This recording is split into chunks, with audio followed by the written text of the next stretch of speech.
Hello everyone, in today's video I will be narrating stories that I found off of Reddit. If you enjoyed this video, make sure you subscribe to my channel, like this video, and comment something down below. Before we begin this video, I would just like to let you know about my new store page, which can be viewed on my channel page. So if you're interested in buying anything and buy something, it's greatly appreciated. Thank you. But without further ado, let's get straight into these stories. A few years ago, I was renting a house in Northern California. The neighborhood was just outside the suburbs. It seemed like the perfect balance of having space and having nice neighbors close enough to not feel isolated. The area had no streetlights, so it was very dark at night, especially if there were no clouds blocking the moonlight. It didn't bother me though. It made my little house feel even more quaint on dark nights. I got home from work one day in midwinter. It was a cloudy night, so pulling up to my house, I saw only what my headlights and front porch light illuminated. When I got out of my car, I caught a whiff of cigarette smoke. That was odd, as I had never smelled that before around the house. I didn't see anyone nearby, so I ignored it and went inside. I had just got off a shift with a few hours of overtime, so I felt pretty tired. Even though it wasn't even 7 yet, I decided to take a shower and call it a night. I woke up sometime later sure that I had heard a noise inside my house. I wasn't worried right away because my friend would sometimes stop by to use my shower after work on his way to his night classes. I even gave him a spare key so he could stop by even if I wasn't home. He would always text me to let me know beforehand though, and I hadn't heard my phone go off. I reached over to my bedside table and picked up my cell phone to see if my friend had sent me a text. The bright light from my phone's screen and number pad blinded me. Through squinted eyes, I could make out it was a 9 or something, but I couldn't tell if I had an unread text or not. I set my phone aside and called out my friend's name. There were a couple seconds of silence before I heard loud footfalls as someone started running through the bottom floor of my house. I leapt out of bed and ran to the closet. They were already up the stairs by the time I had opened the door and stepped inside. That house had 3 rooms upstairs, 2 bedrooms on either side of the hallway, the one that was in a spare, and a bathroom at the end. The bedroom doors were both closed, but the bathroom door was cracked open. I heard whoever was in my house thunder down the hallway past my door and into the bathroom. Thank God they did. They gave me enough time to open the attic access in the ceiling of my closet and hoist myself up. I just started to lift myself up when the person ran back out of the bathroom. My feet were barely inside of the attic when my bedroom door burst open. I heard footsteps run into my room and stop. When they didn't see me in that room, they ran back to the hallway and into the other room, which just had boxes stacked in a corner, some weights, and a table where I painted my miniature models. I guess they decided that if someone were hiding, it would be in the bedroom because they charged back into my room and turned on the light. A moment later, the closet door was ripped open. I was crouched in my attic just a foot or so away from the access, so I could try to stop them if they had started to climb up. From my vantage point, all I could see was from about their knee down. They were wearing dirty blue jeans with frayed cuts and worn work boots. After a few seconds of looking into the closet, they stepped away and I heard a loud crash come from my room followed by a scream of frustration and anger. That scream was the most unnerving part of the incident for me. Whoever it was in my house ran back down the stairs. I heard crashes and clatters as things were thrown around and furniture was knocked over. I stayed crouched in the attic. I had left my cell phone when I ran for the closet, and I wasn't certain I could climb down without him hearing. After some time, the noises stopped. I started counting slowly, and when I reached 1,000, I decided it was safe enough to climb down and call the police. The first thing I noticed when I exited the closet was the intruder had flipped my bed over, I assume in an attempt to find me. That was the last noise I heard after they stepped away from the closet. I couldn't find my cell phone, so I went to the landline by the bed and called the police. I waited in my room until I heard them call from downstairs. The first floor was a mess, but I expected that. Chairs had been knocked over, the sofa had been flipped, all the books, pictures, and knickknacks I had on my shelves were strewn all over the floor. The cupboards in the kitchen had been opened and all the boxed and canned foods had been thrown to the ground. As far as I could tell though, the only thing missing was a single knife out of the wooden block in my kitchen. The police checked the house from top to bottom. They also found a few cigarette butts along my fence line, along with some foil and an empty pin tube which the police said people often use to smoke meth with, so they think they had been watching my house for a while. I realized that they must have been out there smoking a cigarette when I got home. They collected up the evidence and told me I should stay with my family or friends that night and get that door fixed as soon as possible. I opted to just not sleep. I moved a shelf over to block the broken door and spent the next couple hours cleaning things up. I would often go to the window with a flashlight and shine it along the fence line where the police found the cigarette butts and foil, but I didn't see anything. The next day I called to have the door fixed and motion lights installed at the back and sides of my house. I lived there another 3 years without incident. My boyfriend, who I live with, works as a teacher in a town about 15 minutes away by train. He gets home more or less at the same time every day, give or take an hour or so. I, on the other hand, work from home. In late January this year, we got in a pretty big fight about something stupid. I can't remember what it was by now, but it was one of those fights where we didn't speak to each other, text, or call, or anything the whole next day. So this afternoon I was lying in bed getting work done. It was a Tuesday and I'm pretty sure his last class finished at 1 p.m. on Tuesdays, meaning he'd surely be home at 2:30. But around 1 p.m. I heard the front door open and shut. I thought, I guess he's home an hour early today. It was normal for him to skip his class every once in a while, so I didn't really think anything of it. In fact, I was mostly mentally preparing for the awkward post-fight, hey, how's it going conversation. So I continued to lie in bed and do my work and wait for him to come in and change his clothes. The bedroom door was closed and I had earplugs sort of half in, as I usually do when I'm working. But I could hear the heavy footsteps of him walking around the apartment, as he always does. If we hadn't been mid-fight and I wasn't so preoccupied with the awkwardness of all of it, I might have noticed it was strange how slow the footsteps were or how long he spent walking around the living room. But I was caught up in the dramatics of the fight and didn't think about it. I was just lying there, waiting for him to finally come in. Finally, the bedroom door slowly opened just a few inches. I turned my head towards the door and prepared to give him a sort of awkward, we've been fighting for 24 hours, huh, smile. But the door didn't open more than a few inches. I looked and saw that it was a woman's hand with red nail polish on the doorknob. Whoever was there slowly closed the door just as they opened it, without entering the room. I jumped out of bed, ripped out my earplugs, and sort of froze there for a few seconds while thinking rapidly. My first thought, that was not my boyfriend. Then I thought, could that have been his mom? His sister? The landlady? For some reason, I concluded that surely it was his mom or sister, so I opened the bedroom door and walked into the living room. There wasn't anyone there, but the room smelled heavily of women's perfume. Then I came to my senses and realized, his mom and sister don't have keys and have never come before. The landlady has never entered without permission. This was a stranger. I ran back into my bedroom and shut the door, now shaking heavily. There was a balcony connected to the bedroom, so despite the cold January rain, I stood on the balcony and called my boyfriend. He picked up and I asked him if his mom or sister might have come over unannounced. He told me, no, don't move, I'm calling the police. The police were there in minutes and searched the whole apartment. Of course, nobody was there by this point. It was weird though. Nothing was missing from the apartment despite us keeping a jar full of money right in the entrance. Nothing was even touched. In fact, it seemed like the intruder came straight in the bedroom, saw my legs on the bed, panicked, and left. Plus, you can't open that big wooden front door without a key. Nevertheless, we demanded that the landlady change her locks. When she came to change them with her husband, she made a discovery. There was a square area by the keyhole that had been scratched away with something. The landlady said surely someone used tools to break into the apartment. I never got to meet the person who opened the door that day, and I hope I never do. Okay, this happened in 2016 when I was a 17-year-old first-year college student in film school. I lived alone in my first ever apartment. I never felt unsafe in this apartment for several reasons. There were multiple gates in the residence that needed to be opened through a code only the people who lived there knew, and my door had 3 different locks and it was right next to the university, so most people who lived in the neighborhood were college students. Nothing bad had ever happened in the neighborhood before. I've always been very careful with locking the door when I leave my home. I always check it twice. So this one time, I leave to go to class and lock my door, but for some reason I couldn't get the key out of the lock. It was completely stuck, so I went to get the caretaker of the building to help me, but he wasn't there and I was getting late for class, so I went to class with the key still in the lock.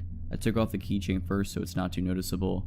When I got home, the caretaker was back, so he came to help me, and we couldn't get it out for 15 minutes until somehow he did. He told me the lock was damaged, but that I didn't necessarily need to change it if I only locked it once instead of twice. I just said okay and that was the end of it. I really wasn't worried because of how safe I felt in this building. Flash forward to 2 months later, I was taking out the trash one night around 11 p.m.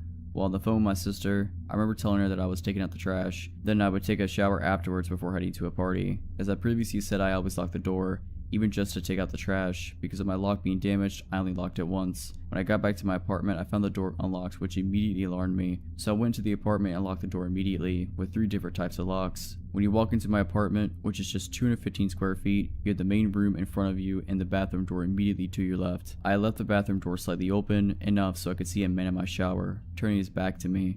Naturally, when I saw this, I tried to open the door and leave as fast as possible.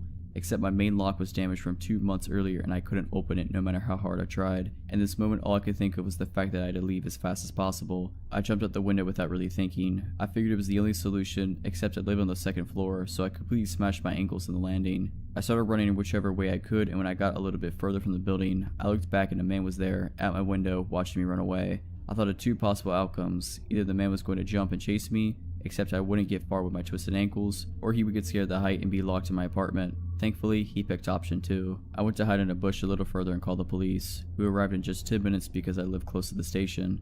They pushed my door open, the man was there just sitting on my couch, holding a kitchen knife, waiting for me to come back, like he didn't think I would call the police. They arrested the guy and later told me he had already been arrested for attempted kidnapping and attempted murder. They also told me how everything had happened. Like I said, it was a very friendly neighborhood with mostly college students, so he got inside the building by other people holding the door for him. He then heard me telling my sister I was going to take a shower, which was why he was waiting in the bathroom for me. He crocheted my lock while I was taking out the trash. He apparently noticed me on my school campus and followed me to my home several times before succeeding to actually come in. He stayed inside waiting for me because I had recently changed my phone and the previous one was still on the table, so he thought I didn't have a phone with me to call the police.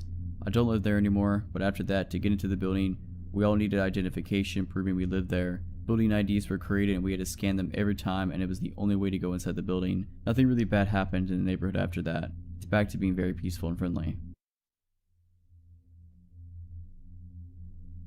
A friend and I played after-school hockey. It wasn't a popular sport, so our games took place at another school, which was incredibly far away and pretty much in the middle of nowhere. The area didn't have any train stations, so we relied on 3 different buses to get there, and again to get home. The games usually took place pretty late and ended around 7 to 8 p.m. when it was dark.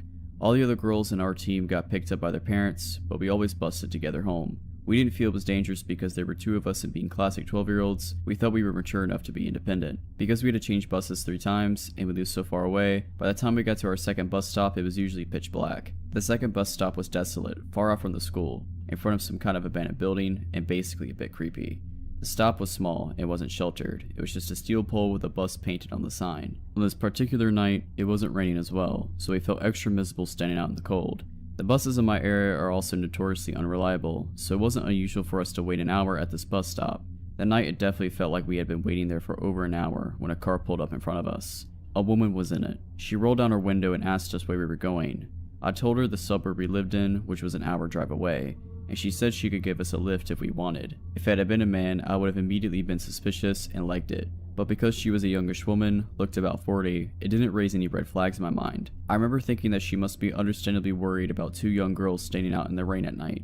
I smiled and thanked her and said it was okay and we would wait for the bus. She hesitated and then drove away. But a few minutes later, she came back and pulled up in front of us again. She told us her daughter was in at a play and that she was going there anyway to pick her up, so are we sure we didn't want a lift? My friend was almost about to get in, but I hesitated. Maybe thanks to my parents drilling me about stranger danger, and I said thank you, but it was alright, we'll wait. She was a bit pushier this time and asked us if we were sure quite a few times and mentioned her daughter again, but eventually she drove away. At this point, I think my intuition was telling me that it felt a bit weird that she hadn't mentioned her daughter earlier. Another few minutes later, she came back again. This time she said that she had just driven past our bus further down the road and then it obviously skipped our stop, so she offered to give us a lift to try to catch up to it. This sounded unlikely to me. By this point, I was super suspicious. I didn't really have any time to think, so it was just a bad gut feeling, rather than any logical reasoning. With all the politeness and smiles gone, I straight up just said no. I could tell my friend, who was about to get into her car before, was also starting to feel weird about it because she backed away from the road. The woman hesitated for a while. It lapsed into an awkward silence and I remember she just kept glancing at her back seat. I remember holding my hockey stick tight and playing in my brain how I was going to defend myself. It honestly felt like forever before she finally drove away. A few minutes later the bus came and I had never been so relieved in my life. By this point, we were absolutely soaked. To this day, I still don't know whether she was just worried, a good Samaritan, or a potential kidnapper. I flip between the two and honestly I can't decide. My friend also thinks it's a mystery, but we don't know if we were just being paranoid. This was around 2015 and I was living in Seattle. I worked in an office that allowed me to bring my dog to work. A 100-pound German Shepherd. He's a big sweetheart but looks quite scary to strangers. After work one day, I got on the bus home, which was around a 45-minute ride. I noticed someone stared at me and didn't think much of it. While it's unsettling to be watched, I've had my fair share of odd conversations on the bus, and it wasn't out of the ordinary to encounter such weird behavior. I honestly don't remember too much about his appearance, but I do remember thinking he looked fairly normal and didn't seem high or drunk. My bus stop was on a busy street in a bit of a sketchier part of town, but it's not frequently trafficked. When we reached the stop, my dog and I set off on the short trek home, only a few blocks away. As I exited the bus, I noticed the man who had been watching me had exited too. Something was off about him. He seemed intent on keeping stride with me, trailing closely behind. I've heard advice somewhere in the past that you shouldn't go straight home if you're being followed. I'm sure that's situation specific and sometimes it's safer to be in your home, but nothing had happened besides having my personal space invaded and didn't feel immediately unsafe. So I opted not to lead this stranger straight to my door. I knew that my partner at the time wasn't at home, so I decided the best plan was to weave through my neighborhood for several blocks to try to lose him. I think a part of me was also wanting to be sure I was being followed at all, or if this person just happened to be walking in the same direction. After several blocks, it became clear he was following me. I was weaving around erratically and he was walking the same path. Neither of us spoke to one another, and I was becoming more and more frustrated that anyone would follow a woman home. The streets were quiet and I couldn't see anybody around who I could signal to for help. I don't think I would have been so surprised this was happening if I was alone and without my dog. I can't imagine anyone in their right mind following someone with a large German Shepherd. I started walking faster when I rounded a corner and quickly ducked into a hallway hugging a duplex a block from my house. I was hoping the pathway would wrap around the house completely so I could get out of the line of sight of this person, but was met with a fence to my face and didn't have time to backtrack. I was ultimately cornered in this nook between a house, a fence, and a hedge. I crouched down with my dog and waited for the guy to pass us. I watched as the man strolled by the walkway, seemingly not noticing us at all. He didn't turn his head or even gaze in our direction. I decided that we'd stay there for a few minutes just to make sure he was gone. About 3 minutes went by. Just as I was thinking it was safe to head home, the man stepped into my line of sight. He didn't make eye contact with me, just as he hadn't the first time he walked by. He was moving calmly and deliberately, and slowly came to a stop as soon as he was right in front of me, just off the curb. He was about 2 yards away, facing me, and not directly looking, with just a sidewalk and a grassy strip between us. I watched him as he started to unload his pockets. He had a number of metal objects he was taking out, placing them in a line. To this day, I'm not sure what they were, but I'm glad I didn't find out. At this point, I called 911 and told them what was happening, that someone was following me and showing erratic behavior. The cops made it there quickly, and as soon as they pulled up, the dispatcher advised me to get out of there. I hightailed it out of my hiding spot and took a non-direct path home since my house was technically in the line of sight of where I was crouched. I don't know what ended up happening with him, but fortunately never saw him again, and I don't know if he had malicious intent. This happened when both me and my friend Jay were 15. I was spending the night at his house, as I often did. It was a normal enough night. We watched movies, played a couple video games, and stayed up way too late. It was about 2 a.m. I think when we heard a loud banging coming from the front door. Luckily at the time we were in his kitchen at the back of the house, so no one could see us. We were spooked because there couldn't have been anyone at the door at this hour, but we figured it was just some drunk person and they'd go away soon enough. After 30 seconds, there was more banging on the door and yelling that neither of us could understand. It sounded like an adult man, and he sounded angry, so we both were scared. He texted his mom, who we thought was upstairs, but she said that she had just left a bit before without saying anything. She did that often enough. She liked to go to her friends' houses in the middle of the night, so we didn't pay any attention or notice when she left. We didn't know what to do, as we were scared to call the police based off past experiences with cops in our small town being not the best. At this point, we turned off the kitchen light and we were ducked down on the ground. We heard the banging and yelling getting louder, and I decided to see who it was, if it was anyone we knew. I army crawled through the dining room, which was also dark, and peeked through the door to the living room, which is where the front door was. There was also a huge window by the door that you can see right into the dining room though, so I was very careful not to be seen. I couldn't see any details of the man, but he looked to be about 6 feet tall and had gray hair. I crawled back to Jay and we quietly decided what to do.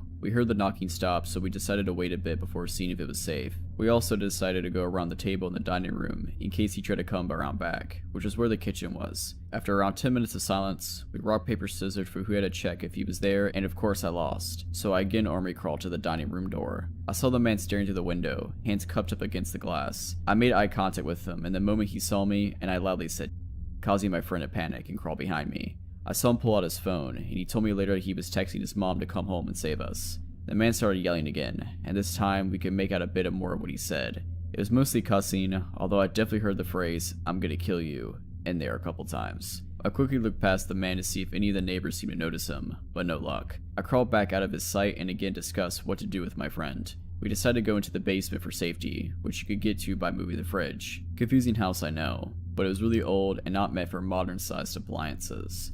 We pull out the fridge and get into the basement, feeling mostly safe but still terrified. I start having a panic attack, although I'm trying to hold it together best I can for Jay, who is also on the verge of a panic attack. We hear a gunshot and shattering glass from above us, and I cover my mouth so I don't scream. Jay and I look at each other, terrified. We hear loud footsteps and yelling above us, the man asking where we went. We hear him going upstairs and run around up there for a bit. He eventually comes back down and starts turning over our furniture, I'm assuming to find us. After what felt like hours, but was probably only minutes, Jay's mom pulls into the driveway, which scares the guy as he runs out the back door in the kitchen. Jay and I get out of the basement and run to greet his mom, never happier to see her. She was shocked by the state of the house and hugged us, happy that we were safe and scared by how close we were to being hurt. We were all scared after that. After that night, they had better security installed, and we went over safety protocol if anything ever happened again. Luckily, it hasn't happened again yet, and I hope it never will.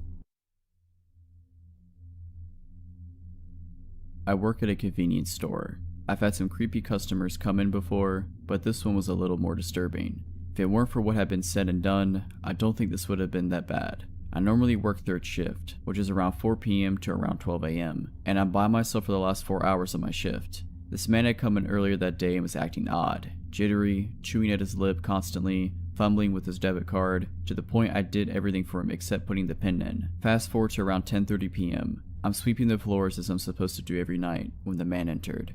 He approached my register and I asked him what he needed. "Hey, can I have one of those lighters?" I pick one up and go to scan it, but he tells me that he doesn't have any money. I tell him he can't have it and he glares at me before leaving. A man was in line behind him, and the entire time I was scanning his things, the lighter guy was staring at me through the window right next to my register. He eventually walks off, and the man jokes about the creepy guy asking for a lighter when the man in line didn't even have his with him. He tells me to be safe, then walks out to the gas station pumps. I start sweeping again, but when I turn around to move a small crate out of the way, the creepy guy is staring at me again, just watching me work. I quickly make my way to the back room to make mop water so I could get away from him for a second. He stayed there for a solid 5 minutes before stalking off again. I grabbed a random receipt as a cover and basically bolted to the man at the gas pumps. I got close and asked if he was in a hurry to go anywhere. I told him that the creepy lighter guy was still hanging around and that it was really freaking me out. He promises me that he didn't plan on actually leaving after getting gas. At this point, I thought it wouldn't take up too much of his time, since we both thought the man was already wandering away from the store. Unfortunately, he went back toward the store a few seconds later. Soon, an older woman comes in and I warn her about the creepy guy. She asked what I was talking about and I subtly nod in his direction. Mind you, still hanging around my window. She looks a little disturbed, leaning in and whispering, "What does he want?" I explained that he wanted a lighter, but he didn't have any money so I didn't give him one. I told her to be careful and she quickly told me to worry more about myself since I was at the store alone. She left, and I saw the creepy guy approach the window again. Thankfully he didn't look in, just hung around it like he was waiting for someone. After a while, a daughter of a family friend comes in with her girlfriend, and we quietly make small talk. Like the last woman, I warned them that the lighter guy was still roaming around and he could be dangerous. Before they get to tell me anything, a woman was talking with the guy from the gas pumps, spotted them while scanning family friend's items, and hurried in and told me to call the cops. Obviously, not familiar with the area I worked in and hearing 3 different people tell me what numbers to call, I was shaking and in near tears. My family friend said she would call while I calmed down. Another girl had run out at this point, and I don't blame her. Family friend's girlfriend told me that lighter guy threatened to throw rocks through the window and hurt/rob me. After about 3 minutes of pacing and trying not to cry, I saw my mom's truck pull in. I bolted to her, telling her what was going on. She calmed down and walked me back to the entrance. As this happened, creepy guy had climbed the hill and crossed the street to Bojangles and sat near the front door. The cops arrived. The man from the pumps gave his statement, I gave mine. And finally family friend gave hers, which included the threats. From what was said, he was about to break into my car. The man that stayed with me stopped him, but that didn't stop the creep from roaming still. After we talked to the cops, they sped to Bojangles and confronted the lighter guy. After arguing, a quick pat down and more arguing, the man was put in the back of the cop car. Lighter guy, I knew you were probably on something, but please, let's not meet ever again. To set this story, I bike 5 miles one day, 5 days a week to my job, and have been for 8 months. I honestly love it. It forces me to get exercise and it's cheap transportation. I take the main road with a lot of traffic, so I've never felt unsafe. I also only ride on the sidewalk since it's safer. One day, coming home, I was passing by an area with a lot of construction going on. To give you a better visual, I ride on the sidewalk along a busy road. As I'm biking, I see a man in a black pickup truck parked as if he's about to pull out of the area, but he's waiting for a spot to open in traffic. He then sees me and reverses to let me by. I remember thinking, oh great, he's letting me by, and I wouldn't have to ride around behind his car to get to the other side. But as I'm getting closer, he does a stop motion with his hand, and he's wearing a safety vest, so I assume he works there, and there might be a problem up ahead, like a pothole, etc., so I stop. He spoke with authority like as if he's an officer stopping me or something, and asked if I bike for transport or leisure. I was a little confused since that's a weird question, but I tell him for transport. I bike to my job. He then says, do you bike for leisure? I'm asking because I bought a bike and I'm looking for a riding buddy. I'm not freaking out or anything. I feel a little calm since there are a bunch of cars passing by us, so we're not secluded, but I don't know this man. He's a complete stranger and I was under the impression he worked there and was stopping me for something important. I tell him not really because I'm too tired on my days off and use them to get errands and stuff done. He says, oh I get it. Well there's a bike marathon happening soon if you want to go with me. I'm Shane, by the way. What's your name? I tell him my name and say, oh, I don't know, I might be busy then. I'm a little awkward in social situations with people I don't know, and this whole interaction was just off, so I don't really know what to say. He changes the subject and starts looking at my bike. He points at it and asks if it's a hybrid. I say yes, and he says, can I see it? And starts getting out of his car. This is where it starts getting weird. He tells me he's seen me riding before and I thought I was cute. He's also looking at my bike and commenting on it and saying stuff like, oh, that's nice, it's aluminum, and I'm just feeling weird on the inside. I'm also sitting on my bike ready to get the f out of there. He then asks if I have a boyfriend and I tell him yes I do. He lets out a big groan and says, oh man, really? Because if we go biking together, it would be kind of a date thing. I tell him yeah, sorry, and he goes, are you sure? Are you ready to kick him to the curb or what? I just want to get out of here at this point, but he parked his car literally in front of the sidewalk, so it wouldn't be that easy to speed by him. He seemed upset and kept asking if I'm sure I have one and how long we've been together. I said, a couple years. Well, I'm crunched for time and have to go, bye, and sped off. After that, I had a mini vacation and was off for 5 days after that, but now I'm back to riding to work again and I haven't seen him since. This probably happened maybe 3 or 4 weeks ago. So creepy older man who tricked me and blocked me on my bike, let's not ever meet again. If you're liking this video, all I ask is that you make sure to subscribe to my channel and like this video. Thank you.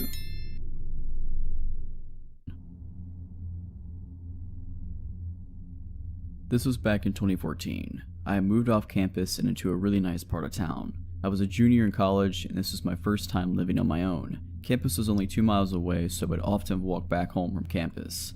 I would take the bus or catch a ride with a friend to campus. I walked home because my schedule ending never quite matched up with the bus schedule and my friend finished 2 hours before my daily schedule did. I was used to walking the 2 miles to my apartment. I never thought anything of it because I walked through the busy area of my town, along the second main road. So there were always people around. My apartment was actually a stone throw from the most popular frozen custard shop in the area. Every night the parking lot would be packed. So I'm walking home like usual. I get to the frozen custard shop and notice there's a lot of people tonight. It was just something I always noticed and paid attention to. All of a sudden this huge red truck pulls up beside me. I'm caught off guard because I have headphones in. It takes about 30 minutes to an hour to walk home, so I'm normally listening to music or talking on the phone. I stop and take my headphones out and look at the truck. This man dressed like a country singer was sitting in the driver's seat. He looks at me and asks where the mall is. I put him in the direction to the mall. He said, I've been down that way. I'm a photographer and I'm supposed to be doing a photo shoot at a bar behind the mall. I've lived in this town going on 3 years now. I know where all the bars are located. Makes it easy when all of them are on the same street. I explained to him, there's no bars by the mall. They're all on Philly Street. He continued to insist on a bar being behind the mall. All of a sudden he just changes. He looked at me and asked me to step back, so I did. He looked me over and asked how tall I was. I told him 5'7". He then asked me, I'm doing that photo shoot, would you like to be a model for it? I told him I don't like getting my photos taken. He insisted, telling me I was beautiful and would look great. Almost like he's given up on the tactic, he moves to another. He then asked me where I live. I told him not far. He wanted more info. I pointed in the vague vicinity of my apartment, making a point not to actually point at it. This dude then asked me if I wanted a ride. I told him no, it's not far, I'll be fine. He kept insisting I let him give me a ride home. I kept telling him no, stepping farther away from his truck. He then out of nowhere asked me how he could get to the mall. I told him, go down this road, at the light turn left. The mall will be on your left. He thanked me and started to drive off. I walked slowly to my apartment. I watched his truck get to the light. Instead of turning left like I said, he went straight. Going straight leads into a small residential area that you need to know this town well to get through. I lived in that town from 2012 to 2017 and still can't figure my way through that area. I made sure that truck was completely out of sight before I hightailed it to my apartment and locked the door. My dog didn't quite understand what was going on. All he really knew was he had to go to the bathroom pretty bad. I tried to distract him for 5 or 10 minutes to make sure the coast was clear. My heart sunk when I did finally take him out. The same red truck was parked near the parking lot behind my apartment building. The truck didn't belong there. I'm one that memorizes all the vehicles that are normal for the area. No one had a red truck like that. I went back in and texted people describing the man and the truck to them in case something happened to me. I did not go back out for hours. When I did, the truck was gone. I never saw the man or the truck ever again. To the man who probably tried to abduct me in front of the most popular venue in town on my way home, I hope I never see you again. Okay, before I get into the story, there's a few things I need to explain about my country, South Africa, for you to fully understand the story. In South Africa, it's normal to have high brick walls with electric gates, electric fences, alarms, etc. The crime here is hectic. It's also pretty normal to have big gardens. My family and I are big animal lovers, so at the time we had 6 dogs. 2 Shar-Peis, 2 German short hair pointers, and 2 Dachshunds. With that being said, our dogs roam freely in and out of the garden, as it's obviously enclosed. We usually leave the veranda door open during the day for them to do their thing. Another thing about South Africa, it's normal to have a live-in domestic worker, maid, and gardener. Like, the average family usually employs them. It's not only for wealthy people, which seems to be a thing in other countries. For the story, our DW is Ellie, and our gardener is Vince. So, this happened in 2007 when I was just 9 years old. My older brother, who was 10, and I had just gotten our first cell phones that day. My dad surprising us after work. You may think it's a bit young, but it was used for emergencies or to communicate with our parents. Anyways, it's an important piece of info for the story. We don't usually leave our veranda door open at night, due to security reasons, but I remember it being a hot summer night that night. So of course, this night of all nights, the veranda door was wide open and the dogs were doing their thing in the garden. My brother and I were in my parents' room setting up our new cell phones, all excited. Ellie's daughter Anne, who's like an older sister to us, 18 years old, was helping my brother and I. My dad was somewhere in the house and my mom was in the bath. I specifically remember Anne having a comment about how the dogs would not shut up and how annoying it was. That's when I noticed it too. Sure, they'd bark, but it was usually the dachshunds that yapped, where the bigger dogs just chilled. Plus, it would only happen for a few minutes, then they'd get over it. Something was different that night, as even the bigger dogs were barking non-stop. My dad appeared in his room and mentioned to us that he too noticed the dogs' incessant barking. He was going to check if everything was okay. No alarm bells went off in my head, and I don't believe my dad thought anything was amiss either, because my brother asked to investigate with them and my dad agreed. I was obviously too engrossed in my new Sony Ericsson. My dad ventured out to our garden with my brother in tow when my dad had noticed the dogs were all grouped, growling and going nuts at a dark corner behind our in-the-ground swimming pool. The best way I can describe it is that our garden beyond our pool hits like a slight decline, so we have a few steps leading down the hill to the bottom end of our garden. We usually have a lamp that lights it up, but my dad had noticed how the lamp seemed to be off, which confused him because he could have sworn it worked the other night. Either way, my dad said he got this gut-wrenching feeling because of this and because of how out of the character the dogs were acting. He called after them, they'd usually come running, but tonight they all just seemed to look at him, then turn back around and continue to go crazy at this dark corner down the steps. My dad told my brother to go back inside the house and get a torch, sort of using it as an excuse for my brother to not come out with him because of this off feeling. When my brother went back inside, my dad slowly approached the steps. He noticed how the dog seemed to be snapping at whatever it was, hiding just out in the view in the darkness. As he got to the steps, he noticed the lamp was smashed. Confused, he inched the steps, and as he put two and two together, it was too late. My dad, being an ex-vet and an avid hunter, felt something cold against his temple and immediately knew it was a gun. Out of the darkness stepped four of the men in balaclavas, all armed. Shocked, he stood frozen on the steps. The man holding the gun to his head was instantly aggressive and asked him where my brother was. That he saw my dad come out with my brother, but my brother went back into the house. My dad said something came over him, and before he knew what he was saying, he responded with, "He's gone inside to press the panic button." As he said it, he saw how all these guys started to panic. They started speaking in an African language called Zulu. Assuming my dad couldn't understand, it's not common for white people to speak it, but my dad had actually grown up on a farm where he learned it fluently because of the farm workers. The aggressive guy holding the gun said, in Zulu, "The cops will be here any minute. Let's just kill this, grab what we can, and go." The others seemed apprehensive, and a smaller guy seemed really on edge, and continued to say how he can't go back to jail again and they need to get the out of there before the cops show, which would be any minute.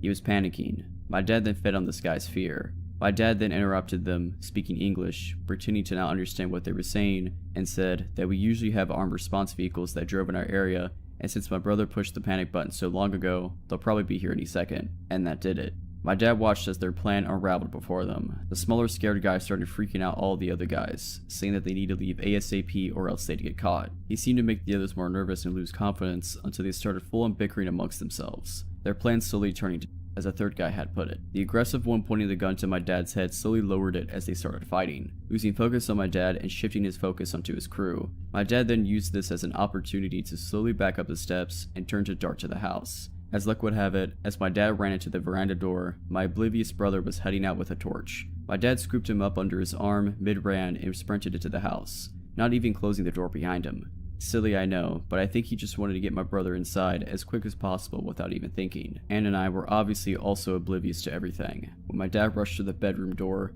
slammed it shut, and told us to go upstairs into the attic, quote unquote, "There's 5 guys outside with guns. They're here to hurt us. Get upstairs now." My heart sank. I remember my body automatically responding and me sprinting to the stairs with Anne right behind. My mom ran out of the bathroom in a towel, not too far behind. We sat there in darkness and silence. I swore you could hear a pin drop. I think we were all just wanting to hear something below us in the rooms. My mom cursed saying she didn't have a phone, neither did my dad. But ha, in my hand was my brand new Sony Ericsson. No better emergency to use it than now, right? My mom dials the police and I kid you not, they asked where we live, we explained and they told us it wasn't in their jurisdiction. Sorry, click, the line goes dead. We're now not only ourselves, but we're flabbergasted too.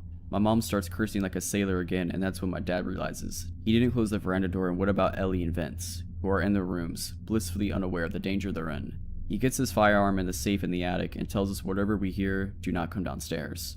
To stay hidden no matter what. Now I'm sobbing, begging my dad to not leave us, but he tells us he has to go get Eli and Vince before something bad happens to them. Now there's even more tears, as reality hits that there's 2 other people still in danger. Anne's understandably in hysterics because she's also fearing for her mom downstairs. My dad disappears and the air is thick with tension. We can still hear the dogs going crazy, indicating that those men were still on our property. My mom then calls another number, the armed security that drives around the area, and they say they'll be over in about 10 to 15 minutes. They say to wait and stay hidden until they ring our bell at the gate. We all wait in silence, fearing that we'll hear a gunshot or anything indicating these men are in our house. But there was just silence. The only sound was the dog's barks outside. After what seemed like hours, most likely a couple minutes, we heard stomping coming up from the stairs and my heart rate quickened. I remember shutting my eyes and praying that it was just my dad with Ellie and Vince. Luckily, it was. We all hid for a while, no one dared to speak. The dogs seemed to have calmed down considerably, but we were still barking every now and then. The gate intercom rang, and my dad told us to wait while he checked if it was just a security company, and sure enough, it was.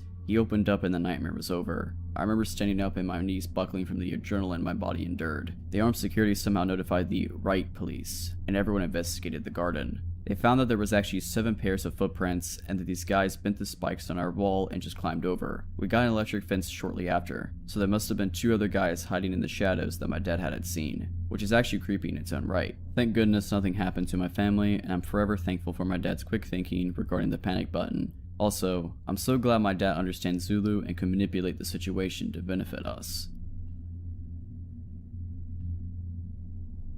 This takes place in the early 80s. I grew up in the suburbs in a very friendly townhouse complex.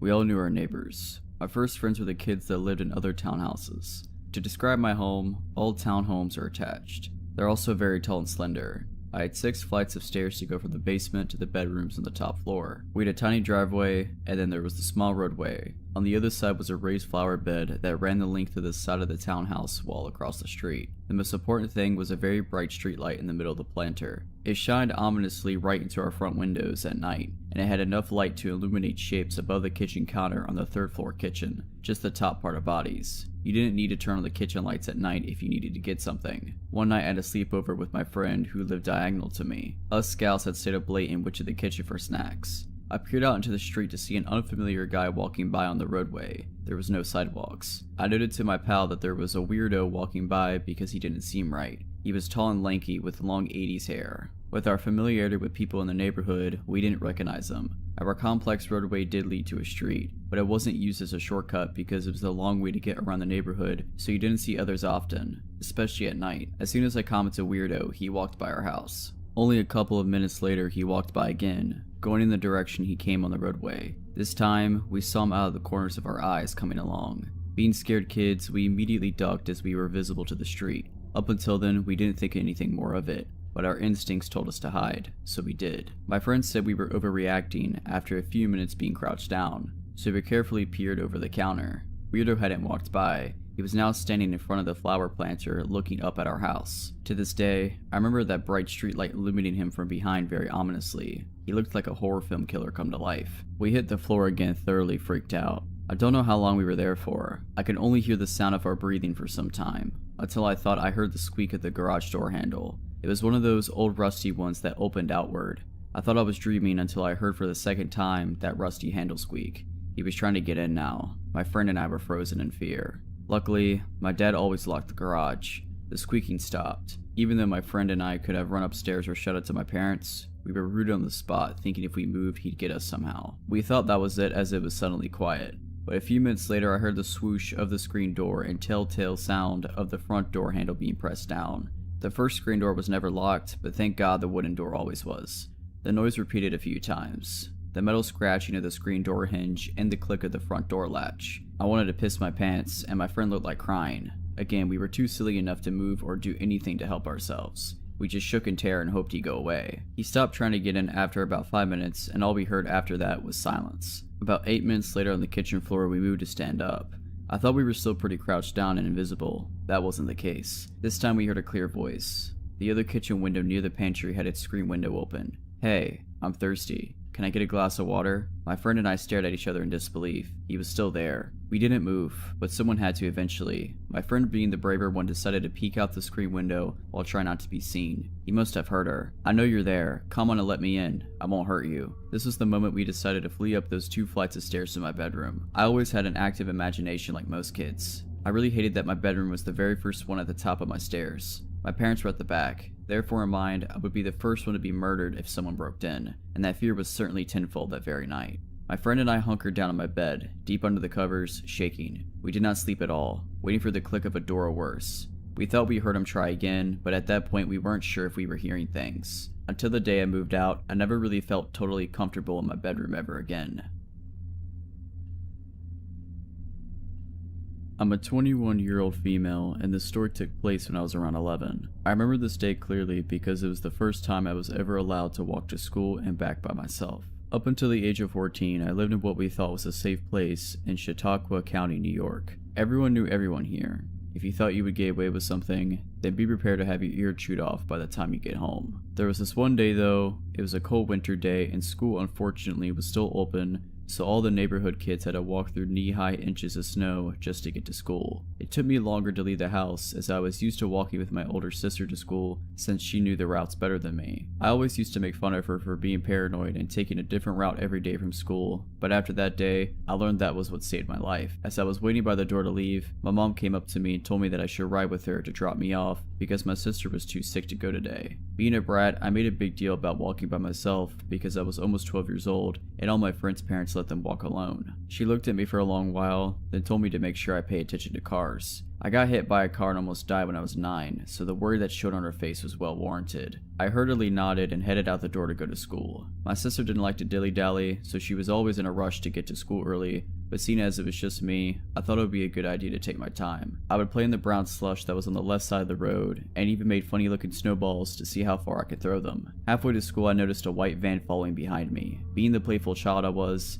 if I had not been bending down to make another snowball, I wouldn't have noticed it slowly creeping up the street. I told myself I was being stupid, but continued more hurriedly to school. Once I got to school, I took a quick glance over my shoulder and saw the van a few feet behind me. It wasn't until I was on school grounds that it drove away fast by me. I thought that would be the end of it, but throughout the day when I would stare out the window, the van would be there. I assumed that it never really left, just parked. Many adults would try to convince me years later that maybe it wasn't the same one, but I knew it was. The van had a bright yellow smile emoji sticker on it. I couldn't see who was in the van, but through the tinted glass, I knew they could see me. It was now the end of the day and I wasn't ready to go home. It was too late to call my mom, because she was at work and my sister was homesick. I had to suck it up and start walking home. I tried to blend in with the group of kids, but most of them were car riders, and the others didn't live near me. Remembering what my sister told me, I took another route home. I didn't memorize this route clearly, but I decided anything was better than being spotted by that van. I made it to my main street, but realized my mistake too late. The route I took led back to the main street where I walked to school. Hidden behind a row of cars was the white van with a smiley emoji sticker. I tried to stay calm and walk past in, but once I heard the van door slightly click open, I ran. I could hear the rush of 2 pairs of heavy footfalls behind me. They were getting closer, so I did what any normal kid would do. I cut corners.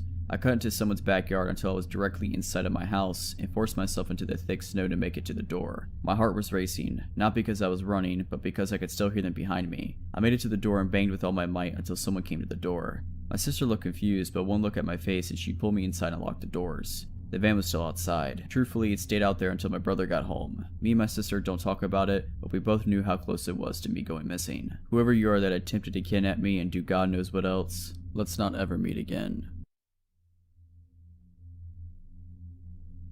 When I was 20 years old, so 6 years ago, I worked as a delivery girl for a pretty popular pizzeria in my area. Initially, I worked the late morning to mid-afternoon shift, but when the guy who delivered for the night shift ended up getting fired due to him losing his license because of a DUI, I was placed on the night shift since my boss hired a family friend who could only work my shift for whatever reason. I really didn't want this shift because you never know if people who order late at night actually want a pizza or if they have other intentions in mind. Unfortunately, my boss is not the nicest of people, and essentially told me if I wasn't willing to work the night shift, I was fired. I wasn't exactly in a position where I could be out of work, albeit temporarily, so I reluctantly worked the shift. The first month of this shift, I went by without any issues, until I had to deliver a pizza to a house that just barely made our delivery radius. I punched it in on my GPS, and the house was located in a pretty suburban part of the city. I arrive and it's about 11 p.m. The block was extremely quiet, decently lit, and mostly littered with modern townhouses, but the house I delivered to was a duplex. I ring the doorbell and wait for about 30 seconds. No answer. I ring it again and wait another 30 seconds. Still no answer. I'm standing there getting pretty nervous that something's about to go down, but thankfully a man opens the door. He looked like he was in his late 40s. He was pretty tall, maybe a little over 6 foot, and he was very skinny. I tell him his pizza's here and he just stands there staring at me. I asked him if he was okay and he responded by saying, "Yeah, I'm fine, sorry. I got off work not too long ago and I'm just zoning out a bit." Fair enough, I suppose. He hands me the money. I hand him the pizza, and as I'm making change he says, "You're really beautiful, you know that?" Not really thinking too much into it, I thanked him for the compliment and gave him his change. I said goodnight and he did too. I walked back to my car and finished my deliveries for the night. A few days later, I get a delivery order to the same place. I head over there around the same time as last time and ring the doorbell. He answers the door very excitedly and says, "Hey, it's you again. How are you?" I told him I was tired and I can't wait to go home, to which he chuckled and said, "I know that feeling pretty well," as he was pulling out his wallet. As he's counting his money, he asked me what my name is. Being kinda tired at this point and not really thinking straight, I stupidly told him my name. As I'm making change, he asked if he could have my number, as he'd love to hang out with someone as gorgeous as I am. I've literally only met this guy like twice to deliver a pizza. I had no idea who this guy was, and I'm positive he barely knew who I was as well. Another thing to mention is I looked way younger than I was at that time. I was told by numerous people that I still looked like I was 15, and I was hoping he thought differently as he wasn't hitting on what he thought was a teenager. I'm just standing there awkwardly for a few seconds before I muster out, "Sorry, I have a boyfriend." He gets upset and says, "Oh, okay, I see." We stand there in silence before I tell him to have a good night, and walk back to my car. He says nothing and still stands at the doorway, staring at me, until he finally went back inside once I started my car. I got a pretty creepy vibe from this guy, and even brought it up to my coworkers, and they agreed it was pretty creepy. Except for my boss, who overheard everything and claimed I was making up stories, and trying to gain sympathy for having to take the shift. A week later, as I'm working the night shift, we get an order from the same guy again, and this is when it finally hits the fan. I arrive at the house at around 10:30 p.m, and keep in mind that from my perspective on the road, it didn't look like a single light in the house was on. I get out of my car and I walk to the front door with the pizza box in my arms. As I'm approaching the door, it quickly swings open to reveal the man, except this time, he was wearing a suit and I jumped back. He laughed and said, "Sorry if I scared you. I saw you out on the window and I figured if I just opened the door now, so you wouldn't have to ring the bell." I was getting scared because, as I mentioned before, there were no lights on in the house, so he was sitting in the dark this whole time. And if so, why? I nervously laugh and say, "It's okay." He asked me if I liked his suit, which I said yes. He then asked me, "Would you like to go on a date with me tonight?" I once again tell him I have a boyfriend, to which he chuckles, gets close to me and says, "There's no way a girl your age is in a serious relationship. You should really go on a date with me." He grabs the pizza box from me and throws it to the side and grabs me by my arms hard. I'm officially sweating bullets at this point and now trying to cry from the fear that was overwhelming me.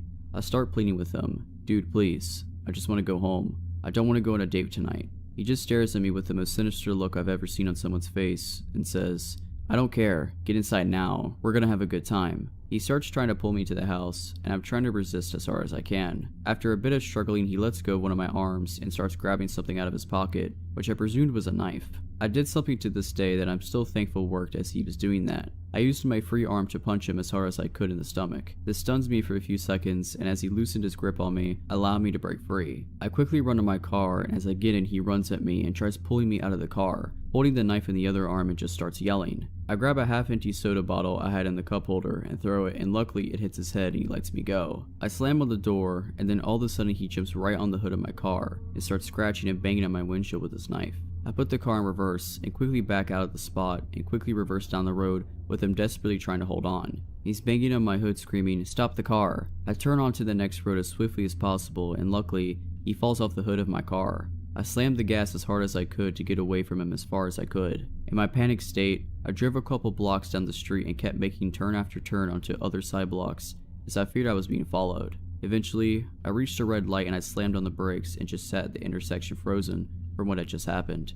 I began crying and violently shaking as I was just sitting there. It dawned on me that I came so close to losing my life, and I couldn't help but feel like I shouldn't have been alive. Once the light turned green, I pulled over to the side and just sat there crying. Eventually, I get the energy to drive back to the pizzeria, and almost immediately after I walk in, my coworker knew something was wrong after seeing me. I practically broke down in front of him, and everyone else came to the front wondering what was going on. I fought my tears and explained everything that just happened. My coworker comforted me, and my boss surprised me and began apologizing profusely for what had happened and for putting me on the night shift. He took me into the office and handed me the phone to call the cops. They arrived at the store, and I gave them my statement, as well as taking pictures of any marks on myself, as well as scratches on my car for the encounter as evidence. My coworker followed behind me as I drove home, and I collapsed on my bed, and strangely enough, I managed to fall asleep.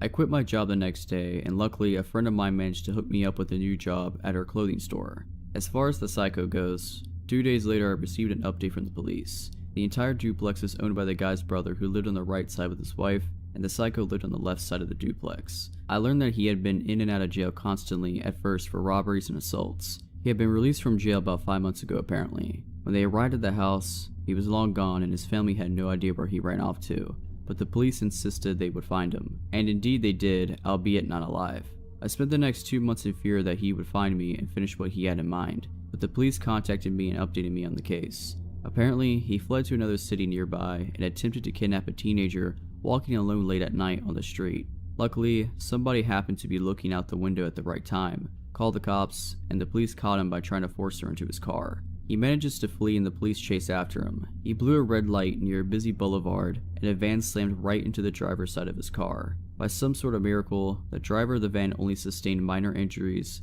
while the psycho succumbed to his wounds long before the ambulance even arrived. I thank the officers for everything they did and for informing me, so I walked out of the station. I walked down the street and I light up a cigarette as I'm taking in everything that I'd just been told. I don't wish death on people, but after hearing about his death, I felt relieved. I felt relieved that he couldn't hurt anyone anymore. I was relieved that I wouldn't have to ever encounter him again, and that I wouldn't have to go through with charging him and reliving what happened that night. Who knows where I'd be if he managed to pull me into his house. I grew up in Ohio in the 70s, and me and my childhood friend Joe were outside all the time when we could manage it. Joe lived on a farm that bordered a pretty big forest, and my parents would drop me off in the morning and we'd stay in the woods all weekend. We'd only come out for school. We loved pretending that we were frontiersmen. We'd build shelters, traps, practice making fire with sticks, the whole 9 yards. When we got to be in high school, we got this notion to pull a "Stand By Me." This was based on the movie on the same name that just came out. The idea was that we'd walk the railroad tracks out in the country, but instead of looking for a dead body, we'd find cool bridges to fish from and to camp little ways off the tracks. Of course, we knew this was dangerous and we'd likely be trespassing, but we were kids. We had a lot of fun. We did find beautiful rivers. We discovered bridges no one went to, we fished, we hid from trains. At night, we camped in woods just near the tracks and made small hidden fires. Nothing bad ever happened. It was idyllic. In fact, it was so fun we did it multiple times. Never had a problem. After high school, me and Joe went our own ways. We both left home, but always stayed in touch and always tried to coordinate visits so we would see each other occasionally. Well, one summer in the mid-90s, it worked out that we were both in town for about a week. We would do stuff with family in the day, and at night, we'd either catch drinks at a bar or sit outside Joe's house around a fire and talk about the old days. One night, me and Joe got to talking about our Stand By Me trips. Well, nostalgia and beer are a heck of a mix. Soon, we decided to take a day, walk the rails, camp one night, and walk home. The day came, we started out early morning. We had my wife drop us off in our old spot where we used to start, right outside our hometown. She thought this was absolutely crazy and made sure to mention it. When she pulled away, Joe suggested that instead of walking the usual route, we take the opposite direction, just to be adventurous. We knew the land well, we had a map, and so I gave it a screw it, and off we set. The day went fine. It was fun and a little sad, but in a good way. We found a bridge and sat on the edge, smoked a joint and moved on. We had no fishing gear, but we brought some canned food and other stuff. Before night started to set in, we picked a spot to camp. It was a thick forested area, trees on every side of the train tracks, so you felt like you were in a tunnel. We had brought small hammocks to sleep on, but before we set them up, we decided to do a little scouting of the perimeter. Now, this is what we used to do in the old days too. We'd walk the area around a little bit just to make sure some dude's house wasn't just over a hill and we were actually camping in their yard. We walked maybe 100 or so feet into the woods and up a small incline. We figured if we didn't see anything from up top of the short hill, we'd be fine. But when we got to the top, we saw an old building down at the bottom, about 100 yards into the woods. It was barely visible. We pondered over what to do. We both assumed it was a sugar shack or something, because there didn't appear to be any clear road into it. From where we were, there didn't look to be anyone in it either. All was quiet. No movement could be seen. No lights. We decided to walk a little closer just to make sure. We came down the hill very slowly, and as we neared the building, we saw it, and it wasn't a sugar shack at all. It was an old church. It looked like it had been abandoned for years. It was a squat, sagging building whose wooden planks were almost black from years of moss and rot. A cross still stood on top of the place, also weathered black. None of the windows had glass, and there were no doors, just open doorways. We got close enough to see inside. There were rows of pews and a built-up section in front for a preacher to stand. We didn't go all the way in. We didn't want to. Beyond all that, there was no sign of anyone else. No footprints, no paths, no roads. It was an abandoned church. We left immediately and went back up the hill to our spot that we had picked to camp. Having a hill between us and the church made us feel better, but we were still a little uneasy. We chalked it up just to the natural creepiness seeing a church in the middle of the woods would elicit. Besides, at this point it was dusk, and we just decided to rake up our hammocks and go to sleep and move on at early morning. Night set in, and as we lay in our hammocks and just talked, we began to hear something in the direction of the church. Our conversation about it went a little like this. Do you hear that? What is that? It sounds like people singing. And it did sound just like singing. We both slid right out of our hammocks and hunkered down, straining to hear more. We listened for a minute or two, and the singing continued, but it wasn't getting louder. Finally, we decided to creep back up the hill and see if we could spy where the sound was coming from. We could still move very quietly in the woods from the old days. It was second nature to us. The moon was barely out, but it provided enough light so you wouldn't walk right into a tree, but it was near pitch black. We didn't use flashlights as we crept slowly up the hill, and we didn't talk. When we got to the top, we saw light in the distance. It was coming from the church, and the singing was coming from inside. Joe and I put our heads close together and had a hushed conversation that boiled down to, "Can you believe this?" The light looked to be a candlelight from the way it flickered, and though we tried, we couldn't make out what was being sung. It sounded like church music, but in another language. We sat and watched for a while, trying to see who was in there, but we only saw occasional shadows. We had no intention of getting closer either. We had about a football field length between us, and we aimed to keep it that way. The singing continued for a bit, and then it stopped. After that, a booming male voice began to chant.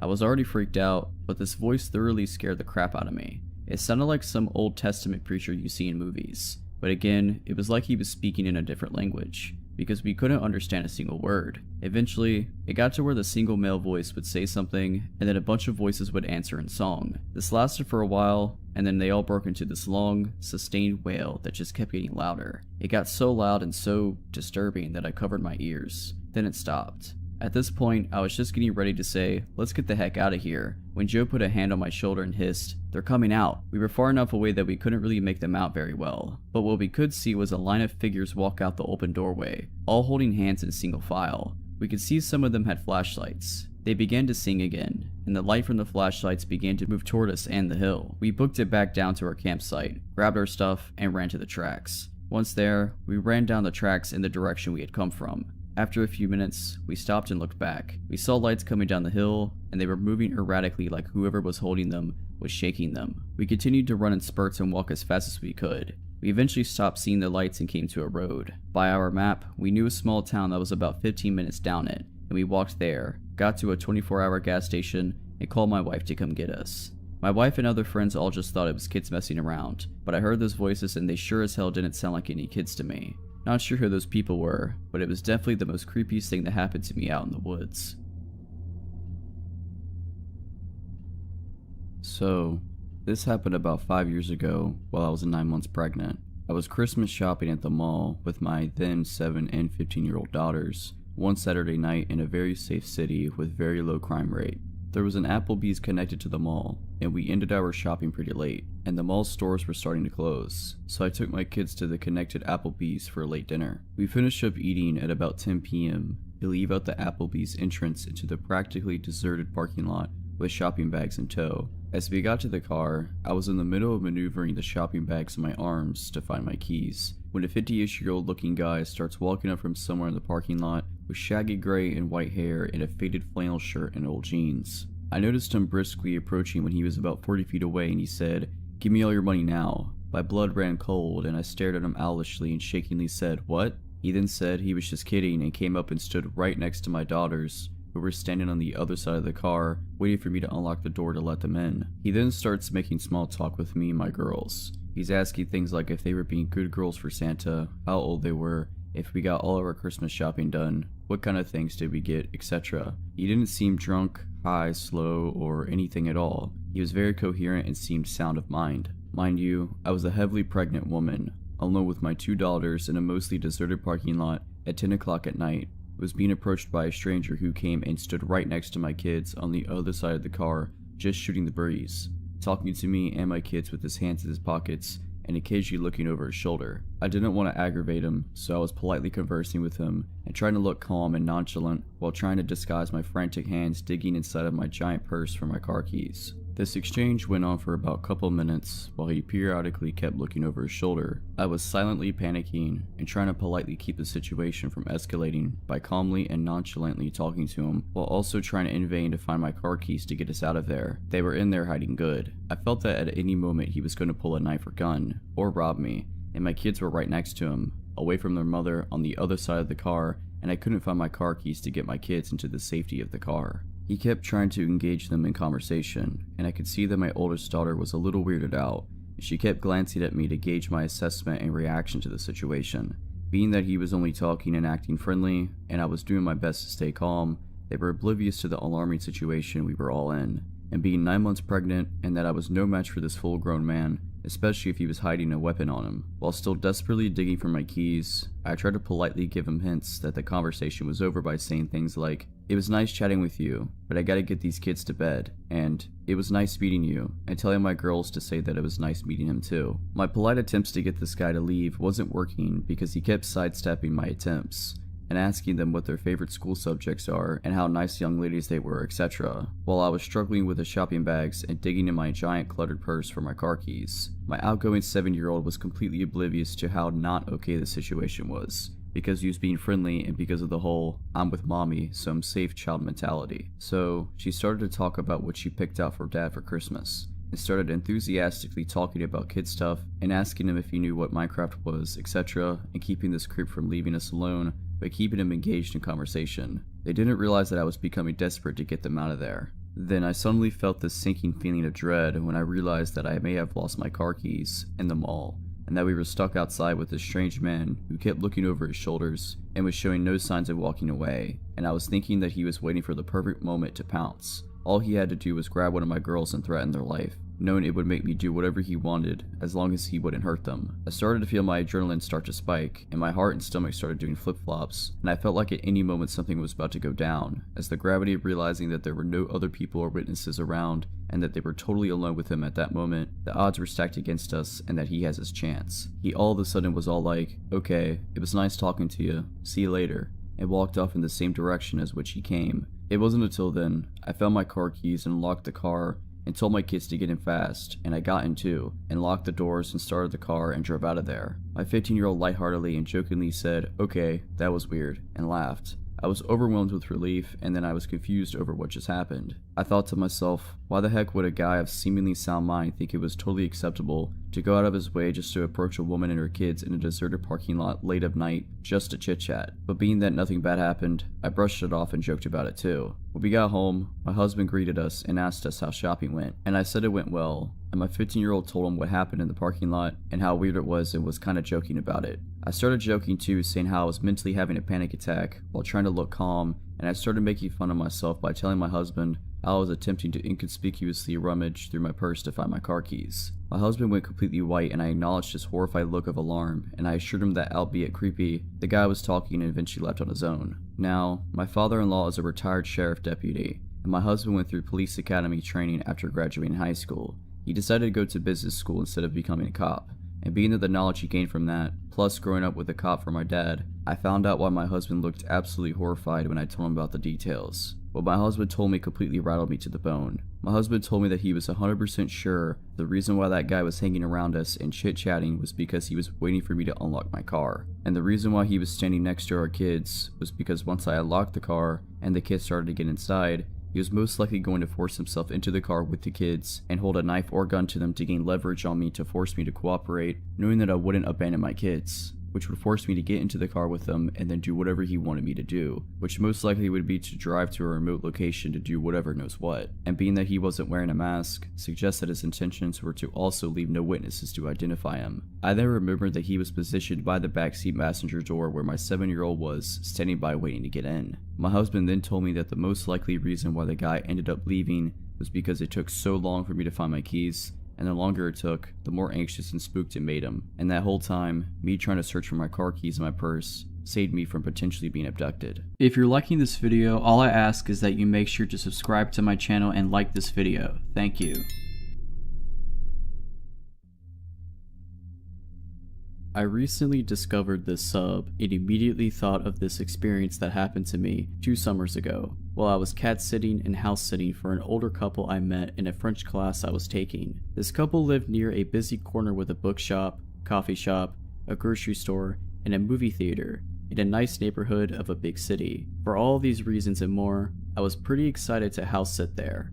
My own apartment, where I lived with my boyfriend and my own cat, was about a 10-minute drive to 40-minute walk further up the street in a quiet, residential area with nothing much around it. Now, my own cat is vocal and super social. Because of this, we try never to leave him alone at night because he will literally cry for us all night. We're always slightly paranoid that he's going to get us evicted due to noise complaints from neighbors. We lived on the top floor and you could literally hear him crying from the bottom floor and outside if the door to the building is open. So my boyfriend and I decided that he should stay at the apartment with our cat while I was house sitting. My boyfriend drops me off at the house and I settle in with my luggage, look around the surprisingly large 3-story house, and then decide to walk over to the grocery store to pick up some food for the next few days. As I'm walking home with my bag of groceries, I notice this man, extremely tall and gaunt, with a head full of long, shaggy hair, walking parallel across the street watching me. I'm only about 2 houses away from the place where I'm staying, so I sit down on the edge of the wall as though I'm taking a break and call my mom, trying to keep an eye on him surreptitiously from the corner of my eye. This man stops behind a pole across the street and continues to watch me. I tell my mom this guy seems to think that a pole hides him from my view, but that I can see him from there, standing still as a statue, just watching me. I don't want him to know where I'm staying, so we continue chatting and eventually I turn my full gaze on the man to let him know that I see him watching me. For a moment he doesn't react at all, then he just sort of meanders on down the small street and I watch him turn the corner and disappear from my view. I tell my mom and gather my groceries and walk cautiously down the street, keeping an eye out for him as I near the place I'm house sitting and don't see him. I dart in through the back door next to the garage as quickly as I can and breathe a sigh of relief once I'm inside. I tell my mom everything's good, and I put away the groceries and forget about the entire incident. The couple has a beautiful library, so I continually spend the rest of the afternoon and well into the evening just perusing their walls of books and selecting a few to bring upstairs to the guest bedroom on the 3rd floor. I'm playing some music and just enjoying the quiet downtime all to myself. I finally get sleepy, text my boyfriend goodnight, and fall asleep. I wake up shortly thereafter after a terrifyingly realistic dream that this gaunt man has walked into the room, trailing his fingertips along my body. The room is dark, all the window blinds shut, and my body goes completely still. Half positive that it wasn't a dream and that he had somehow broken in, it was waiting in the shadow. I quietly reach underneath my pillowcase for my phone. I always keep my phone tucked under my pillow, and it's not there. My panic rises, and my mind overreacts. He's here and he's playing a game with me. He took my phone. He's somewhere in the house. I desperately begin to pat around my bed as quietly as possible, searching beneath the other pillow for my phone. Not there. I think, surely he'll hear me if I get out of my bed to look. But I suddenly remember that I left my laptop next to me on the bed and I open it, quickly sending text after text to my boyfriend through iMessage until he wakes up. I tell him I can't find my phone, had a bad dream, and I'm super anxious. With him awake and responding, I get the courage to flip on the lamp and get out of bed. I search around the floor, thinking my phone must have fallen while I was sleeping. Nope, not on the floor. Finally, as I search the bed frantically, I find it atop the covers on the other side of the bed. Weird, but I suppose I must have knocked it across the bed or something. I don't sleep well the rest of the night, hearing noises from across the 3 floors of the creaky stairs and house, thinking anyone could break in through the patio door across from my room. All they'd have to do is get to the balcony and wake up the next morning exhausted. The next day, I'm sitting in the living room at their piano practicing. I'm an opera singer, and I was mostly excited about this house sitting because I'd get the chance to sing without worrying about apartment neighbors complaining, with the blinds open. There are some kids riding their bikes, neighbors with dogs, the usual.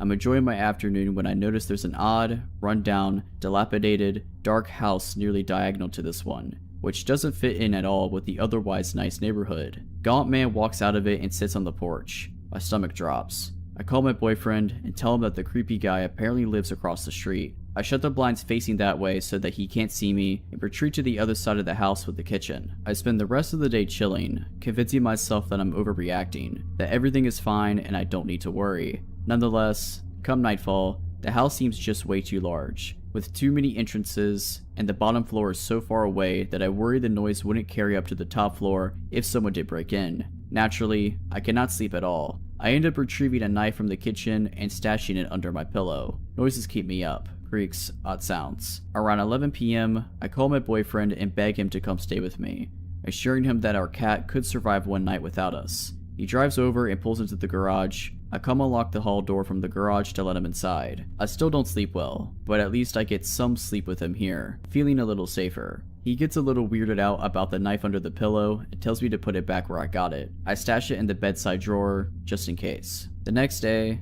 I pull it together and tell him he doesn't need to stay. I'm clearly overreacting. Then comes nightfall, and the plethora of odd noises. I decide I can't stay in the guest room at the top floor anymore because I feel like I can't hear anything. I go down to the second floor and try to sleep on the couch in their media room. George of the Jungle's on TV, and I try to fall asleep while watching that. Instead, I get more and more paranoid that I won't be able to hear anything over the movie and end up switching the movie off. I try to fall asleep again. Now I'm sure that I can hear noises from both above and below me. Not the cat who, every night, hid in a tote bag in their bedroom on the second floor and never made a sound except to hiss at me when we crossed each other's paths. I get no sleep, patrolling the entire house all night, finally falling asleep as the night sky tinged gray with dawn. The next day was my birthday, and his little sister was flying up from across the country to spend a week with us. He couldn't stay the night with me anymore because she was still quite young and needed adult supervision, and I insisted that she stay at our place rather than have them come to the house I was at. Fortunately, my best friend had just returned from her trip, and we decided to have a birthday sleepover. I feel a little paranoid, but again, I'm able to get some sleep with someone else there and wake up a little more refreshed. She leaves, and I sit in the kitchen, which faces the street where Gaunt Man first saw me. Gaunt Man is across the street, walking and watching. I duck down against the wall below the window, placing my phone at the gap between the blinds with only the top of my head showing. Gaunt Man gets closer, still watching as I hit record on the video. I get several seconds of him watching the house until he suddenly seems to notice the top of my head or the phone and snaps his own gaze back to the sidewalk below him and walks on. My heart is pounding. Now he knows that I've watched him watching me again. Probably saw the phone recording or taking a photo, and he lives right across the street, where he often sat on his porch for hours smoking with a couple of other men, facing my direction.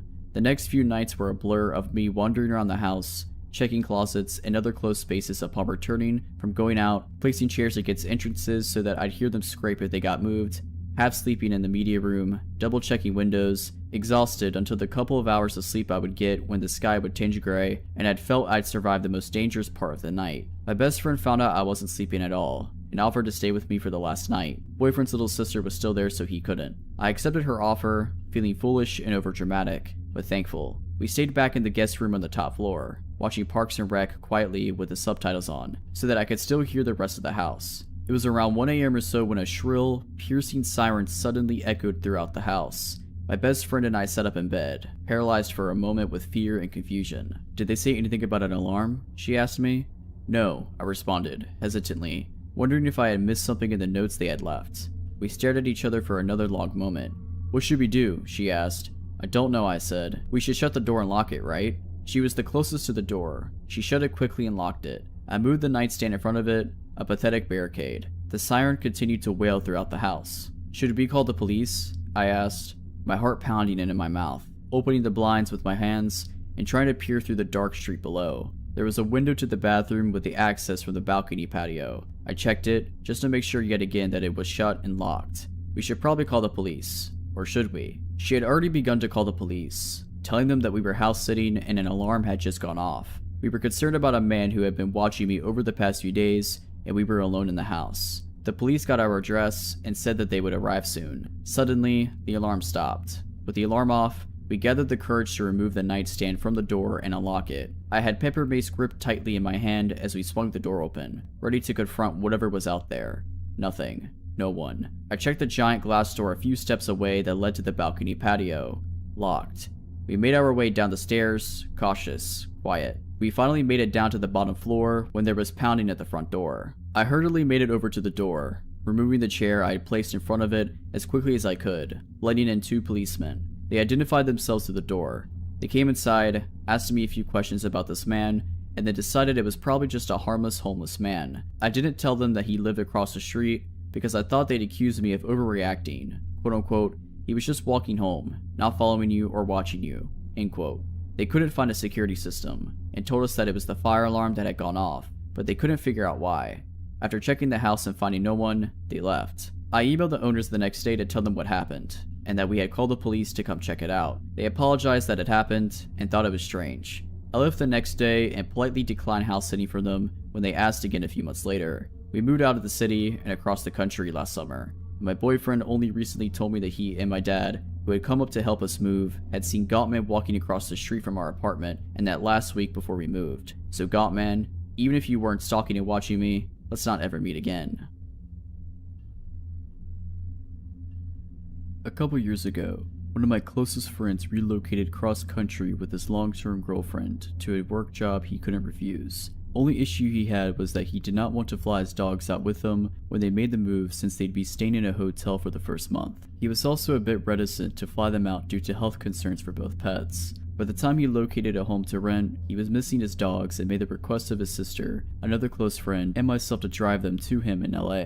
Now we're Chicago folks, so the trip would be a long one. However, with the 3 of us to foot the near 30-hour drive, it would be a piece of cake. We left early and drove long hours. Along the way, it was decided between my friend and I that we'd foot the majority of the drive ourselves, and if we needed to, we'd let our friend's sister do some driving. We were on a bit of a time crunch due to a snafu with the rental agreement, so we didn't have the luxury to stop very often past an 8-hour stay at a Denver LA Quinta Inn. As for the journey itself, it was relatively smooth, barring getting pulled over right before entering Utah for driving for 2 miles in the left lane of an empty highway. Whoops. From that point, we made it through Utah, Arizona, and Nevada without much trouble until we entered California in need of gas. I had been driving for the majority of the first day and tagged my buddy in after being pulled over. I remained in the shotgun seat as navigator, searching through the GPS for a fuel stop.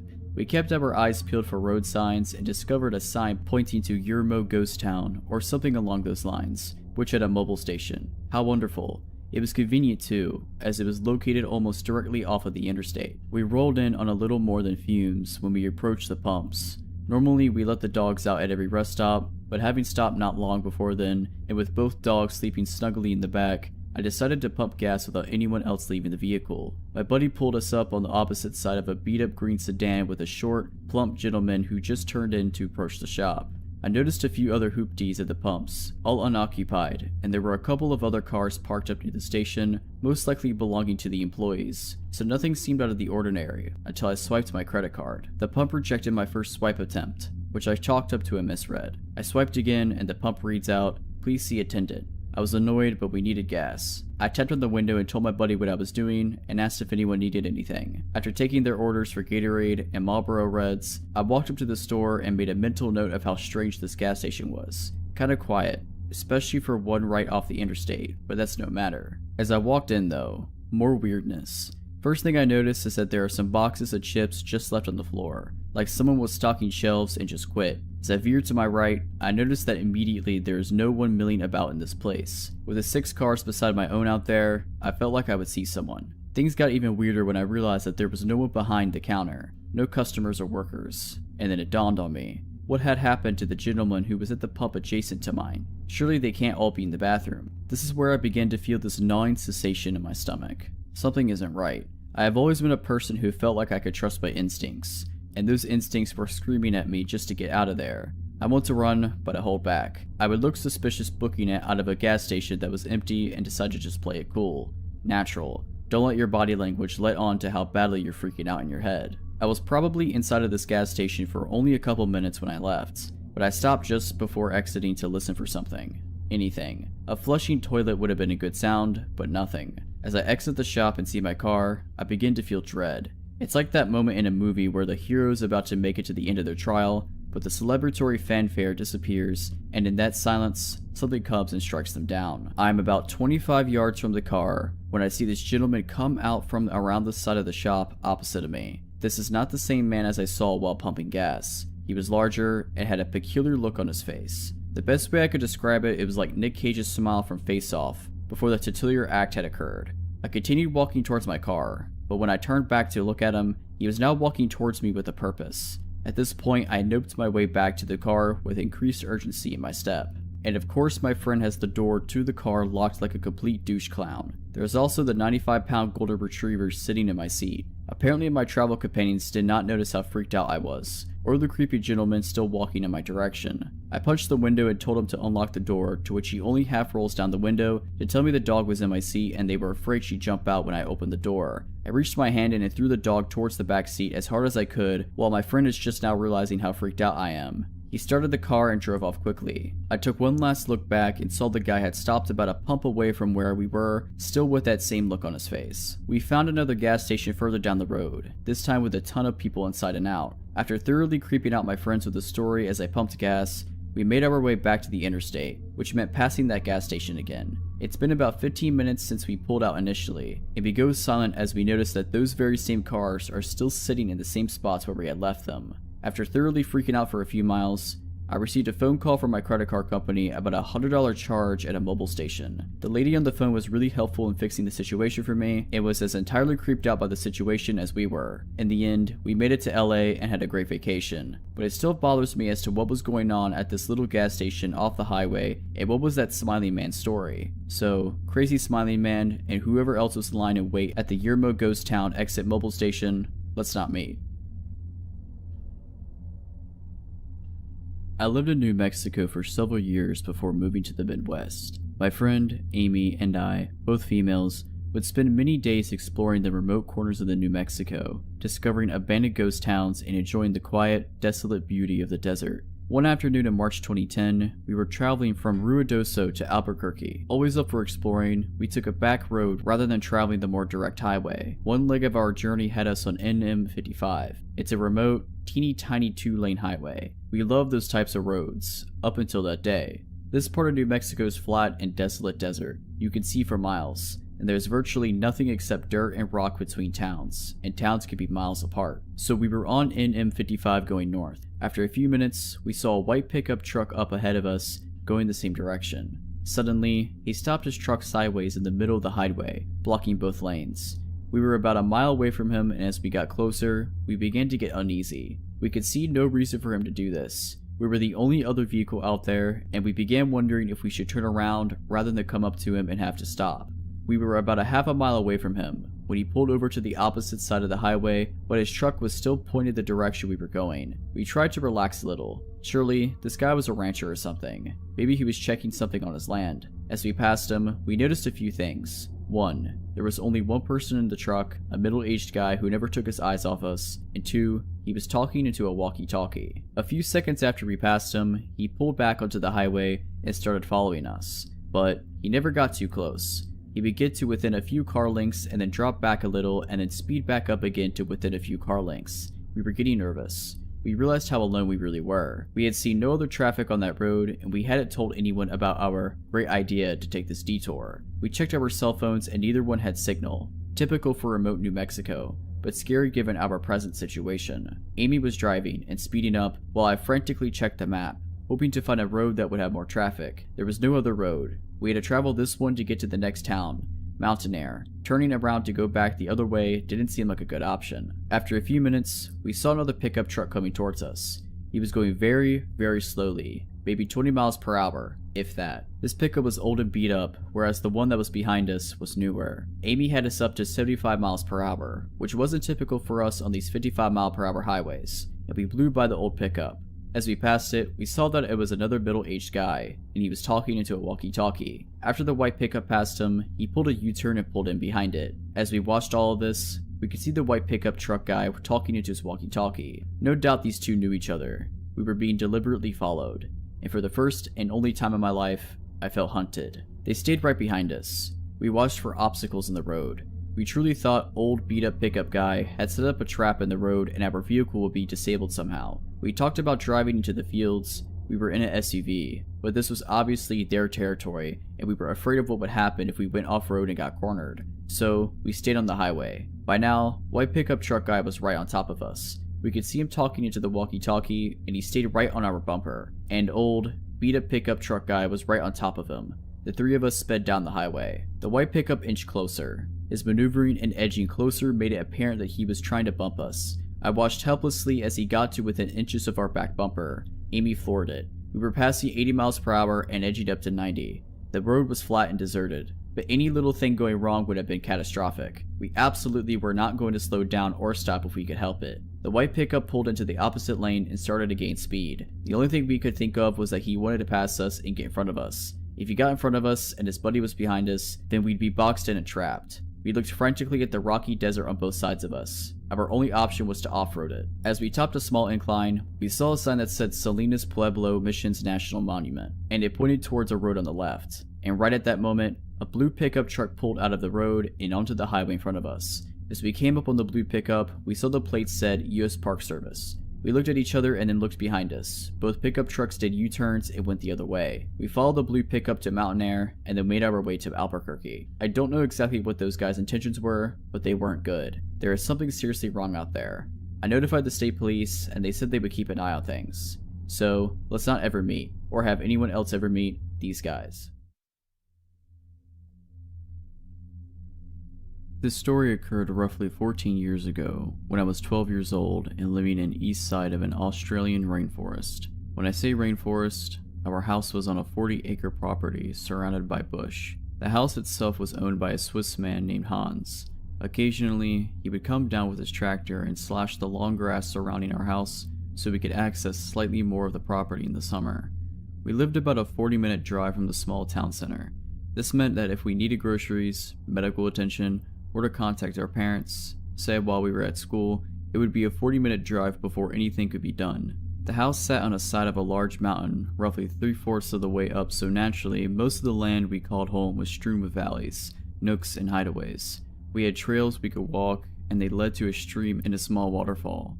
It was a truly beautiful place, but considerably scary to me and my small siblings, one brother and one sister slightly younger than me. We knew our neighbors on both sides of the property, but because of the location of our house was pretty remote, our nearest neighbors were roughly a 10-minute drive away.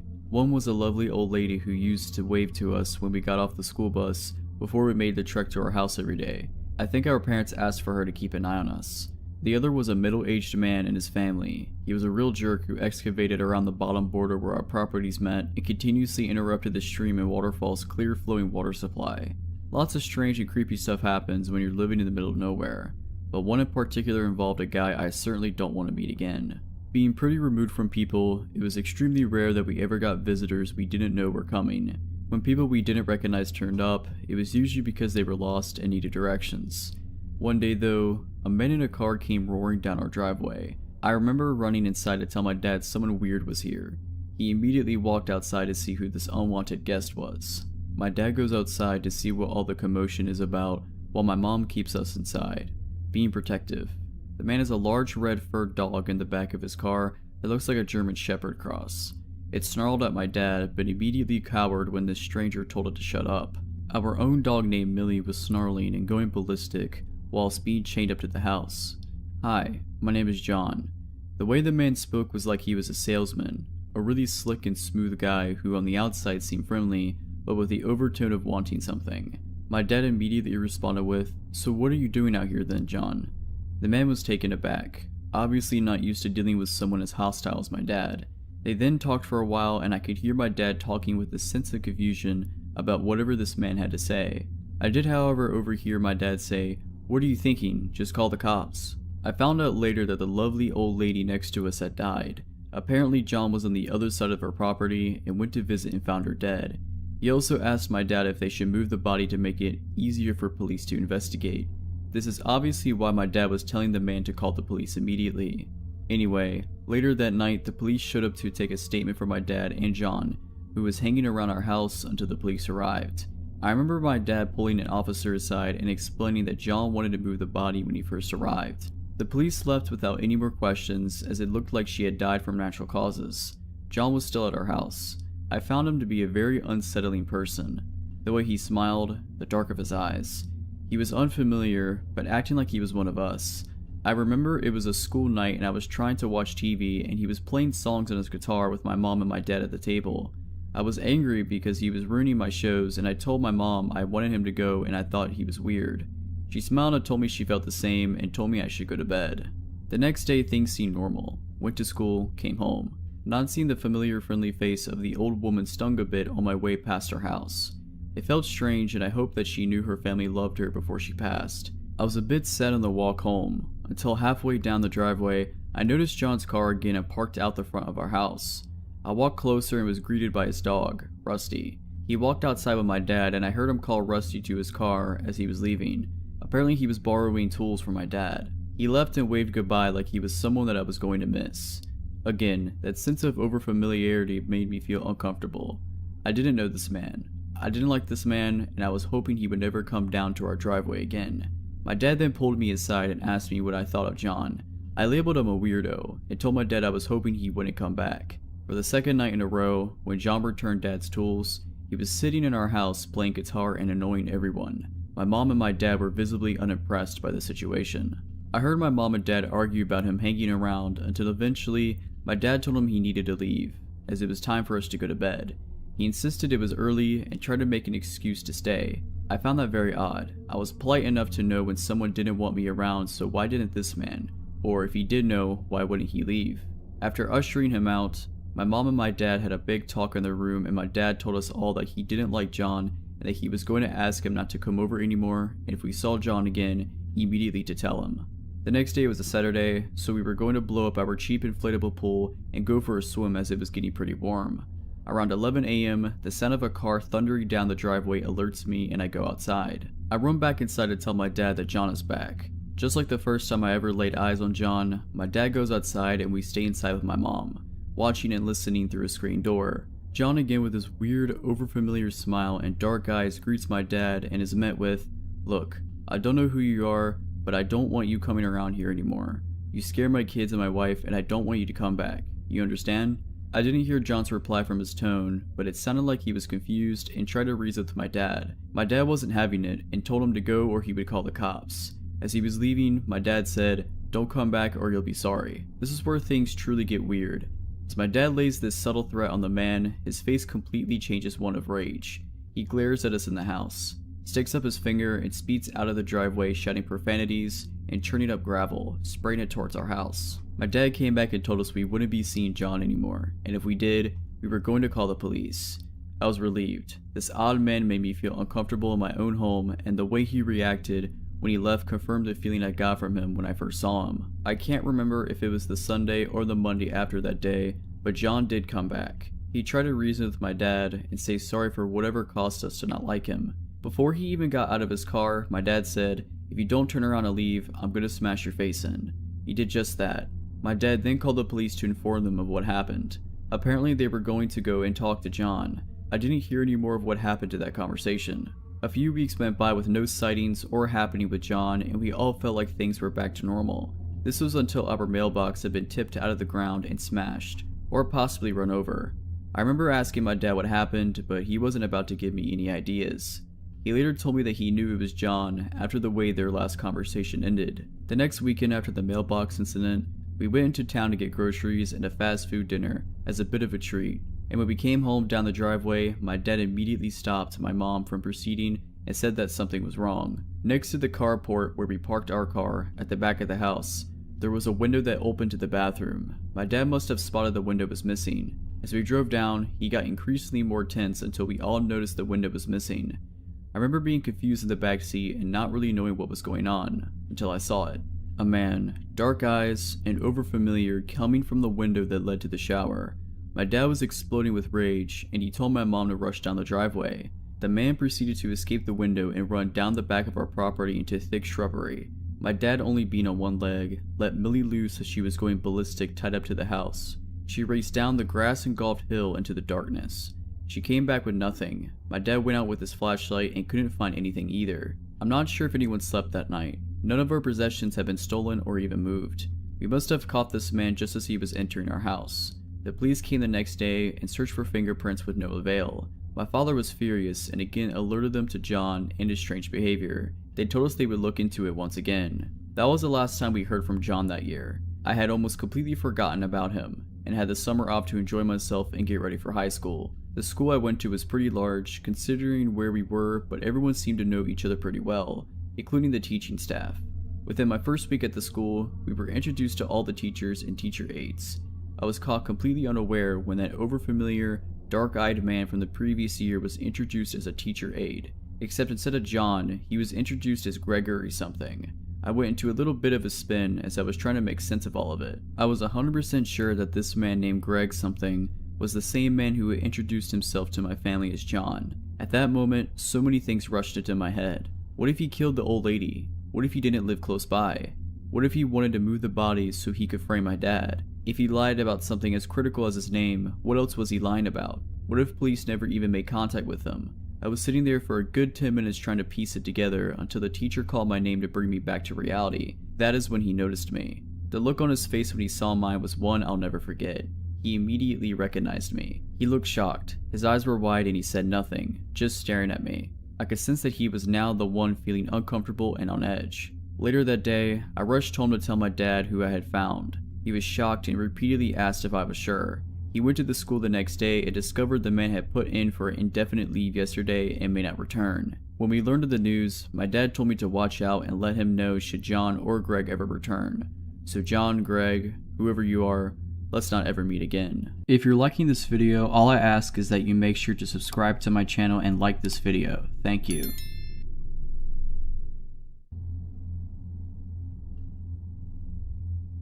When I was 14, I was asked to babysit my 3 younger cousins, aged 8, 4, and 1, in an extremely rural, mountainous part of Pennsylvania. My aunt and uncle had a wedding to go over to about an hour away and wouldn't be back until very late. Their house was situated on a steep mountainside. Their back deck had a 15-foot drop onto a rocky hill below leading down to a river. Their closest neighbors were about a half a mile away. The closest main road was a mile away, and at night, there were no lights to be seen anywhere around them. Basically, it was in the middle of nowhere and you would have to know where you're going to get there. You don't just accidentally end up there. My aunt and uncle left us with some pizza and their cell phone number next to their landline. This was the early 2000s and I didn't have a cell phone, but even if I did, I wouldn't get reception there anyway, and headed out. The baby was already asleep. The 4-year-old wasn't feeling well and was quietly watching TV in the living room as he dozed off, and the 8-year-old was playing Guitar Hero with me up on the loft. The loft overlooked the living room to the left, where I could keep an eye on the 4-year-old, and there was a huge window that overlooked the driveway to the right. The description of the driveway is an important detail to the story. The road that led to their house ran straight into their forked driveway. It was a dead-end road. The house was as far as you could go. Go to the left driveway, there is a large open carport, and that's where my aunt and uncle and anyone who ever visited parked. The right driveway led down a very short but very steep hill to a large leveled out area and ended against the garage door that opened to the basement of the house. It was never used as a garage, but served as my uncle's man cave, and where he spent most of his time. Right beside the garage door, a normal door with a window so you could see right in, but this driveway was exclusively used by the kids as a play area because it was the only flat, yard-like area on the property, and being on a mountainside, there isn't much room to safely play otherwise. No cars ever drove down there, ever. There are too many toys and bikes in the way, and friends and family knew this. It was about 10 p.m., pitch black outside, no moon to illuminate the area either. My cousin and I were still playing Guitar Hero when headlights caught the corner of my eye, and not my aunt's minivan headlights. Huge truck headlights with those roof lights you often see on Jeeps or other off-road trucks. Not only that, the truck was going down the right driveway, the kids' play area. This was not my aunt and uncle. This was not anyone they knew. Panic and dread filled my body. I was a small teenage girl, alone in an isolated house on a mountain at night, with 3 children in my care. In a terrified voice, I asked my cousin, "Who is that, Jake? Do you know whose truck that is?" And then he looked panicked. "No, I've never seen that truck before," he replied. I quickly ushered him downstairs, still unsure what to do, but the two little ones were sleeping down there and I wanted to make sure they were safe. I checked on the baby and then grabbed the phone to call 911, and then I started to hear the metal garage door being shaken violently. No one ever opened that garage door. More panic fills me. I hear them try the door beside it, the metal doorknob jiggling. No one was actually knocking. It's not like they were checking to see if my uncle was down there. Plus, the lights were out. It was dark down there. They knew no one was down there. They were definitely breaking in. The door leading to the basement steps was right next to the phone, so I could clearly hear all this going on. I quickly turned the little lock on the doorknob just in case they did make it into the basement. My heart was practically jumping out of my chest. I'm talking to the 911 dispatcher as my 8-year-old cousin clings to my arm. The operator is calm and trying to call me, but I knew it would be at least 30 minutes until a police officer could get up there, assuming they didn't get totally lost on this mountainside in the pitch dark. I just kept thinking, we are dead. This is how I die. The operator asked for the number my aunt and uncle left me so she could have another dispatcher call them to let them know the situation. I turned around to grab the paper with the number on it, and to my absolute horror, I see a man peering in a large sliding glass door. A huge, burly, but what had to been a 6'4" man with long, scraggly red hair and a big red bushy beard. And what made it worse, he was grinning at me. Grinning in a way that still scares me to this day. Meanwhile, I had to have looked like a terrified deer in the headlights. I was shaking so hard I could barely hold the phone. There was a second man behind him I couldn't see as well. I have no idea what he looked like, but he was equally as tall, but a bit more lanky than the larger man at the sliding glass door. I screamed, "Oh God, they're here." And before the 911 operator could say anything, my 8-year-old cousin goes, "Mr. Jim?" His voice was very confused. It wasn't like my cousin was happy or even relieved to see him. I asked, "Do you know who that is?" But before my cousin could answer, I turned my attention to the man in the door. "I'm on the phone with the police," I shouted. I'm grateful he didn't try that door, because I do not think it was locked. The man stared at me hard for a moment, eyebrows furrowed, like deciding what he wanted to do next, but he then just backed away into the darkness. What seemed like an eternity later, I saw the truck lights back up out of the driveway and then back down the road until they disappeared. I was still really scared, and so was my cousin. He had only met that guy a few times, an acquaintance of his dad. It wasn't like it was a close family friend, and obviously, because again, he went down the wrong driveway. Visitors never go down that way.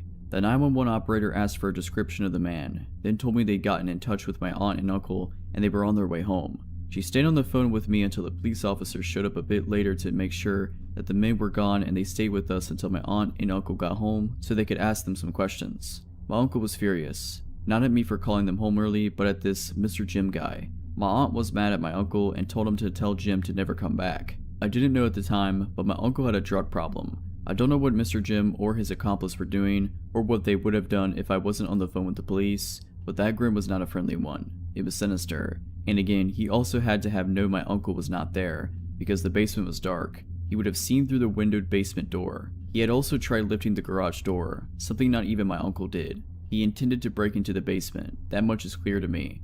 There's no other explanation. I never did babysit for them again, and I don't think I ever even went back up there because not long after, my aunt divorced my uncle and moved out. So Mr. Jim, the grinning mountain man who tried to break into the house where I was babysitting, let's not meet again. A few years back, my girlfriend and I, having hiked several other parts of the Appalachian Trail, decided we wanted to give the southern portion of Virginia's trail a shot. It is about 166 miles long. It runs through George Washington and Jefferson National Forest from Roanoke County to Pearisburg in Giles County. This is definitely one of the more remote and less traveled parts of the trail, which is exactly what we were looking for. We gathered our gear and made our way to the start of the Virginia Creeper Trail to begin our journey. We had planned our journey to end at Damascus and figured that by the time we got there, we would be more than ready to get home to our own beds. It was early October and the changing of the leaves and colors were amazing. The air was crisp and cool, perfect hiking weather with beautiful scenery. The majority of the trip was pretty uneventful, just your typical hike, but our last couple of nights is where things got weird. On this portion of the trail, you're supposed to camp on the trail or a designated shelter. We didn't really want to run into other people and didn't want anyone coming up on us in the middle of the night. We decided to ignore those suggestions and find our own little spot off the trail. A little searching around and we found a spot a little ways off the trail in the middle of a small clearing. It was perfect.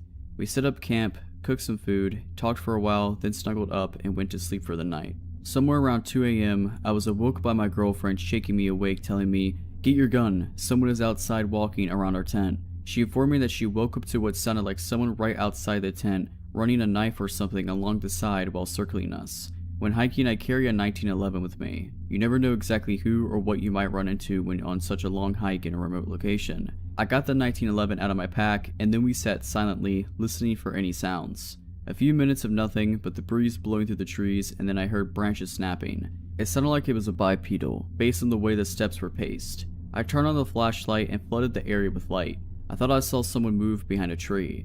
I yelled out and told them to go away and that I was armed. I kept the light on the area with my gun drawn and slowly approached towards the area where I thought I saw the figure. Then, from my right, I hear what sounds like someone running away through the woods. I spin and face my light that way, and then from the original spot, hear who or whatever was there take off into the woods. There's no way I'm giving chase, so I return to the campsite. I tell my girlfriend about what happened, and I end up sitting guard outside the tent, in the darkness until daybreak. In the morning, I looked around a bit for signs of who or whatever it was, and I discovered a boot print in some soft, moist dirt not far from our tent. It wasn't mine and it wasn't my girl's. This freaked me out as it confirmed that someone, perhaps more than one, was skulking around our tent in the dark. I kept it to myself because I didn't want to freak my girl out any more than she already was. At this point, we were pretty deep in and still had 2 days left. That day we walked a little faster than normal and covered as much ground as possible. When it came time to set up camp, I found a spot near a cliff where we could place the tent in a small overhang and prevent anyone from coming up behind us. The whole day up to this point, I had a feeling we were being followed. I had no confirmation of this as I hadn't seen or heard anyone else, but it was just a gut feeling.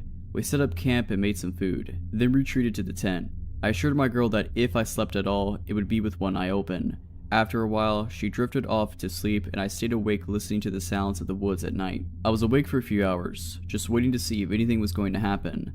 At some point, I guess my exhaustion caught up with me and I drifted off. I woke sometime later to what sounded like someone going through our stuff outside the tent. I grabbed my gun and woke my girlfriend, shushing her to be quiet. From that faint glow of the fire, I could see someone's silhouette against the tent. There was really someone out there. I yelled out to them something along the lines of, "We are armed, get out of here."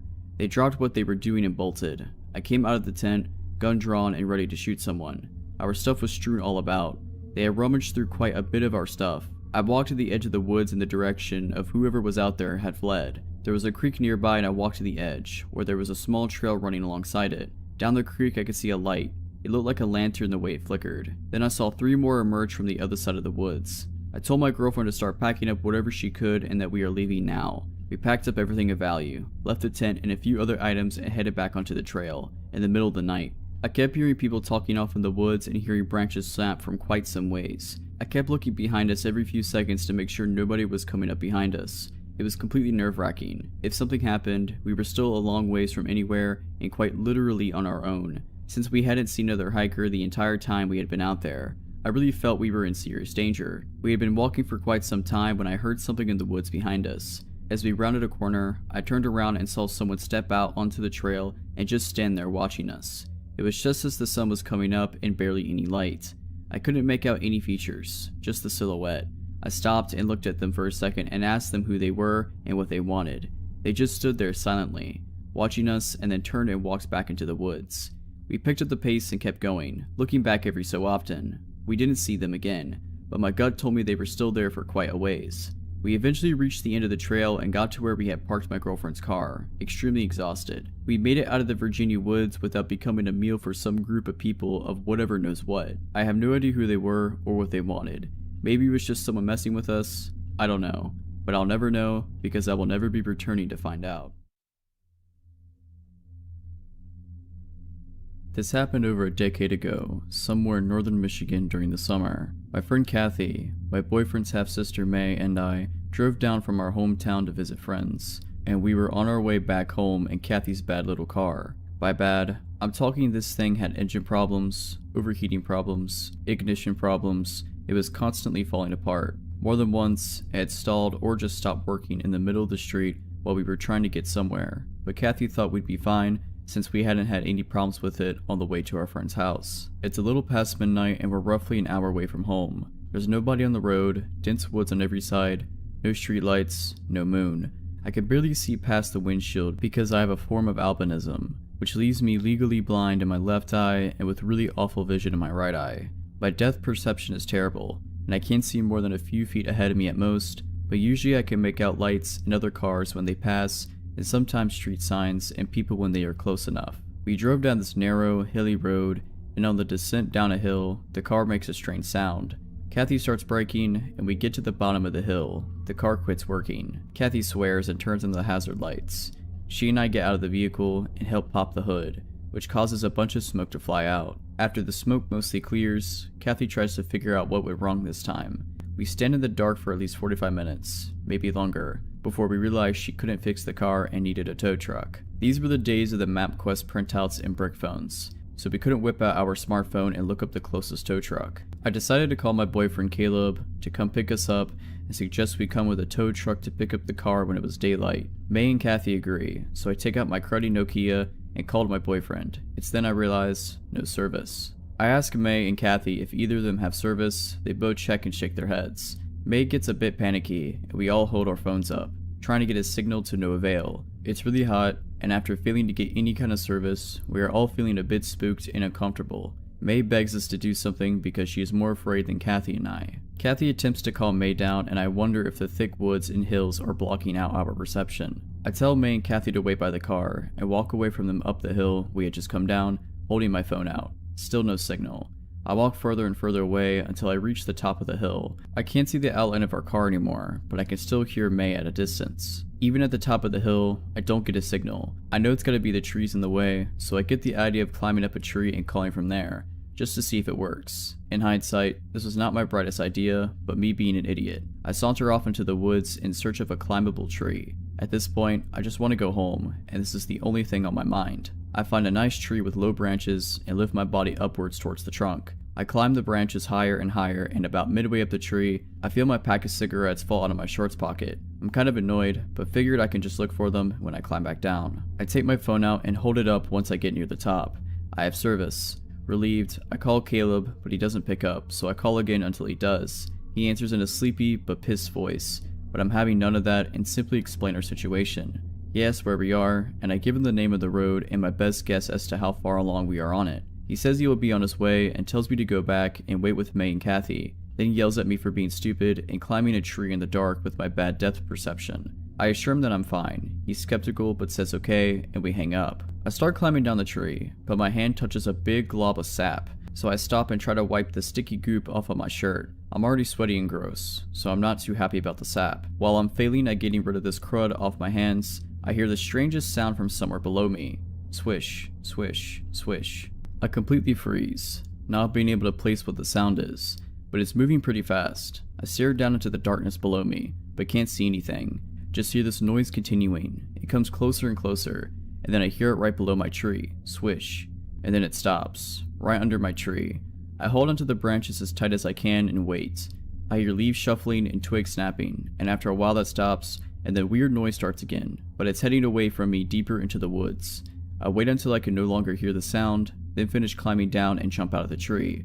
It's completely silent now, besides the sounds of the woods, so I grope around on the ground for my cigarettes. I don't find them, so I make my way out of the woods and back towards the road. I jog down the hill, and when I reach the bottom, I notice May and Kathy are not standing outside the car anymore, and the hazard lights are off. I walk over to the car and May rolls down the window a little bit and whispers in a panicked voice, "Elizabeth, where were you?" I point back over my shoulder towards the hill and started to explain that I called her brother, but Kathy yelled, "What are you doing? Get back in the car."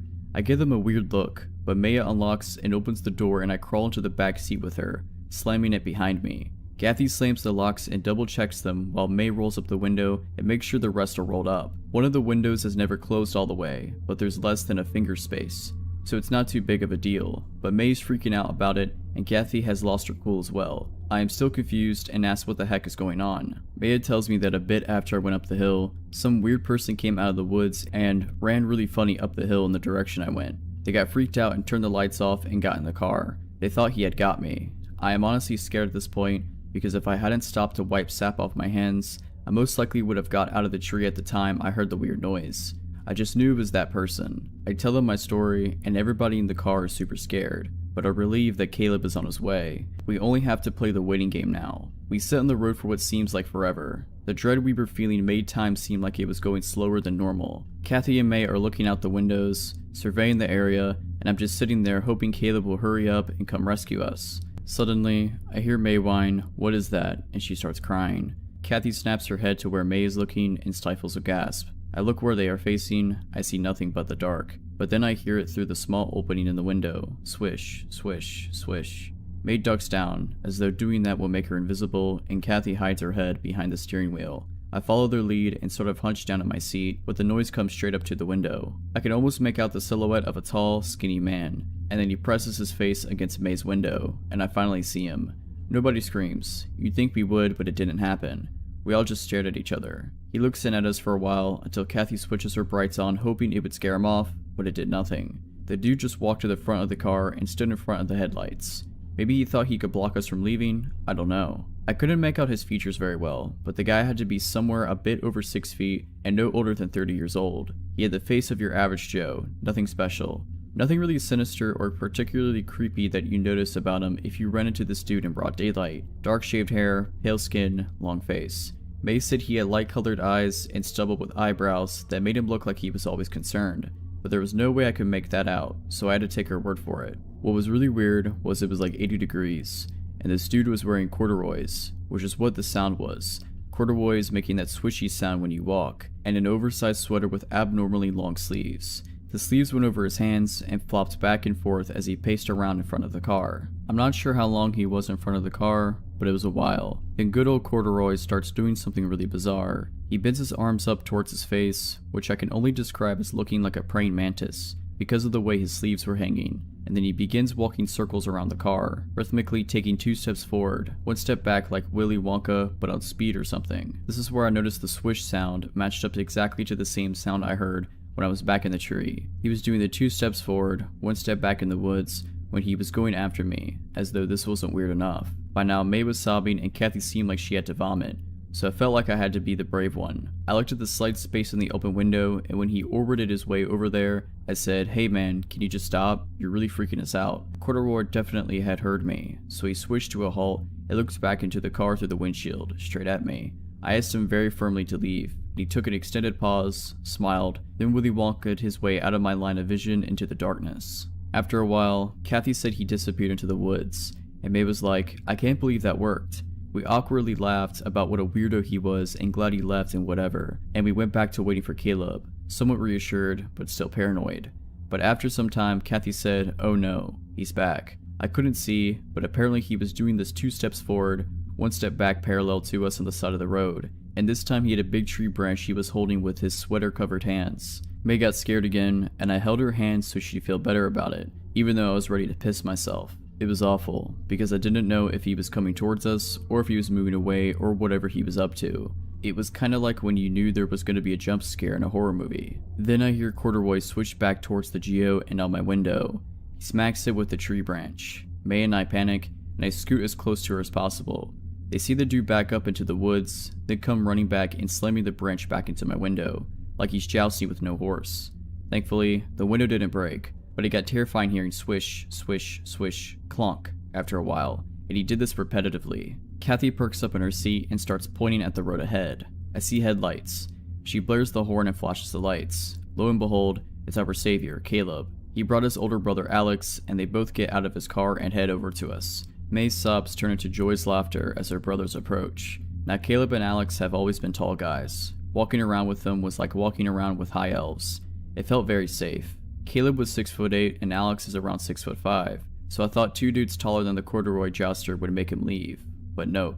Caleb walks towards Corduroy, trying to assess the situation, and Alex comes over to the car and taps on the window, tells Kathy to get out. She does, and he walks over to his car. Then he comes back and puts the car in neutral so he can push it off to the side of the road. May and I slowly get out, and May makes a bolt for her brother's car. I help Alex push the car to the side, while Caleb distracts the Corduroy jouster by holding the end of his stick and telling him to go away. Corduroy yanks the branch away from Caleb and starts backing up by going 2 steps backward, 1 step forward, and disappears into the darkness down the street. I can't see him, but Caleb can. The dude backs up pretty far and then comes launching at Caleb, who sprints the other way down the road, cause that stick could have really hurt him. He bumps past Alex, who had already got out of the car and was opening his car door, leaving me behind the car alone. Corduroy apparently changed directions and aimed the stick at me, but I couldn't really tell. I just hear everybody shout, "Elizabeth." This startles me, and I jump to the side of the car, hearing Corduroy smash the stick into the back window with a loud thud and a swish.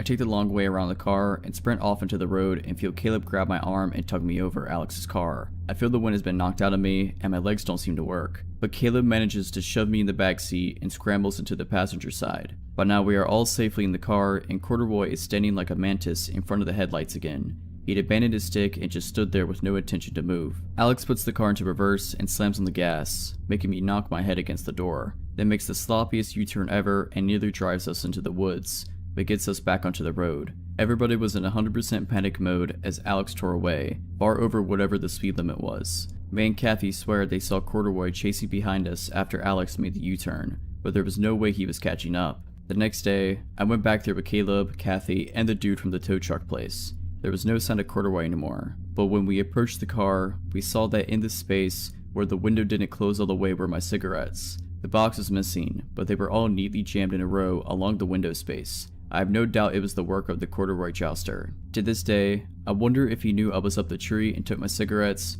or if he thought I dropped them and went further into the woods to look for me, or if he just found them later and decided to stick them through the window because he was weird. I also still wonder what his intentions were. I still have so many unanswered questions on that night. Several years ago, I was in a bit of a financial pickle. I was 21 with a bad job history, a bad job, and bad credit. My living situation went sideways, and I had temporarily moved back home with my folks. As anyone who has ever had to move back home as an adult will tell you, this was a terrible situation. I was a rush to get back out on my own, which is why when my best friend, similar position in life at the time, told me that an apartment had opened up at her shady complex, I had actually jumped at it. If you're from around here, then you'll know that every apartment complex in that town is kinda shady, but for those of you who are not here, this place is a shady non-town outside of another non-town, with more liquor stores than any other establishment, and several apartment complexes with no credit checks and same-day move-ins. A couple of months went by, and while the cops did occasionally show up in our parking lot, and you had to watch your step for more than one broken bottle, it wasn't the worst place to live. I worked the night shift at a large retailer, shuffling around freight in the back, hating every minute of every shift. So one night, while I trudged up and down a ladder like a zombie at work, my cell phone fell out of my back pocket at the top of the ladder. I grabbed at it, obviously missing, and died a little as I saw it smack the ground and go black. No amount of restarting or shaking could fix it. The LCD was completely shot. Well, that's just great, I thought to myself, and decided this was a good enough reason to go home mid-shift. Remember that thing I said about bad job history? Yeah, you can clearly see why. Driving home, at 3 AM on some random weekday, I turned onto the dark back road that led to my apartment building. I saw something faintly up ahead, in the road, and immediately think it's someone's dog. I pulled up slower, praying that I wasn't coming up on someone's dead pet, and saw that there was actually a teenage boy laying on the side of the road waving. There was a bike laying in the dirt next to him. The kid saw me and jumped, weaving toward the driver's side of my car. Now, I may have made a lot of poor decisions at this point in my life, but thankfully, I hadn't gone completely brain dead. I locked the car doors, but cracked the driver's side window. "Are you okay? What happened? Let me get some help." "I got hit by a car. They left me. I need help." The kid looked dazed and was cuffed up, but something about him also set my nerves on edge. "I'm gonna call for help, okay?" I grabbed up my cell phone and then remembered the thing was basically useless due to its ladder plunge. My cell phone was broke, but I live nearby there, okay? I will get help. I hope he didn't think I was lying, but then I didn't care. The kid slammed his hand against my car. "Just let me in. I need help now. I promise. I will get help and come back. Everything will be okay." I felt torn. I wasn't going to let this kid into my car, but at the same time, I couldn't blame him. If I was scared and hurt, I would probably be frantic too. The kid slammed his hand against the car again, and I started driving.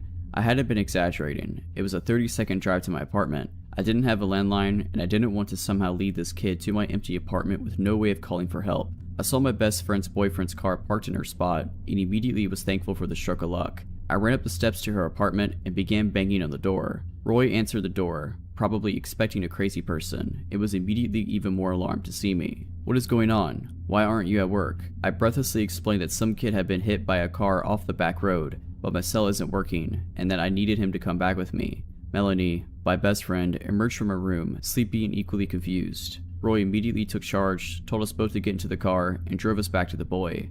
The kid was still there, waving us down. Roy, a large man, Mel, and myself all got out of the car. Help. I need help. I'm here to help. My friends saw you and came and got me, okay? Calm down. I got jumped by this gang, man. They beat me up and stole my backpack and rode off. The kid said frantically. I immediately became alarmed. That's not what he told me at all. I looked at Mel, my face clouding over. I thought you got hit by a car. Why did the gang jump you? What? Yeah, they beat me up and then someone hit me with a car. Plausible. I was still confused though. Roy also seemed very wary of this change in the story. Listen man, let me call an ambulance, okay? Can you tell me your name? The kid lost it. He screwed his face up and clenched his fist, hitting the side of his head. No, no, no, no. Just let me in the car, man. Just take me to your house. Roy was done. That's not happening, kid. I'll call an ambulance and the police, and I can wait with you till they get here, but we can't bring you back with us. The kid slapped the side of his head some more, and then in the most disturbing thing I've ever seen, grabbed fistfuls of his shaggy hair and began pulling it out of his scalp. The sound is still the most disgusting and alarming thing I've ever heard. Roy gave Mel and I the "let's get out of here" face, and we jumped back in the car. I'm calling the police, okay? I will tell them you've been hurt and you need an ambulance. Roy began dialing, and the kid started stomping around and screaming. Take me to your house, just let me get in the car, why won't you take me home? The kid stood in the street, blood trickling from where he'd torn up his scalp. Roy got back in the driver's seat and spoke with the cops as the kid raged outside. He then came to the window, staring so intently at us that I felt like my skin had shriveled up and fallen off. He began kicking the tires, and Roy, clearly over it, drove off. The kid grabbed me frantically at the back of the car. Roy drove past our turn, around Peters Creek twice to avoid leading the kid to the apartment complex, and then back down our road. The kid was gone. The bike, the kid, just gone. No idea where he took off to. Clumps of his hair were still on the road. We never saw the kid again. We searched the papers and internet to see if he'd been picked up, or if any other strange things had taken place that night, but nothing else ever showed up. What confuses me still about all of it is why he would demand to come back with all three of us. One person could obviously be easily overtaken, but what were his plans for all three of us? In the early 80s, when I was 8, my family was visiting my uncle who lived in backwoods Missouri. He lived on a lot of land, and the only other people who really even lived on the street were relatives, so no one else ever just happened to be there. This meant no one ever really locked their doors, because random family members were always coming by for this or that. One night, while we were all there, my parents and aunt and uncle decided to go to a nearby town to go bowling, because bowling. My brothers, who were 11 and 12, my female cousins, 6 and 14, and I'm female, stayed home. It was still daylight when the adults left, but it started raining pretty hard and got dark quickly. We used to play this game that was essentially hide and seek in the dark house, but we called it Vampire. There was a thin little mattress on the living room floor that some of the kids would sleep on at night, so the person who was it would lie on the mattress and fold it over themselves like a coffin and count down to midnight. When they got to midnight, they were looking for you. Again, all the lights are off, and you try to make it back to the coffin before you got caught. Because the house was in the country, it was pitch black at night. You couldn't see your hand in front of your face. What this meant for the game was that 1, you couldn't tell where the vampire was looking,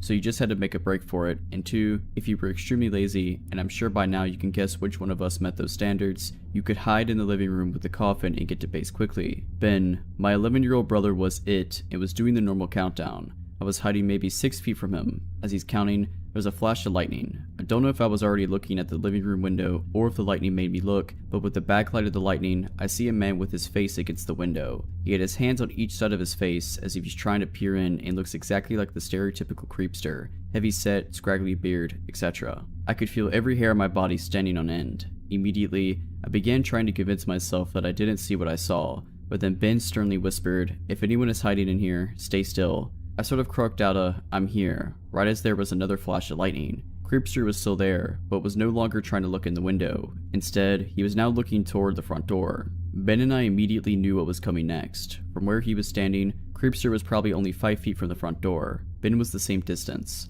but there was a couch between him and the door. Ben leapt over the couch and locked the door right as Creepster started trying the handle. At this point, I guess Ben decided that it was best to let the Creepster know that people were home and that we knew he was there, because he flipped on the porch light and then started turning on the lights in the house. This is going to sound weird, but I was too terrified to panic. Having said that, I was relying completely on Ben to know and tell me what to do. He told me to go lock the other doors and was yelling for everyone else to come out and to lock all the windows. Honestly, the next few minutes were hazy in my mind. I remember everything up until this point extremely clearly. Then I remember the end very clearly, but I'm less clear about the middle. I know that I locked the side door and then the sliding glass door in the back of the house. When we talked about it over the years, some people remember us seeing him out the back door as well. I don't think I remember that. What I clearly recall is locking the sliding glass door and standing there frozen and hearing Ben in a very calm but firm voice say, "Close the curtain, listen to me, okay? Close the curtain." So I did. Ben can't remember that part, and I just remember my fear in Ben's voice, so I'm not sure if I saw the creepster in the backyard or not. We tried to call the police, but my aunt and uncle had a stupid party line and it wouldn't work, either from the storm or from a neighbor leaving it off the hook or whatever. For the second, they are the only people I've ever known with a party line, so this wasn't normal to me either. But for those of you who don't know what that is, in really rural areas, multiple people on the street would actually share a phone line. Would have different rings for different households, but you could pick up on the phone and listen to your neighbor's conversation. We also tried to summon help on my uncle's CB radio, but couldn't reach anyone. My uncle was a hunter, so he had a gun rack full of rifles in his room, but my older cousin was on an out-of-town hunting trip and took them with him. All we could find was a BB gun that looked like a real rifle. I vividly remember Ben putting me on phone duty and Scott, my older brother, on CB duty, while he stood watch at the little square window on the front door with a BB gun. Maybe 30 minutes later, Ben said, "He's back. He's coming up the driveway." The rest of us froze in fear, but Ben opened the front door and stepped out on the porch, pointed the gun and said, "Get out of here right now." Then we hear our cousin Kyle, who lived on the road a bit, say, "You know that's a BB gun, right?" Even though Kyle was only 15, I remember that we felt like we had been saved when he showed up. Kyle seemed really skeptical of our story, like we were playing a trick on him, even though we had no idea that he was coming, but he stayed with us until our parents came home. Honestly, I don't remember if we even told our parents what happened when they got home. There was definitely no police involvement though. We just went on with our trip, but we never played Vampire again without some mention of that night. If you're liking this video, all I ask is that you make sure to subscribe to my channel and like this video. Thank you.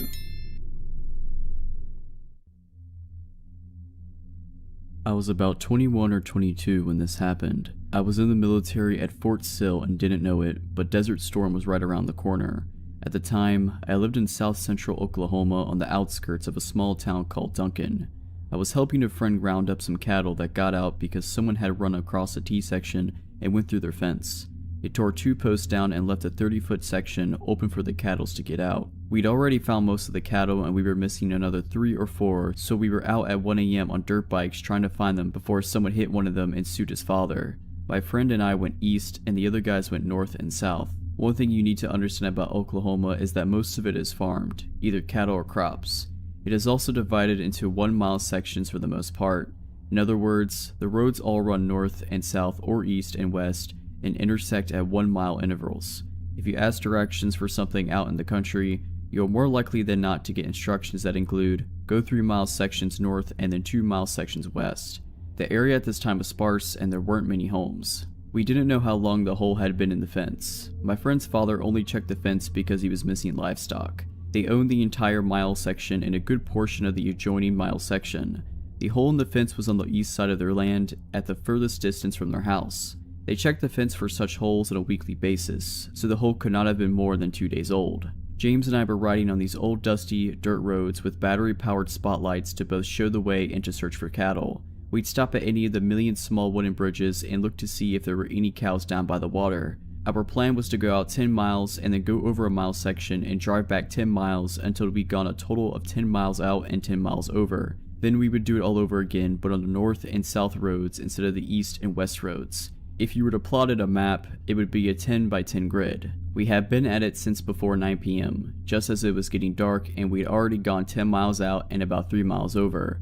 I need to mention at this point that there are some mile sections that are not divided by roads and you have to turn one way or another at a T intersection. If that happens, we always took the road that went in our general direction of travel. If we were traveling east and came to a T and we'd already checked the road north of us, then we head to the south a mile and then head east again. Occasionally, an old farmer would pass away and leave his land to relatives who had no interest in farming, and the land would be up for sale or just left alone for years. When this happens, and the roads aren't used as much, nature reclaims them and you're usually left with a dirt road with weeds and grass growing on it, or you're left with little more than an improved trail, usually 2 ruts with overgrown weeds and Johnson grass and occasionally a tree. We were on one of those rutted roads, headed south to the next intersection where we turned east again. The land here was too hilly for cultivation and had been left alone for at least the last 30 years. We were both familiar with it and we hunted and fished there. This mile section and the next two were basically wild. At the end of the dirt trail would be a T intersection, but the west side was fenced and the only option was to turn east again. At the end of this mile section, the road was a dead end, but we had to check it and then double back. We just made the turn back to the east when we saw something burning over the next rise. Grass fires are extremely dangerous and can get out of control in minutes. As we topped the rise, we saw the fire was actually in the middle of the dirt road. When we got to it, we found that it was a recliner that was burning, a blue Lazy Boy recliner. We stopped and threw some dirt on it and finally got it extinguished. James and I were wondering what kind of an idiot would do this and how strange it was to be in the middle of the road just burning. Satisfied that the fire was out, we got back on our bikes and idled past the recliner toward the end of the mile section, still a quarter of a mile in the distance. We found one of their cows at the bottom of the rise, about 100 feet down the road. It was laying in and half out of the road. Its throat had been cut and it was laying there with its eyes open and tongue hanging out.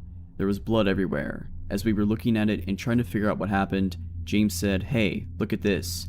It showed me where the blood had dripped from the cow to about 10 feet away from it. There were shoe prints of blood in the road. It was just part of a shoe print, but you could tell that was a shoe print. We found 2 more when we looked more diligently. At this point, the hairs on the back of my neck were standing up and it was suddenly a very cool evening. I looked at James and his eyes were as big as saucers. He thought something spooky was happening too. We talked about going back, but we knew that we'd be shamed if we didn't see if there was anything else. We finally decided to walk the bikes the rest of the way to the dead end just in case there was someone there. We didn't want them to hear the engines. We began walking the last quarter mile or so to the dead end. It was at the base of the last hill and we just started heading up onto the other side. My heart was going at about 200 miles per hour and I had cotton mouth so bad that it was almost impossible to swallow. Then I noticed that someone had stuck paper plates of the barbs of the wire on the fence. We looked and there were plates stuck to the top strand of a wire on both sides of the road. It started about 50 feet behind us, it continued up and over the hill. They were evenly spaced about 5 feet apart. As our gaze followed the row of paper plates up the top of the hill, James suddenly said, "There's another fire," and it was at that moment that I could smell it. But what I smelled wasn't that normal smoky smell. It was as though someone had added incense into it. I asked James if he could smell that and he could. I told him that I didn't like this at all. I was okay with losing face in front of our friends and his dad and brothers. I was ready to go. He agreed with me but said that we had to see what was burning. We were both whispering and we were both shaking so much that our voices quivered. We started up the hill again and I was thinking with every step that we were going to be seriously killed or worse. As we got to the top of the hill, one of the paper plates blew off the fence and skittered behind us, making both of us jump, and it was all I could do to not scream. After I saw what it was, I started to laugh it off, but James shushed me and told me to listen. We could hear voices. As we topped the hill and were able to see the bottom where the road stopped, we saw a group of about 10 people all standing around another recliner that was burning. They had their backs to us and they were passing a big picture around. From our vantage point, we couldn't actually see what was in the picture, but the slit throat of the cow haunted my thoughts. They would each take a mouthful and spit it into the fire. This went on until the picture was empty. The entire time, they were all saying something in unison. We could only understand an occasional word. They changed their tones in a rhythmic manner with an emphasis on the last word. I can remember hearing here and there and beseech and father. James and I stood there on top of the hill like a couple of idiots, our mouths hanging wide open and actually scared stiff. After a minute or two, they would repeat whatever it was, all the while passing around that pitcher and spitting it into the fire. There was a small camp table set up on the side and a little behind them. After the last of the liquid was gone, a man turned and sat the pitcher on the table and picked up what looked like a large loaf of bread. Just as he was turning back to the fire, he evidently saw us. I am sure that we made a nice silhouette sitting there at the top of the hill. He screamed, "Hey!" and dropped the loaf of bread and started running in our direction. The others turned and immediately followed him. That was all the encouragement that we needed. It was time to go. We turned our bikes around. James got his started on the first kick, but I somehow managed to get myself off balance, and when I kicked, the bike fell on its side with me.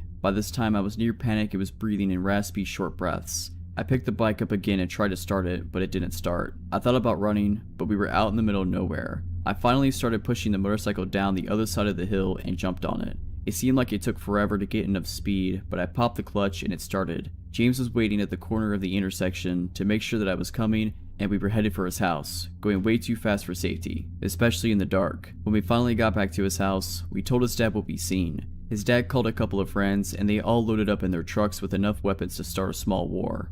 James and I sat with his dad and told him where to turn. His dad kept asking us questions on the way. What were they doing? Why was there a chair on fire? They cut the cow's throat? How many were there? What What did they look like? What were they driving? The last question stumped us. We hadn't seen any cars or trucks. The road was the only way in or out, and there was a creek that ran on the backside of the end of that particular road, so they couldn't have gone that direction. How did they get there with 2 recliners? When we got to that last stretch of road, the headlights found the spot where the recliner had been sitting. It was gone. We could all see where the road and surrounding grass was burned, but the recliner was not there. As we got closer, James noticed that the cow was gone too. I hate to admit, but I was getting scared all over again. I was afraid that his dad would tell us that it was our imagination and not believe us. When we got closer to the burnt spot in the road, Buster, James' dad, noticed the chair off in the ditch on the left side of the road. Then I noticed the cow on the other side. It was also in the ditch. The paper plates were all gone. Buster got out to look at the cow with the other men. They stood there talking and shaking their heads for what seemed like 10 minutes before getting back into the trucks. We continued toward the hill. The ruts made by spinning motorcycle tires were easily seen, but there was no fire on the other side of the hill. We all went down to where the other recliner had been burning, but it and the camp table were gone. You could see where someone had walked around the charred area and covered it with dirt. After we left, James saw a paper plate about 50 feet on the other side of the fence. Buster called the county sheriff when we got home, and by that time it was daylight and we went out again with the sheriff and a deputy. When we got back to the road, the first recliner and the cow were gone, but you could still see where something had been on fire and there was still blood on the road and in the grass. James showed them the shoe prints we'd seen. At the bottom of the hill, you could still see the charred area where the second recliner had been burning, and the deputy found the little scuff marks where the table had been sitting. At the end of the road, you could see where the top strand of the fence had been tugged down and wrapped around the lower strand so someone could crawl over it. You could also see where the grass and weeds had been trampled, providing a fairly easy trail to follow. We found a woman's tennis shoe on the other side of the creek. You could see where someone had climbed up the bank on the far side of the creek. We followed the trail all the way across the field up to the next dirt road. Again, the top wire was wrapped around the next lower wire and there was a piece of red bandana looking material caught in it. There were marks on the road where 2 or 3 different cars had spun their tires when they left. Buster also found a large piece of glass that had blood on it. Buster filed a report for the missing cow. They'd found 4 more cows in the opposite direction from where me and James had gone. They never found the recliners or the missing cow. The sheriff called a few days later and told Buster that the blood on the glass was human and not bovine. It was his guess that the pitcher broke and someone cut their hand while carrying it back to their vehicles. 2 weeks after that, there was a huge scare in our community about some cult that had promised the area at large that they were going to kidnap someone and sacrifice them. Buster always said that it was just someone running their mouth after hearing about our incident. It was all anyone talked about that summer. Buster also said that he sure would like to know what happened to that cow. The story occurred in the summer of 2008.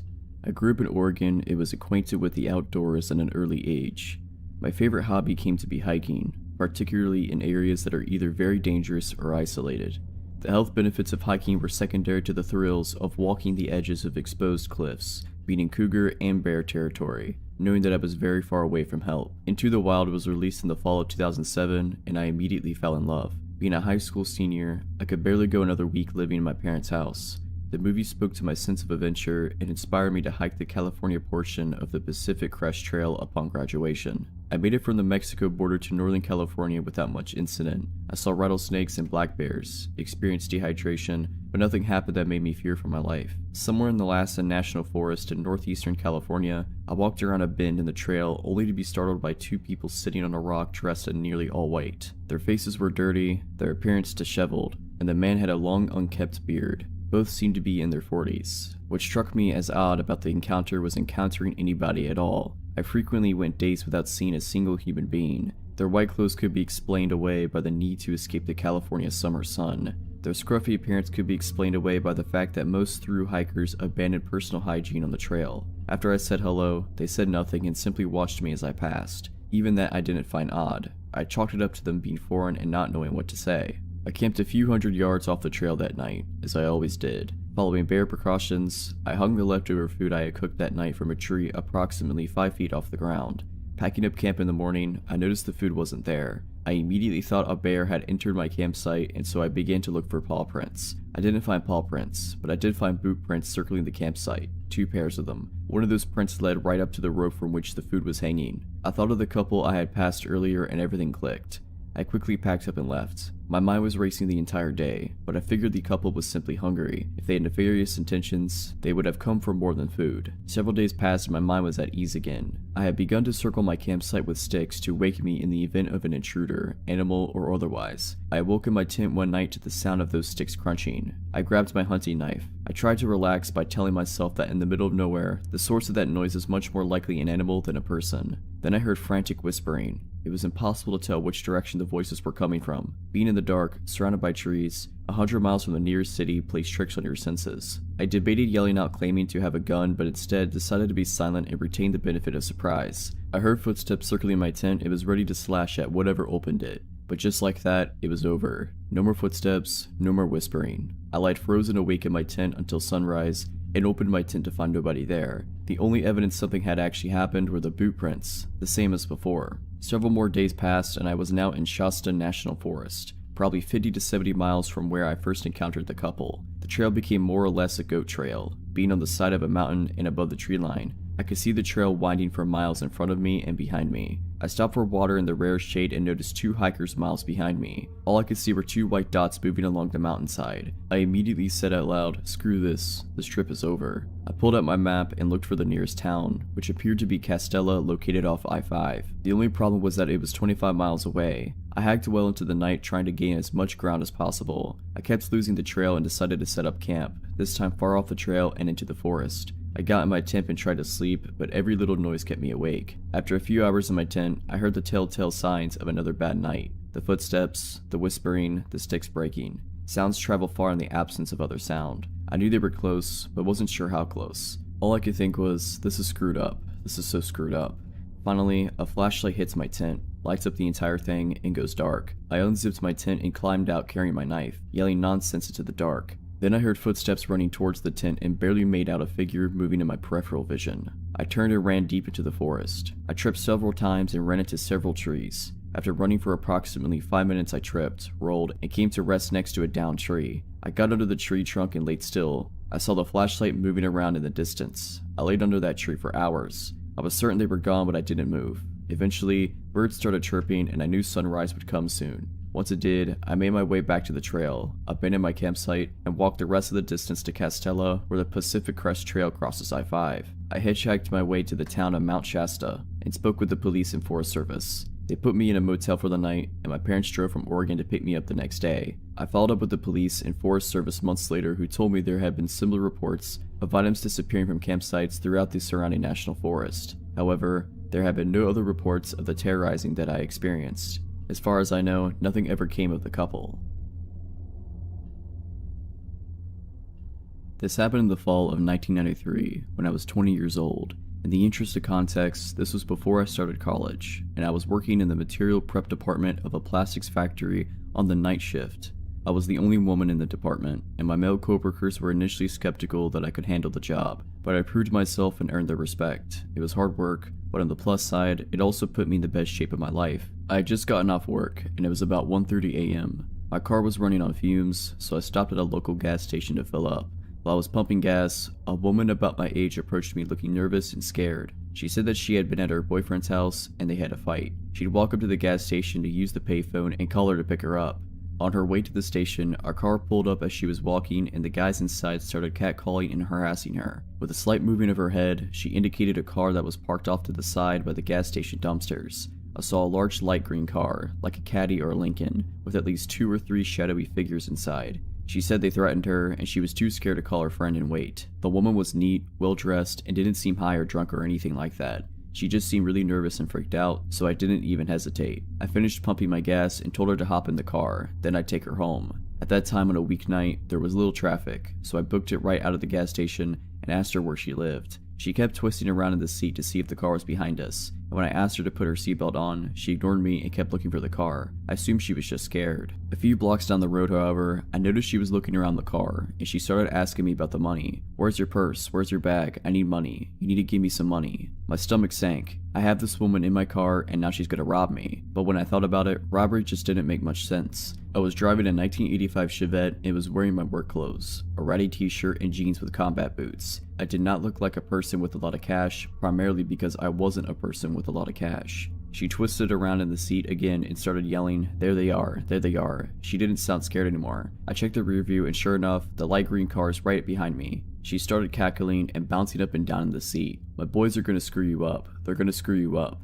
She's laughing like crazy, opening the glove box, looking in the back for a bag or purse, telling me all the messed up things these guys are planning to do to me. Now, if I had been smart, I would have just driven to the police station. Actually, if I had been very smart, I would have just called the cops from the gas station and waited with her until they arrived. That would have been the intelligent thing to do. Unfortunately, none of this crossed my mind until later. In the moment, I just got really angry. I realized 3 key things all at once. There was an intersection up ahead, with cars on either side waiting to cross, and the light had just turned yellow. I had a spare box cutter that I kept for work in the driver's side door compartment. The lady still had it put on her seatbelt. I didn't think. I floored it and passed under the yellow light just as it turned red. I glanced back to see if the green car was still behind me, but the cross traffic at the intersection had started to move, and they had it caught up. The woman started yelling. I slammed on the brakes and she hit the dash and windshield with a solid and viciously satisfying crack. When she rebounded to the passenger seat, I had the box cutter in her face and was screaming some serious stuff.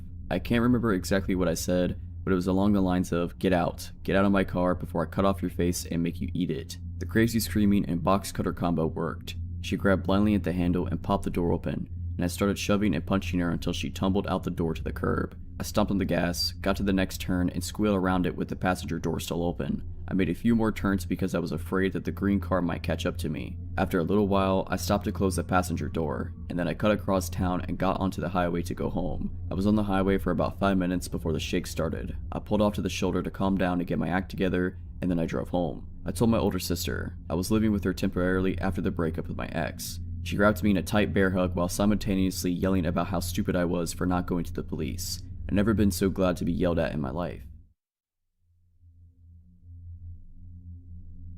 I've lived most of my life way out in the valley countryside of Ontario.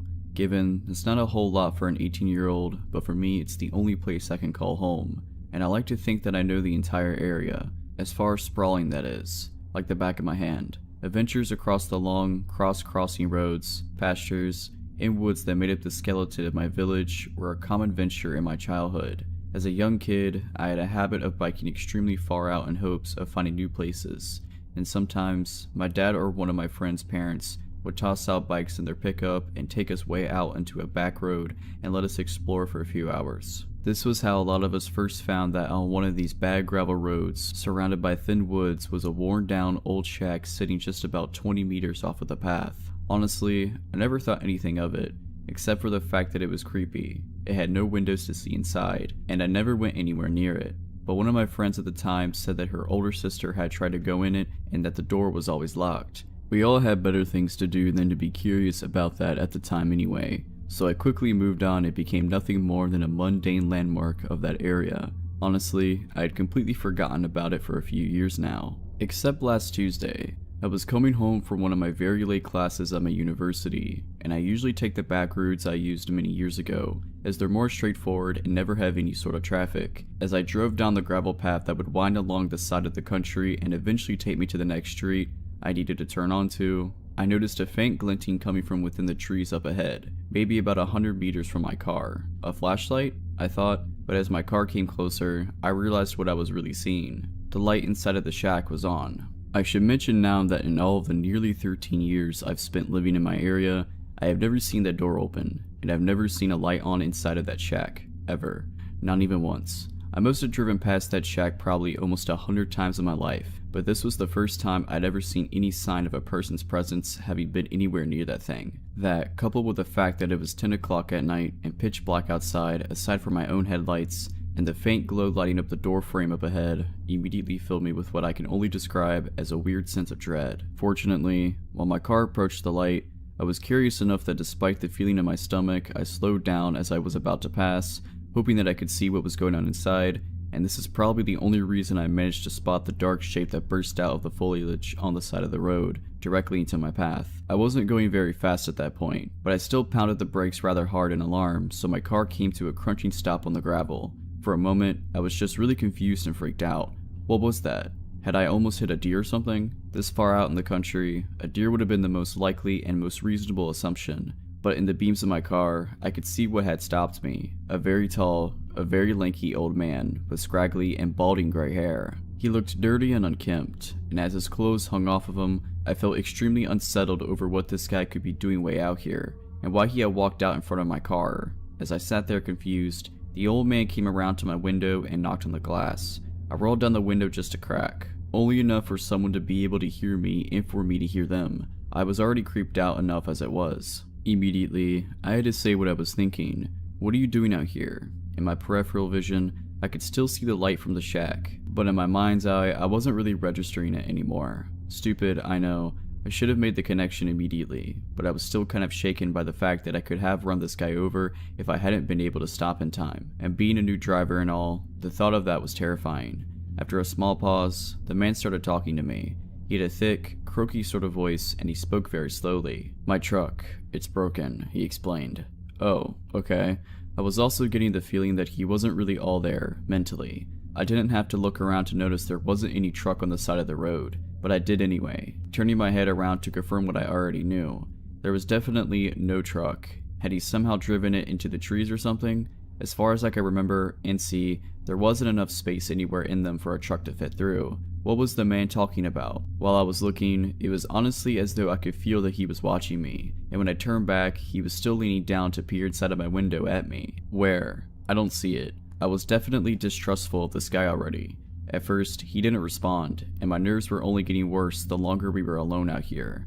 Then he replied, "It's just up the road," he said, turning just to point with his finger in that general direction. The lights on my car aren't exactly the greatest, but I could still see far enough that I really couldn't imagine where on earth this truck was supposed to be. I couldn't spot the faintest sight of it. While I squinted up ahead, he continued, "I'll show you where, if you come." At this point, I really had no idea what this old man was thinking I could do to help.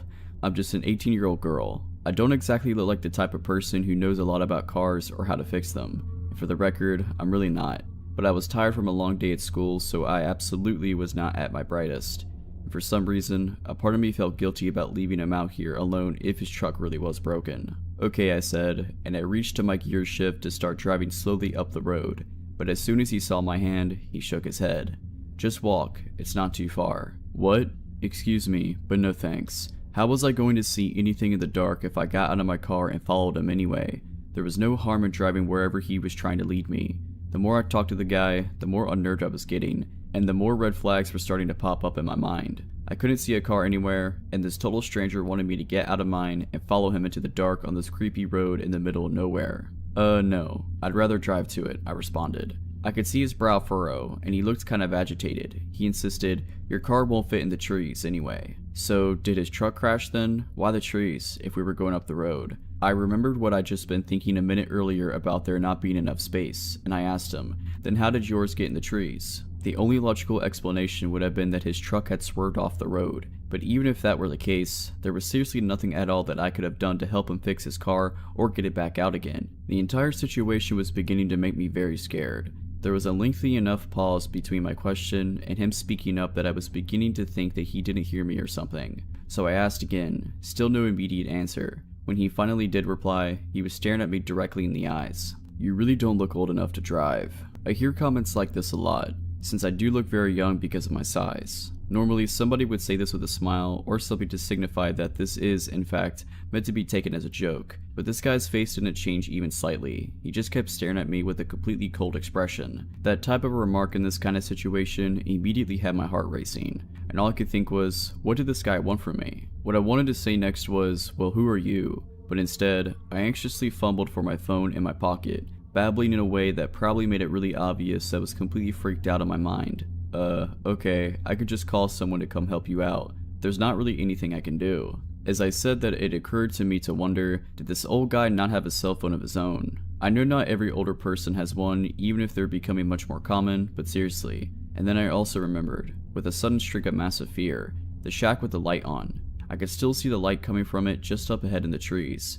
My dumb brain finally put two and two together. The old man hadn't even mentioned it at all. It was like it wasn't even there to him, and there was definitely no one out there that could have turned the light on but the guy who was just standing outside my car right now. What was he doing out here in the shack then, which had been locked for all these years by someone I never knew? There was definitely no truck around here. He wanted me out of my car for a whole nother reason. I think maybe the old man must have seen on my face that I was scared out of my wits and about to book it out of there. Instead of any words, without warning, his face contorted with rage, and he swung his fist, pounding against it my window with enough strength to make it shudder. His eyes were wide and he looked furious and completely insane.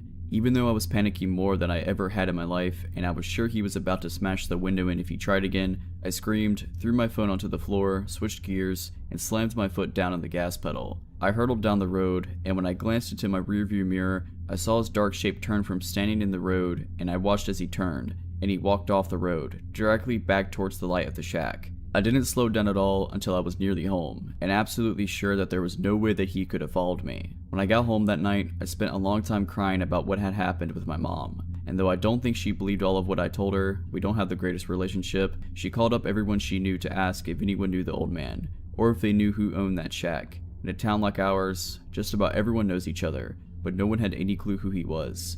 One of our family friends even swore that he was sure it's been abandoned for at least 4 years now. And since most people don't usually take that road, no one said that they've ever seen a light on or the door open but me. I've been taking a different route home from school since, and I really don't think I ever want to head back down that road. Creepy guy in the shack, please, let's not meet again. If you're liking this video, all I ask is that you make sure to subscribe to my channel and like this video. Thank you.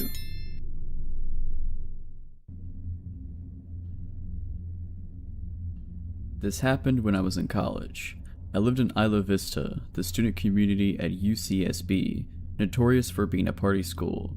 It fully lived up to its reputation. I liked to party, but wow, these people were off the wall. As such, there were a lot of people who put themselves in dangerous situations, drinking to excess, not being careful, not locking doors, etc. It had a very isolated and insular vibe, and anyone who was hanging around who wasn't college-aged immediately looked at a place and strange. One night after having a few drinks, I came home to my small house where I lived with 2 other girls, probably around 2:30 a.m.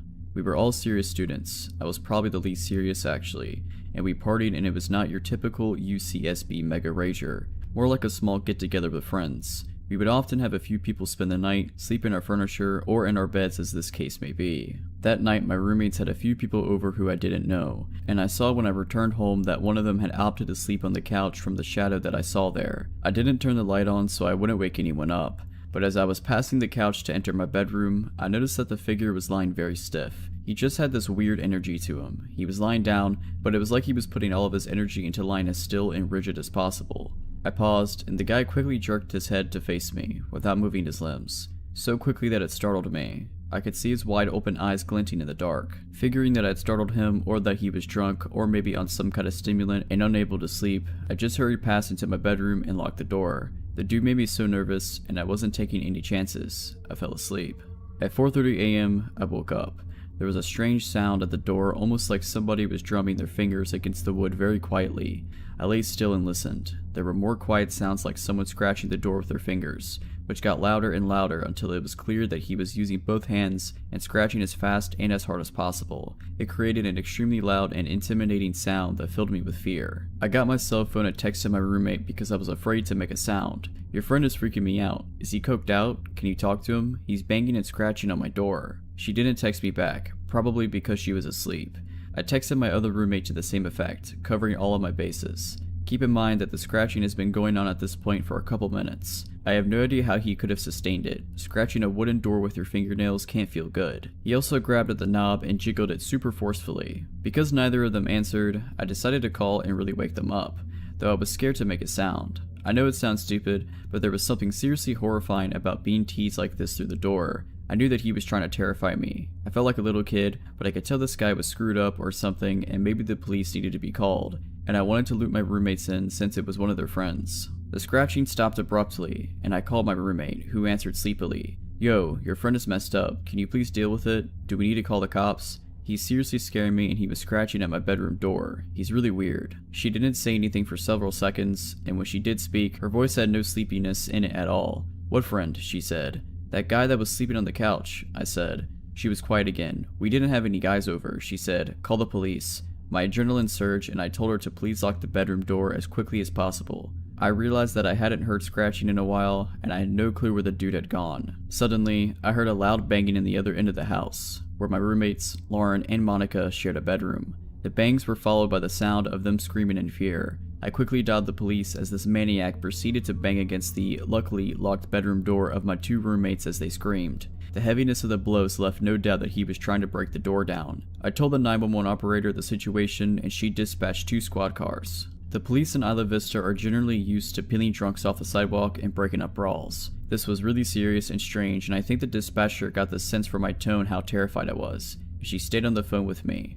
At one point the banging stopped and everything was quiet for a while. I talked with the dispatcher and suddenly looked down to see that this guy had slipped his fingers through the 1-inch gap between my door and the floor was just kind of waggling them around, making this weird growling sound. I screamed and backed away, which is my biggest regret about the situation, since when I look back at it, it would have been so awesome to just stomp his fingers and hear the guy howl in pain. When the cops rolled up, I heard running and the sound of our sliding glass door opening and closing, and then he was gone. The cops never caught him. He had broken in through our side door by jimmying the lock somehow. My door was covered in what turned out to be huge gashes he'd made using a pair of scissors, which he discarded on the ground before he left. What terrifies me the most about this was that I walked right past him. I looked him right in the face.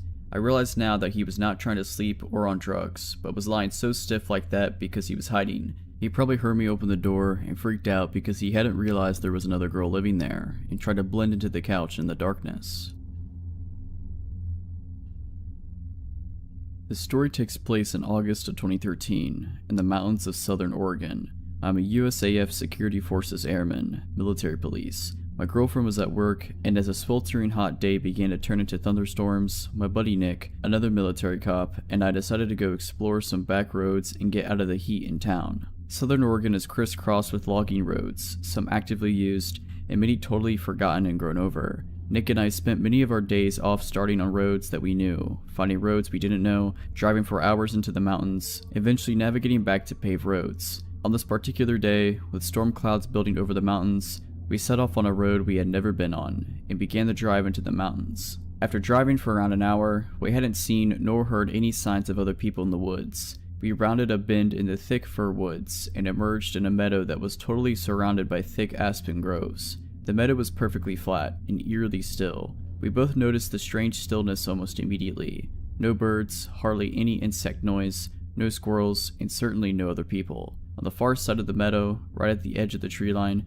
there was a picnic table. The table was very odd, however. It was painted a bright orange. It was much larger than a typical picnic table in a park. Remarking on this, Nick drove through the meadow to get a closer look. I remember being apprehensive as we approached. The whole scenario was exceptionally strange. The overall silence of the aspen grove was unsettling. Also, it was nearly impossible to see far into the trees as aspens grow extremely close together. When we parked by the table, I hopped out of the passenger seat of the truck to check it out. I'm not very tall, only about 5'5". Regardless, the table was ridiculously oversized and practically unusable. The seats were nearly at chest level, meaning I would not have to climb up to even sit on them. As I was looking at the table, Nick called me over to the truck, and I noticed he was looking back into the aspens. At first, I couldn't see what he was looking at, but then I noticed a splash of color that was completely out of place in the thick trees. A small one-man tent was set back in the trees, about 50 feet from the strange table. I had an initial feeling of dread, and felt certain that there was someone in the tent, and if we could see the tent, they could see us. There were no campgrounds in this area, no people, no main roads for miles. Surely someone camping so remotely would be, at the very least, a strange person. However, as we observed the tent, we didn't see any movement or hear any sounds coming from it. Nick suggested I call out. I didn't want to, but I did. "Hey, anyone in there?" I yelled. No reply. Feeling completely on edge, Nick and I thought about driving away and leaving this strange area, but we began to fear the worst. What if there was a body in the tent? What if somebody had gotten kidnapped? Foolish, I know, but we thought it, all the same. After some debate, we decided to have Nick turn the truck around to drive away from the camp, should we need to leave in a hurry. He would be waiting behind the wheel. With my heart pounding, I started walking through the trees towards the tent. I was totally keyed up with my senses on full alert. When I reached the campsite, several things struck me as odd. Backpacks were scattered all over. No fire had been built, no wood collected. The tent was literally full of backpacks and women's clothing. Full of dread, I turned to leave and tell Nick what I had seen. As I left, I heard Nick start yelling, "Let's go, let's get out of here." Not knowing why he was yelling, I ran back to the truck. When I broke out of the trees, I saw a beat-up old Ford Taurus on the road, blocking us from leaving the meadow. I immediately leapt into the passenger seat and Nick floored the gas pedal. The car was occupied by 2 men. A third person was laying against the window in the back. As we drove across the meadow, the driver attempted to block us from the road, but Nick drove around them and accelerated the way we had come from. I looked back and saw the car attempting to turn around on the narrow road. Nick drove like a madman, and though I was honestly terrified that they would catch up, we hit the highway without seeing the car again. I called the state police, and they promised to send a trooper out to check out the scene. However, I received a call the next day from a trooper stating that the campsite, the backpacks, and the woman's clothing were all gone, though he could tell people had been in the area. The strange table was still by the thick aspen grove. I have not returned to the area and do not intend to. Okay, so I've had a few issues with my next door neighbors since I moved in, but nothing creepy until just recently. There is a man, a woman, and at least one boy living there, and I mostly just avoid them. The man seems okay but a bit weird, and the boy just keeps to himself, and the woman is quite a bit off. Not long after we moved in, she left a note in my mailbox. Our mailboxes are right beside each other, between our houses. Anyway, I stood at the mailbox reading the note. She thought that my dog was using the bathroom in her yard. It was possible, as our fence had some holes in it, that our dog had gotten out then, but those holes had been fixed a long time ago. Still, no big deal, except I noticed her standing in her driveway, just staring at me, and the note was very long. I just kept reading it. The more I read it, the crazier it got, and the weirder her behavior in my peripheral vision became. Apparently I was entitled. She seemed to think I was somehow instructing my dog to use the bathroom in their yard. Her note went on a tangent about how awful dogs are. She was also 100% convinced it was my dog, even though there are always tons of loose dogs, cats, and wildlife wandering around and no doubt traveling through her unfenced backyard. In my peripheral vision, she got into her SUV, backed out of her driveway, then parked it along the street directly behind me and just idled there, staring. The note then went on a weird, long tirade about the previous family to live in my house, saying I was Antherdeb, as if I'd have any idea at all what that is even supposed to mean, then concluded in some odd insults and some implied not quite threats. This is the closest thing we ever had to a conversation at this point. I can understand not wanting a dog using the bathroom in her yard, but this was a bit of an extreme reaction, as this was literally the first time I'd even heard of there being a problem. A simple note would have done, but this note was insane. She was still staring behind me. I decided to try to ignore her and just go to my house. That's when she shouted out her window, "Are you playing a game?" The reaction made no sense. "Are you nuts?" I replied, as I officially ran out of patience. She shouted more nonsense and insults at me while blocking my driveway, which was right next to the mailboxes, with her vehicle, while I repeatedly told her to leave before I called the cops. This went back and forth like this for a while, but she eventually sped off when I pulled my cell phone out. Later, my boyfriend, who had not been home at this time this happened, had a chat with the neighbors. He said they seemed agreeable and reasonable and basically dismissed me of just being dramatic. The woman told a very different version of events, of course. I was annoyed that my boyfriend wasn't taking me seriously, but let it go. I think he just wanted to keep getting along with the man next door, as they sometimes borrow tools. They speak to him a lot differently than how they speak to me. They don't do anything rude to me while he's around. In fact, they don't speak to me when he's around at all. They always wait for him to be away. Anyway, I mostly just avoid them. Sometimes, the woman stares at me, but I just ignore her. Until recently, I've been mostly successful. Here's the creepy story. I don't sleep well at night when I'm home alone, and I'm always home alone now because my boyfriend is out of the country on business for months at a time. I often feel like there's someone just outside my house or at my door. Sometimes, my dogs act up at odd hours, but I never see anyone. I keep my house alarm armed and my pistol on my nightstand. The other night was one such night. I didn't sleep well and kept having a sinking feeling that something was wrong. Anyway, I got out of bed at about 2 a.m. because I thought I was scheduled to work at 3 a.m.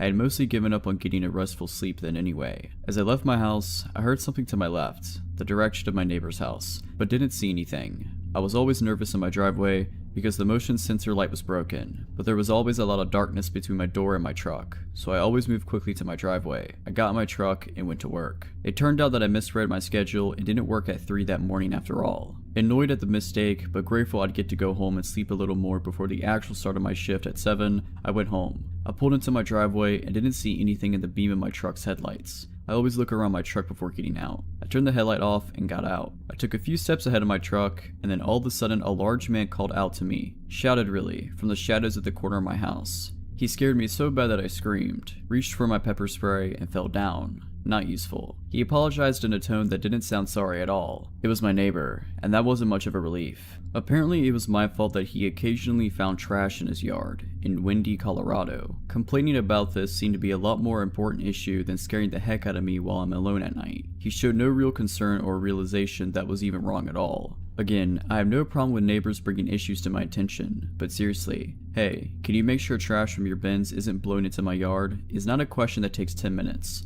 nor is it one that needs to be addressed at 3 in the morning. I'm not in agreement to keep the peace, but I know the trash isn't mine. We live in a windy area. Trash gets blown around in people's yards all the time. No big deal. But he would just not stop going on about it. He kept needlessly repeating himself and made some not quite but kinda threat about getting along. Think about the lines of, "It would be a shame if something were to happen," type sorta threats. He was keeping me busy. I didn't even notice his wife flank me.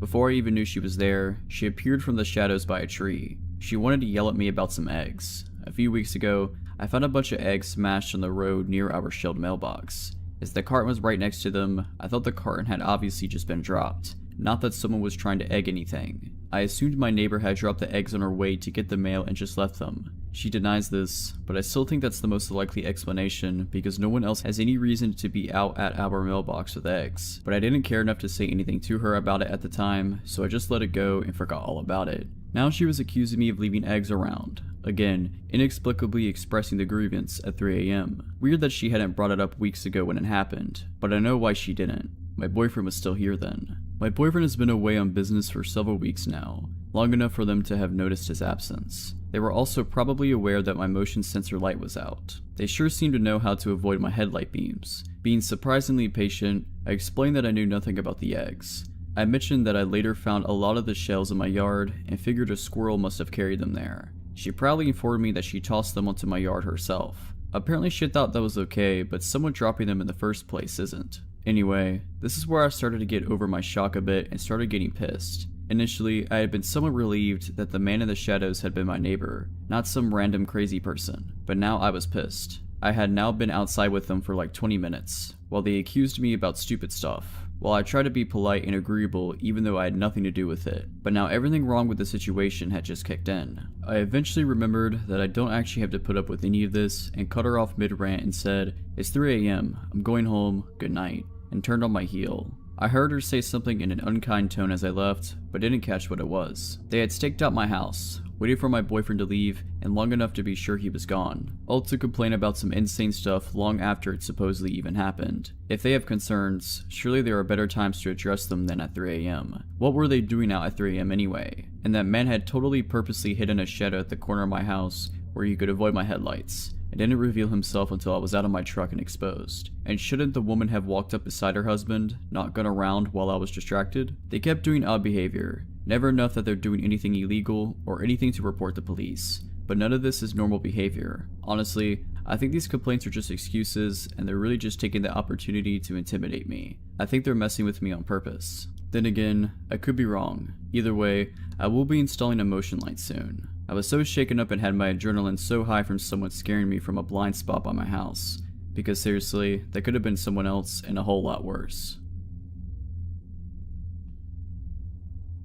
The story starts several years ago. Me and my friend's interest in urban exploration. I was a junior in high school at the time, which was when everyone started to earn a lot more freedom, so we took the chance to be out late whenever we could. Now, keep in mind that I live in a major city in central Colorado, so the nightlife is never lacking. We could always find something to do, and were especially drawn if there was an element of danger. We wouldn't always plan these trips, but we made sure that if we were going into any old building in the dark, we would have a knife and a flashlight for safety. We never really had to defend ourselves, but we came very close one evening. It must have been around November, because there wasn't yet snow on the ground, but it was actually a chilly evening. Directly across the street from the abandoned hospital, which we have hypothesized is still around from the TB area, is a hospital that is newer and in use. The two are connected by an underground tunnel, which I can only assume was a way to move bodies without alerting the patients. We had been inside the hospital a few times, but never found anything strange, only the occasional sign of others having been or lived there. What was piquing our interest that night was the abandoned library next door to the hospital. It was connected, but only by exterior walls. To get inside, you could not cut through the hospital, but instead had to hop over a tall wall and climb a very high fence. A few of us had backpacks, containing the aforementioned safety precautions and a couple bottles of water. so nothing too heavy or valuable that would get damaged when tossed over the obstacles before us.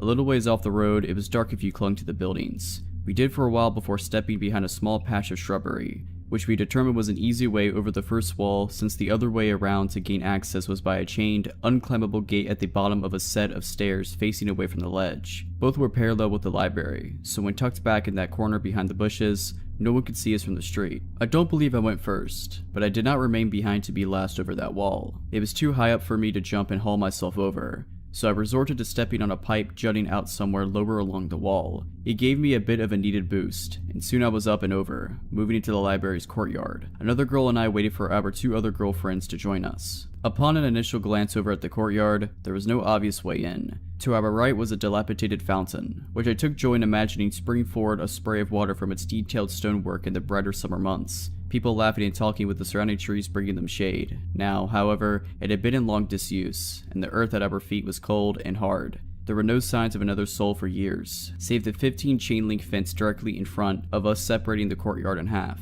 I could tell it hadn't seen the same weather as the rest of the courtyard, because the metal showed no signs of rust. That must be our way in, we agreed, because with a fence like that, someone obviously wanted to keep us out. We hurled our bags over the fence, hearing them clank on the ground rather silently due to their lightness. I was the third over, because I have a slight fear of climbing and it took me a bit to mentally prepare myself. I made it to the top of the fence in short time, then sat at the top straddling it with a leg on either side. I had 2 girls on the other side in front of me, and one behind me who was telling me to hurry up. I spent a good couple minutes up there doing another mental preparation and some deep breathing, then climbed down to wait for the last girl. At the time, I was thinking that had been one of the scariest things I've done in a while, because I tend to avoid climbing at all costs. Of course, this is an irrational fear, as I have never fallen, but that phobic fear didn't even compare to what happened next. The last girl's feet hit the ground and all 4 of us split up into the smaller half of the courtyard, looking for any kind of entrance. We decided that breaking a window would be too loud and draw unwanted attention, not to mention we could really get cut up, so that wasn't an option. Searching for a little longer, we didn't find anything that looked remotely plausible, until we found a grate near the base of where 2 walls met. I couldn't believe we hadn't noticed it before, and upon closer inspection, the grate was already moved slightly from its resting place, so it would be easy to lift the rest of the way. The smallest and least fearful of our group went first. After moving the grate, there was a small drop down. It was no more than 3 feet down and 2 feet wide, but inside, there was another drop down where we could see into the library basement. She hopped down into the small, square landing, only to almost immediately freeze. We looked amongst ourselves, wondering what was wrong. "There's a guy down there," she said. "What? Where?" "I could see his outline," she said. I leaned forward and tried to make out a shape, but it was further down than my line of sight and it was too dark. "Hello?" she called out. He responded the same, asking who we were. "Just a couple of chicks," she spat out bluntly. What he said next sent chills down my spine. It was as if I could feel the darkness radiating out of the hole in the ground. All of a sudden, it was very still and quiet, like the darkness had spilled out and weighed all of us down in that gloomy courtyard. He said in what I can only describe as a lustful tone gripping with ill intent. I'm addicted to following the sound of women's voices. My friend looked over at us blankly, but there was nervousness underneath. Unease. Something in his voice sounded like it wasn't an empty threat. Like he wasn't just saying something creepy to get us to leave. She looked back to where he was and said slowly, "That's not cool." The man under that dark earth began laughing maniacally, and not in the kind of way a really good actor does. In the way that we could feel his utter insanity hit us like stale air. We looked at each other for what felt like hours in that gloomy courtyard, but I knew it was only a couple seconds, because we all exchanged without even speaking that we had to get out of there. And now, I was not about to risk some crazy guy coming after us, even if we did outnumber him. The friend scrambled up out of the landing, and I was never over a fence faster in my life. 15-foot potential fall, and I didn't even have time to think about it. We didn't stop running until we were on the street and halfway down the block out of breath. So guy that was down there, let's not meet again. It was 2012 and my best friend Hannah had convinced me to join her on a weekend trip up north. She had, after searching for the longest time, found her dream car and was planning on traveling the 900-kilometer to the very north of Sweden to buy it. It was a second-hand door Suzuki Vitara in a purplish kind of color, and I must admit I didn't share her obsession with it. But with her being the closest thing to a sister that I will ever get, I was happy to join her nonetheless. Hannah and I have always had each other, from the cradle and onwards. Sharing each other's love for adventure, we have traveled the world together. At the time this happened, we were both 21 and had recently returned from a trip in Asia. The man who was selling her the car had agreed to meet us at the small airport in Umeå when we arrived shortly before lunchtime and it had started to snow heavily. The first snow of the season, no less. The parking lot was almost empty, and when I saw the man standing outside the Vitara, I felt immediately concerned. He was dressed like a hunter. A lot of people in this area of the country live a lifestyle with hunting and fishing, so nothing strange with that really. But still, there was something about him that made me uneasy. He was nice though, smiling and waving to us, shaking hands with us both before walking us around the car and pointing all the tiny little flaws. He showed us the work he had done on the car and showed the paperwork from the recently done engine repairs. He made the impression that he didn't want to hide anything. On the contrary, he made a show out of being very forthcoming and honest. The snowing had now intensified and we were getting cold. He opened the car door for us and said, "I got the paperwork at home. Let's close the deal over some coffee." Against all my instincts, I climbed in after Hannah, both of us now trapped in the back seat. I had no reason to feel threatened by this man who had been nothing but pleasant to us, other than the alarm bells going off inside my head. I can't tell what it was that made me feel that way, but there must have been some sign that something was wrong, something that my subconscious tuned to. The man was constantly talking. He showed the stereo, told us about the features of the car, about the places we drove past, about the wildlife and the nature. There was not a silent moment. After about 20 minutes, I started to notice that we were in no way moving in the direction of civilization. Instead, it seemed we were driving further and further into the vast wilderness. It struck me that he had us in the back of a two-door car, diving us into unknown territory, and no one knew where we were. I looked at Hannah, who was happily listening to the man telling stories about the area, and I noticed she didn't look at all worried. Maybe I was totally overreacting. We drove past a group of people standing by the side of the road, hunters planning their day or taking a break maybe. This truly is very different Sweden compared to the city. The car finally stopped outside a small wooden cottage with no neighboring houses,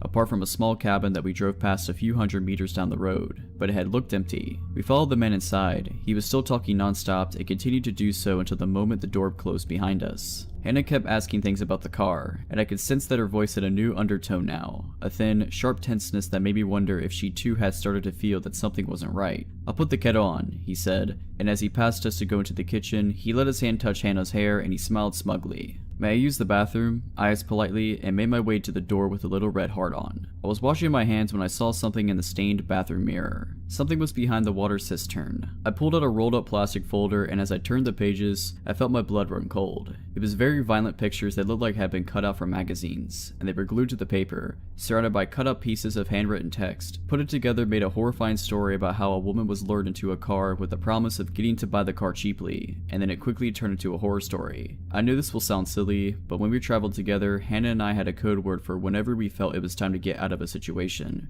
We had never needed to use it, just joked about it, but now it came in handy. I walked out of the bathroom and looked at Hannah and said, "Potatoes. We forgot to buy potatoes. And that's too bad, because we really need some." The look on my face must have told her that the situation was no joke, and she said, "Oh, should we get some as soon as possible?" "The sooner the better," I replied. Hannah, always pretty and charming and capable of great acting, casually walked over to the man in the kitchen, tapped his shoulder and said, "Excuse me, but I was wondering if I can go have a quick look at the cam belt." He huffed something about it being in good shape and handed over the keys. We got into the car and speeded off faster than the weather strictly speaking allowed. We left the car at the airport and hoped we hadn't made a terrible mistake. What if he reported it stolen? It would be embarrassing to explain to the police. But nothing happened. He didn't follow us, didn't report it. We had to take the train since we had no plane tickets. The original plan had been to take the car home, and we didn't want to linger closer to the airport in case he came looking for us. Later, Hannah asked what made me use the code word, and I told her about what I had found. It might have just been a fantasy, a sick game, and maybe he would never done anything to us. But right then and there, I was convinced we would have died if we didn't get out. I'm glad Hannah didn't need any convincing or proof, just the code word. I truly think that if we hadn't talked about it so many times before, about how we would handle a situation where we need to get out fast, things would have ended differently. Both of us knew that either of us ever used the code word, it's time to get out,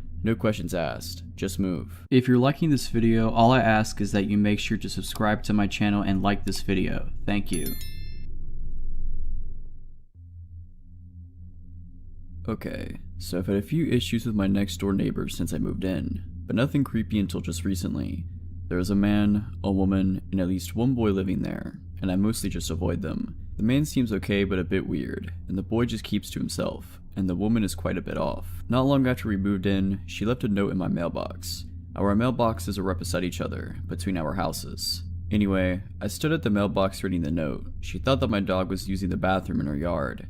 It was possible, as our fence had some holes in it, that our dog had gotten out then, but those holes had been fixed a long time ago. Still, no big deal, except I noticed her standing in her driveway, just staring at me, and the note was very long. I just kept reading it. The more I read it, the crazier it got, and the weirder her behavior in my peripheral vision became. Apparently I was entitled. She seemed to think I was somehow instructing my dog to use the bathroom in their yard. Her note went on a tangent about how awful dogs are. She was also 100% convinced it was my dog, even though there are always tons of loose dogs, cats, and wildlife wandering around and no doubt traveling through her unfenced backyard. In my peripheral vision, she got into her SUV, backed out of her driveway, then parked it along the street directly behind me and just idled there, staring. The note then went on a weird, long tirade about the previous family to live in my house, saying I was Deb, as if I'd have any idea at all what that is even supposed to mean, then concluded in some odd insults and some implied not quite threats. This is the closest thing we ever had to a conversation at this point. I could understand not wanting a dog using the bathroom in her yard, but this was a bit of an extreme reaction, as this was literally the first time I'd even heard of there being a problem. A simple note would have done, but this note was insane. She was still staring behind me. I decided to try to ignore her and just go to my house. That's when she shouted out her window, "Are you playing a game?" The reaction made no sense. "Are you nuts?" I replied, as I officially ran out of patience. She shouted more nonsense and insults at me while blocking my driveway, which is right next to the mailboxes, with her vehicle, while I repeatedly told her to leave before I called the cops. This went back and forth like this for a while, but she eventually sped off when I pulled my cell phone out. Later, my boyfriend, who had not been home at this time this happened, had a chat with the neighbors. He said they seemed agreeable and reasonable and basically dismissed me of just being dramatic. The woman told a very different version of events, of course. I was annoyed that my boyfriend wasn't taking me seriously, but let it go. I think he just wanted to keep getting along with the man next door, as they sometimes borrow tools. They speak to him a lot differently than how they speak to me. They don't do anything rude to me while he's around. In fact, they don't speak to me when he's around at all. They always wait for him to be away. Anyway, I mostly just avoid them. Sometimes, the woman stares at me, but I just ignore her. Until recently, I've been mostly successful. Here's the creepy story. I don't sleep well at night when I'm home alone, and I'm always home alone now because my boyfriend is out of the country on business for months at a time. I often feel like there's someone just outside my house or at my door. Sometimes, my dogs act up at odd hours, but I never see anyone. I keep my house alarm armed and my pistol on my nightstand. The other night was one such night. I didn't sleep well and kept having a sinking feeling that something was wrong. Anyway, I got out of bed at about 2 a.m. because I thought I was scheduled to work at 3 a.m. I had mostly given up on getting a restful sleep then anyway. As I left my house, I heard something to my left, the direction of my neighbor's house, but didn't see anything. I was always nervous in my driveway because the motion sensor light was broken, but there was always a lot of darkness between my door and my truck, so I always moved quickly to my driveway. I got in my truck and went to work. It turned out that I misread my schedule and didn't work at 3 that morning after all. Annoyed at the mistake, but grateful I'd get to go home and sleep a little more before the actual start of my shift at 7, I went home. I pulled into my driveway and didn't see anything in the beam of my truck's headlights. I always look around my truck before getting out. I turned the headlight off and got out. I took a few steps ahead of my truck, and then all of a sudden a large man called out to me, shouted really, from the shadows at the corner of my house. He scared me so bad that I screamed, reached for my pepper spray, and fell down. Not useful. He apologized in a tone that didn't sound sorry at all. It was my neighbor, and that wasn't much of a relief. Apparently it was my fault that he occasionally found trash in his yard, in Windy, Colorado. Complaining about this seemed to be a lot more important issue than scaring the heck out of me while I'm alone at night. He showed no real concern or realization that was even wrong at all. Again, I have no problem with neighbors bringing issues to my attention, but seriously, hey, can you make sure trash from your bins isn't blown into my yard? Is not a question that takes 10 minutes. Nor is it one that needs to be addressed at 3 in the morning. I'm not in agreement to keep the peace, but I know the trash isn't mine. We live in a windy area. Trash gets blown around in people's yards all the time. No big deal. But he would just not stop going on about it. He kept needlessly repeating himself and made some not quite but kinda threat about getting along. Think about the lines of, "It would be a shame if something were to happen," type sort of threats. He was keeping me busy. I didn't even notice his wife flank me. Before I even knew she was there, she appeared from the shadows by a tree. She wanted to yell at me about some eggs. A few weeks ago, I found a bunch of eggs smashed on the road near our shelved mailbox. As the carton was right next to them, I thought the carton had obviously just been dropped, not that someone was trying to egg anything. I assumed my neighbor had dropped the eggs on her way to get the mail and just left them. She denies this, but I still think that's the most likely explanation because no one else has any reason to be out at our mailbox with eggs. But I didn't care enough to say anything to her about it at the time, so I just let it go and forgot all about it. Now she was accusing me of leaving eggs around. Again, inexplicably expressing the grievance at 3 AM. Weird that she hadn't brought it up weeks ago when it happened, but I know why she didn't. My boyfriend was still here then. My boyfriend has been away on business for several weeks now, long enough for them to have noticed his absence. They were also probably aware that my motion sensor light was out. They sure seemed to know how to avoid my headlight beams. Being surprisingly patient, I explained that I knew nothing about the eggs.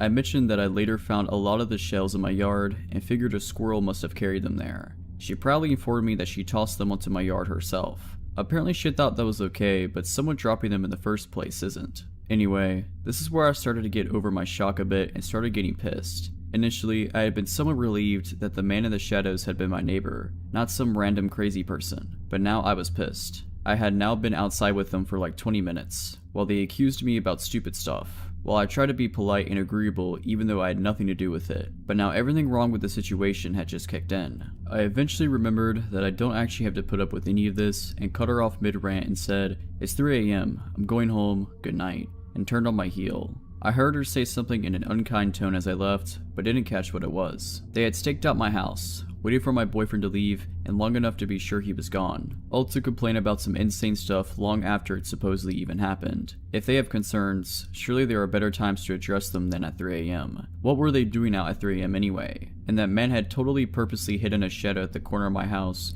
where he could avoid my headlights. and didn't reveal himself until I was out of my truck and exposed. And shouldn't the woman have walked up beside her husband, not gone around while I was distracted? They kept doing odd behavior, never enough that they're doing anything illegal or anything to report the police. But none of this is normal behavior. Honestly, I think these complaints are just excuses, and they're really just taking the opportunity to intimidate me. I think they're messing with me on purpose. Then again, I could be wrong. Either way, I will be installing a motion light soon. I was so shaken up and had my adrenaline so high from someone scaring me from a blind spot by my house.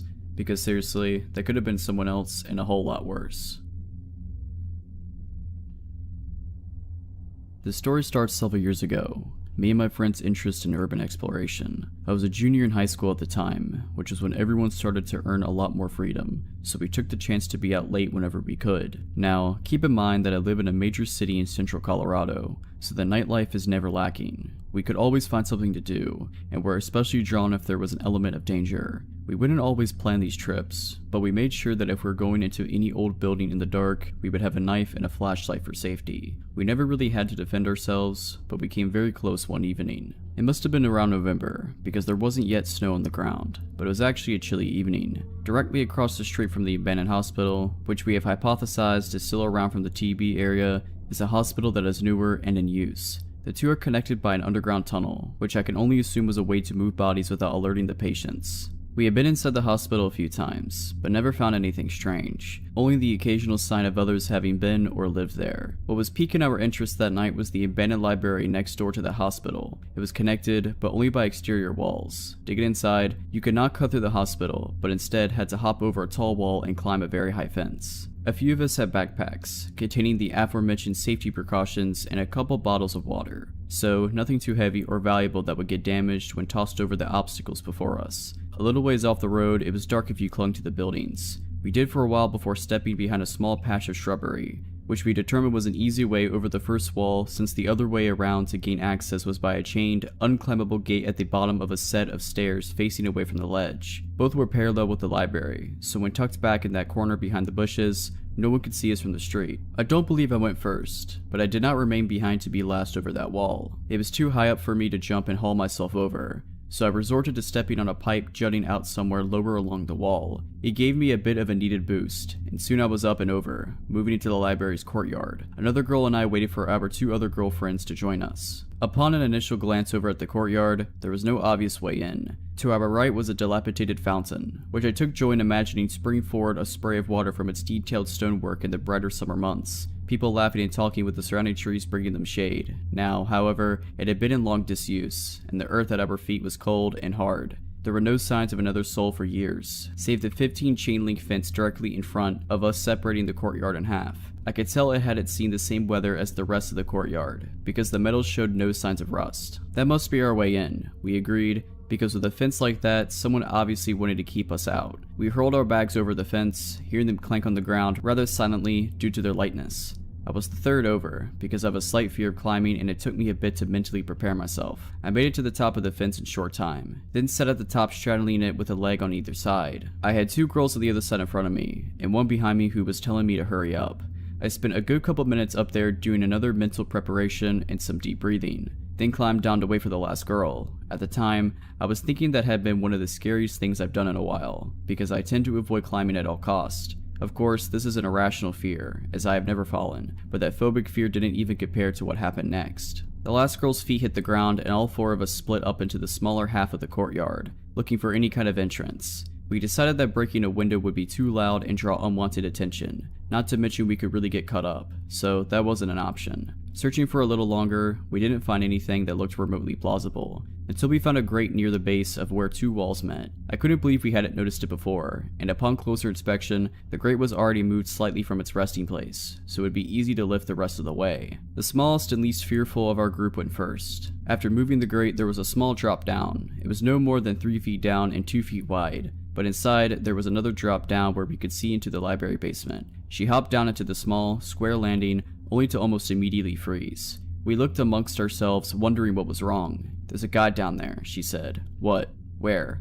"I could see his outline," she said. I leaned forward and tried to make out a shape, but it was further down than my line of sight and it was too dark. "Hello?" she called out. He responded the same, asking who we were. "Just a couple of chicks," she spat out bluntly. What he said next sent chills down my spine, and it was as if I could feel the darkness radiating out of the hole in the ground. All of a sudden, it was very still and quiet, like the darkness had spilled out and weighed all of us down in that gloomy courtyard. He said in what I can only describe as a lustful tone gripping with ill intent. I'm addicted to following the sound of women's voices. My friend looked over at us blankly, but there was nervousness underneath. Unease.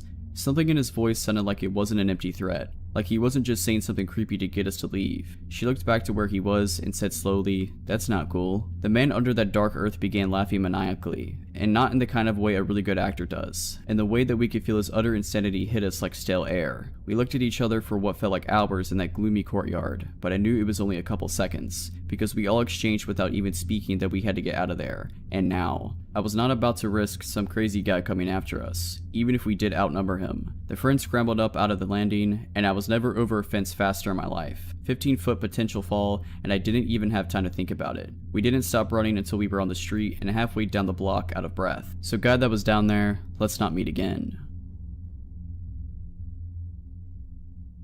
It was 2012 and my best friend Hannah had convinced me to join her on a weekend trip up north. She had, after searching for the longest time, found her dream car and was planning on traveling the 900-kilometer to the very north of Sweden to buy it. It was a second-hand door Suzuki Vitara in a purplish kind of color, and I must admit I didn't share her obsession with it. But with her being the closest thing to a sister that I will ever get, I was happy to join her nonetheless. Hannah and I have always had each other, from the cradle and onwards. Sharing each other's love for adventure, we have traveled the world together. At the time this happened, we were both 21 and had recently returned from a trip in Asia. The man who was selling her the car had agreed to meet us at the small airport in Umeå when we arrived shortly before lunchtime and it started to snow heavily. The first snow of the season, no less. The parking lot was almost empty, and when I saw the man standing outside the Vitara, I felt immediately concerned. He was dressed like a hunter. A lot of people in this area of the country live a lifestyle with hunting and fishing, so nothing strange with that really. But still, there was something about him that made me uneasy. He was nice though, smiling and waving to us, shaking hands with us both before walking us around the car and pointing all the tiny little flaws. He showed us the work he had done on the car and showed the paperwork from the recently done engine repairs. He made the impression that he didn't want to hide anything. On the contrary, he made a show out of being very forthcoming and honest. The snowing had now intensified and we were getting cold. He opened the car door for us and said, "I got the paperwork at home. Let's close the deal over some coffee." Against all my instincts, I climbed in after Hannah, both of us now trapped in the back seat. I had no reason to feel threatened by this man who had been nothing but pleasant to us, other than the alarm bells going off inside my head. I can't tell what it was that made me feel that way, but there must have been some sign that something was wrong, something that my subconscious tuned to. The man was constantly talking. He showed the stereo, told us about the features of the car, about the places we drove past, about the wildlife and the nature. There was not a silent moment. After about 20 minutes, I started to notice that we were in no way moving in the direction of civilization. Instead, it seemed we were driving further and further into the vast wilderness. It struck me that he had us in the back of a two-door car, diving us into unknown territory and no one knew where we were. I looked at Hannah, who was happily listening to the man telling stories about the area, and I noticed she didn't look at all worried. Maybe I was totally overreacting. We drove past a group of people standing by the side of the road, hunters planning their day or taking a break maybe. This truly is very different Sweden compared to the city. The car finally stopped outside a small wooden cottage with no neighboring houses, apart from a small cabin that we drove past a few hundred meters down the road, but it had looked empty. We followed the man inside. He was still talking non-stop and continued to do so until the moment the door closed behind us. Hannah kept asking things about the car, and I could sense that her voice had a new undertone now, a thin, sharp tenseness that made me wonder if she too had started to feel that something wasn't right. "I'll put the kettle on," he said, and as he passed us to go into the kitchen, he let his hand touch Hannah's hair and he smiled smugly. "May I use the bathroom?" I asked politely and made my way to the door with a little red heart on. I was washing my hands when I saw something in the stained bathroom mirror. Something was behind the water cistern. I pulled out a rolled up plastic folder, and as I turned the pages, I felt my blood run cold. It was very violent pictures that looked like had been cut out from magazines, and they were glued to the paper, surrounded by cut up pieces of handwritten text. Put it together made a horrifying story about how a woman was lured into a car with the promise of getting to buy the car cheaply, and then it quickly turned into a horror story. I know this will sound silly, but when we traveled together, Hannah and I had a code word for whenever we felt it was time to get out of a situation. We had never needed to use it, just joked about it, but now it came in handy. I walked out of the bathroom and looked at Hannah and said, "Potatoes. We forgot to buy potatoes. And that's too bad, because we really need some." The look on my face must have told her that the situation was no joke, and she said, "Oh, should we get some as soon as possible?" "The sooner the better," I replied. Hannah, always pretty and charming and capable of great acting, casually walked over to the man in the kitchen, tapped his shoulder and said, "Excuse me, but I was wondering if I can go have a quick look at the cam belt." He huffed something about it being in good shape and handed over the keys. We got into the car and speeded off faster than the weather strictly speaking allowed. We left the car at the airport and hoped we hadn't made a terrible mistake. What if he reported it stolen? It would be embarrassing to explain to the police. But nothing happened. He didn't follow us, didn't report it. We had to take the train since we had no plane tickets. The original plan had been to take the car home, and we didn't want to linger closer to the airport in case he came looking for us. Later, Hannah asked what made me use the code word, and I told her about what I had found. It might have just been a fantasy, a sick game, and maybe he would never done anything to us. But right then and there, I was convinced we would have died if we didn't get out. I'm glad Hannah didn't need any convincing or proof, just the code word. I truly think that if we hadn't talked about it so many times before, about how we would handle a situation where we need to get out fast, things would have ended differently. Both of us knew that either of us ever used the code word, it's time to get out, no questions asked, just move. This happened to me 2 years ago. It was my first month on the job, and I worked night security at this pretty interesting place. I'm a 38-year-old male. I've worked security jobs most of my life, and the graveyard shift. I was an event security guard for various well-known concert venues for years, so I've seen my fair share of strange things and crazy people. The place I currently work is a resort-style apartment complex. To get the layout, there are 3 floors of apartments with 50 units on each floor. This place takes up one city block with a golf course in the back, indoor swimming pools, hot tubs, and a small movie theater. You name it, this place has it. Most of the residents are retired doctors, lawyers, and otherwise rich. There are some younger people that live here as well, stockbrokers, and real estate agents and so on. Some just use their apartment in the summer and leave as soon as the snow falls. It is located in a well-known tourist town in the United States. The building itself has 12 exits on the first floor. The doors are locked at 11 p.m. You can exit, but you can't get back in unless you go to the front of the building and ask to be buzzed in or pick up the call box phone next to whatever exit you are at. It will ring the company's cell phone and I answer and can come let you in. The front lobby is set up much like a hotel, with sliding glass doors which I lock when I start my shift. In the middle of the building on first floor are 2 big slider doors which I also lock. They lead to the private parking lot. The parking lot itself is gated and you need a code to get in. This was midsummer, and while it's never really hot here, tonight was an exception. It was still very warm after the sun had set. I came in 10 minutes to 11 to start my shift. We have a routine to hand off the keys, event log, and phone to the next person on duty. Despite its size, I am the only security person here at night. A coworker who was leaving told me the side iron gates that led to the parking lot are open on one side because they are stuck. This is nothing new and they often do get jammed. She told me the repair people would be in tomorrow, sometime to fix them, but to do just some extra patrol out here tonight. This place sits across the road from a public park, and while the area is pretty decent, the park tends to bring in homeless at night who sometimes like to try and wander on the property or cause trouble. My night started out as uneventful. As a security guard in this place, we only have pepper spray, a large flashlight, keys, and a company cell phone to call 911 if need be. We are told not to confront with bodily harm, nor can we detain anyone. We are simply eyes and ears and to call the police if something comes up. Of course, you can defend yourself if you need to, but in all cases if you are in danger, call the police is the company policy. Basically, I am to walk the grounds and floors for anyone suspicious, watch the cameras in the security office, which is in the lobby, and otherwise try to stay alert. If a resident calls for a maintenance request, I would take the information down in the computer for a day shift, or if a resident called with a security issue, I would attend to it. Pretty easy enough job, I thought. I locked the doors to the parking lot and the lobby doors. I did a sweep of all the floors and then found myself back at the desk. It was really quiet and it rolled around to 3 a.m. I had just sat down to eat my food when the company's cell phone rang. The caller ID let me know it was from one of our outside call box phones. I picked it up and said, "Thanks for calling. Resort name here. This is Security Officer James. How can I help you?" All I heard was someone breathing heavy. I glanced at the cameras and could see the shadow of a figure standing just out of reach from the door in camera view. All I could see is the open call box and the metal cord from the phone. I again asked, "How can I help?"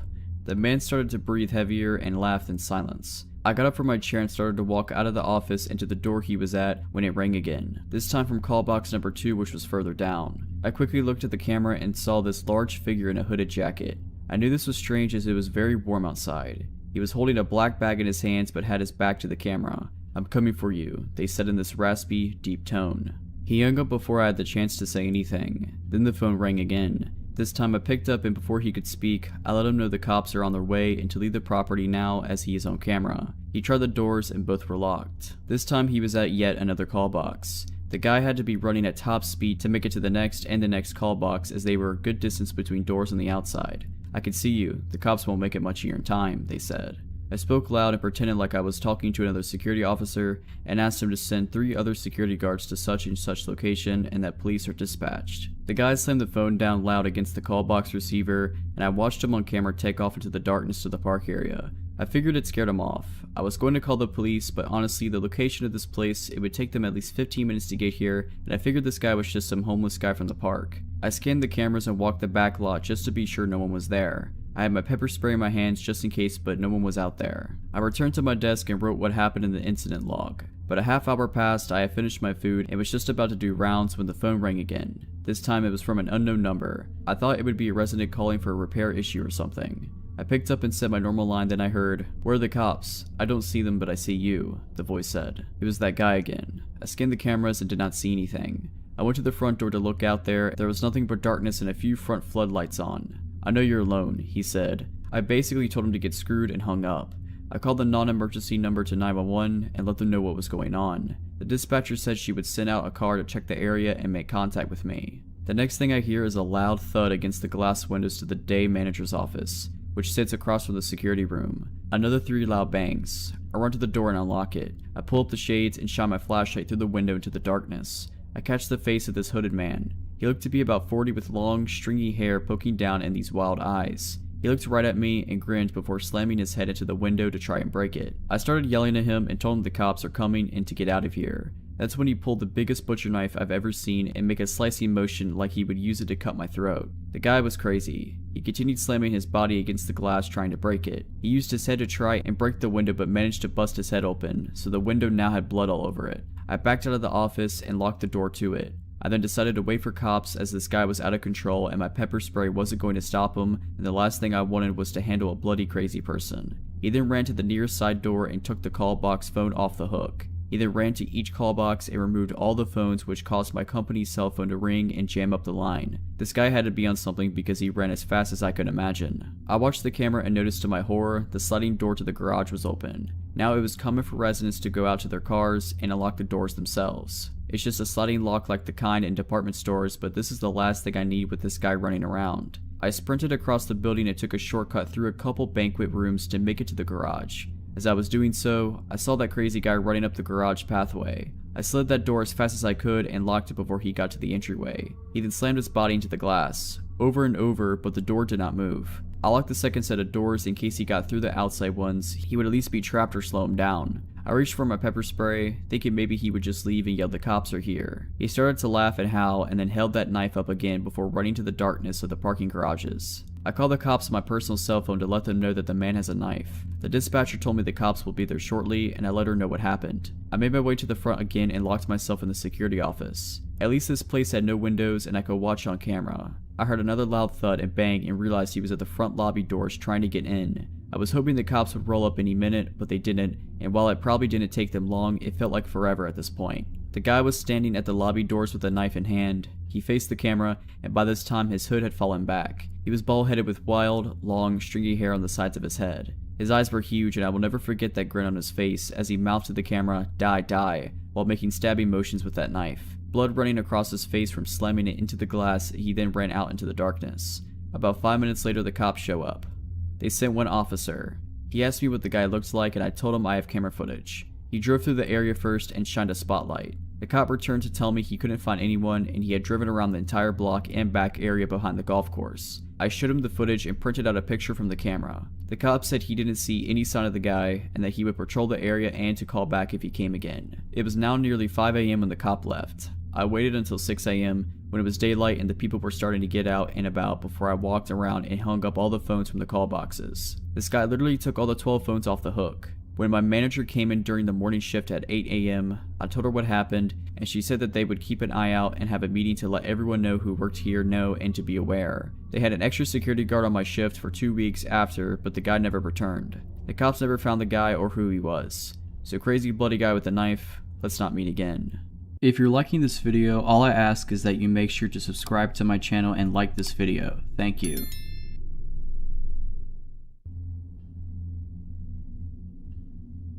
A couple of summers ago, my girlfriend and I were camping in Chequamegon National Forest in northern Wisconsin, and after our experience, we did not plan to return unless we go with a large group of people. My girlfriend and I are from college, so northern Wisconsin was our go-to place for R&R. We've done a number of hiking trips in northern Wisconsin and in the UP, but never to this area. We are not backpacking experts, but we have been to a number of national parks and have been out hiking and exploring when we can find the time away from work. We love getting away from people and relaxing in nature, but this trip made us appreciate the presence of other people around us in unfamiliar places. Our plan was to hike a remote section of the North Country Trail. The North Country Trail is a national scenic trail, like the Appalachian Trail, but it gets much less use. In some parts of northern Wisconsin, the trail is very remote, and the only access is via logging roads. We plan to hike 15 miles along the trail to a backpack shelter, spend the night, and hike back to the car the following day. We spent the night at a friend's house in Wausau, and we set out early the next day to the trailhead. As we entered the national forest boundary, we were captivated by the beauty of the thick green forest. I drove slowly along the gravel logging roads as we made our way to our own parking spot. While we were driving to the trailhead, we passed a couple of people standing next to a parked truck on the side of the road. They appeared to be campers, as they had a rusted out, bunged up pickup truck. As we drove past, I waved, and they stared back without returning the greeting. Friendly people, I thought to myself. After we passed them, I looked in the rearview mirror and noticed they were still staring at us. And before we rounded a bend, I glanced back into the mirror again, and saw them watching us through the haze of road dust. My girlfriend and I joked about the up north people, but we did not think anything of the encounter. Aside from those people, we did not encounter anyone else on the remote logging roads within the national forest boundary. We found the trailhead about 15 minutes later, after winding our way on the narrow logging road.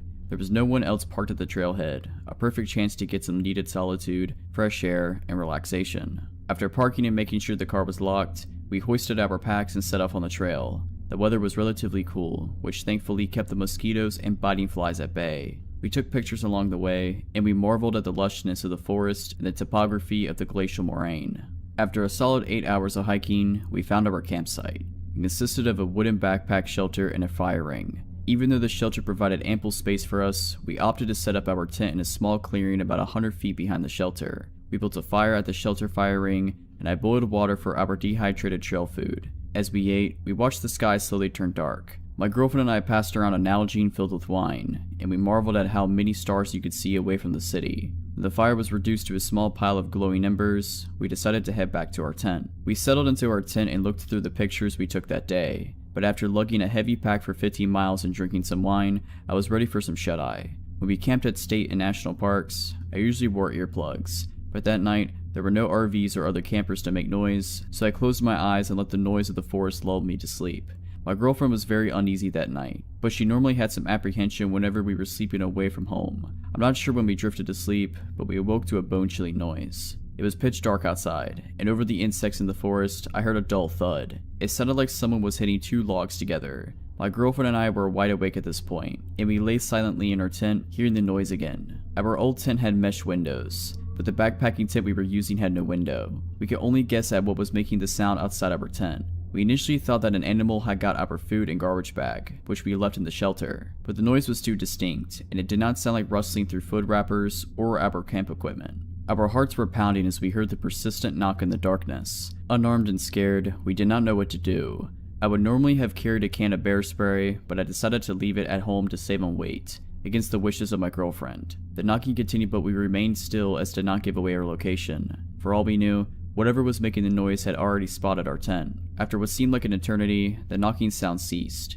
We lay in complete silence with only the dull buzz of the insects in the background. Then we heard it, leaves rustling, a branch breaking, voices. We heard low talking in the distance. We could not make out what was being said, but it sounded like a couple of people talking in the distance. The voices continued for a bit, but to our relief, the voices did not seem to be getting louder. Whoever was out there did not spot the tent or decided to leave us alone. We sat in our tent for the rest of the night, adrenaline surging through our veins. At the first light, we slowly got out of our tent. I looked around in all directions to see if anyone was out there, but I only saw the forest and the backpack shelter. We quickly rolled up our sleeping bags and camp pads and put our tent away. When we got to the shelter, my girlfriend screamed in horror. On the entrance to the shelter, the wood was freshly cut. The word "kill" was cut into the shelter wall, and there were a number of axe and knife cuts where someone was chopping at the wall. I looked at the ground and saw a scattering of fresh wood splinters. After grabbing our food supply and garbage bag, we got out of there. We were nearly jogging with our gear as we made our way back to the car. I kept glancing back over my shoulder and gazing out through the woods to see if anyone was following us. We traversed the glacial eskers that we saw the day before, and we knew we were getting closer to our car. We were quietly rejoicing as we neared the trailhead. We made it back to the trailhead in near record time, but something was wrong. The windshield wiper on my car was sticking straight up and there was something stuck in the wiper. As we inched closer to the car, I saw there was blood smeared on the windshield and a squirrel carcass was impaled on the wiper blade. Hair and blood still stuck to the wiper and on the hood of the car. I didn't bother cleaning off the car. We threw our gear in the trunk and I sped off without removing the animal from the wiper blade. As I sped down the gravel logging road, I kept glancing in the rearview mirror, but I could not see anything through the cloud of road dust behind the car. When we got to a gas station by the nearest town, I removed the carcass with a wad of newspaper, and I tried to remove as much dried blood as I could. I filled up on gas and we didn't stop until we made it to Milwaukee. This was the last trip I took to the woods of northern Wisconsin.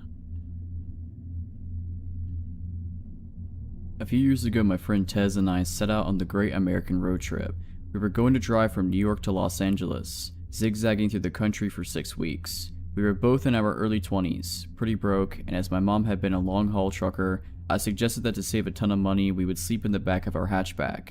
It was a pretty cozy setup. We bought some blankets and sheets at Goodwill and cut one of them up to make curtains. By the end of the first week, we got so we could set up a camp in about 10 minutes. Luggage moved to the front, curtains up, bedding laid down and out for the night. We slept in parking lots, free campsites, rest areas, basically anywhere it seemed safe and semi-legal. There was never a night after the first night where we felt scared until the last week of the trip in Arizona. We were near Flagstaff and had gotten pretty used to our routine. We didn't go on a set schedule and would never drive more than 3 or 4 hours a day. No destination really in mind, outside a few must-see landmarks. We drive to places we found the night before on Google and take suggestions from other campers, locals, and people we met. We'd also gotten very good at making friends.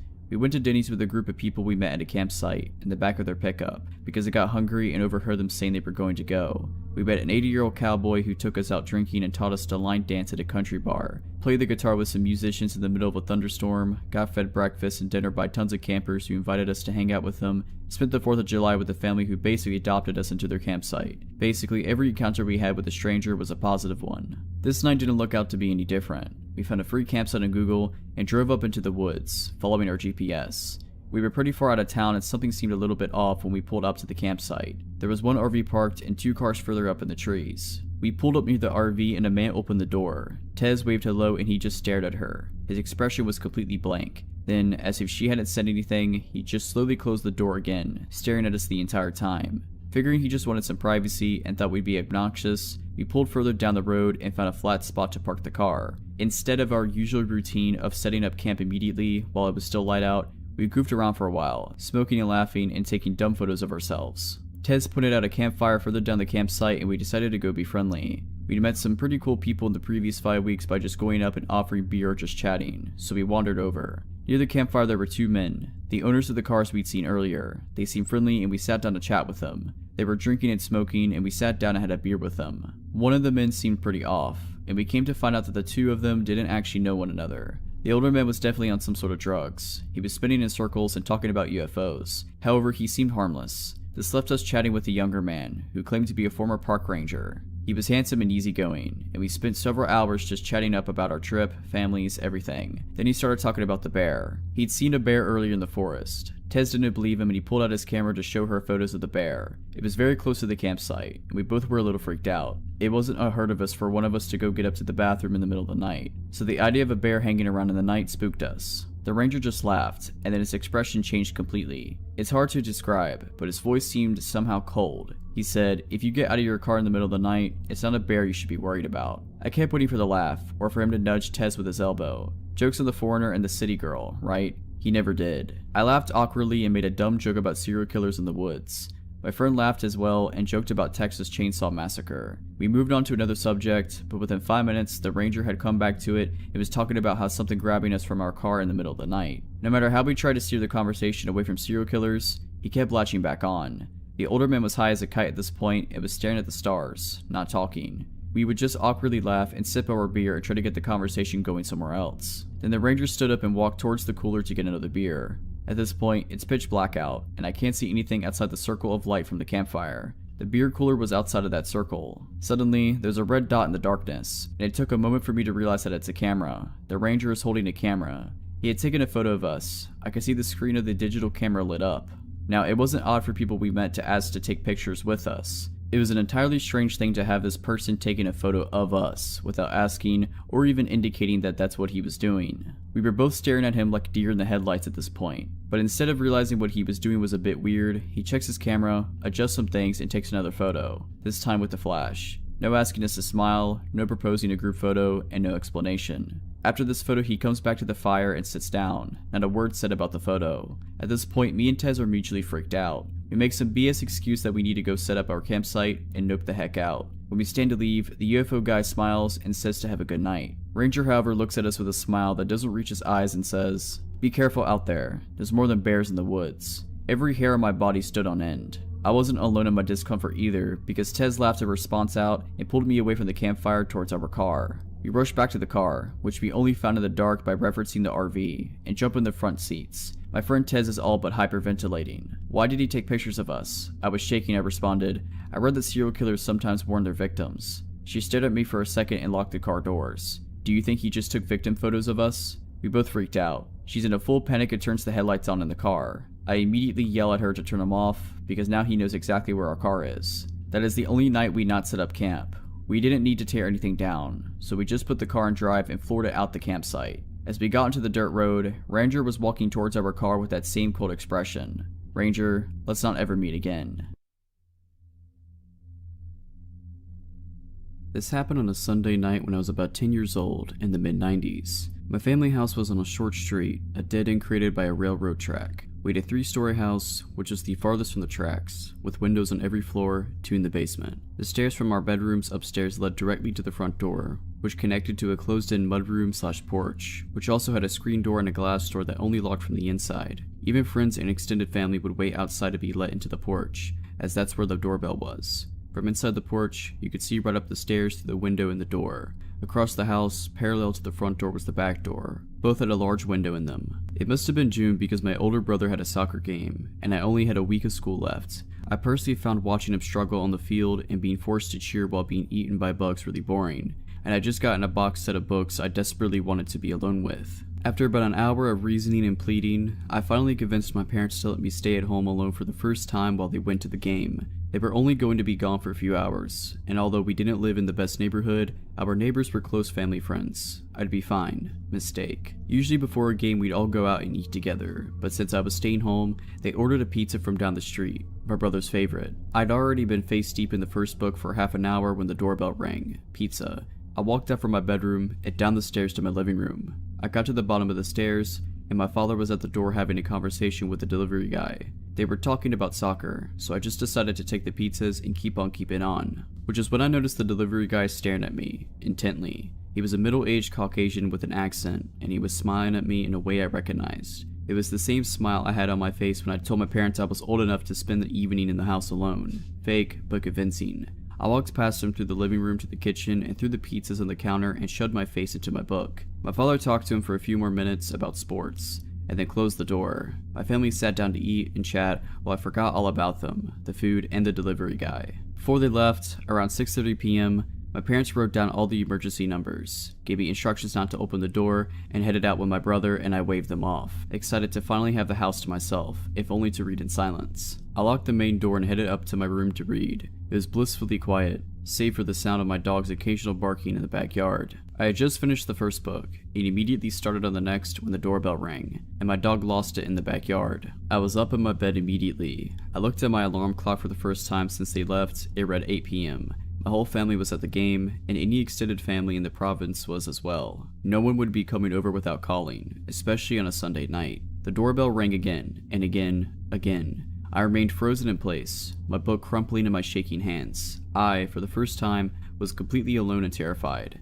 My sly kid smile flashed in my mind. I thought I was so clever convincing my parents I wasn't scared to be alone. And then another smile flashed in my memory. The pizza guy. And then the banging started. Loud successive bangs that rattled me if not the house.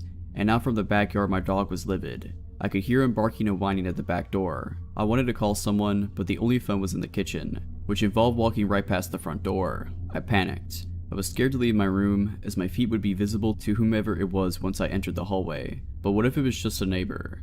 I checked the alarm clock again and was surprised that only minutes had gone by, and my parents wouldn't be back for an hour and a half, minimum. I'd have to wait it out, so I did. I got up as silently as possible and closed my bedroom door. Eventually, all the barking, ringing, and banging stopped. I waited for half an hour, and then opened my door and crept out of my bedroom. I crept down the hallway to the top of the stairs, trying to press myself into the far wall, as out of sight as possible. But all the lights were on, and I realized that it was obvious that someone was home. I peered quickly down the stairs in the window, looking through to the glass porch door, and saw no one. Luckily, no one was there. I tore down the stairs and ran for the back door and checked outside. Nothing but my dog, who was all too happy to run inside. I let him in through a crack and slammed the door after him, locking it, and I realized it hadn't been locked before. I turned to the phone, grabbing it, and about to dial my neighbor's number, when my dog started acting like he was going to the vets. A low growl accompanied by a crouch, backing away. I froze and looked in his direction, then followed his gaze to the window in the inner front door, where inside my porch, past the front screen and glass doors, stood a man I'd never seen before, and he was staring at me, livid. I froze, paralyzed with fear as I looked at him, and I couldn't look away.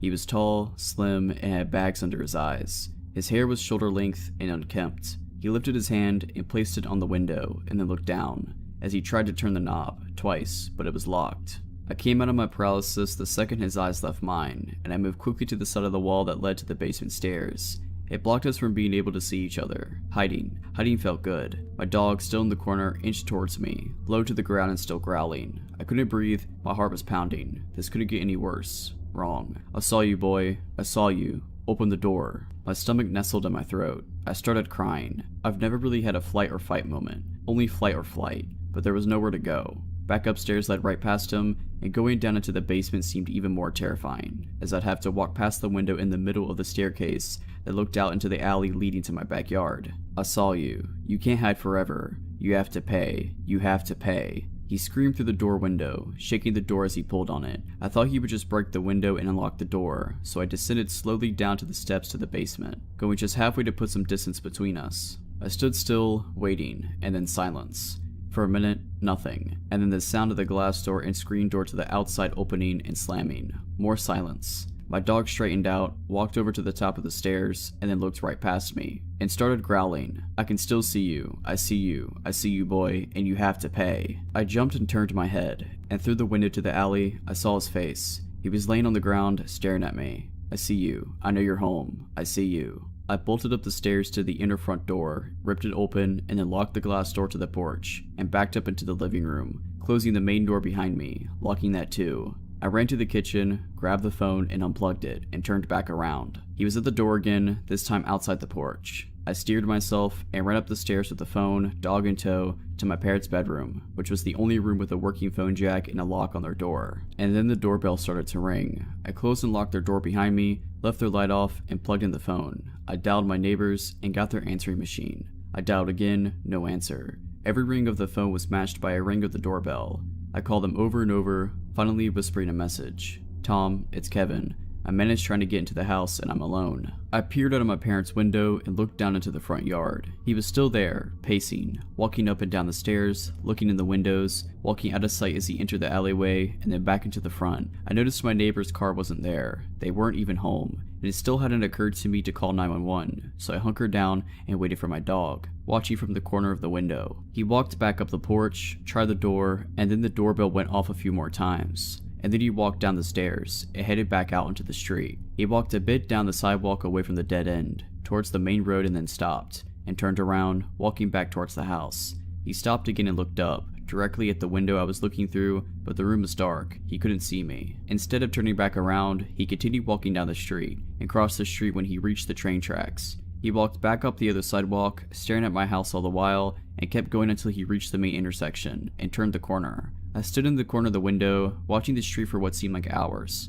until my parents' car pulled up in front of the house, along with the neighbor's car. They all got out and my mother headed towards the house while my father started chatting with the neighbor's husband. I unlocked the door and booked it downstairs, instantly crying with relief as I unlocked the inner door, and then the glass porch door. I recounted the night's events to my parents in the kitchen through tears, and they had just started to calm me down. And that's when the doorbell rang. I started to shake and cry again, and my father burst out of his seat and barreled towards the door and swung it open. And there he was, the man. He stood there smiling a disgusting smile, and I immediately took off down into the basement. My mother was right behind me. I heard my father and him arguing loudly for a few minutes, and then my father slamming the door. My father called my mother and I back upstairs, and then after I made him promise the man was gone, I walked up into the kitchen. My father sat me down and explained the situation. Earlier, my father hadn't had enough cash on him for the pizzas. He had told the delivery guy that he would be back in 4 hours, but had to make the game and didn't have time to get more cash. The delivery guy agreed, wished my brother good luck in his game, and then had passed the message on to the guy who would be working the closing night shift. The delivery guy had misunderstood, thinking that he was to return immediately and collect payment. He explained it all to my father as if he had rang the doorbell a few times, and then had left. Not that he had been circling the house terrifying me for over an hour. He told my father he wasn't sure if anyone was home, so he looked around back, but only saw my dog, so he left, only returning, coincidentally, minutes after my parents returned, armed with a convincing story. Kids have such an imagination. Sorry that I frightened him. Suffice it to say, but I brought my books with me to every soccer game after that. This happened a couple weeks ago. I'm 17 and my parents were out of state for the month on vacation. I live in a small, nice neighborhood that has quite a distance from any other neighborhoods around us. My neighborhood likes to be involved with each other, so there's always neighborhood summer barbecues and neighborhood parties now and then. Everyone always attends to these, so I'm very familiar with who lives in the neighborhood as I can name off a majority of them. My neighborhood is always dead quiet after 9 p.m. as the kids are inside by then and families are usually heading off to bed. I meant to spray paint art and I decided I wanted to work on a painting in my garage at around 10 p.m. because it was cooler by then. Mind that the garage door is fully open. I'm setting out a tarp so I can start painting when I hear someone walking on the sidewalk. I look up expecting to say hi to a neighbor going on a late night walk around the neighborhood. Instead, it's a man I thought I couldn't recognize at first glance due to it being dark and the only distant light source around was from the garage. He was at least 6'3", lanky, and looked completely normal from what I could see. The man stood at the end of my driveway facing me. With the little light stretching across the driveway hitting his face, I didn't recognize him. I live in a very friendly state where we're usually nice to strangers and make conversations. I thought nothing suspicious as he could have been just a neighbor I wasn't familiar with, so I just struck up a conversation like I usually do. "Hi, how's it going?" Hi, it's going good so far. Sorry, I don't really recognize you because it's so dark." "Oh, I'm Xavier. I don't think I've ever met you before. Did you just move into the neighborhood or something?" Yeah, I moved into the corner house up the street." "You moved in with the Millers?" "Yeah, the Millers. I moved in with them. They're my cousins and they're letting me stay with them until I figure some things out." I thought nothing of this, as this seemed normal for a family to let a member of theirs stay with them for a while, and the Millers are just those kind of people. "Well, I better get going. I need to finish something. It was nice meeting you, Lainey." I never introduced myself, I think? "Oh, the Millers told me all about you." I thought nothing of this as well because I would babysit the Millers' kids frequently and my family is close with them. Xavier kept walking and I thought nothing of what just happened and started painting. The next morning I went on a run to my high school that was about 3 miles away. My high school is on a common road that always has cars on it. As I was nearing the school, I heard a car pull up behind me. I stopped running and turned around to see a beat-up car with the windows rolled down. A smiling man was sitting in the driver's seat. He looked to be in his mid to late 20s, and he had a fairly handsome face. "Hi." I probably had a confused look on my face as I didn't recognize the man, but I knew his voice from somewhere. "Xavier? We met the other night." "Oh, hi. Sorry. I didn't recognize you." "It's fine. Hey, you're pretty far from home. That's quite a long run. Aren't you tired? I can give you a ride home if you'd like." "Oh no, it's fine. I like running. Thanks for the offer though. Wanna go out for a cup of coffee?" "No thanks, I don't drink coffee." "We don't have to get coffee then. I'll pay for you. Come on, I wanna go get something with you." "No thanks, I'm not really interested." "Oh come on, let's go. Hop in." He reaches over to open the passenger door and beckons me to come in. At this point, it's clear that I don't want to go, and I step off from the grass and back onto the sidewalk. I said no, sorry. "Come on, just get in the car. It's not a big deal." "I gotta go. Some friends are expecting me." That's when I fall and sprint to the school's track and called a friend to pick me up. While waiting at the track for my friend to pick me up, Xavier's beat-up car goes down the road, away from the direction of my neighborhood. Few bad things happen in my city, so I didn't think much of what happened and shook it off, which was stupid of me to do. A couple of days later, there was a neighborhood barbecue. Although my parents weren't home, I didn't mind going to the barbecue alone because it's always a blast. I hung out with my neighborhood friends like I usually do. I saw the Millers and had a friendly conversation with them, which soon turned to, "Oh, I met Xavier the other night." The Millers didn't know who I was talking about. They said they didn't know an Xavier, no family member moved in with them. I told them about what happened at the school the other day while I was on my run. The Millers and I are freaking out about now. They call over one of our neighbors who's a cop. We'll call him John. John lives a couple houses down from me. I tell him about the confrontations I had with the guy and what he looked like. He told me to call him or the cops if I didn't feel safe or if I encountered the guy again. John patrolled around our neighborhood for a few weeks. Neighbors kept a lookout for Xavier and didn't let their children out late. There was no sign of Xavier for 2 weeks. I got back from a friend's house late at night. I pulled into the garage and went inside, turned on the lights, and I was making something to eat. Then there was a soft knock on the front door. It was late. I got back from a friend's, and my guard was down, so I walked across my house like I usually do. From the front door, you can hear footsteps if someone is walking to the door normally and not trying to hide their steps.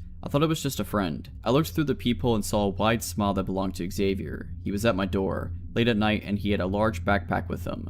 He heard my footsteps and I could hear him say, "I'm sorry about last time. I didn't mean to be like that, Laney. It was just a bad day," through the door. I wanted him to go away. I meant to yell, "Get away from me," through the closed door, but all that came out was a lame whimper. "I just came to apologize. Open the door. I don't mean any harm." He tries to wiggle the doorknob. His voice in constant pestering gets louder and louder. At this point, I'm freaking out and I couldn't think at all. I couldn't remember where I put my phone. My family doesn't have a house phone either.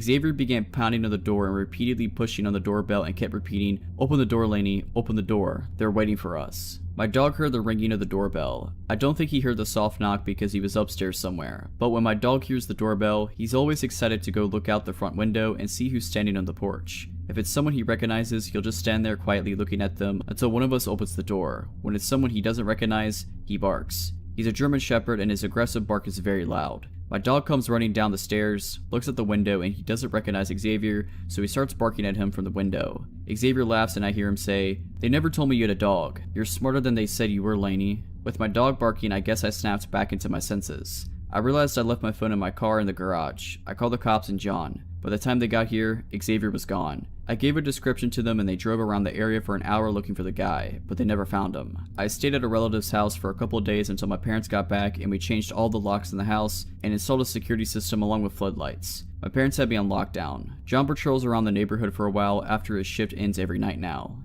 Xavier, let's not meet again.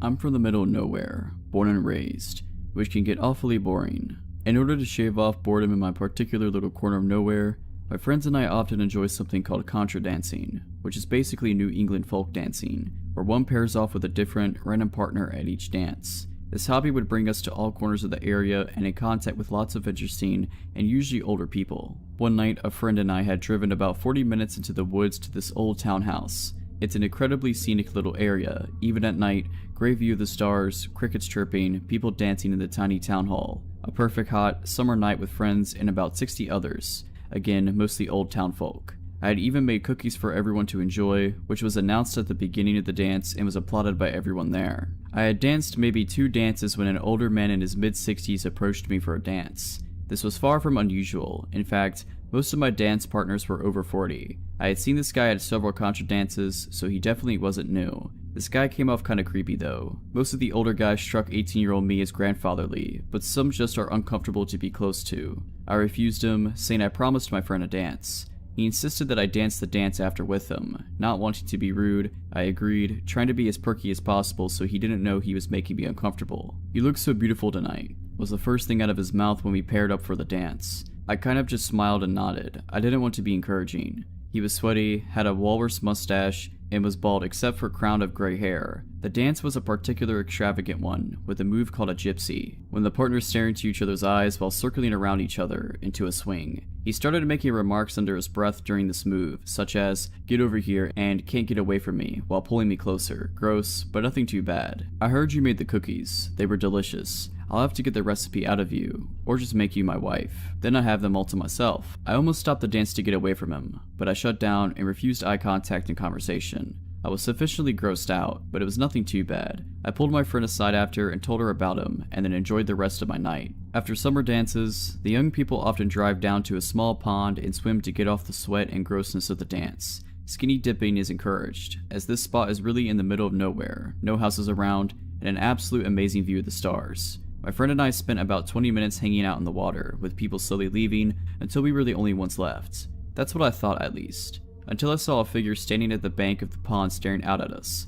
I didn't call out, assuming it was one of our friends. I swam closer, starting to get out of the water. It wasn't until I was actually fully out of the water, clothed only in a t-shirt and underwear, that I recognized the old man from before. A lurch of fear and wrongness I felt in that moment I will never forget. I have never seen anyone above the age of 25 go down to the pond with us, and he was fully clothed and not there for a swim. He also wasn't saying anything. "Shannon, we have to go now," I yelled back at her. The pond bank was narrow and it was hard to scramble around him. I was pretending I couldn't see him, that he wasn't there, or that I didn't care he was there. Shannon was about 20 feet behind me when he turned to follow me back to the cars. The rocks were painful to walk on and made it hard to move quickly. "I heard you guys were coming down here," he said. At this point, Shannon was just coming near him. She did not recognize him from earlier stories. It wasn't reacting to the creepiness as strongly as I was. "Haha, yeah, sometimes we cool off down here," Shannon replied. He got between me and her, blocking her from the car. "You know, you and your friend look like sisters. I heard she made the cookies. Do you cook as well as her? I'd love a pair of you at home." This is when the situation really hits Shannon. We're alone, with this guy who's apparently followed us to the middle of nowhere, with unknown intentions. "It was nice talking to you, but we have to go now. Come on, Shannon." I was practically running to the car, throwing the words over my shoulders. He put a hand on Shannon's bare shoulder, which spurred her after me. "Come on, you two. I'm just trying to have some fun." I was already in reverse by the time Shannon got in the car with me. We tore out of the dirt road at about 50 miles per hour. It hit pavement at around 70. I almost puked when I saw headlights turn out from the road, following us. Since I was about 40 minutes from home through all the back roads, I took a gamble and headed towards the nearest gas station, followed the whole way. We stopped at the station, right in front of those huge windows in front. He slowed down, looked at us, and then sped away. I haven't seen him at a contra dance since, which is the scariest thing to me, as he used to be a regular. In my experience, contra dancers are a loyal bunch, but this guy just sort of drifted in for a couple months and disappeared just as quickly. Still makes me uncomfortable to think about. If you're liking this video, all I ask is that you make sure to subscribe to my channel and like this video. Thank you. Here is a little bit of background. I was 20 at the time. I moved in with my uncle in San Antonio, Texas, with the agreement that I didn't have to pay rent as long as I helped him out with chores and my cousins. I got a job at a super known coffee chain downtown close to the touristy part of the area. We had a lot of regulars and a lot of homeless coming in and out. I felt relatively safe though because I got to know the people there and it was almost always a lot of foot traffic. I used to even take walks after work in the area, especially since I was super close to the Riverwalk. Skip to a couple of months into the job and I was friends with everyone I worked with. We were all super close. On this particular day, it was one of my co-workers' last day. There was about 3 guys who had been in there almost all morning. They hadn't bought anything and were just hanging out, which was not unusual for my location. On my break, I decided to walk down to a nearby drugstore so I can get a farewells card and maybe a small gift for said coworker. I walked out and put my earphones in, and before I could press play, I hear the door open behind me and footsteps following behind. Whoever it was caught up to me and started walking beside me, matching my pace exactly. I turned to look and it was one of the guys that had been there all morning. He was a bit taller than me. He tried to ask for my number and I kindly told him no. He persisted to deny with a short temper, told him to screw off. He stopped and stared at me in surprise. He stood there as I walked away and by the time I went back they were gone. I proceeded to tell my coworkers about the encounter and we laughed it off. I thought that would be the end of it. I was wrong.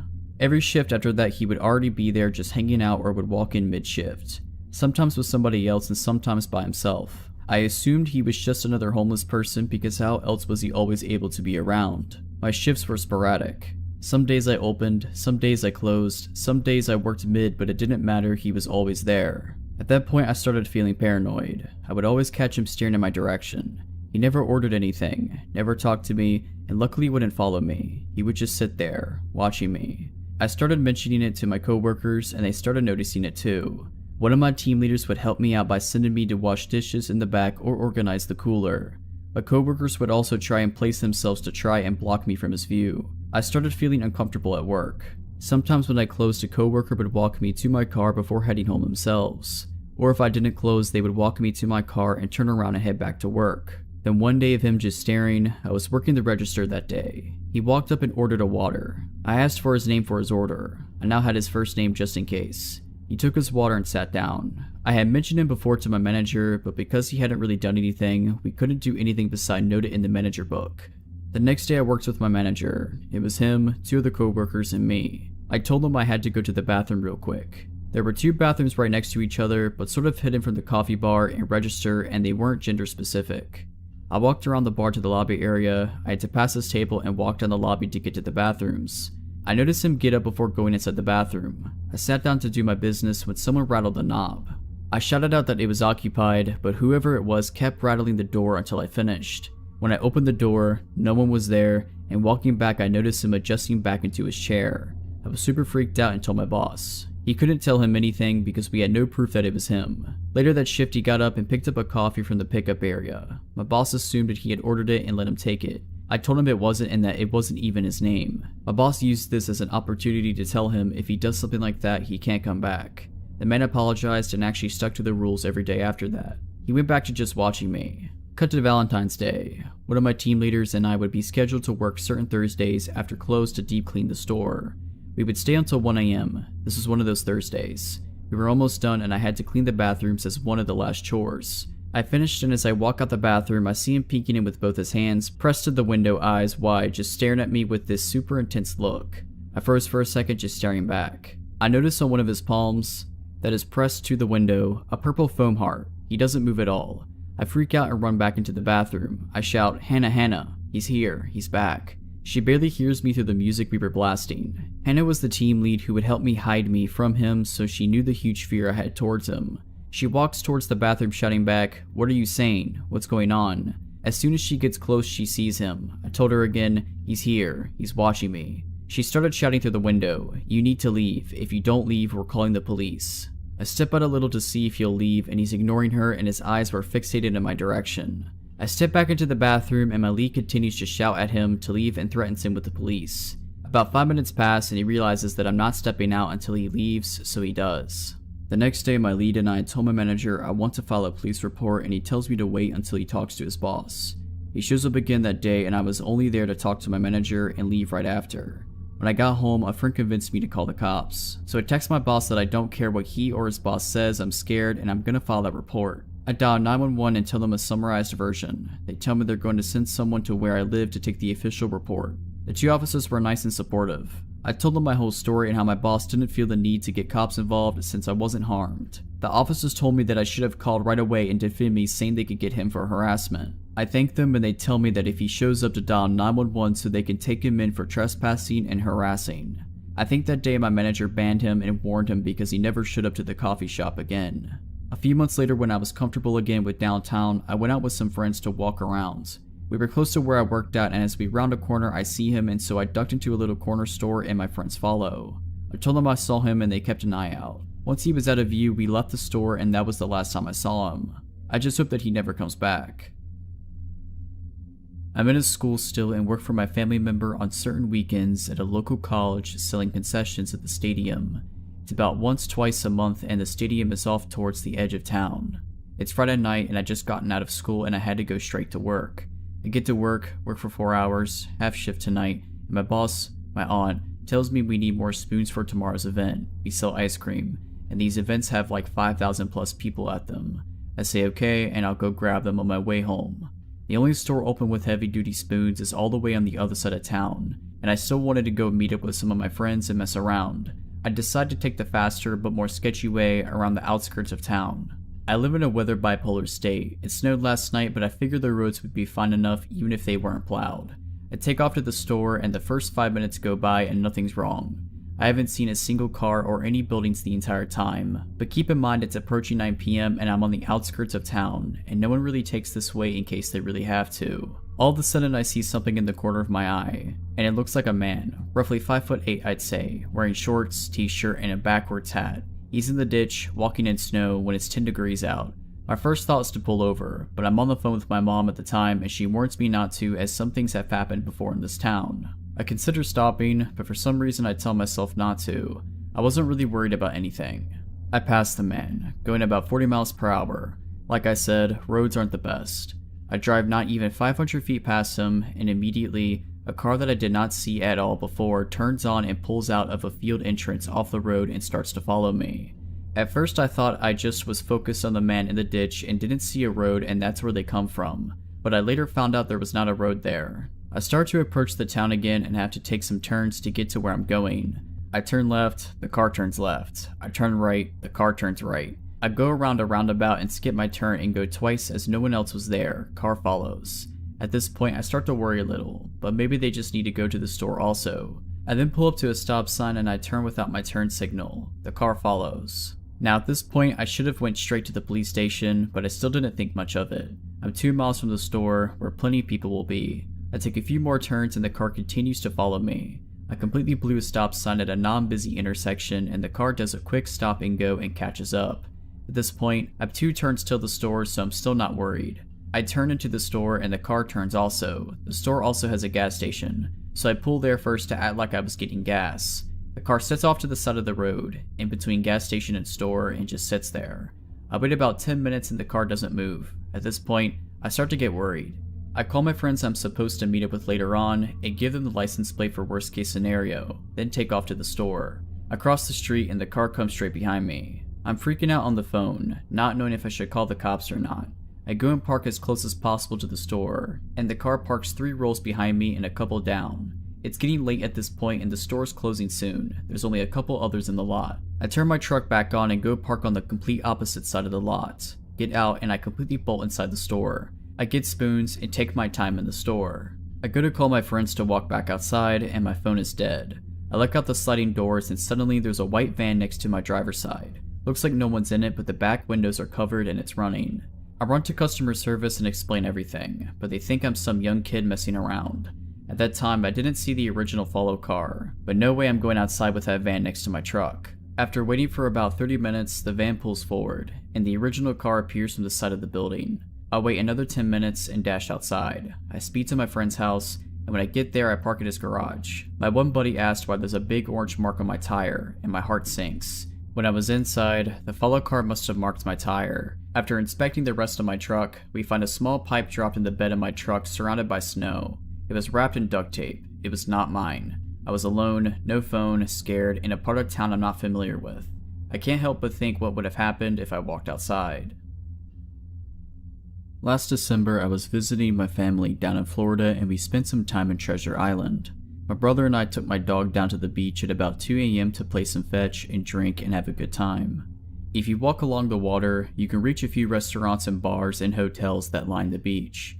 Out of nowhere, we see someone walking pretty quickly in our direction from over there, and a few minutes later, we can make out that they're being followed. My dog is arguably pretty well trained. We work search and rescue, and I've never once had her run off without permission, and never once has she not instantly returned when called, but that changed that night. She was about 5 feet from me and I saw her hackles shoot up and I went to grab her collar, but she took off in a full sprint, making some truly terrifying barking and growling sounds. We obviously took off after her and she reached the first person and stopped between them and the people behind them. She was barking and growling and lunging, and I finally caught up and put her on a leash. She's never reacted in that manner, so it was scary. The group following her ended up being 3 men that were probably in their early 30s. They started booking it in the other direction. I turned around and the person being followed was a young woman around my age. We asked if she was okay and she just broke down in tears and collapsed into my brother. So she got into her phone and rang her friend's number to have us talk to her. We were able to figure out where she was staying and walk her back to her hotel where we met up with her friends, and we all exchanged numbers to talk a later time. The next day we all got together where we learned she had gone out for a walk on the beach, stopped for a drink at the bar, drank a bit, and then just wasn't feeling right. So she left the bar and soon noticed 3 men left after her. She had been walking for about a mile at that point, terrified and slowly getting more and more screwed up. She doesn't remember much about that night, and we knew she was probably on something, but we had no clue she'd been drugged. We're still friends now, and we're all gonna meet up for spring break when we're all back in Florida. I've never been more proud of my dog and more grateful that we were in the right place at the right time. I hate thinking about what could have happened. I'm an extremely outdoorsy female and love to spend a lot of time in nature. I spent the better part of my early 20s living in remote northern locations and exploring a lot of Alaska, Yukon, and British Columbia. I have many odd, frightening, and bizarre stories that came up from my time in the north, and this is one of them. In the summer of 2012 when I was 22, I'm 26 now, I was living and working in a pretty remote town in northern British Columbia from May to September. The place I worked at was a campground in the provincial part of the Alaskan Highway, 4 hours north of Fort Nelson and 2 hours south of the Yukon-British Columbia border. The best part about this park was the fact that it had beautiful natural hot springs, which attracts tourists from all over North America every summer. I lived in an old trailer on a separate part of the campground where the rest of the staff lived. I quickly got used to living in a place where I had no running water, no electricity, no cell phone service, and no internet, and driving 4 hours to Fort Nelson every 2 weeks to get groceries and do my laundry. Life was pretty sweet. I got to hike, go for late night dips in the springs, make some traveling friends, and spend quality time in nature getting to know the flora and fauna of the landscape. My job at the campground was being a park facility operator, gatehouse attendant, wildlife interpreter, and sometimes had a few security shifts here and there. The feeling of living in the woods was much different than the feeling of living in a city, as far as safety goes. In the city I'm from, there are people around. You're aware of the fact that your house or apartment could get broken into, but emergency services are quick to respond and neighbors are also a plus. However, in the woods, I felt more vulnerable. The closest police were 4 hours away, and I lived in a trailer that was run down enough that it could easily get broken into. Plus, it was pretty dark and anyone could sneak around easily at night. One night, at probably around 2 in the morning, I'm asleep inside my trailer and I'm awoken up to a very loud banging on my trailer door. Reasonably shaken, I look outside the window next to my bed and see a car with its lights on, and 2 men standing at my door. I can feel the blood drain from my face. Through the door I say, "How can I help you?" and one of the guys, clearly hammered out of his mind, starts rambling on about something. No matter how hard I try, I cannot understand what he is saying. I say, "Sorry, I don't understand what you're trying to tell me," and the other guy starts frantically trying to explain something in the same drunken state as the first guy. I decide at this point that they don't mean any harm, and I open the door to talk to them. They look visibly shaken and I can tell they are desperate for my help, but don't have the mental capacity of a person sober enough to coherently tell me what's wrong. One of the dudes starts telling me a very long story that I managed to piece together through all of his slurring and hiccuping. Basically he says that him and his friend are on vacation, came up from Fort Nelson to party, they had a really long drive, were at the hot springs, they were having beers, and they were sorry about having beers. And then he drops the bomb that somebody's running around the campground, stabbing people. I look at the guy telling me the story and notice he has blood all over his clothing. I say, "Someone is going around stabbing people?" And he replies, "Yes, someone's running around stabbing everybody." Then the other guy yells, "Come on, let's go," and they hop into the aforementioned car and speed off before I can question them any further. Now I'm standing at my trailer door, in the darkness, alone, thinking there's a maniac running around wielding a knife. I have no phone, and I know that the only person who has a phone is the ranger, and his cabin is about a 5-minute walk away from my trailer. I remember that I have a radio, so I run inside my trailer, lock the door, and try to get the ranger on the radio. His radio is off, of course. The only thing I can do at this point is go to the ranger's cabin and notify him of the situation. I get to the ranger's cabin and pound on his door. He answers within a few minutes, visibly sleep deprived.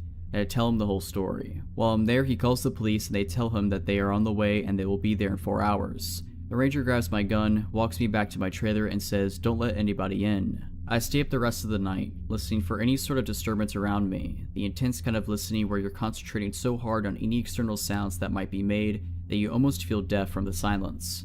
After about 2 hours of doing this, my trailer starts rocking back and forth. I freeze. My heart drops. I can hear the sound of someone breathing extremely heavily and I'm thinking, this is it. I'm just sitting there on my bed in my trailer as it's rocking, waiting for the maniac to stop tormenting me and just break the window and stab me. I'm still listening intently to the heavy breathing and that's when I hear a grunt, a very non-human sounding grunt. I get a feeling that it's not what I think it is, and I peer out the window of my trailer and a bison is scratching its back on the side of my trailer, causing it to rock back and forth. The RCPM get there at around 6:30 a.m. and proceed with their investigation for 10 hours. They close off the springs and the entire campground. We don't hear anything about what took place during the night until the investigation is over. Apparently there was a guy at the springs who made a lewd comment about one of the females in another group, which resulted in an argument. The guy disappeared and returned an hour later with a knife, stabbed 2 of the guys in the group, and booked it back to Fort Nelson, not before stopping at my trailer with his buddy to tell me about the incident, of course.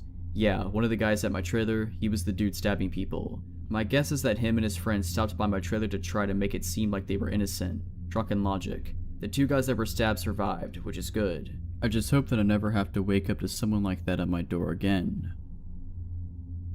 A couple of years ago, I was still adjusting to the adult dating scene. I was using Tinder, and though I had been on a few dates and had a few hookups, it was mostly just situations where I either wasn't that interested in the guys, or it was strictly a one-night stand. It was a college town, not where I went to school, about 45 minutes from my parents' house, and I went on a few dates there. It's a cool city to hang out in, so it was always worth the journey even if a date didn't work out. I started chatting with this guy who I matched with on Tinder. He wasn't exactly my usual type, but he was charming enough. He was a little bit of the stoner/alternative type. He was funny and confident over the phone as well. I usually made it a rule for myself to chat on the phone at least once or twice before meeting up with guys, even just to gauge if we would be able to carry a conversation. It's not the same when you're only texting. We hit it off over the phone well enough to the point where I felt we should give hanging out a shot.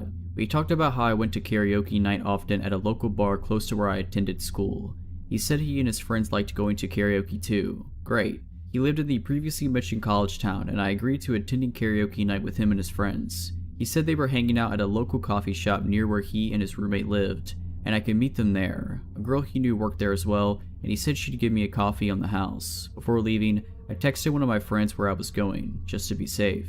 When I arrived, I could clearly see into the coffee shop. I could see a group of 4 scraggly looking dudes, and one girl behind the counter. As soon as I pulled up, I got a nagging bad feeling in my stomach. As soon as I got out of the car, the guy I'd been chatting with left his group and came out. He said they were leaving right now, so we should just go. Not that I really cared about the coffee, but what happened to the coffee I was promised? I asked exactly what the plan was, and he said they were going to head back to his place before heading to karaoke. He didn't ask if I wanted anything from the shop, and didn't even ask if I wanted to come in. By this point, his friends came out and they all got close to my car. I was getting pretty bad vibes at this point. He isn't acting charming or funny like before on the phone. Everything felt forced. There was an air from the group that they were only pretending to be friendly. Nobody introduced themselves, but they just kept saying how awesome karaoke at the bar was. The girl inside at the counter had gone in the back of the shop, and because she was friends with him, I didn't know if I could trust her. Thinking quickly, I said the plan sounded great and I could drive and meet them there, that I didn't want to leave my car there. This apparently was a problem. The one car in the parking lot, which I assumed was one of theirs, was the girls. They said they walked there, but it would be a lot better and faster if I just drove them back to the house. At this point I'm freaking out a bit. Everyone's close to my car and me. I tell them a stupid lie and say that I have a bunch of stuff from school in my car, and it's pretty messy on top of that, so not everyone will be able to fit in. Mind you, they are right by my car, standing in front of it. They can see through my windshield into it. It's got like a backpack in it, and that's just it.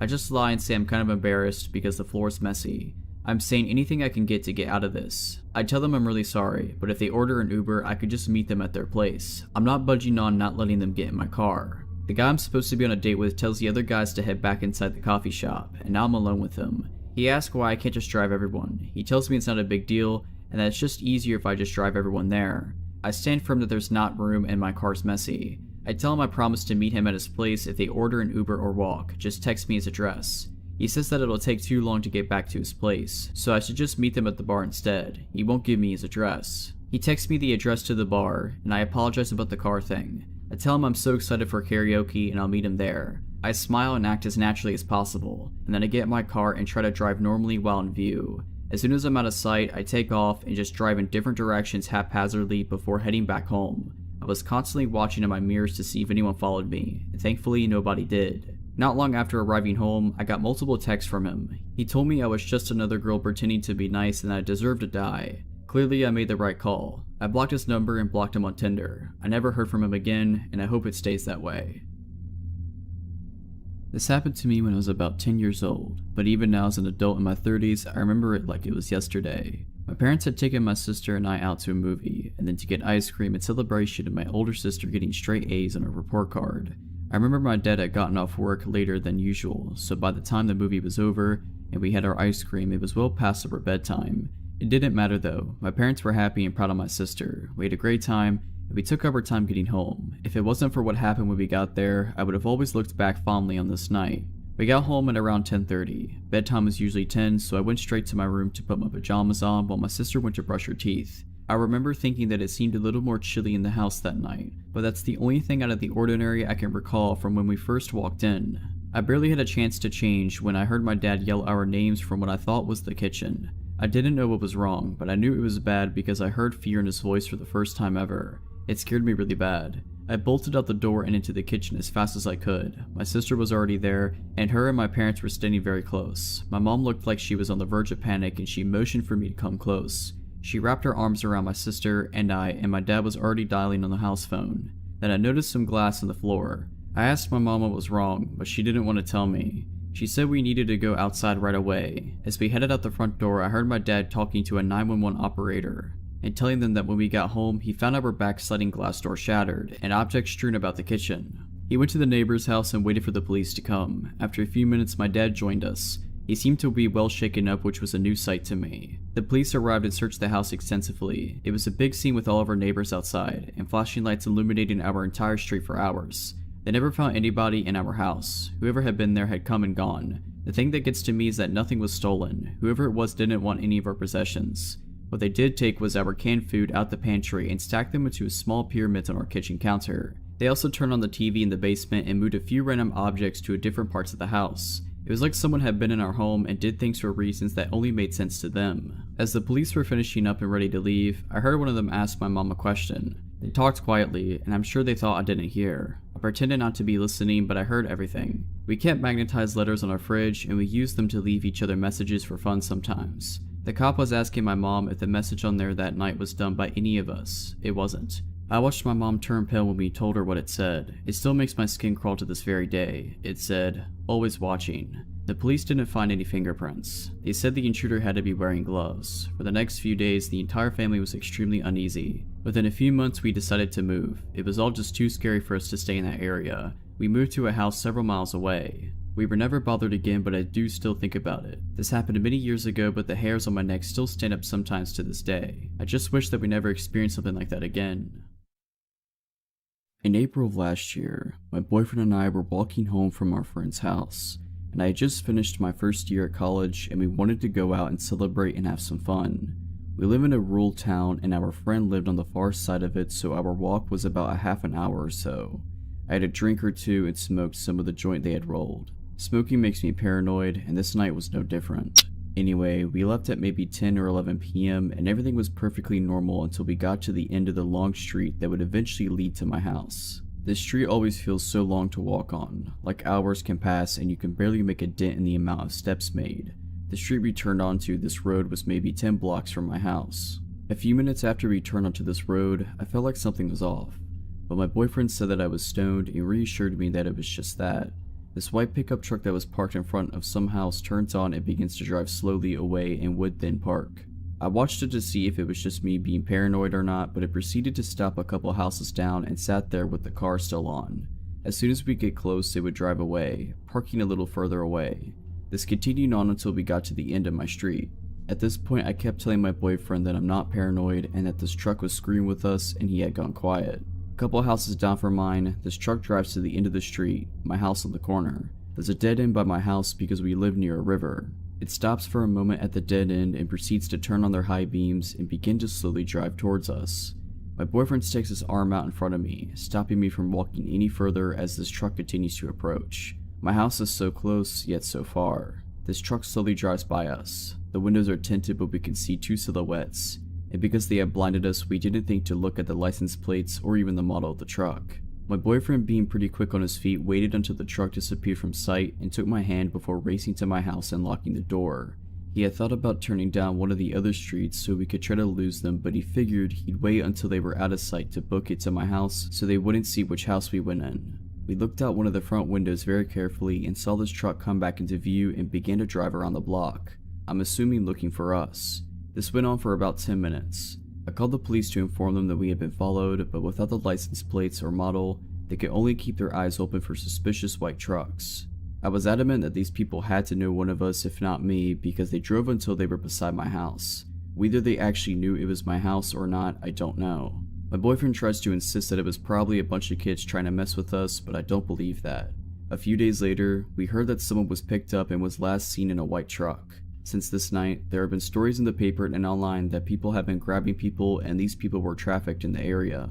I'm still seeing reports even today. If you're liking this video, all I ask is that you make sure to subscribe to my channel and like this video. Thank you.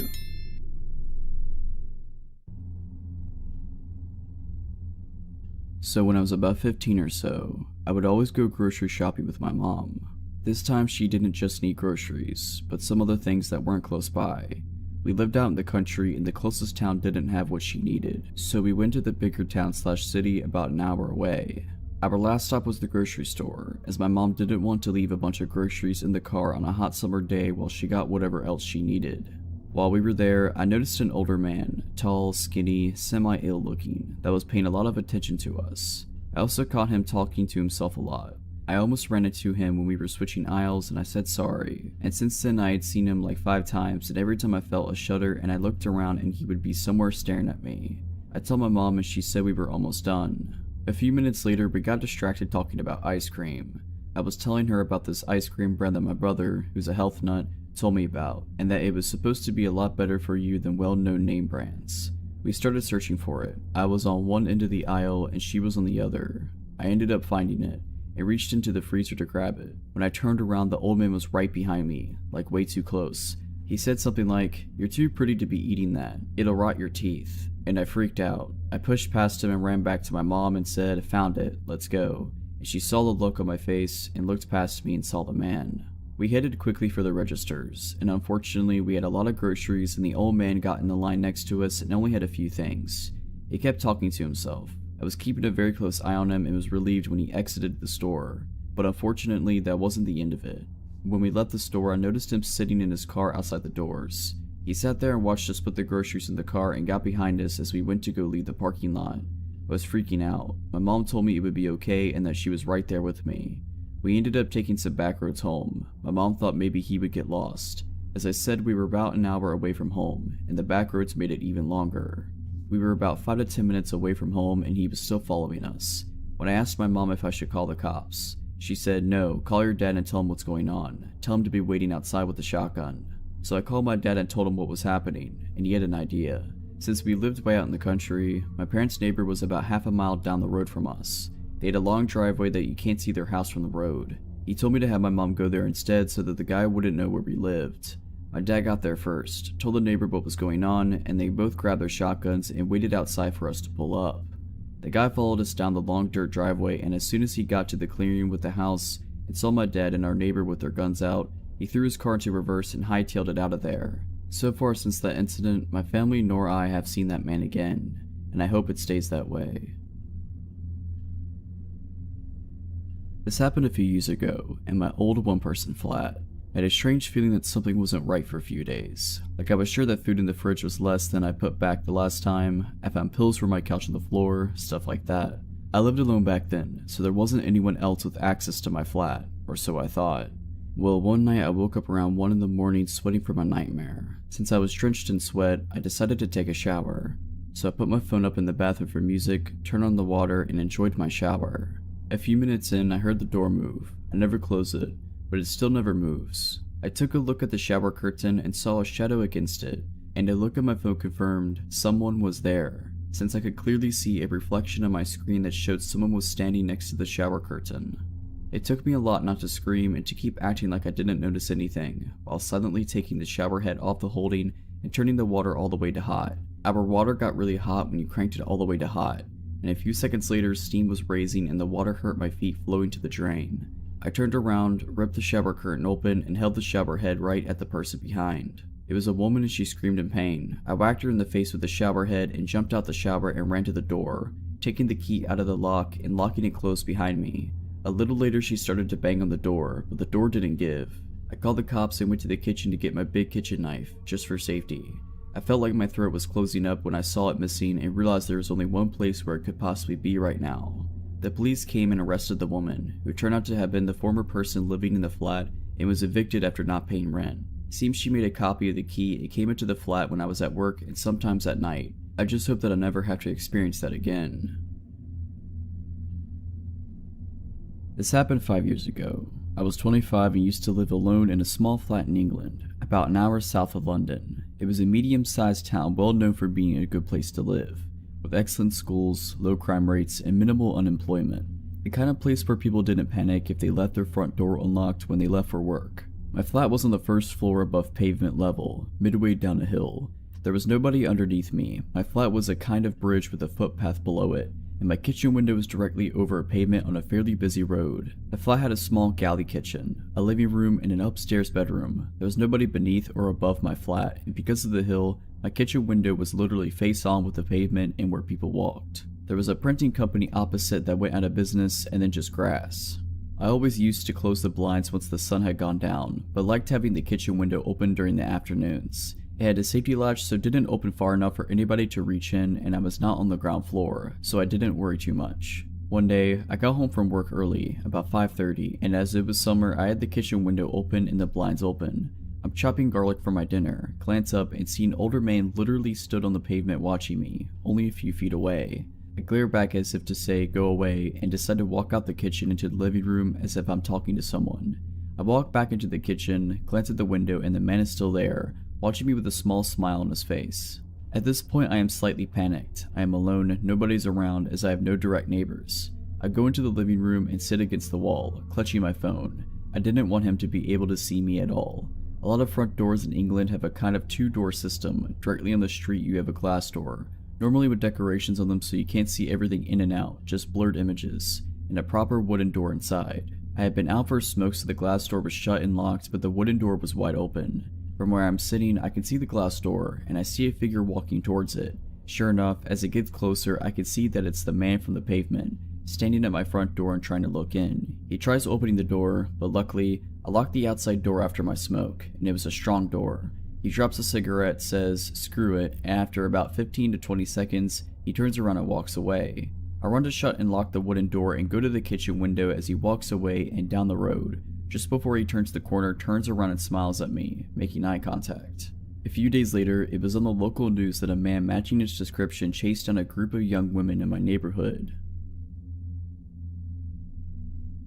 This happened almost 2 years ago. I had decided to go hiking with my son, who was 8 months old at the time, and with my dog named Henry, who is an Irish Wolfhound and Rottweiler mix. My husband was going fishing with a mutual friend at a state park nearby. I decided to go hike one of the more remote trails in a different part of the park and then meet them later. I drove to a wooded trail about 10 minutes from where my husband was fishing. It was an early spring day, still chilly but tolerable with the sun shining. I parked the car and got my son ready. He was smiling and laughing. I would wear him in a forward-facing hiking sling in the front of me at the time. Henry was excited. We started off on the hike and it was a really beautiful, peaceful trail.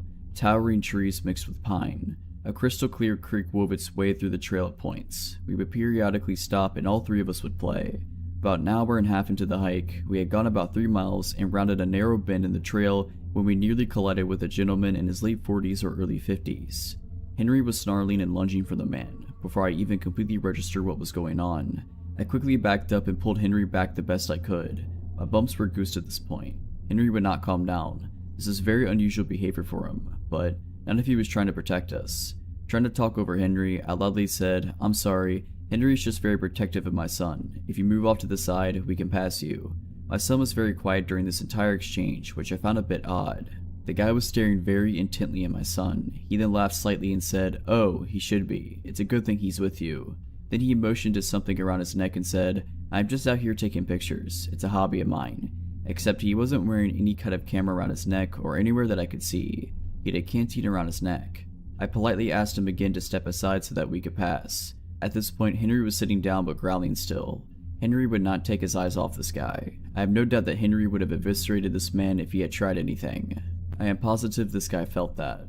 The guy looked at Henry for a few seconds, then at my son again.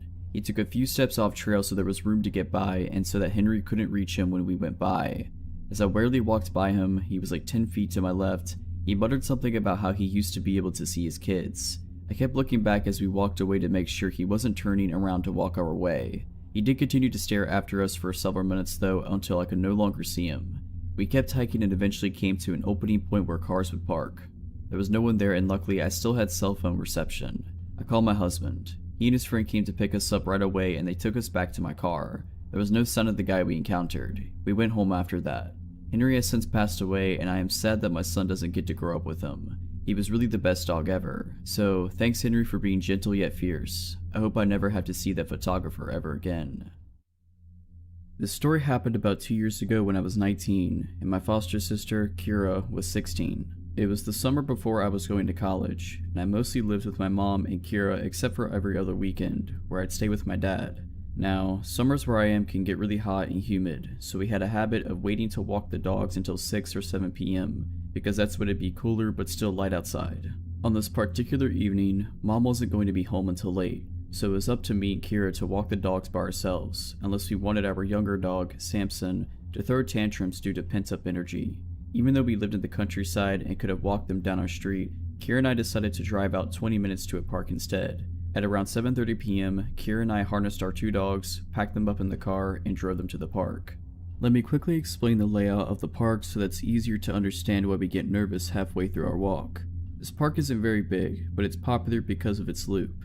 The entire park is surrounded by a mile-long looping road with its attractions, like playgrounds, ponds, and a small country hall, spaced about in the inner side of the loop. The outer side is just grass, trees, and one playground at its end. Thus, it's common and expected to pass people walking the loop at least 2 times if you're walking in opposite directions, but not if you're walking in the same direction. Any cars on this road can only drive in one direction because it's a one-way road. At first, everything about this walk was normal. I parked the car, we clipped our dogs to leashes, and we started on the loop. Every so often, we'd stop so I could take pictures of our good boys, particularly of Kira trying to wrangle Samson, who pulls like his life depends on it and weaves around because he wants to smell everything. It was while I was taking one of these pictures that the first encounter happened. A man, who looked to be in his 40s, walked past us, walking the same direction we were, up towards the playground on the outer side of the loop. He smiled at Kira, nodded, and said, "Hello, you have cute dogs," and kept walking. I honestly didn't think anything of it. We're at a park at a time of day where it's common to walk around due to the cooler temperature, and people where I'm at are generally friendly. We smiled back and said hi and thanks, and that was that, or so we thought. This man passed us again only 10 minutes later, directly across from where we'd seen him previously. Just like he did before, he smiled and said hi. This time, Kira and I looked at each other once he was ahead of us and shared the, well, that was weird, expression. Just 10 minutes earlier, he had passed us walking up towards the playground and subsequently broke off from the loop, and he'd been walking in the same direction as us. This time though, he cut in front of us and he did it in a way where we had to stop to avoid running into him. He nearly touched Kira with how close he was walking. That was already weird in and of itself. The other weird part was him cutting past us in the opposite direction. It came off almost like he wanted to walk by us again, but just like before, Kira and I brushed this weirdness off. The guy could have been enjoying a rambling stroll and doing his own thing for all we knew. Not even 5 minutes later, the same man passed us again, once again cutting so close past us that he nearly brushed shoulders with Kira. Again, this time he walked up behind us, then did this weird directionally slant walk to cross the street and go in the opposite direction, cutting us off again. I told Kira to hustle so we could get to our car and get out instead of doing a second loop. When we were almost to our car, we noticed a car creeping along behind us. We pulled to the side and stopped to let it pass, but for a second it stopped too. We figured whoever was in the car was getting ready to park, so we started walking again. The car started creeping along behind us soon after we did, so we stopped again and the car stopped with us. This was when Kira got nervous. We hadn't seen the middle-aged guy since the third cutoff, so we figured I had overthought the whole thing, but here we were, with this tinted-windowed car acting weird. Was it the same guy, back with his car? A different guy? We couldn't tell. Before anything could happen though, another car idled up to the one next to us, and whoever it was sped up to the expected 5 miles per hour. We got to our car pretty fast after that and practically picked up the dogs to get them inside of it. We got in and got out of there. My mistake, however, was neglecting my rearview mirror and the well-advised rule not to drive straight home if you're worried a stranger's taken too much interest in you. We got home at around 8 something. The sun had finally disappeared behind the horizon. Mom wasn't home yet, so we got the dogs some water, locked the doors, ate a late dinner, chilled in the living room, and talked about things that didn't really matter. It was almost 9:30 when the scariest part of this whole ordeal happened. There Kira and I were, sitting on different couches, talking about something, when we noticed the ceiling briefly light up over where Kira was sitting. Due to our long, slightly curvy driveway, it's common to see headlights stream through the window, light up the ceiling, fade, then intensify. It means someone's just come home, so when the ceiling above Kira lit up, we thought nothing of it, assuming Mom was finally coming back from wherever she went that night. Mom has a habit of pulling in then checking her phone for whatever knows how long before coming inside. After a couple of minutes, I noticed the small, motion sensor light Mom set up on a table on the porch light up. Right after the light went off, we both heard the storm door open, but we didn't hear anyone pressing the code keys of our lock or jiggling the door handle, like Mom usually does right away. The moment the storm door creaked open, our 2 dogs jumped up and ran to the door, barking like mad. Our golden greyhound mix, Calvin, has a deep and scary bark. Samson, who is a big dog, jumps up on his hind legs and scrabbles to one of the small windows in a desperate attempt to see who's outside. Immediately, the storm door slammed shut, and we heard heavy footsteps on the cement of our porch. Calvin started going nuts and jumped up on Kira's couch, standing on its back instead of the cushions to look out the window. Samson ran out the room and went out the doggy door that leads to the back porch, which is a ramp going down into a fenced-off portion of our yard. I sat there, my mind steadily going blank as my heart sped up and my limbs refused to move. Kira gets up and spins around and looks out the window but can't see anything because, besides the motion light on the porch, it's too dark. So, naturally, she gets up, grabs a stray dog toy which just so happens to be a tug-of-war rope with a ball on one end, and opens the door. I tell her very calmly to shut the door and stay inside. She ignored me and stepped out onto the porch. She comes back inside after not seeing anything, but, to my utter disbelief, she disappears into the kitchen, comes back with a knife, and goes outside again. This time, she's gone for a handful of seconds before running back inside and slamming the door shut. Breathless, she tells me she went out a bit into the yard and saw the outline of a man by the run-down dog kennel we don't use anymore. When she saw him and froze, he moved. This time, she listened to me when I told her to lock the door. I managed to call Mom and she convinced me to get up and make sure all the doors were locked, including the basement and making sure the dogs were inside.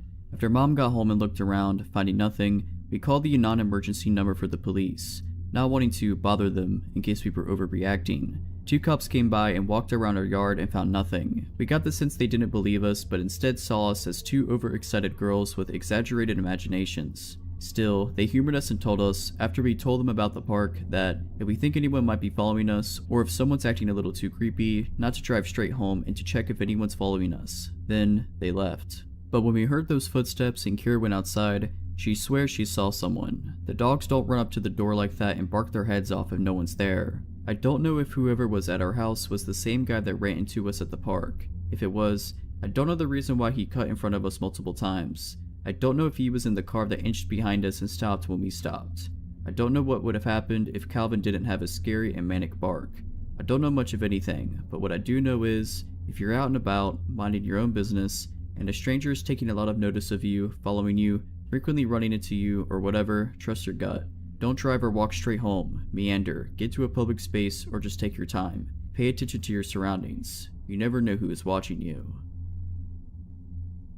This happened a few years ago when I was an 18-year-old girl in high school. I worked at a store in the mall of my mid-sized Midwestern city, and that evening, I worked a closing shift. I was walking back to my car in the snowy darkness when a black SUV pulled up beside me. A woman opened the window and yelled, "Hey, excuse me, I need your help."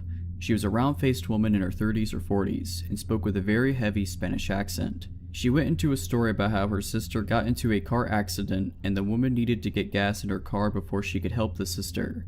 However, she could not find a gas station and had no money, and she even said she had driven around to several churches to ask for help, but no one would help her. She was difficult to understand and did not tell the story super clearly, but I understood that she needed to find a gas station and she needed me to pay for it. She told the story between sobs and she seemed so desperate that I was moved to help her. I told her that she could follow my car to a gas station that was just across the highway and that I would buy her some gas. At the gas station, I parked in front of the store and was surprised when she did not pull up to a gas pump, as I had expected. I got out of my car and said, "Okay, don't you want me to buy and pump gas for you?" She then said something like I had misunderstood her first story. She didn't need gas. She needed money to give to her sister, and added a bunch of other facts I don't remember to continue the story. Her accent and changing story was difficult to understand. I said, "Well, I don't have cash on me, only my card. I mean, I suppose I could see if there's an ATM inside?" She immediately replied that she knew there was, which definitely is suspicious in hindsight, but I didn't pick up on it at the time.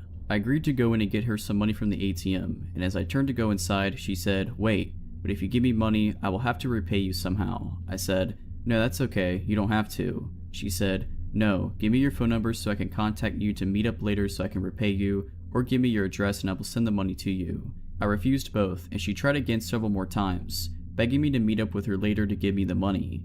This probably lasted 5 minutes or so. Finally, as I refused the last time, she said in a very chilling way, "Don't be so nice." Despite all of this, I for some reason was still convinced she needed my help, and I went into the gas station to use the ATM. However, in my teenage wisdom, I could not remember my PIN number, and was unable to withdraw money. I went back outside to tell the woman, and she rolled her eyes, huffed something under her breath, and very quickly got into her car and sped off. I never saw her again after that. As I drove home, I became suspicious about the scenario. I figured out after a while that the woman was definitely trying to scam me for my money, but it disturbed me more that she tried so hard to get me to meet up with her later and give her contact information. I just hope that I never have to meet someone like that in the future.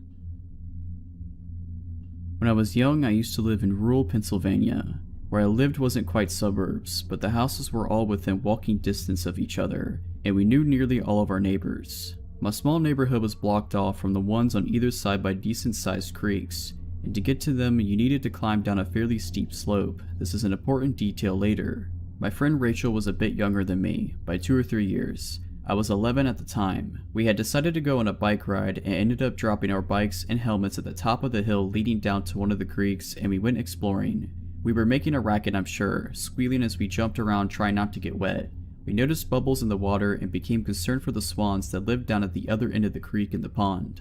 Out of nowhere we heard a man chuckling, and he was standing at the top of the hill above near where we were standing. I said nothing. He asked what we were doing and slowly started making his way down the rough terrain of the slope. He obviously didn't know where the path to come down was. Rachel answered him that we were trying to find out where the bubbles were coming from and that she was scared it would hurt the swans, as there had never been any bubbles before today. He told us he could take a water sample and test it if we could bring it up to him, then asked our names and how old we were, still making his way down to us the entire time. Rachel told him her name and had started to say mine when I stopped her by grabbing her shoulder. I had an extremely bad feeling about this man, and I was very uncomfortable with the situation. I perked my head up looking off to the side and asked her, "Did you hear that, Rachel? I think your mom is calling us." I turned and dragged her up the path across from where the man was climbing down at, and we jumped on our bikes. I noticed this man's car parked next to where we put our bikes. Our helmets were missing. We heard the man scrambling after us, screaming that he hadn't heard anything. We started pedaling back toward my house, as Rachel lived in a different neighborhood, and the man started following us in a car after he finally reached the top.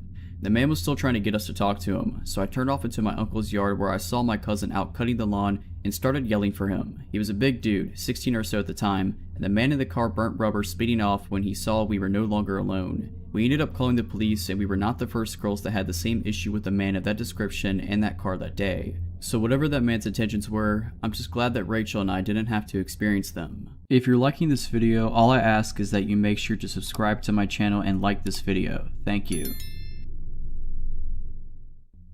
This was my very first apartment and I was so excited to be in it. My freshman year I lived in a dorm on campus, and before that I just lived with my mom, so I had never lived on my own before. The apartment was a 2-bathroom and 2-bedroom, and I shared it with my friend who I had known since we were 13. I had just turned 20 when all this happened. Josh was my friend and it was his first year at the university, so naturally I showed him around. We did pretty much everything together. Fast forward to the homecoming football game. We attend a university that's crazy into football and we're actually a pretty good team, so the homecoming game is a big deal to everyone. Josh was so excited to go out because it was his first homecoming game. He was going to go with this boy he started flirting with and he wanted me to come along. I don't really remember why I didn't want to go, I just didn't. Josh got mad at me, we said dumb stuff to each other and he left, so I was alone for the rest of the night. I had, still do, a small dog, Poppy, who lived with us. She was around a year old at the time. We actually had a pretty relaxing night in the beginning. I took a shower and put on face mask, and Poppy and I watched TV in bed and stuff. I remember listening to a song on repeat the entire day because that's what I do when I find a new song that I like. To this day, I still can't listen to it without being reminded. We went to sleep around 10 PM I think. I wasn't keeping up with what was going on with the football game, so I really have no idea if it was just ending or whatever. But I knew not to expect Josh home early because he was going out with the guy he was seeing, Dylan, afterwards. There is a strip of bars along one of the main roads running towards campus, and that's where they would be. That's where everyone would be after the game ended. I don't know what time it was, but I woke to cabinets being slammed and really loud noises. It was really dark in my room and the only thing I could see was that the kitchen lights were on. I saw the light coming through the bottom of the door. It sounded like people were going through our kitchen cabinets one by one.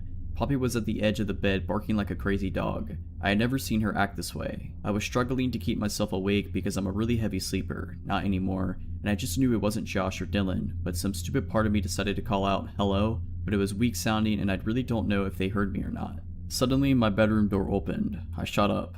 Poppy was snarling and trying to lunge at the stranger in my bedroom. I couldn't see anything because the light from the open door was kind of blinding. I just saw his figure. He was wearing a hoodie and he stood there for maybe 15 seconds and I was just staring at him. The whole time Poppy was trying to screw him up. He quickly closed my door and I don't know why, I just didn't move. Then my door flings open a second time and we're staring face to face again, for the same painfully long amount of time. My heart was racing and I remember thinking, he's gonna hurt me. Now that I look back, I should have screamed or something. Poppy was at the very edge of the bed now, vicious and snarling. She sounded like a big dog, honestly. And then he slammed my door shut. As soon as he did, I jumped out of my bed and locked my door.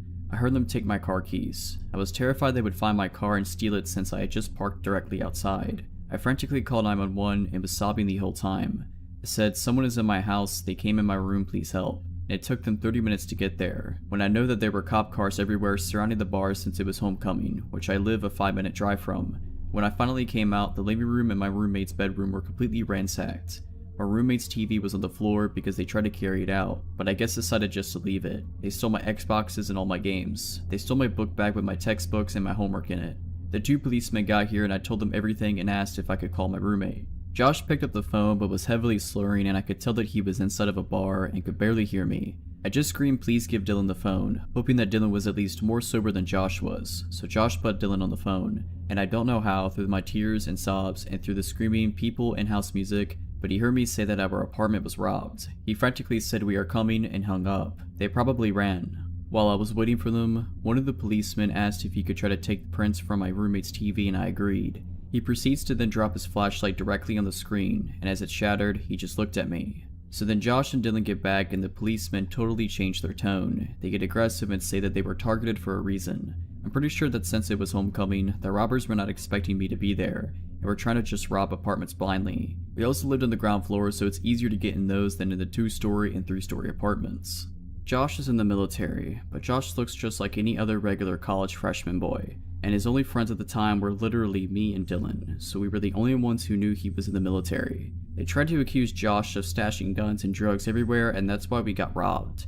I literally was like, "Are you kidding me?" They then tried to pull me to the side and say that Josh hired people to come rob his own apartment while I was inside. They asked me, "How do you know these guys?" I said, "Sir, I have known Josh since we were 13. We moved here together to attend university together. He just gave me a look." When they left, we got our locks immediately changed, and then I had to take the next day off of school to drive to the nearest Nissan dealership, 30 minutes away, and then wait 7 hours for them to rewire a key fob for me. To the men who robbed me, and to the cops who accused my roommate of robbing his own apartment, I hope I don't have to meet you again.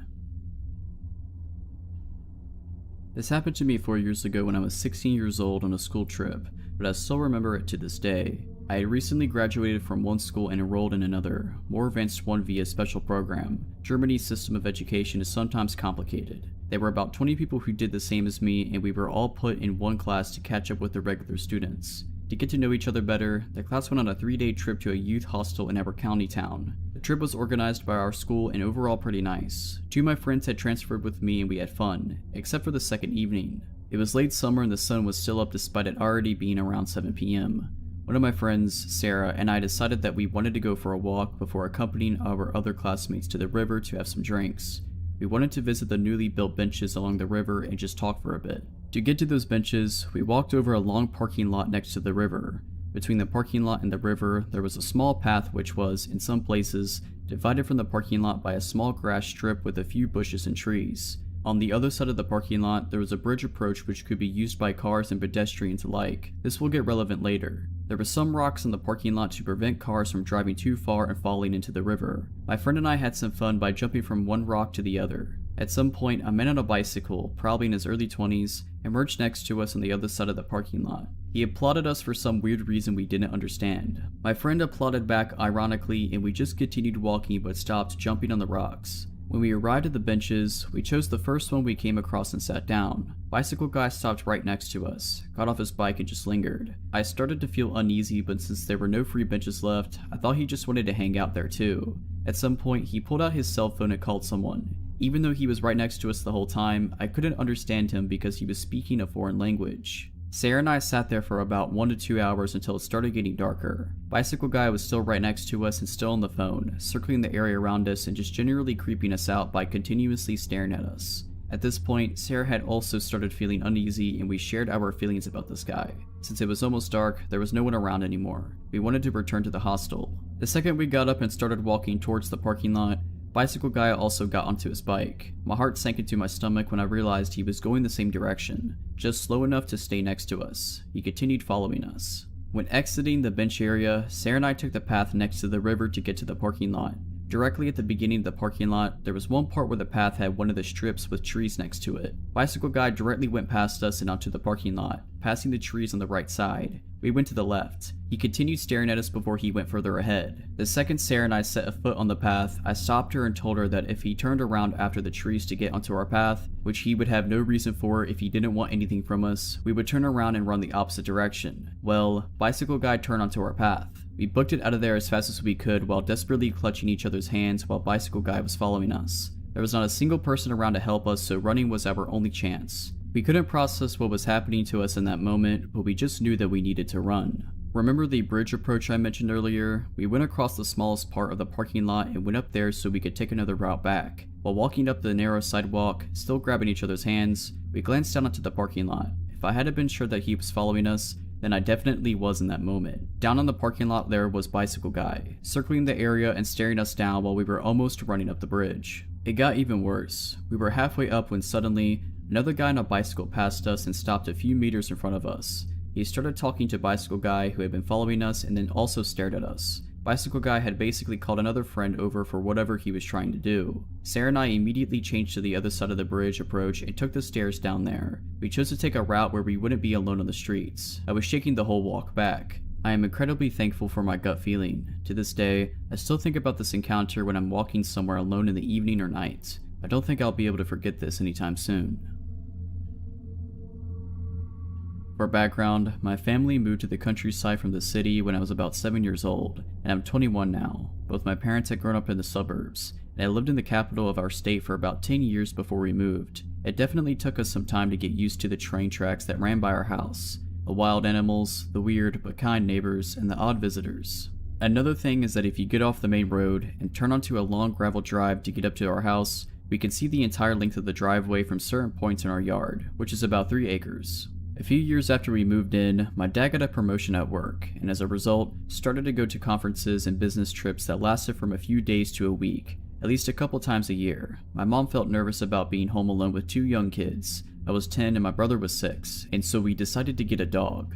We knew we wanted a big dog, but something that would be gentle with my brother and I. After a few weeks looking at shelters, we took home Rocky. He was 9 months when we took him home, and already pushing 70 pounds. We believe he's a German Shepherd mixed with some northern or mountain breed. We aren't sure to this day, but he's a massive red-colored dog with a long black muzzle and ears, and a fluffy tail that he carries over his back, and a white stripe up his nose. It wasn't long until he was 100 pounds, and an absolute force to be reckoned with. Even though he was very gentle with both my brother and I, loved our cats, it was a big ball of joy around anyone we brought into our house. He tended to be very territorial and aggressive with other dogs, and very protective of us, especially of my mom and I. Once, the electric company came to do work on the telephone poles on our property without telling us first, and after 20 minutes they finally had to call us because Rocky had them trapped in their truck. It was jumping up and barking at their windows. I doubt he would really have attacked them if they'd gotten out of their trucks, but it was more than enough to make them think twice. This protective instinct came in very, very handy one day. It was summertime, my dad was at work, and my mom was home with my brother and I, since she was a teacher and off for the summer with us.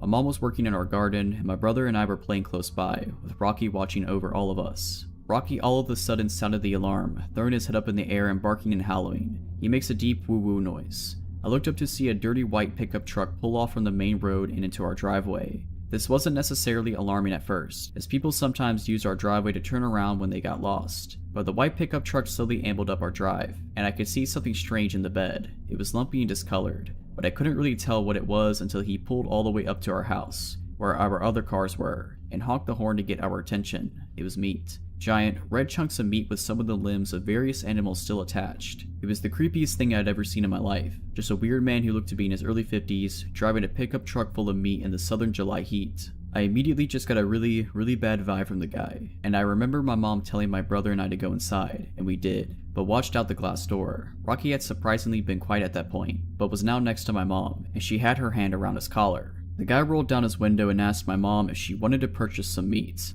My mom said no and to please leave our property. Instead, he went on about the different types of meat and asking how much we wanted: beef, venison, pork, etc. My mom asked him to leave again, but instead, he decided to get out of the nasty white pickup. As soon as his feet were on the ground, Rocky went ballistic, barking and snarling. This finally made the guy stop. He looked at Rocky, looked at my mom, and asked, "Does your dog bite?" And my mom, deathly serious, replied, "Only if I tell him to." The guy took one more look at Rocky, and I'm guessing decided not to mess with the giant, snarling beast. He got back in his truck, backed up, and headed back down our driveway. I don't know if he was really selling the meat or not, but apparently he'd been around to our neighbors, who also had gotten a really bad vibe from him. We'll never know what he was really up to with his giant slabs of meat in the bed of his pickup truck. Maybe he was just a weird guy trying to sell some sketchy meat. Maybe he was looking for something else. We never saw that guy again. Rocky's still kicking it, by the way. He's almost 15 and completely deaf, but he's still out in the yard on summer days, watching over us. I was hiking in the Olympic National Forest a few years ago by myself and my 2 dogs. We were 4 days in, around 20 miles at least as a crow flies from even a known mountain road. I was camping at around 7,000 feet that night, or right where the tree line started thinning out. So when we got to the campsite, a big open meadow on top of a secondary mountain, it was about an hour from sunset. My big dog usually runs around within proximity of the camp as I put the tent up / make dinner, etc. But I noticed this time was a little different. He kept staring up this steep tree-filled mountainside, tail straight up and barking. Now the day before I had found a note left under a rock at the last landmark, saying that there was a problem bear in the area that was harassing a party of campers a few days ago, and I myself had seen big cat tracks the day before, so I was rightfully concerned that this may be more than just ground squirrels. I decided to go climb some of the boulders at the foot of the hill while I took my time looking up the hillside for movement, before I went to go hang my bear bag up there. They were the only trees around to hang the bag. I didn't see or hear anything, but my dog kept quietly whining like there was something up there. So while still concerned, I started hiking up the steep hill to hand the bag. It was so steep I had to use the trees to balance and lean against so I didn't go tumbling down, before making another 5 to 6 step push to the next tree I could just lean against. Anyway, I'm slowly making up this hill ridge, hopping from tree to tree to keep my balance. Then I get about 100 feet up the hill, and I hear a whole lot of big movement at about 50 feet in front of me. My dog immediately goes from a deep low growl to a savage, slobber flying everywhere type barking now. My heart starts pounding out of my chest, and I start to panic. A million thoughts go racing through my head in the matter of seconds. Because if this is a bear, my dog is going to try to save me, in which he will most likely die. And I'm stuck here. If I have to get off that hillside fast, I almost 100% am going to trip and fall off the 12-15 foot cliff onto the boulders below, like hundreds of 5 to 20 foot boulders. So I'm feeling pretty screwed about now. Then I hear my other little dog start barking and freaking out down at my campsite, which is just out of sight. I had zipped her in my tent, so she didn't wander off like I was away. So yeah, I'm absolutely panicking at this point. A few seconds after I kinda snap back to it, I take another few seconds to start to put my survival priorities in order. I call my dog back to me. He comes and sits against my feet as my back is against a tree, so I'm kinda pinned / stuck there for a moment. But my dog was seemingly trying to separate me from something up there, so I let him lean against me while I try to collect myself. This is when I realized I'd completely forgot that I had my headlamp on. I reach up so fast up to turn my lamp on, I basically punch myself in the face. I'm having some serious adrenaline dumps going right now, so much so that my knees are starting to shake. I get my lamp on and peer up the hillside. I figure I'll at least get a reflection off the eyes of whatever is up there. Peering and peering, nothing. But I had just heard something. We both did, and whatever it was didn't get away, or sound like it had made it too far. I knew something was there, so I'm kinda just steadfast at this point. I need to know what is up there, because I have to sleep here tonight. And you know, I'm out in the middle of nowhere alone. Better to face it than wait like a sitting duck all night is my thought process. So yeah, as I'm looking up this hill, and at one point my dog lunges forward, unpinning me. He does a fake / bluff charge up the hill about 15 feet, and I mean he's snarling and foaming at the mouth at this point. As he does this, I finally see movement, something moving up and breaking the line of the horizon / sunset. My dog's bluff made whatever it was blow its cover, so I'm zeroed in. I called my dog back and silently watched, and what I make out made my heart completely drop. There was a man crouched about 75 feet directly in front of me, wearing not camo clothes, but some raggedy stuff with a hood that blended into the environment perfectly. Actually, almost like a makeshift ghillie suit, but with his face exposed. I couldn't see his eyes, and his face was covered in dirt or something. But I knew we were staring right at each other at that moment, so I stare for what seems like minutes. No words. I felt like I was trying to subconsciously convey that I was going to stand my ground. I wanted him to know I saw him, but I guess I was just too shaken to speak. As I'm staring, my little dog back at the campsite started to bark her head off again, like she was scared. And I also had to get off that hill before total dark, where I could be seriously hurt / risk dying trying to get back down. So carefully, I start heading down the hill with my dog, who doesn't want to leave but listens. Periodically, I would stop with my back against a tree holding me up, and then look in that direction again, just to make it even more clear I saw him, and eventually, I make it down to the boulders at the bottom. By the time I finally jumped down and hit the boulders, my little dog had stopped barking. I could only see the top of my tent from the bottom of the boulders. I thought she was barking just to bark back, or at my dog, but when I get there, my little dog had somehow got out of the tent and was walking around the camp growling, with her tail sticking straight out. Still trying to hold it together, I thought okay, maybe she just got her nose between the zippers and worked her way out, but I was positive I had zipped it so the zipper tab / openings was at the very top of the tent door, out of reach. So, in a mixture of being terrified, pissed off, and the feeling of needing to do something, I reached into my day bag and pulled out my pistol. I fired a single shot into the air as the sun was setting, climbed into my tent without eating, and lay with my gun next to me until first light. As soon as the sun came up, I was packing up my stuff and leaving, heading back down the mountain. It sucks. It was all downhill back, but I still couldn't cover the ground to get back to my car in one day. It was dark by the time I had made it to the last camp, about 4 miles from my vehicle, but thankfully there were other people there. We sat around a fire they made, and I felt pretty relieved and safe. They started to tell me they are planning to head that way where I was the night before in the morning, so I tell them my story in detail. Needless to say, we were both walking back to our cars in the morning. Screw all that. The thing that still creeps me out to this day though, is when I got home and started reading reviews of the same hike I was on, other people had similar experiences like mine as well. Even a man found dead from a fall around the same boulder range 2 years ago, and a woman found murdered last year. This happened when I was growing up, around 2004 or 2005 when I was about 13 years old. It took place in a rural area, a good ways outside the town of Uvalde, Texas. The town itself was really small back then and not much to look at. It's just one of those towns that really isn't on the way to anywhere important. My father knew someone who owned a deer lease that was about 1,000 acres, down outside of that area, and was complaining about a ton of hogs that were tearing up their land. Being open season on hogs in the south, my dad thought he would surprise me that summer and take me down for a week to go hunting for them. Not only did that help him with networking for his job, but also gave us some quality father and son time. I remember the drive down there from Dallas was torture. It was about 7 hours in my dad's hardtop Jeep Wrangler. That car was so uncomfy, I hated it. All I had to do was either stare out the window or try and beat Super Mario Land 2 on my Game Boy Pocket, something I was never able to accomplish in my youth. The drive, obviously, took most of the day, so we got there in the early evening. The owner of the land had told my dad that he hadn't had anyone else lease it that year yet, and the cabin and the property might be a little rough and dusty.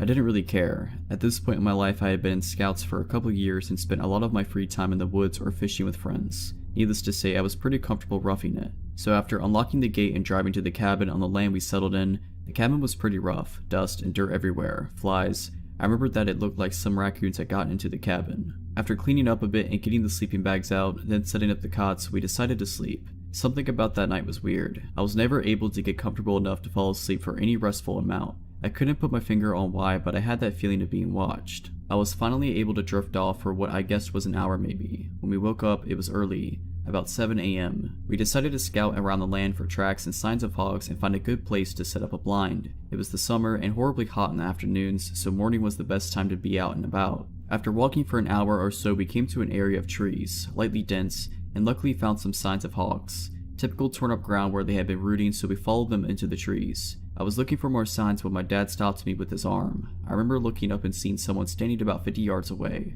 Some of their body was blocked by trees. This was private land, so they definitely weren't supposed to be there. We also had confirmation from the owner before we got to the lease that nobody was there, not to mention the gate was locked up when we first arrived. The person was wearing some bright colored red jacket. We slowly walked toward them. My dad called out something like, "Hey, we're hunters, this is private land." The person didn't move at all, dead still. We were about 30 yards away and could see that he was turned away from us with his hands in his pockets. Weird thing was that the person was in a ski jacket and it looked like to be ski pants. Now this is Texas in the summer. It was about 98 outside by then. My dad called out again, no reaction. He told me to stay behind him and unsnap the clip to his pistol holster. We approached the person's right side and then my dad told me to stay put about 20 yards away. I stayed and crouched down, watched him circle around to the front of the man, all the while talking to him, asking if he was okay. He finally passed around to the front of the man and my dad stood straight up with a confused look on his face. I called out and said, "What's wrong?" and he called back saying, "It's a mannequin." I walked over to it while my dad stood there staring, and as I got closer, one thing stood out the most. The clothes it was wearing were brand new, no dust, sap, bird droppings, or signs of being outside for more than a day at most. At that moment I looked at my dad and could see him get worried. Almost immediately after I felt that feeling again, like we were being watched, and I knew my dad felt it too. My dad whispered, "We're leaving right now." He grabbed my hand and drew his pistol. He scanned the area the whole way back while I was trying to hold back panicked tears. We got back as fast as we could. I was terrified so it felt like an eternity, but in reality it was only about 45 minutes. After returning we packed up and beat feet. We drove back home that day and didn't talk much on the way back. I remember right after we left, my dad called his buddy, the owner of the land, and he was confused. He said that he would go check it out the next week when he was in the area. He also said that he never had an issue with people because his property was high fenced. My dad normally isn't a paranoid person, but me being young and the least possibly having someone there we didn't know about, he decided to be cautious and just get out of there. After we got back home, we talked and my dad wasn't able to sleep the night before as well. He had the same feeling but didn't want to wake me up because he thought I was sleeping too. Turns out that next week he got a call from his buddy and he checked the whole property and never found any trace of anyone, no mannequin or anything. That story still makes my hair stand on end. I honestly have no idea what that mannequin was. So this happened to me a couple of years ago when my now husband and I were living in a townhouse in a pretty decent area. My husband was working third shift as a corrections officer at our local corrections facility and I was working as a waitress/bartender. It was an unusually warm night for mid-March, so I took advantage and decided to take my husband's 80-pound Alaskan Malamute Siberian Husky mixed dog on a quick walk around the neighborhood near our complex. We get to the end of the street that leads into the complex we live in and across the street is a Marathon gas station. I notice as the dog, Luke, stops to relieve himself that there's a guy across the street at the gas station with a case of beer in his hands. I have my phone out texting a friend and looked back up to notice the guy was near the stop sign, also relieving himself on the sign. I felt really awkward and instantly put my phone away and led Luke down the street on our path. At this point I think this guy noticed us and he crossed the street to where Luke and I had just been. I hear him walking a few feet behind me and just keep my head down staring at my phone with Luke glued to my hip. After about 10 seconds, I hear this guy's steps getting closer. Luke realizes there is someone behind us and he stops in his tracks. Mind you, he's a big dog compared to my 5'2" self, but I can handle him pretty easily and he's a very well trained dog by my husband. But I noticed his ears were perked up and his tail was straight up. I was glad that he was aware of our surroundings, but I still wanted to keep moving and away from this guy. This guy finally catches up, so I tighten my grip on Luke's leash and pull him closer to me and step into the grass to allow this guy to pass us and keep Luke out of his way. Does this guy keep going on and pass? Nope. When I thought he was about to pass us, I stuttered out a small apology because Luke was pulling on his leash a little to investigate this guy, and most people did get intimidated by him just by his size. The guy stops and just stares at me for a minute, long enough for me to smell the cigarettes and booze rolling off of him and to notice he is probably in his mid to late 20s, dark hair, scruffy looking, and just dirty. He smiles and then finally seems to notice Luke trying to get at him and asks, "Cute dog, what's his name?" Instead of making up a name, I just say Luke. He then proceeds to ask me if he can pet my dog, and before I can even give him an answer, he leans down to start petting Luke's head. Luke did not like that. Luke jumped at him as a warning and the guy backed up chuckling. I apologized and mentioned that he was very protective and made up a lie that he was trained as my dad's former K9 unit. My dad is a software developer. Instantly, I saw this guy's face change. He asked me what my name was and I gave him a fake name. He then asked me if I lived around here and I said I was visiting a friend of mine for the weekend. He then made a sudden step towards me and I'm not lying when I say I have never heard my husband's dog growl in the 5 years I have been with him, but the sound that came from my dog sounded like something coming from nightmares. Luke's hair was spiking on his spine and he was throwing himself up on his back legs and kicking his from legs at this guy. He had put himself completely between myself and the guy and snapping at him. This freaked the dude out so much he stumbled backward, nearly dropping his beer. He quickly said, "We'll have a nice night, cutie," and stumbled off down the road. When I say my heart was pounding, it was deafening. I grabbed Luke's leash so hard and sprinted between the buildings until I got back to my townhouse and locked all the doors and collapsed by the front door. Luke was in my face the whole time, kissing me and whining. This dog is the sweetest and most gentle creature I have ever met, and hearing him growl and seeing him react the way he did made me realize that I needed to get out of the situation and fast. If you're liking this video, all I ask is that you make sure to subscribe to my channel and like this video. Thank you. Often, I enjoy walking my dog at nighttime. This is due to the fact that my dog is harder to walk when people are around with their own dogs. So, we tend to walk around parks in the area when they've become somewhat secluded. My 120-pound black boxer slash lab named Loki could be somewhat considered threatening to most from what I hear. I figured his size would be used as a deterrent for anyone looking to cause nightly troubles. I was dead wrong. On one specific night in the fall of 2016, I could recall of an encounter that reminds me of why I am so reluctant to walk around once daylight falls. This specific park is one I have been to a couple times, and from what I remember, this park is usually secluded around 6:30 and later. Aside from a couple of joggers or very few other dog walkers, not many people walk the same path I take. I also like to put on my headphones and listen to music while I walk, but on this specific night I chose not to wear them since my phone was on low battery and I wanted to preserve it as long as I could. Anyway, the walk was going as usual. Loki did his business and we continued on our usual path. About midway on our walk, I realized that it had started to get really dark.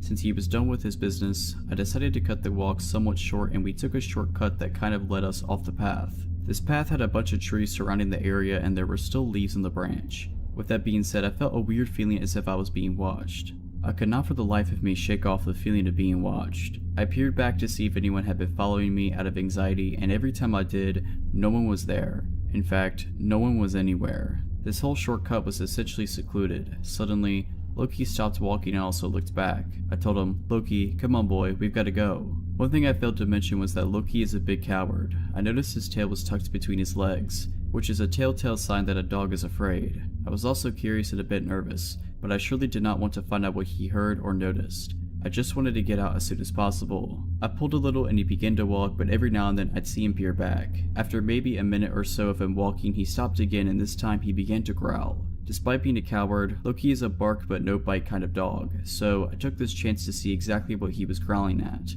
It was quite dark, so I could not see well, so I used my phone's flashlight to see what was up. Trees, just trees. What he heard was probably some kind of small animal. Once again, I turned around and kept walking. He continued to peer back once in a while still, but this time I noticed it was a lot more frequent. I just said to myself, just squirrels, maybe a bird, and I ignored it. Then, I heard what appeared to be actual footsteps and branches breaking. There is absolutely no way a small animal could have produced a sound like that. Loki turned around quick and still with his tail tucked, he began to growl and bark at a figure that I could only describe as a man in his early 50s, possibly late 40s, appear from out the woods. He was dressed in dirty clothing, his hair was long and was graying. He had one hand in his pocket and he said to me, "Nice dog you have there, kid. What breed is he?" "He's a boxer slash lab," I replied. "Oh, I love dogs. Mind if I pet him?" he wondered. The man got closer and emerged from the trees. As he got closer, I realized that he was quite tall. Loki instantly got bad vibes. He ran behind me and started to bark at him. Actually, I do kinda mind. My dog here doesn't like strangers. "Sorry, but it's probably not best if you pet him," I quickly stated. "It's okay, really. He seems like a friendly guy. Just a little pet wouldn't harm him," the man retorted as he got closer. I felt extremely uncomfortable as he appeared to get closer and closer. I don't know why this guy couldn't take no for an answer. "I'm really sorry, man. I'm scared he'd bite you or something," I told him as I began to walk away. "I don't know why you just won't let me introduce myself to him," the guy replied angrily. This time I began to speed walk. I was very uncomfortable and my fight or flight instincts began to take over. He followed us and kept muttering curses to himself. I don't know if this man was under the influence of something, but he did not let up. I won't lie, I started to get a little angry. Why can't a guy just take no for an answer? He began to match my speed, almost as if he was trying to catch up to us. Loki and I both took this as an answer to start sprinting a bit. I don't remember much of the running, it was all a blur to me, but I do remember the spine-tingling feeling of hearing his footsteps rapidly increasing behind me. For a man of his stature, he was quite fast. I also realized that his intentions may have not been just to pet my dog. No one reasonable would go that far just to pet a dog that clearly wanted nothing to do with him. I looked behind me and he was in pursuit. Maybe about 10 feet behind me he was chasing us. Finally, the path led to the park exit and into the busier streets. I lived about 10 minutes away from the park. I made sure no one was following me and I even made sure to walk on the populated streets. After what seemed like an eternity, we got home, but I knew for a fact that I was not going to get any sleep. From my window in the porch, I watched all night with Loki, just to see if anyone had followed us home. I also made a police report with my parents. After all, this guy seemed to have been quite suspicious and who knows what his true intentions were. Ever since, I haven't walked Loki in that park. I've also made it a habit of mine to walk on livelier streets at night. If I could give anyone one piece of advice, even if you live in a relatively safe town, do not ever let your guard down. This happened about a year ago to me and my husband. It was our 10th anniversary, so we decided to go camping, just the two of us, and of course our dog. There's a big national park / camping area near where we live, little less than an hour drive, so that was where we were heading. It's basically a big forest with many small lakes, ponds, trails, and camping sites around. Pretty popular place during summer, but we still saw some people, even though it was late September and the weather was cold. We found a good spot next to a lake to set up our camp. It was a beautiful day, so we wanted to hike a bit in the forest. There was a nice long path that was going around the lake where we had our camp, so we chose to go that way. The lake was quite small, and there was another camping site by it. You could see there from our camp, and from there you could see our camp. They were almost on opposite sides of the lake. We walked past another camp, and saw a man there alone just standing and staring at us, not answering when we greeted him. He was maybe in his late 20s, around the same age as us. I thought at that point that maybe he was just shy and a little weird. He had a small tent set up and some other stuff all around the place, so I figured he had been there for a while. We just continued walking and didn't think much to it. Eventually we got to our camp, and started to set up our tent before it's too dark. We made some food by the fire, and just sat there enjoying the peace. Suddenly, our dog starts barking like crazy. She was tied to a long wire around a tree. We immediately realized that she wasn't just paranoid, and that there was something really in the woods, and it was near. It had been very dark for hours at this point. I took the dog to a leash and my husband started to look around with his bright headlamp. Our dog just kept barking. We were confused and sure it was some kind of animal, maybe a bear or a moose, but we couldn't understand why it wasn't scared of us and why it wouldn't run away. My husband went ahead to the path that leads to the other camp. Right when he got to the path, which was just less than 10 meters away from our camp, he saw something on the ground. I told him to go check it out and followed with our dog. He stopped, turned at me and said, "It's a human, laying on the ground." The first thing I thought was that maybe they were hurt or dead or something. They just laid there not moving, facing the ground. We asked, "Are you okay? Are you hurt?" And they just suddenly stood up. Turned out, it was the guy from the other camp. He was very scared of our dog and told me to not let her near him.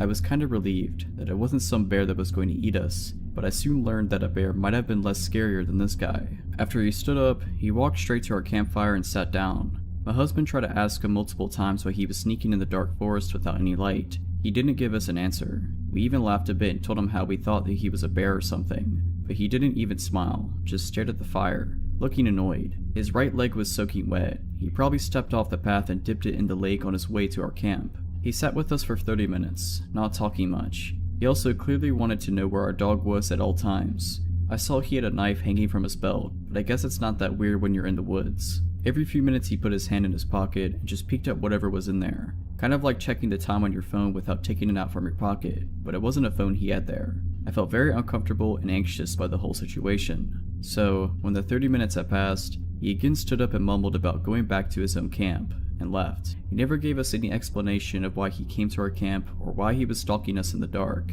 He tried very hard not to be seen when we found him. When I thought he was far enough, I told my husband that there's no way I'm sleeping in that tent. The biggest nope ever. Fortunately for me, he agreed and said that that guy might come back when we are sleeping. I just wanted to leave as soon as possible, so my husband started packing up things up. Our car's nearby, thank goodness, and I was guarding and looking around with the light if he comes back. Just when we had almost all of our stuff in the car, I saw a quick flash of light on the path from the guy's camp towards ours. He was coming back. Maybe he thought we went to sleep because he couldn't see our campfire anymore. So yeah, we got in the car and left real quick. I don't know if we overreacted, but I had such a bad feeling about him. Who crawls in the dark, wet forest alone just to stalk some strangers? What would have he done if our dog wouldn't have hurt him? What were his motives? I don't know and didn't want to stay there and find out. I'm just glad that we had our dog with us. There's a chance that she saved our lives. This happened to me when I was 19 and in college. I met a guy named Sam through a friend of a friend. Sam seemed nice enough and I would see him around, but that's as far as it went. One day we managed to end up alone. As I'm coming out of my building, he sees me and starts chatting me up. At first it was simple small talk, but I became uncomfortable once he starts complimenting me saying I have nice teeth. Not nice smile, but nice teeth. I thought this was a weird way to phrase a compliment, but I just ignore it.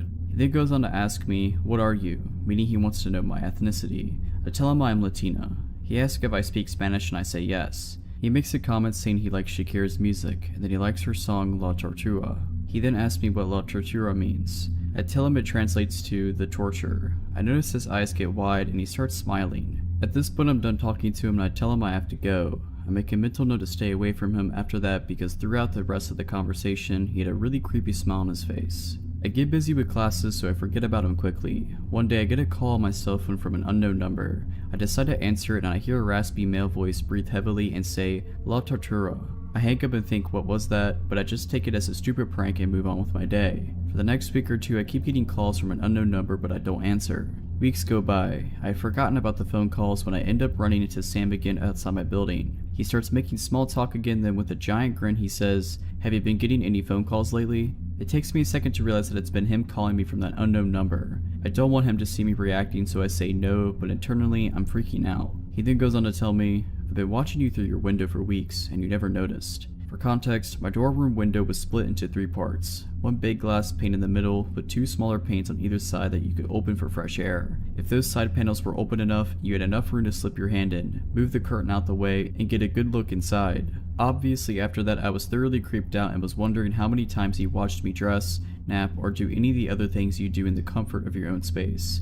I ended the conversation somehow and wondered what I should do. After I calmed down, I decided to report what he said to me to my residential advisor and then reported it to the director of housing at our school. Luckily the director took the situation seriously and encouraged me to report him to campus police. A report was made. They would have to speak to him to get his response to my allegations, and I was told that in the meantime if he approaches me again I should come back and make another report. A couple of days later, the director of housing comes to my dorm to tell me that campus police spoke to Sam and he admitted to them that he told me he had been watching me but that it was all a joke. He was told to stay away from me and I was told to report him again if he kept harassing me, but it never went further than that. Over the next few days, I end up telling the girls in my dorm what happened with Sam. They obviously think it's gross, so we make plans to go out on campus as a group for the time being and to keep our curtains closed. Going out as a group definitely made me feel safer and everything was fine for a little while until, one day, we are coming out of the dorm dining hall and we run into Sam and some of his friends.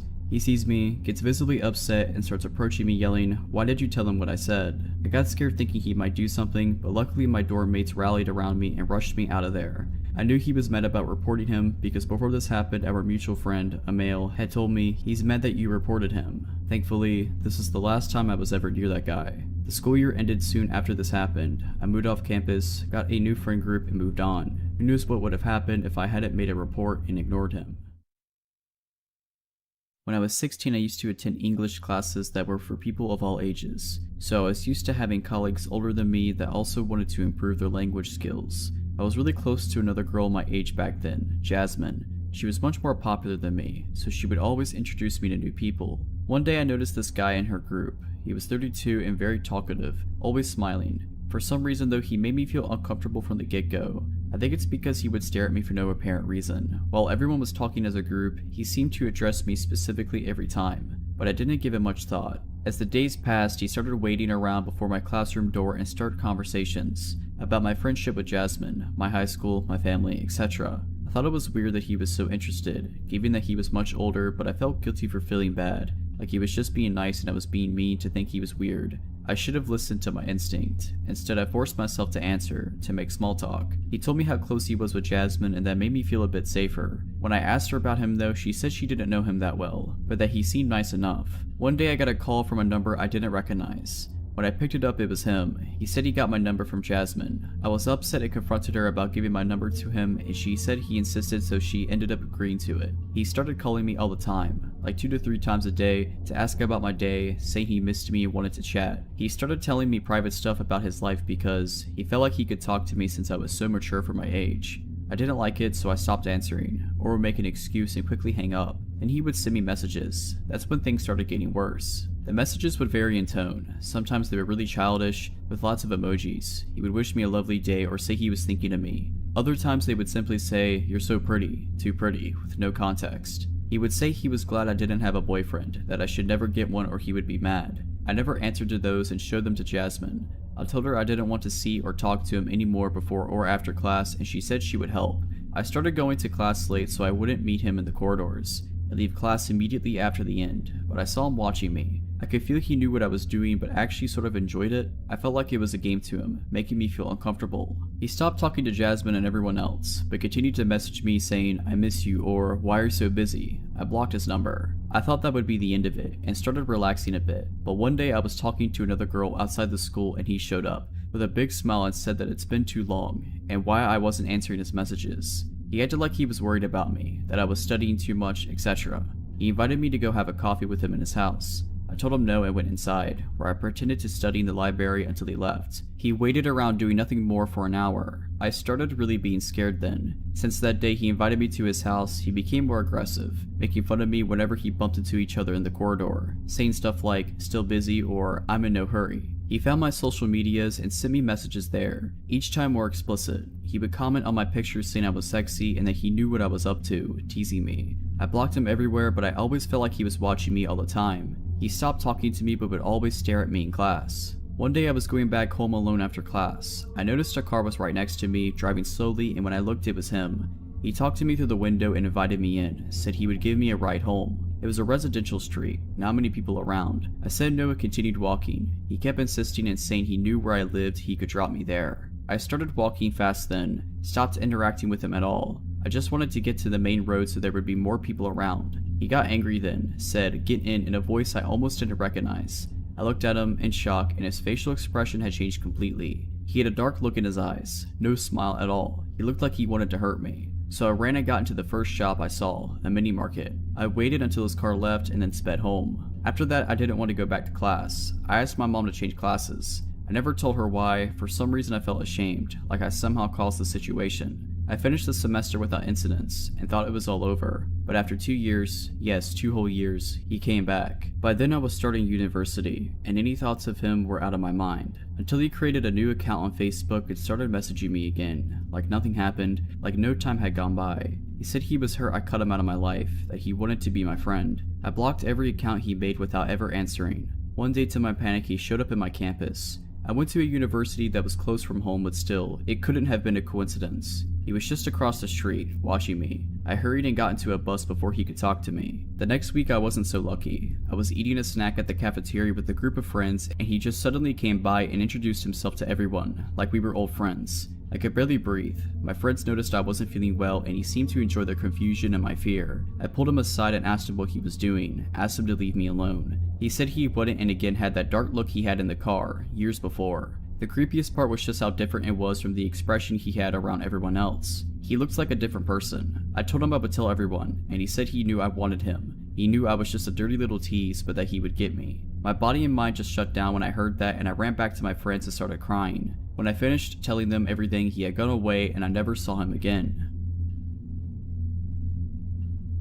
When I was 16, what feels like eons ago, I started going to high school that had a public library in it. Upon entering the front doors of the school, there was a wide hallway with the entrance to the library being a straight walk from the school entrance. So it wasn't like outsiders had to walk through the halls to get to it. But it really bothered me that anyone with a library card could be in our school at any given moment that it was open, even if they were only supposed to check out books or use a computer. Having said that, I rarely saw adults that weren't school employees in the library during school hours. My family didn't always have the electricity on, much less the internet, so I would often stay after school to do my homework in the library where I could use the computers. The librarian's desk was in the middle of the library and there were maybe 24 computers off to one side, in 4 or 5 rows. Other than that, there were a few small rooms where the book club would meet or someone could study privately, which were locked up when not in use. One afternoon I had a research essay to do. I think it was about Homer's Odyssey, so I had asked my dad to pick me up 2 hours after school ended. I went to the library immediately after my last class and chose a computer close to the librarian's desk.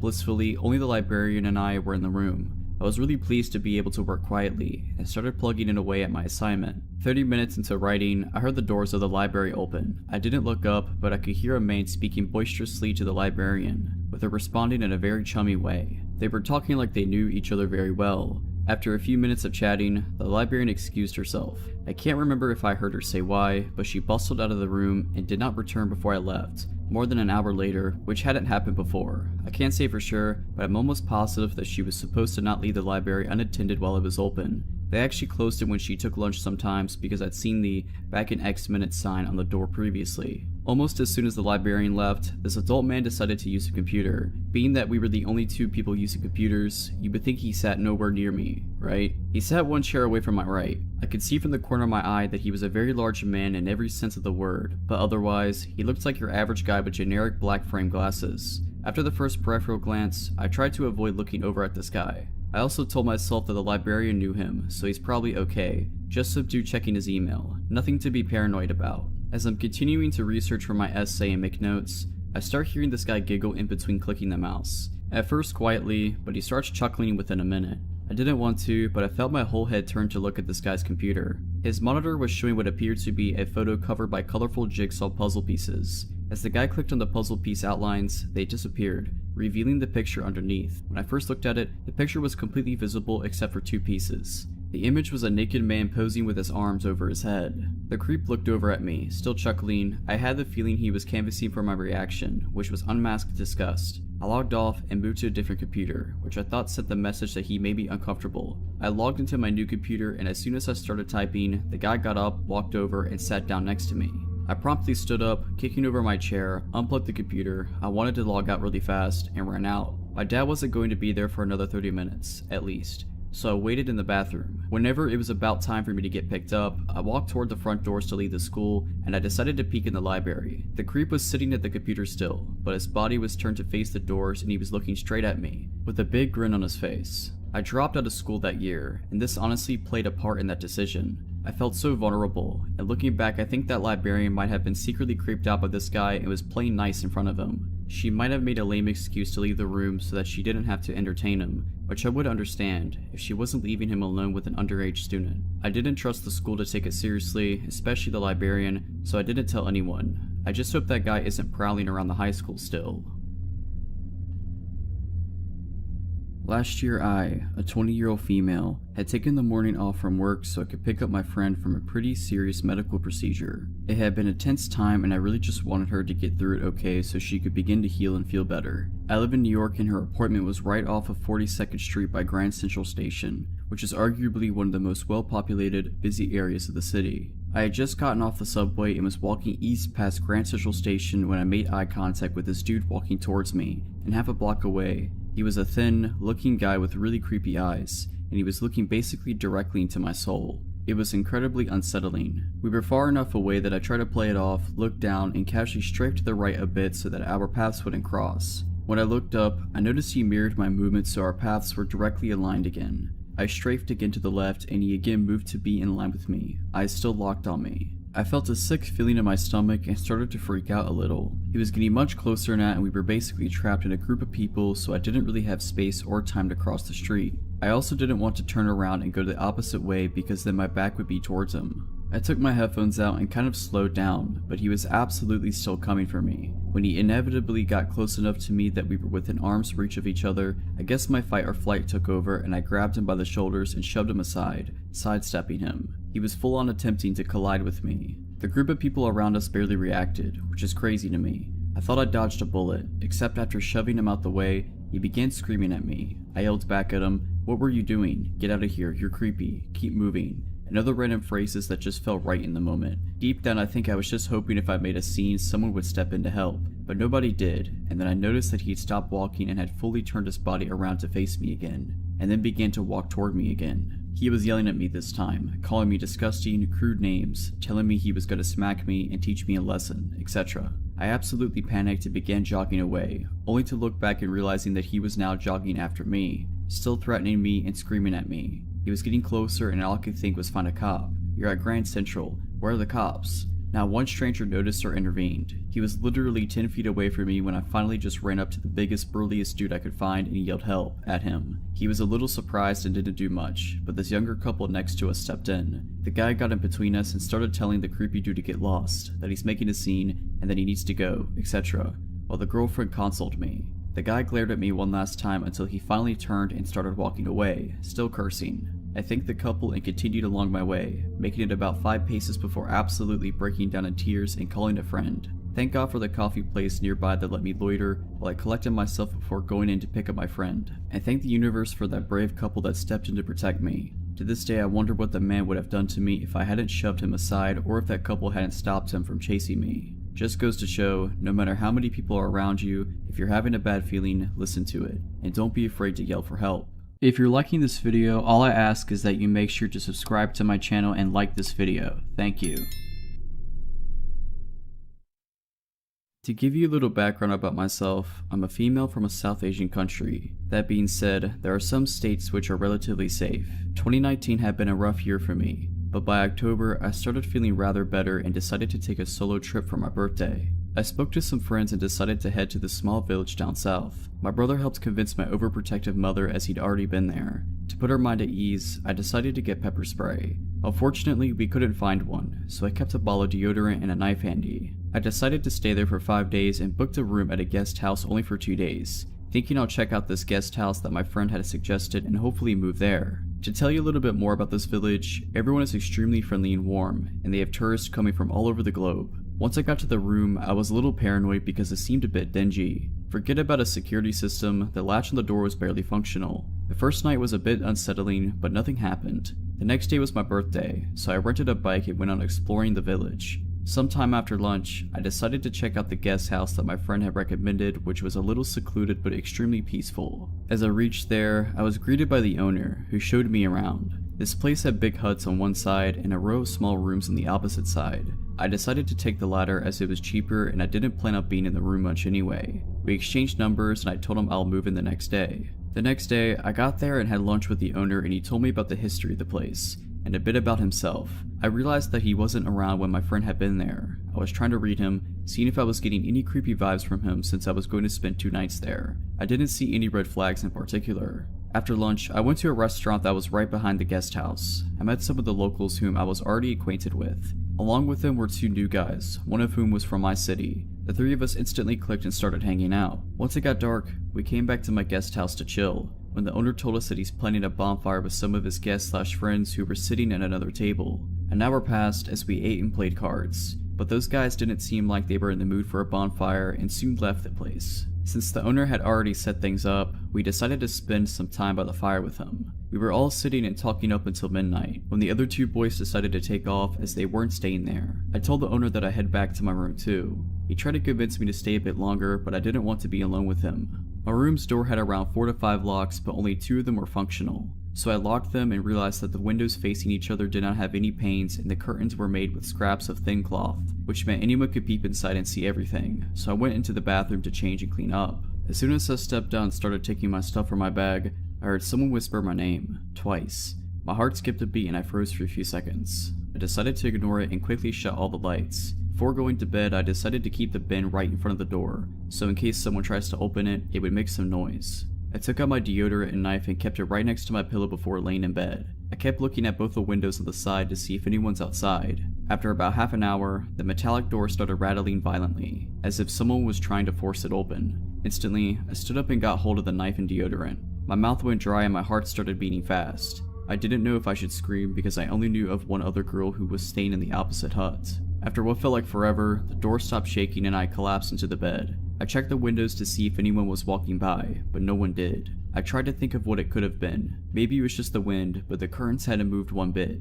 It had to be a person. I don't know when, but I passed out soon after. I woke up around 6 AM to see that it was almost bright outside. I closed my eyes and tried to go back to sleep, when it started happening again. Frantically, I shut up in bed again, ready to attack. But once again, it stopped after a few minutes. I didn't understand what was happening. I went closer to the door and got a look at the bin that I had kept by the door. It had moved away from its original position. Yes, something definitely happened. Not knowing what to do, I decided to go back to sleep. When I got out of the room later, I tried to read the owner's face, but it was just as hard to read as the day before. What worried me the most was that I had to spend another night in that room. I decided to not let that thought spoil the day and went out with the 2 friends I'd made for a trek and then to watch the sunset from a hilltop, where all the locals gathered to play music in the evening, including that owner. My new friends and I went somewhere else after that and then around 10 decided to head back to my guest house for dinner.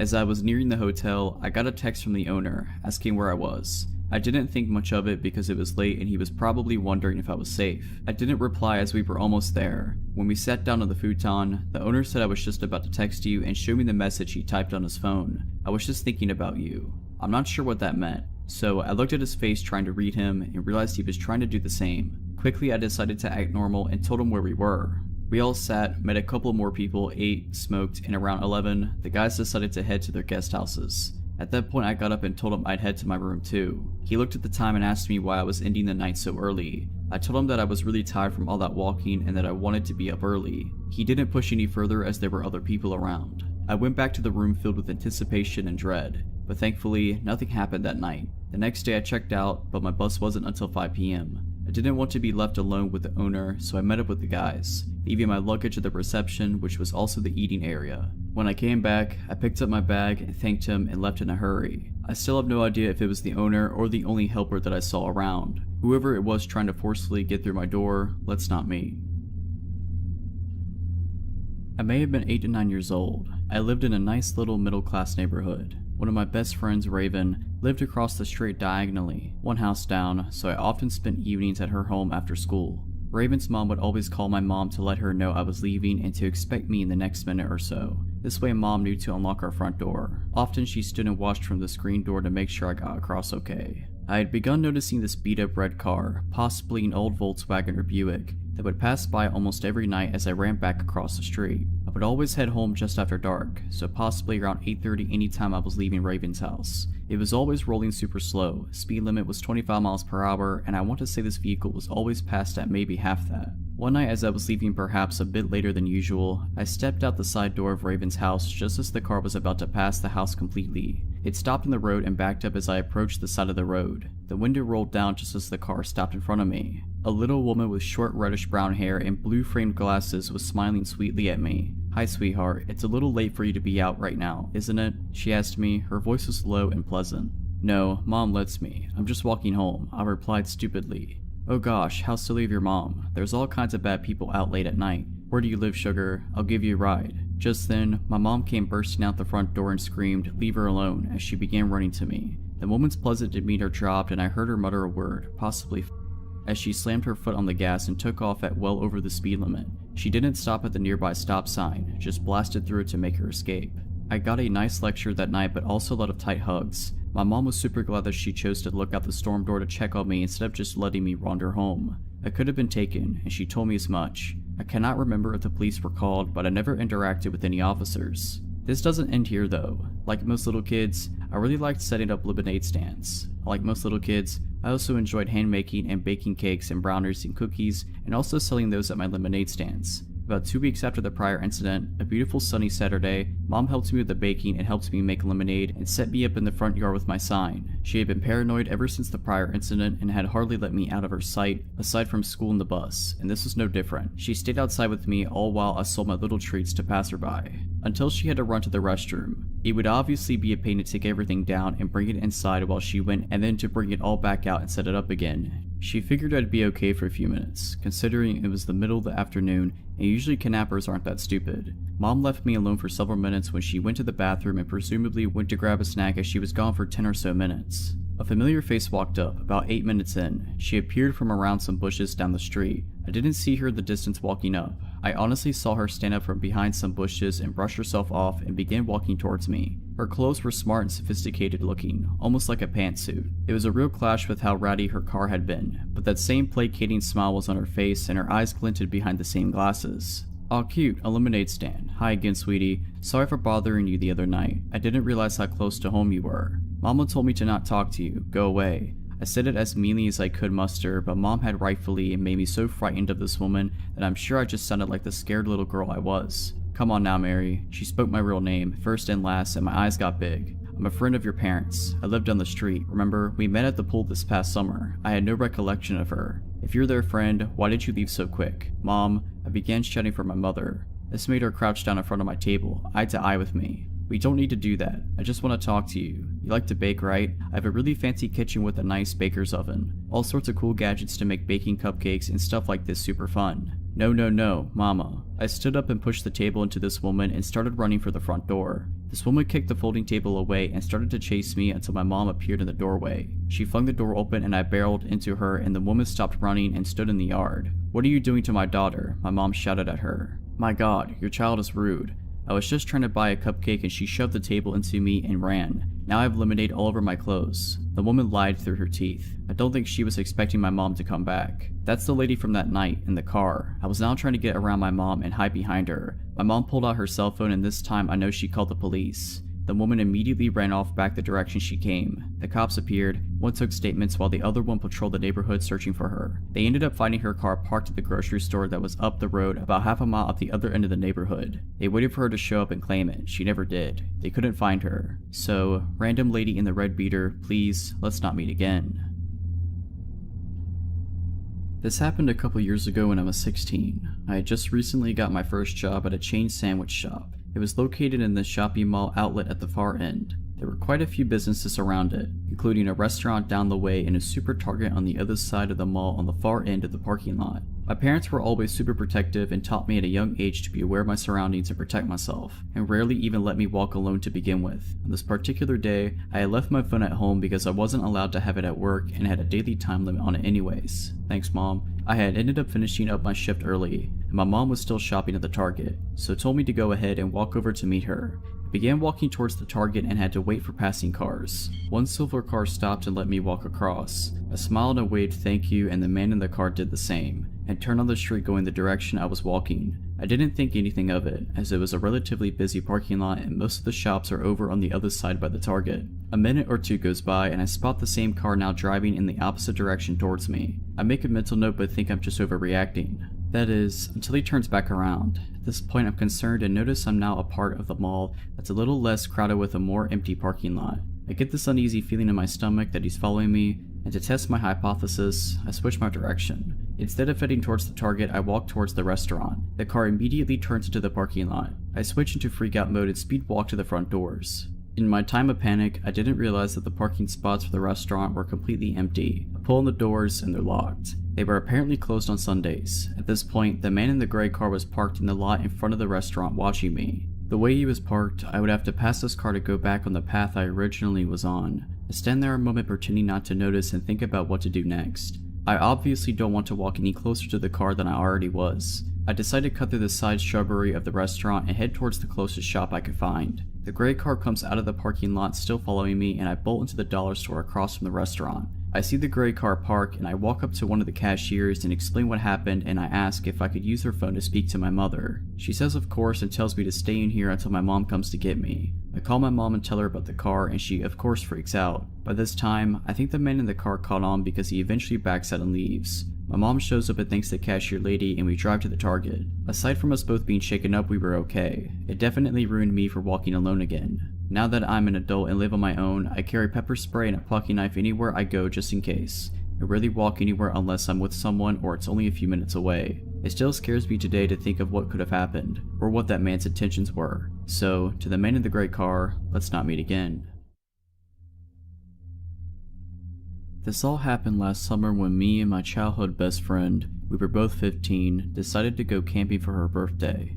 We were originally supposed to be a 5 to 6 person group, but it ended up being just the two of us. So we met at her grandma's house, me with my scooter and her with her mom in a car, and headed to our camping site for the next 2 nights. The camping site was very deep in the woods beside a public trail, but there were still neighbors who had a lot right next to the one we were using. My friend's mother warned us to not go take a walk on the left side of the trail, which would lead us to the weird and possibly dangerous neighbors. We obviously listened since we didn't want any trouble at all. So after unpacking most of our stuff, her mother left, letting us alone in the middle of the woods with only a 50cc scooter to get out in case of emergency, which, don't get me wrong, is very useful but not very fast. So we started doing our thing, eating junk food, listening to music, catching up on both of our lives, since we haven't talked in a very long time. She moved away a few years prior to this, so we don't get the chance to talk to each other that much. The sun was slowly going down. It was getting darker and darker. We were talking and singing when we heard an ATV coming on the trail. It was coming from the left side. Me and my friend freaked out a little, so we basically just locked the door and ran to the back of the camper. The ATV stopped on our camping site. We could hear 2 adult males talking to each other about whatever knows what.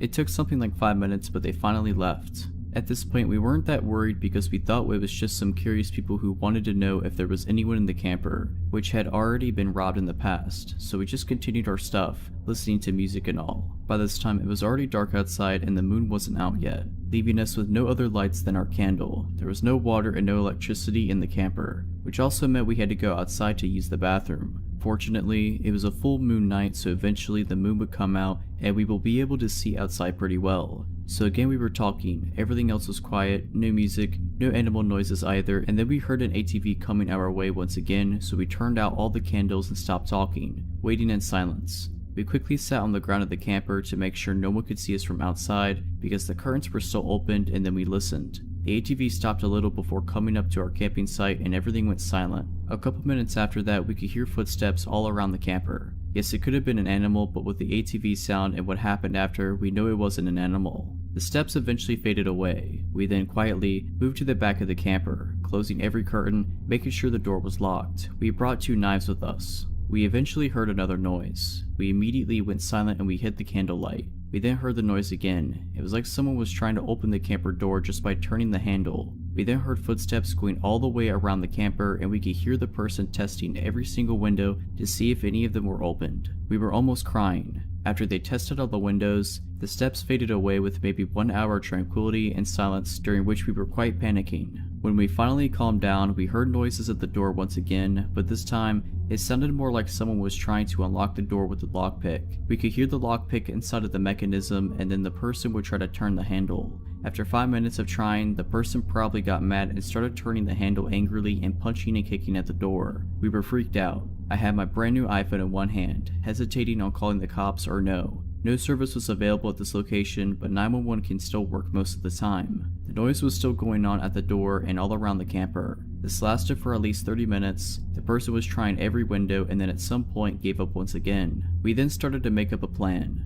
The noise at the door happened a couple more times. We acted as if we were more than 2 people in the camper, so we started acting like my friend's mother and sister were there, as if one of our guy friends was there, and we acted like the noise woke us up and we screamed at the people to go away and we got mad. Our plan worked, I guess, since we heard multiple people running away. The next morning, after making sure everything was okay, we got out of the camper and we saw that a bunch of the plants next to the camper had been stepped on. There were footsteps everywhere in the mud and everywhere around the camper. Since it was daytime and my friend's mother was supposed to come back to see us, to make sure we were okay, we decided to sit outside waiting for her. We were walking around waiting when a car slowed down in front of our campsite. It never stopped, but we saw the driver staring at us. Then maybe 10 minutes later it went by again and again and again, always giving us that menacing stare. When my friend's mother finally arrived, we asked her if anyone tried to prank us or make a joke, and she went on and asked every possible suspect, and no, it was not a prank. Everyone promised that if it was them, they would have told us, but it really wasn't them. We didn't sleep alone this time. We had someone else come sleep with us for the second night.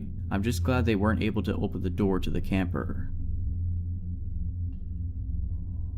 So I'm 23 now, but when this happened, I was 17. In my last year of high school, I was the art girl. I was working on my portfolio so that I could apply to art school. I mainly did landscapes, but part of the requirement for our portfolios was life drawing. Obviously, my high school didn't have any life drawing classes, so my art teacher linked me up to a life drawing class at a local university, which is one of the top art institutions in the UK. So for my school, I had to get a half-hour bus to the center of the city, and then walk maybe 15 minutes up a long stretch through the student district. It was a 6-week course and this happened the 5th week. The class was really interesting and I learned a lot since this was my first time working with life models. I was pretty confident and not too worried about walking alone at night. The class finished at maybe 9 p.m. and it was pretty dark by the time I got out. So 4 weeks walking there and back, uneventful. 5th week walking there, totally fine. 5th week walking back to my bus stop, also totally fine. 5 minutes at the bus stop, it was very freaky. So the stop I had to wait at was outside the expensive private school in my city.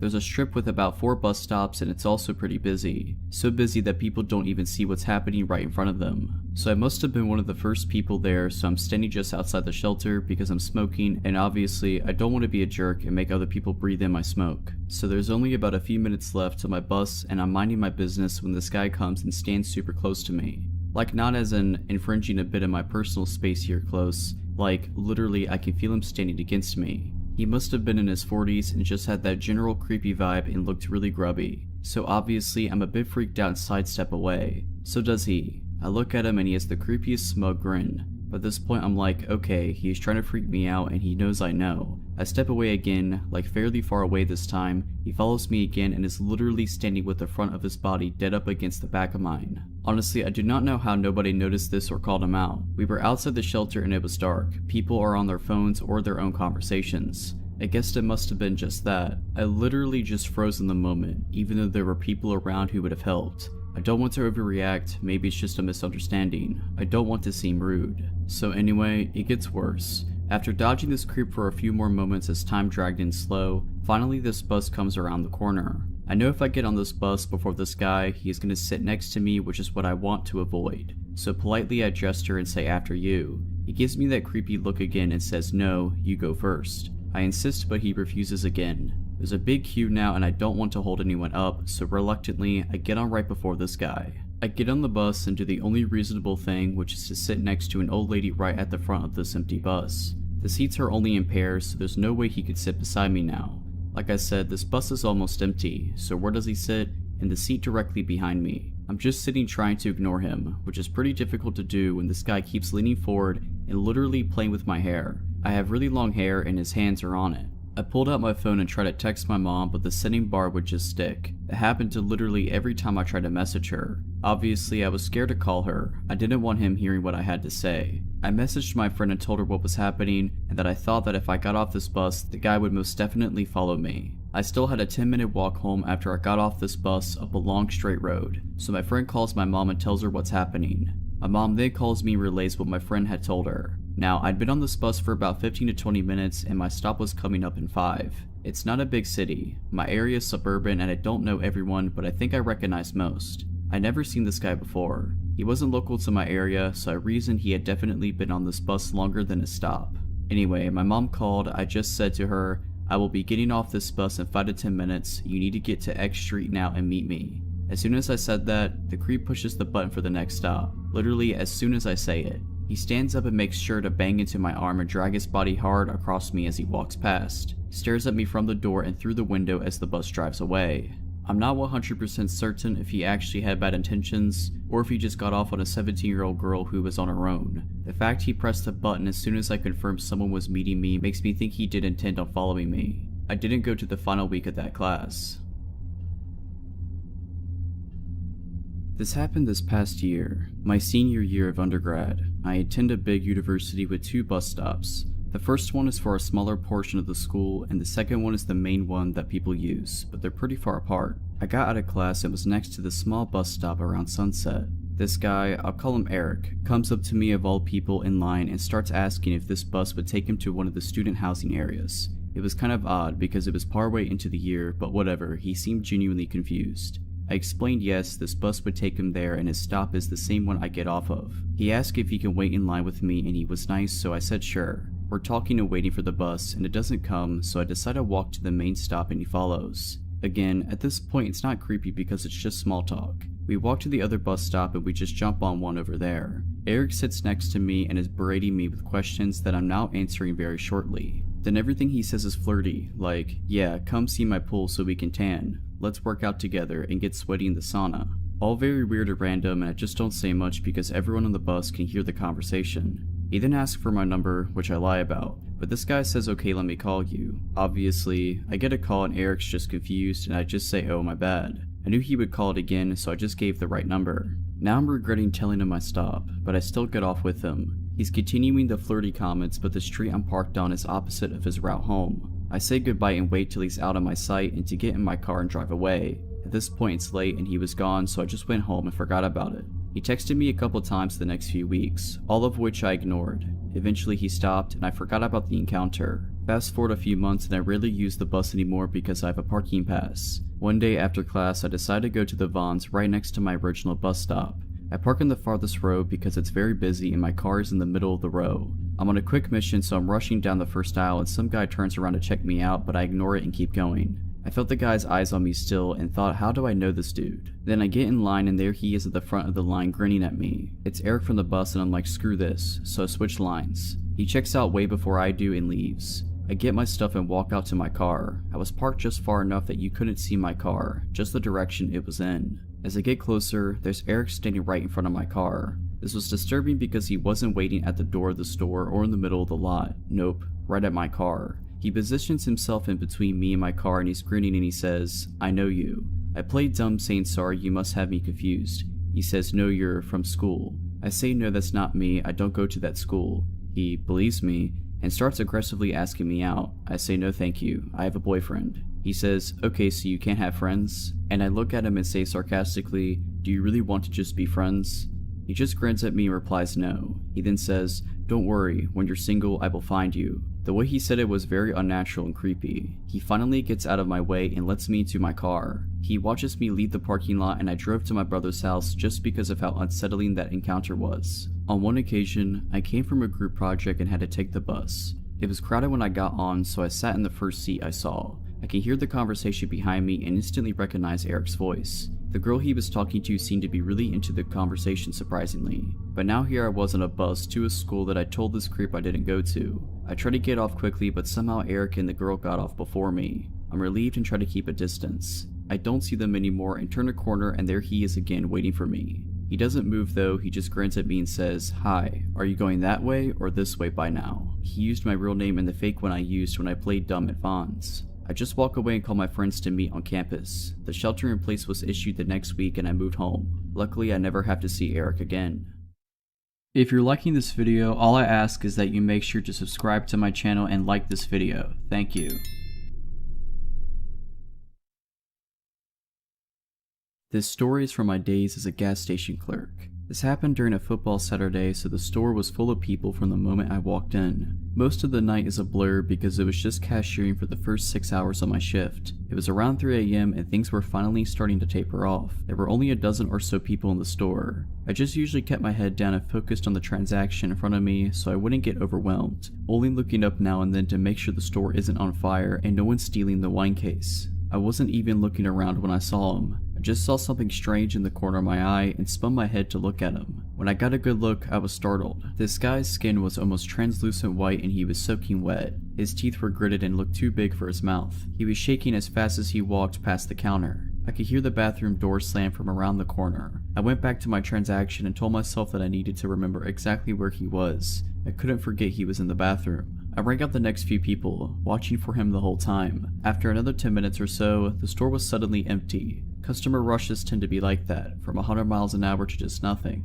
I knew he was still in the bathroom. I thought about going to knock, but I felt repelled. I had no intention of going near that door. I look at the clock and it's nearing 4 a.m., which is when I need to start brewing coffee for it to be ready when my manager comes in. The coffee grounds are all in the supply closet behind the counter, so I tell myself it's totally fine to go get them. It satisfies both my paranoia and my arrogance as well. I'm still doing my job, but doing something I believe to be tactically the best move. If for whatever reason the guy opened the bathroom door and tried to run behind the counter and do something to me, I could shut the door and lock it from the inside. Besides, the bathroom doors are old and loud. I can easily hear them open from inside the closet, so I can just come out and wait near the panic button until he leaves. This all seemed like a very good idea at the time. So I decided to go get the coffee packets and I'm listening carefully while I load up on all the flavors I need. I figure I will only be a minute or so I don't even turn the lights on. I'm listening carefully and I don't hear anything. I still don't hear anything. Then I hear a weird noise. It sounds like the water pipes in the back hissing at first, but it's too ragged. I suddenly realize the noise is breathing and it's getting louder. Then it's right on top of me. That's when I stood and turned to leave and saw him in the doorframe.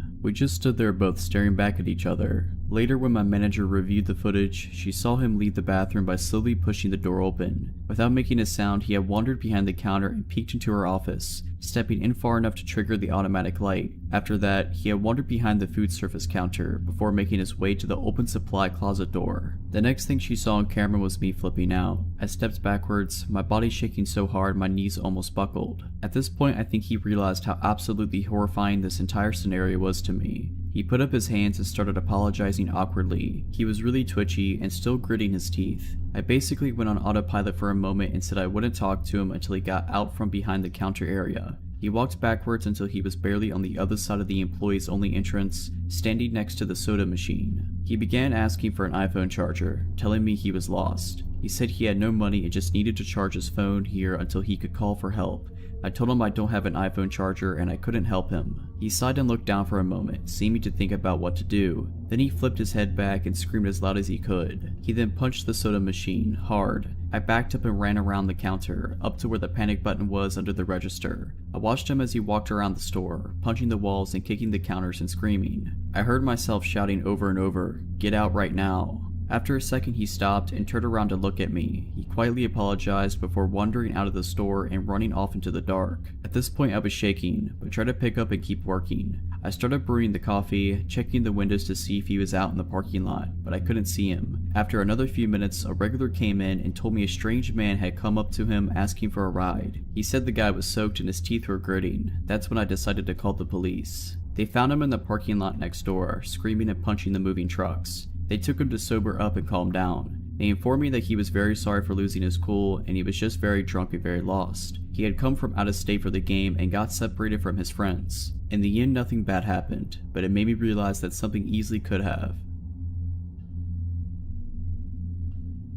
My skin still crawls thinking about this guy. He saw me shopping for school supplies and things for my new apartment one evening during my first week of grad school and decided I was his mark. I had just moved to my new college town, didn't even have a cell phone yet after leaving the one my folks paid for during undergrad behind. As I left the parking lot with my purchases, I noticed this truck pull up behind me at the exit. It was late and there weren't too many people out. I pulled out and so did he. It was a few miles down a long retail street with lots of stoplights before my turn. As I drove, I realized the guy in the truck was trying to get my attention. Over the next few miles, he kept trying to get me to look at him. Some red lights he would end up ahead of me, some behind or beside. At every light he positioned himself so he could stare at me, either directly or in one of his mirrors. His gaze was unwavering and my anxiety rose. He was driving oddly, speeding up close to my bumper, hitting his brakes when he was in front of me, swerving close to my car a couple of times. Finally, at a red light where he was beside me, I glanced over and absolutely started to panic when I was met with an unbelievably empty, unwavering stare. He saw that I was terrified and he was following me, and he was trying to force me to pull over. At one point I scooted through an intersection on a hard yellow a couple of cars ahead of him thinking I could shake him.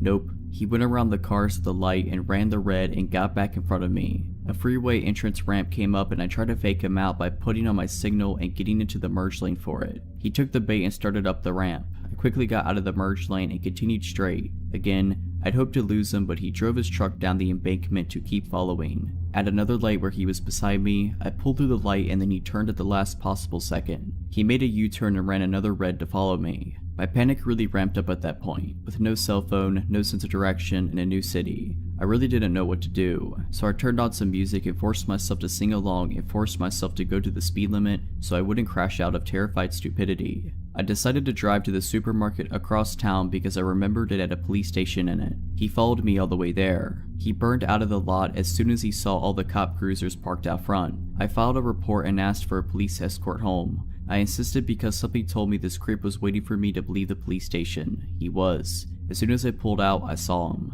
I pulled over and told the officer following me and he went after him, but the truck had taken off and the cop couldn't catch him. The police got the surveillance video from the first store. It turned out this jerk had been dodging me the entire time I was shopping. I saw my surveillance footage following me through the store. I saw him follow me out, close enough to grab my elbow. I saw footage of him circling the lot in his truck, waiting for me to pull out when I took too long to unload my cart. My heart sank. I was able to remember 6 of 7 digits of his plate and the make and model of his truck. In the end, the cops did nothing. They said it was a he said she said since the surveillance video didn't catch him doing anything particular unlawful and was a losing case to try to charge him with anything. I ended up trading vehicles with a friend for a couple of months to try to feel safer and went on with my life. I had no idea what this guy did just a handful of months later until almost 15 years had passed. I was watching a Discovery ID show about the kidnapping and murder of Sandy Jeffers. I almost fell out of my seat when I saw the mugshot of her killer, Aaron Lee Skeen. It was him. I was so disgusted that law enforcement did nothing in my case that I tracked down the investigator in the murder case and, after verifying some things about his vehicle that were changed in the TV reenactment to weed out people making stuff up, she took my contact info and official statement. She could neither confirm nor deny that my run-in was with Skeen, but qualified her statement by saying at least you don't have to worry about him anymore because he got life without parole.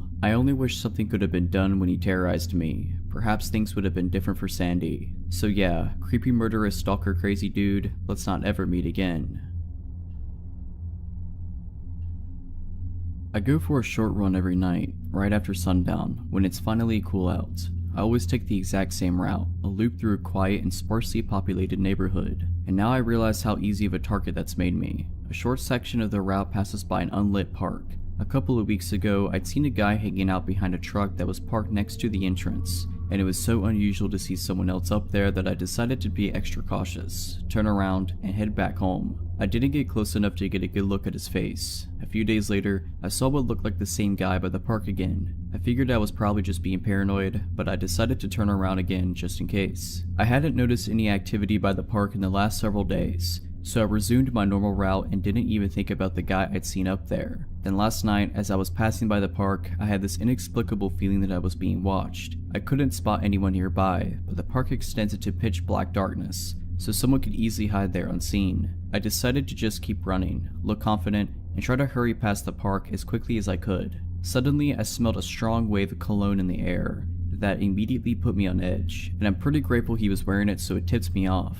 After I smelled it, I had no doubt in my mind that there was somebody nearby, but still, I didn't see any movements in front or on either side of me, and I was afraid to turn around. Immediately past the park, there's a bend in the road. There's a house on the corner as you turn down the road. The house has lots of tall bushes in the front yard. I normally run right past those without even thinking of it, but since my gut instinct was blaring like a siren, I quickly moved to the middle of the street as I rounded the corner. I shot a glance behind me to see if anyone had actually been nearby. I saw a man slowly walking through the front yard of the house on the corner, looking towards me. He paused behind the bushes, as if trying to remain hidden. I could see his jeans and a pair of black-white sneakers, but little else. His slow footsteps were so creepy that I can't get the image out of my mind, as if he was trying to be quiet as he could. If I hadn't made the split decision to run into the middle of the street and away from the yard, I would have been within grabbing distance. I turned on the flashlight on my phone, aimed it right at the bushes hoping it'd startle or blind long enough for me to get some distance between us, and started sprinting at full speed down the road. It was probably the fastest I've run in my life. At the end of each block, I glanced behind me to check if the man was there. Fortunately, I lost sight of him. If he decided to sprint after me, I'm not sure what I would have done. From what I could make out, this guy was at least a foot taller than me. By the time I got home, the adrenaline had dissipated and I was shaking with fear. I couldn't sleep at all that night. What scares me most about the whole thing is that I'm 99% sure this was the same guy I'd seen hanging out in front of the park recently, and now I can't shake the idea that he'd been watching me and calculating the right time and path to try to sneak up behind me. He knew that I always ran past there around the same time. The thought that he was probably watching me from the darkness in the park last night before quietly moving out of it and starting to follow me makes me sick. Needless to say, I won't be running past the park at night anymore, or running alone at night, period. The terror I felt when I turned around and saw the guy's shoes slowly moving behind the bushes and his head facing me is like nothing else I've felt before. I live in a small town, the kind where almost everyone knows each other, and it also really creeps me out to think that this might have been someone I've seen around town in the past. Part of me wishes I could have gotten a better look at his face for the police report. So this encounter took place approximately 10 years ago when I was 15. I was from a suburban area where my part of town was divided into a grid, approximately 8 blocks long and 8 blocks wide. Me and my friend Jesse were walking home from another friend's house who lives on almost the exact opposite of corner of the development from me. We were on the way home, and as usual I walked him to his house and then walked to mine. We noticed a blue Ford Bronco was circling the blocks throughout our walk, but didn't really think anything of it. We got to his house and we hadn't seen the truck for a few blocks. I assumed I had nothing to worry about. I get another 2 blocks or so and I see the truck again. He was parked on the side of the road, but you could hear that his truck was still running. He followed me all the way home, but was sure to not take the exact same route. I got to my front porch and could see he's parked just a few houses down on the same side of the street. I mentioned it to my dad, an absolute mammoth of a man, and he went out to see the truck. He saw it and started walking down to it when it took off. 2 weeks go by and I haven't seen the Bronco since. This walk home was almost a daily routine at this point. We had a snow day from school and just me and my sister were home. I'm playing on the computer when something catches my eye. Directly to my right is a window and there's a man standing in it. Now this window's on the first floor, but still approximately 5.5 feet off the ground, bi-level house. This man's entire head and body still fit the window. He's got curly hair, a full beard, and looks to be pretty big as he fills almost the whole window. We locked eyes and I ran out to confront him. I know, stupid. He ran off down the street to the same blue Bronco parked in almost the same spot as last time. He pulled off faster than I could catch him. This time I called the cops. I gave them as much information as I could, and basically all they said was they'd keep an eye out for him. I showed them where he was, and they were able to confirm it by the footprints in the snow leading to and away from the window. Now what had me a bit concerned was I wore a size 12 shoe. My dad, who was still significantly larger than me at this point, wore a 14, and his shoes were still a bit smaller than the imprints in the snow. Well then, we're screwing with Bigfoot now. A few weeks go by and there hasn't been any more weird encounters. My head's been on a swivel every time I'm out of the house. I don't want to say that I was looking for a problem at this point, but I was. I was kinda hoping that this dude would show up and try something. I was ready for it. I wasn't ready. Me and Jesse were walking home from the same friend's house one night and we saw this Bronco again. Screw it. We're young and stupid dudes, so we figured we're gonna trap him. We went completely out of our way to go to the only dead end in the development to try to get to him once we confirmed he was following us. You never know it was a dead end unless you knew the area because there were never and still aren't any dead end or no outlet signs. I guess he had an idea to what we were doing because he knew where we both lived. He didn't follow us down. We thought it was the perfect plan because of how many moves he'd have to make to turn around. Several cars parked on the street, and it's not a cul-de-sac, just a road with no outlet, and thought we could run up on him when he tried to back out. He outsmarted us that day. The next day on the same trip, from the same friend's house, on the same road we see him again. I walk my friend home and figure screw it, I'm fine. I dare this dude to come out at me, and he didn't. This happened several more times over the next week or two, until the guy decided to make his move. I was on my way home after just leaving Jesse at his house. I got another block before I saw the truck. I'm walking perpendicular to his truck when as soon as I'm in his path, he turns on his lights.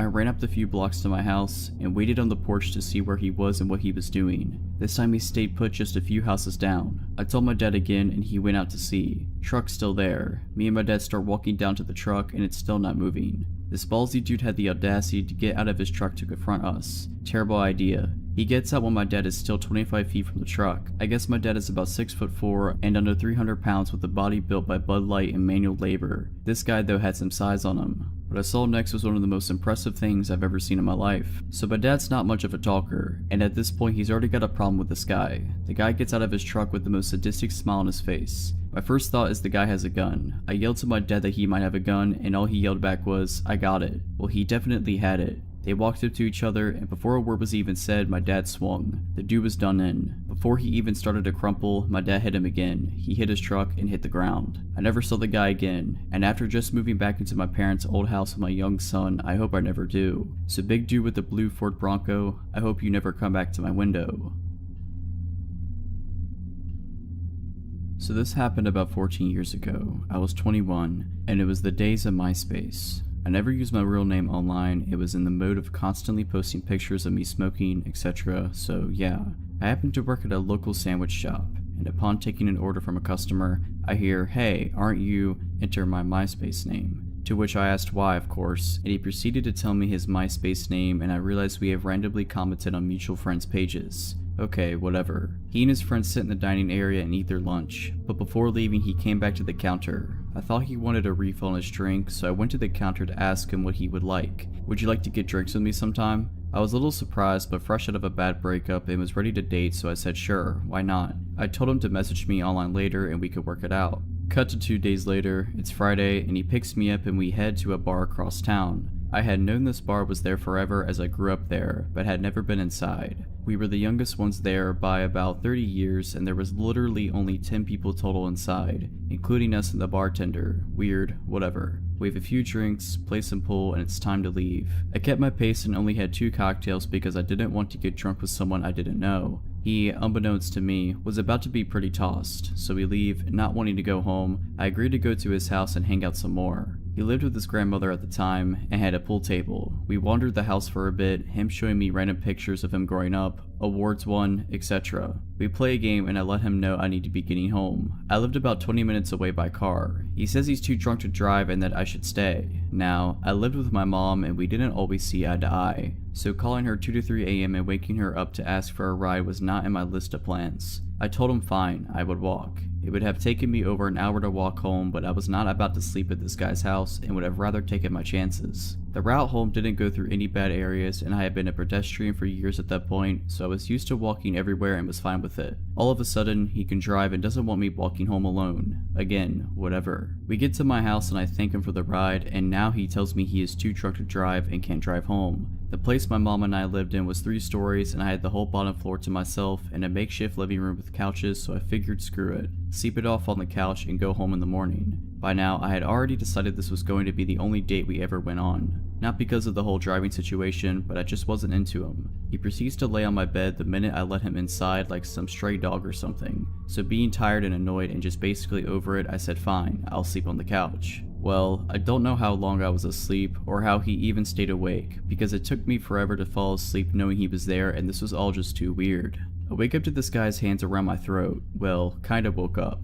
I remember laying there with my eyes closed and my mind thinking, what's going on? So I pretended to roll over to basically let him know I wasn't unconscious, and he stopped. 20 minutes later, same thing. This time I sat up, pushed him away, and started yelling at him. What are you doing? Get out, now. And the strangest thing was, it was like he wasn't even fully there. His eyes were open, but it's like he was in a trance and wasn't even fully aware of what was happening. I grabbed his keys and wallet off the table, opened the door, shoved him outside, threw his keys and wallet at him, and slammed the door. He never knocked or anything, and I kept the lights off so he couldn't see me watching him through the window, phone in hand ready to call 911. My mom was 2 floors above asleep. He kind of staggered off where I couldn't see him, so I just sat on my bed listening. 30 minutes later, I heard his car start and drive off.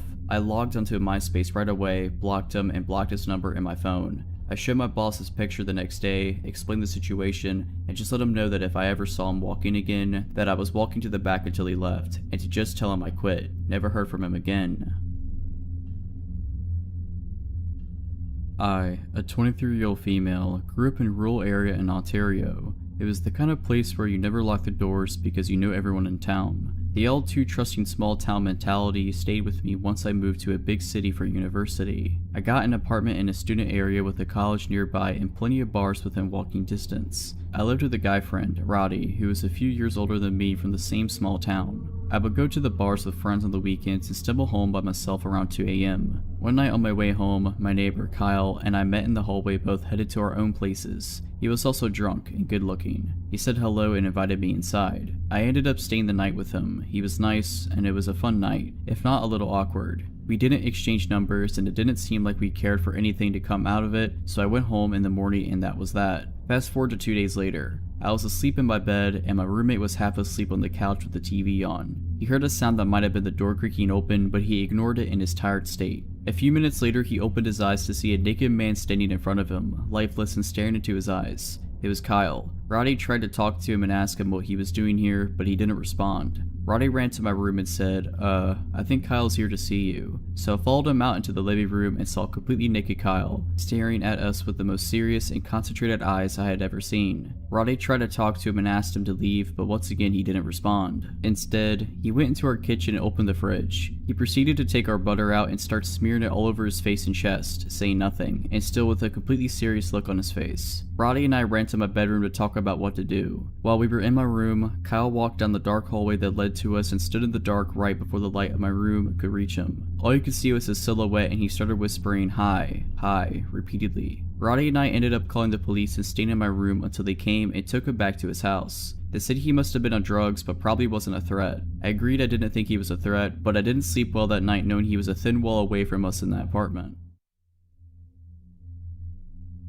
My family decided to fly across the country to visit me in LA, where I live. We thought it would be nice to visit Catalina Island. When we arrived, it became apparent to us that it was off season. It was late November, the weather was cold, and as a result, the island was nearly empty besides locals and a few straggling tourists such as ourselves. Our first priority was to ditch our luggage so we could explore the island, so we immediately checked into our motel, though that word hardly does the place justice. I called a motel because all the doors to the rooms exited to the outside, but in actuality our room was one of the 20 to 30 quaint guest house looking buildings arranged in sort of a horseshoe shape around a walkway, with rooms on either side of the path. The entrance to the motel was essentially one of the points of the horseshoe, and if you walked dead straight, you'd reach the room we were given, essentially on the corner before you have to go right to go further into the horseshoe. So from our room, one path led back to the street, the other further into the secluded maze of rooms. After a day of exploring and having just finished dinner, it was time for the cold, dark walk back to the room. Catalina Island is a decent distance from the mainland, and it gets dark.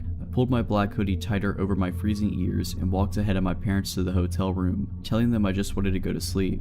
And I did immediately. I was already losing consciousness as they entered after me, drifting off without so much as a good night. I then woke up to my mom saying my name, a harsh whisper. The room had 2 beds, my parents' bed closer to the door and mine further in the room. My mom's voice cut through the silence again. She sounded concerned for me. I didn't blame her, considering my mental state at the time. groggy, I rolled over. "What?" I asked. As my eyes adjusted to the dim moonlight coming in through the curtains, I saw her turn to face me. She was surprised to see me in my bed. Her eyes got wide. If I'm in my bed, who was she talking to? We both looked back to where she was previously looking to see a hooded figure in all black standing over their bed. This was horrifically startling as it was on an island in the middle of the ocean and wake up to see a hooded stranger looming over you. This moment seemed to last forever. My mom's words became low and severe as she said my dad's name in a dire voice I've never heard her use before. Then the hooded figure did something so bizarre and unsettling. It didn't advance towards us, but instead crouched in the corner near where it stood. The way it crouched was so absolutely unexpected, even in regards to this already unexpected situation, that it terrified me. It seemed animalistic. I knew two things. The hooded figure had been standing over us sleeping, and it's not acting in any sort of way that I could understand. As opposed to the infinite moment of this figure standing over us mere seconds ago, the series of events that unfolded when my hulking ex-military dad woke up happened in an instant. Suddenly, we were out the door, not knowing which way the intruder went. My mom was screaming, "Get him, get him." My dad was running down one path of the horseshoe, further into the hotel, shouting through sheer adrenaline. I ran down the other path, towards the street. When I got there, not a sign of the intruder, but it became suspiciously quiet behind me. I ran back to the room to find my dad quietly walking back, his head low. He gets really close to me and I hear him say, "It's a kid." The explanation: some young teen, tall and lanky as I am in my 20s, wearing all black including a black hoodie, went into the wrong room, our room. The one time my parents just so happened to forget to lock the door. My mom woke up when he entered and seeing a tall person in a black hoodie, thought he was me, assumingly leaving the room. And when the hooded figure crouched, that was him when he realized his mistake and panicked. He was scared of us. As I got back to the room, my mom walked out and hugs this kid, who was now crying his eyes out. I would be too if a massive ex-soldier was sprinting after me with murder in his eyes. So, to the now traumatized kid from Catalina Island, sorry for the misunderstanding. For a bit of backstory, I live in a big city which is mostly a friendly place, but like all cities, it has its rough areas. There are two main spots that are known to be particularly rough, and for the first 14 years of my life, I lived in one of those areas. So though it can naturally be a bit uncomfortable, I tend to be pretty unbothered by odd people talking to me in the street. Anyway, I moved from one rough area and moved to a safer one, but it's very close to where I originally lived. I know both of these areas pretty well too, which helped me with what happened 5 months ago. I had some stuff going on in my personal life and going through phases of bad anxiety as it is. I had to make the decision to take some time off of work, but wanted to try and stay in a routine and be productive. I went to the dentist way past when I should have. So I made an appointment and when it rolled around, I walked there. My dentist is in the rough area that I now live close to. On my route home, I have to walk past a pub on a main road which has a super bad reputation. Anything you can think of, it's happened inside or just outside of this pub. Anyway, I noticed someone sat on the bench outside the pub. I have my headphones in but see him saying something, so I assume he's asking me for something and take an earplug out. He asked me if I want to join him for a drink. This was around 11:30 a.m. by the way. I just said no thanks. Now as soon as I got a few steps away, I had this bad feeling like something was just not right. As I mentioned though, I was going through a phase of bad anxiety, so I chalked it up to just being that. After about 2 minutes, I go to turn left and see the man walking in my direction in the corner of my eye. I told myself it was nothing, but took my headphones out anyway just in case, as I was about to walk through a narrow road that leads to a car park and is always very empty. All of a sudden I hear him shouting at me, "Hey miss, I'm talking to you, wait." He catches up to me and tells me, "I'm not a creep, but you're too beautiful to let go." I try and stay polite but also make it clear I'm not interested. He asked if I was single. I said yes. When he asked what I was doing that night, I said I had no plans. I 100% know I should have lied, and as the truth came out I was really annoyed with myself, but whatever. He seems to get the message and I say I really have to go, so I carry on walking thinking that it's the end of it. So I make my way across this big car park. At the end of the car park is a cycle/pedestrian lane that has a massive wall on one side with 2 lots of steps that lead to a car park to a retail park, and bushes on the other end, and it's super narrow. I get into the lane and hear footsteps like someone is running, probably a jogger. I'm getting paranoid until right behind me I hear, "At least give me your number." I finally start to panic and realize actually it's not my anxiety and this is super shady. I give him my number but change the last digit, and this guy proceeds to attempt to drop call me. Clearly my phone doesn't ring, and then he starts getting annoyed saying I need to give him the right number. He then has his hand basically on my phone, standing way too close to me, and orders me to type his number in and drop call him. Creep now has my number. Still not enough for him, I reiterate that I'm on my way somewhere and seriously need to get going. He He then grabbed me by my elbow and I had a massive adrenaline rush. Next thing I knew, I was at the top of one of those sets of steps that lead to a much busier and open space. I ran as fast as I could. Luckily, one of my friends works in one of the stores in the retail park, so I ran over to it practically looking over my shoulder the whole time. I find my friend, visibly shaking, can barely speak. She asked if I'm okay and I just burst into tears. I gather my thoughts and tell my friend what just happened. He's been calling my phone this whole time. She takes my phone and notes his number and then blocks him. She takes me to the staff room and convinces me to file a police report, which I do. Unfortunately though, I found out street harassment is not actually illegal where I live, but because he made physical contact, it might not be a complete lost cause. The police tell me they will be in touch. Now fast forward until around 2 weeks later. A mom's friend who knew about what happened sent her an article and asked her to show me. I genuinely couldn't believe my eyes. It was about a man who had followed a girl and then assaulted her in the same rough area. At the end of the article is a picture. It's him. I haven't heard anything from the police, and since he had already been charged, I figured there wasn't any need for me to contact them again. My heart goes out to the girl, and although currently in jail, I really hope neither of us ever have to face him again. His charge was pretty serious, so he will be there for a long time, thankfully. The following experience happened to me a few years ago when I was on the train home from school. It was around 10 p.m. at night as I had stayed back in a public library to study. One thing you should know is that my train line is particularly dodgy, and you can meet some truly weird people on the train when it's late. When I got into my carriage that night, it was particularly empty, apart from 3 women sitting on the opposite end of the carriage. I sat down and plugged my earphones in to watch YouTube. My train ride usually takes around 45 minutes. About 3 stops into the train ride, and the only other person who had gotten onto my carriage at the time was a man who was wearing construction clothes. He sat near the 3 women, so I assumed he knew them. I turned my attention back to my video. A few minutes later, I noticed that the 3 women who were sitting on the opposite side of my carriage had moved to my side. I didn't really think much of it as I was engrossed in the video I was watching. That's when I noticed someone take a seat opposite of me. It was the man who had gotten on earlier. He asked me my name, but he was giving me a weird vibe, so I pretended like I couldn't hear him. I had my earphones in after all. He then proceeded to tap my knee to gain my attention. There was no use ignoring him, so I removed my earphones and looked at him. He was a big guy, probably around early 40s, and he was clean shaven. He asked me my name, to which I gave him a fake name. He then asked me how old I was. I was in my school uniform at the time, so I told him. He reached out his hand and introduced himself.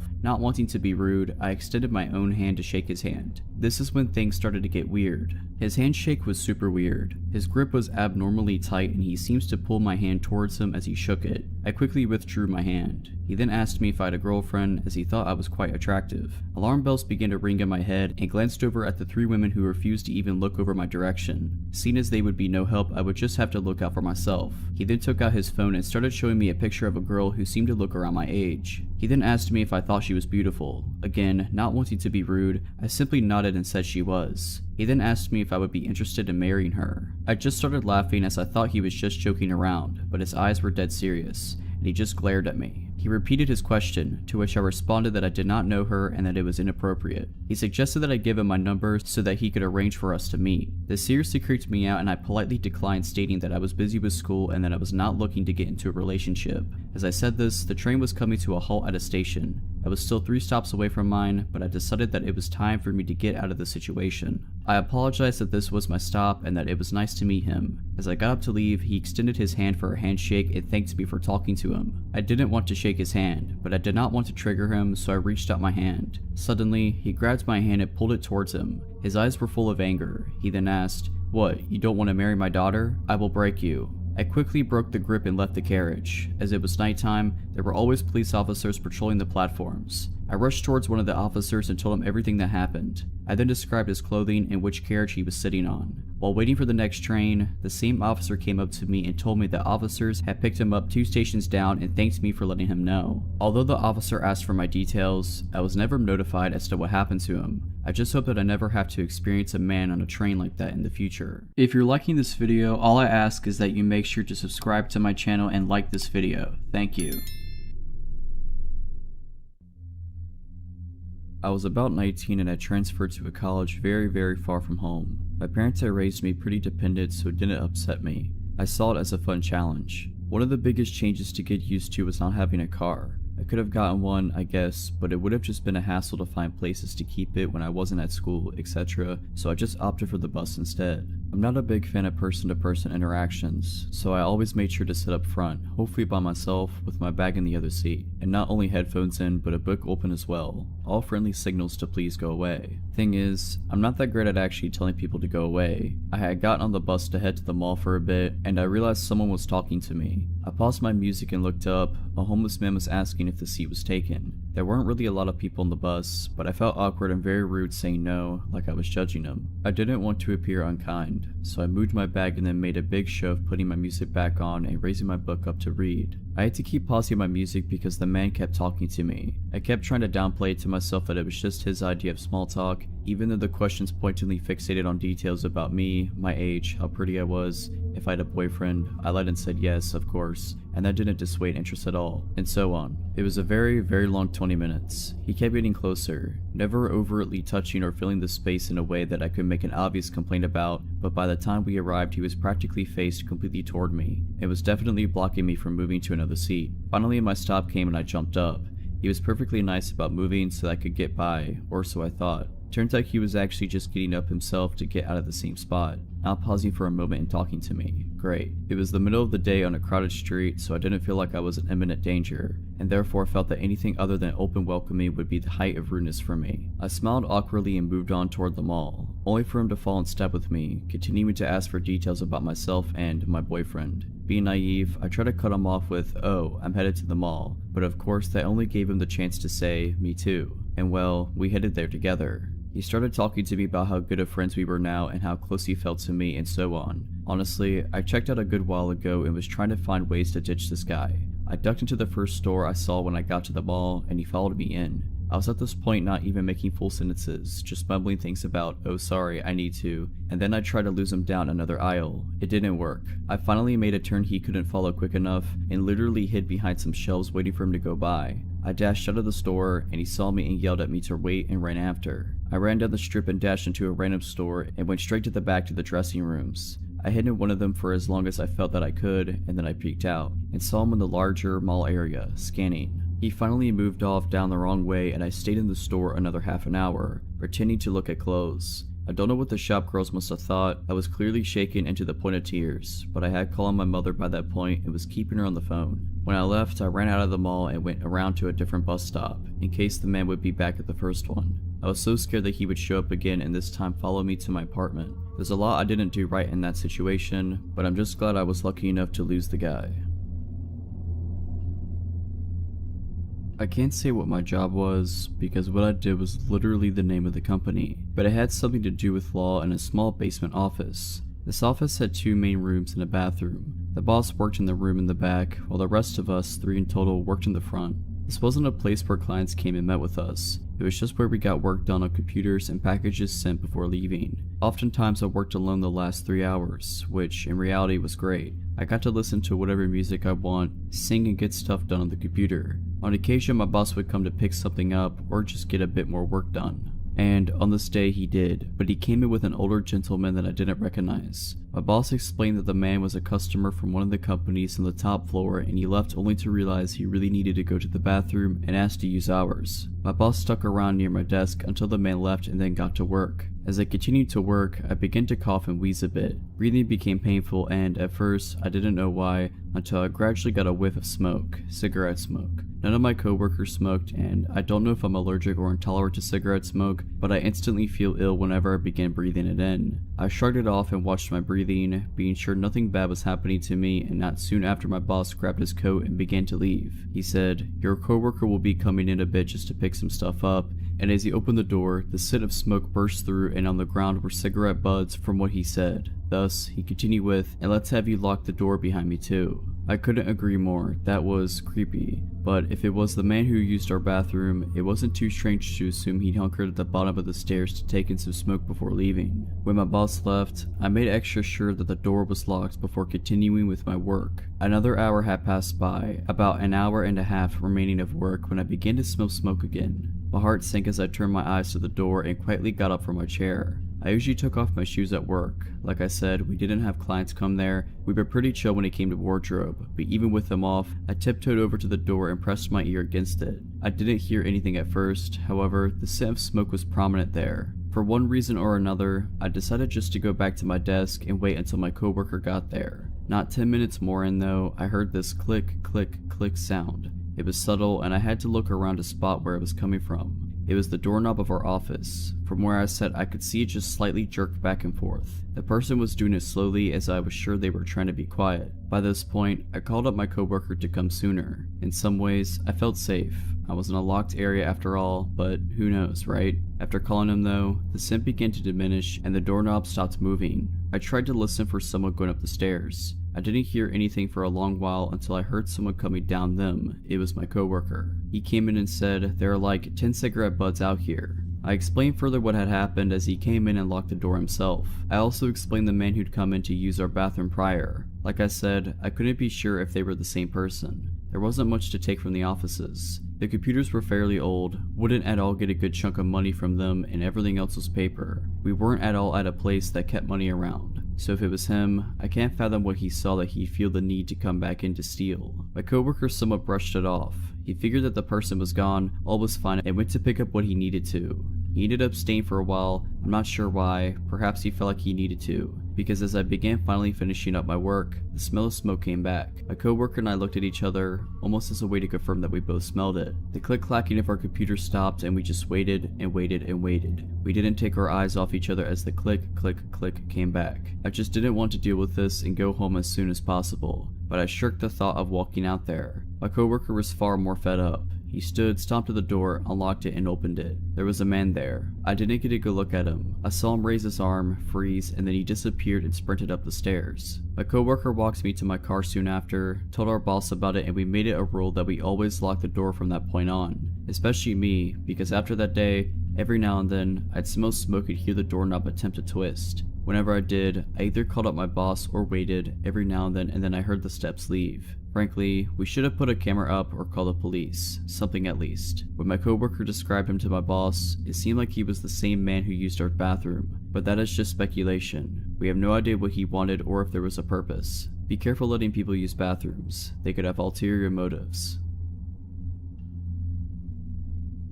When I was about 8 or 9, my family took a trip skiing to a small resort a couple of hours from where we lived in Spain.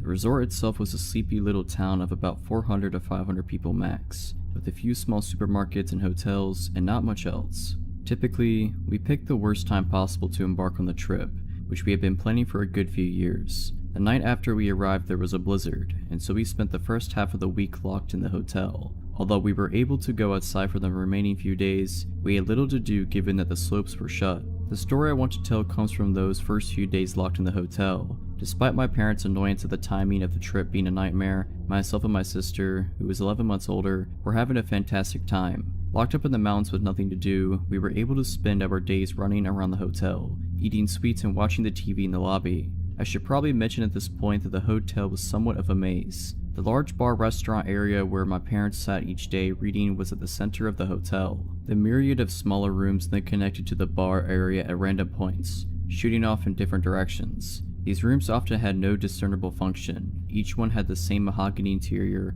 and they were full of couches, fireplaces, and antiques that allowed for great games of hide and seek. The rooms would often have offshoots themselves, connecting to new rooms which would then connect to yet more useless wooden caves. As such, it was possible to be 4 or 5 rooms away from the main hotel area at any one time, without knowing exactly where you were or how to get back.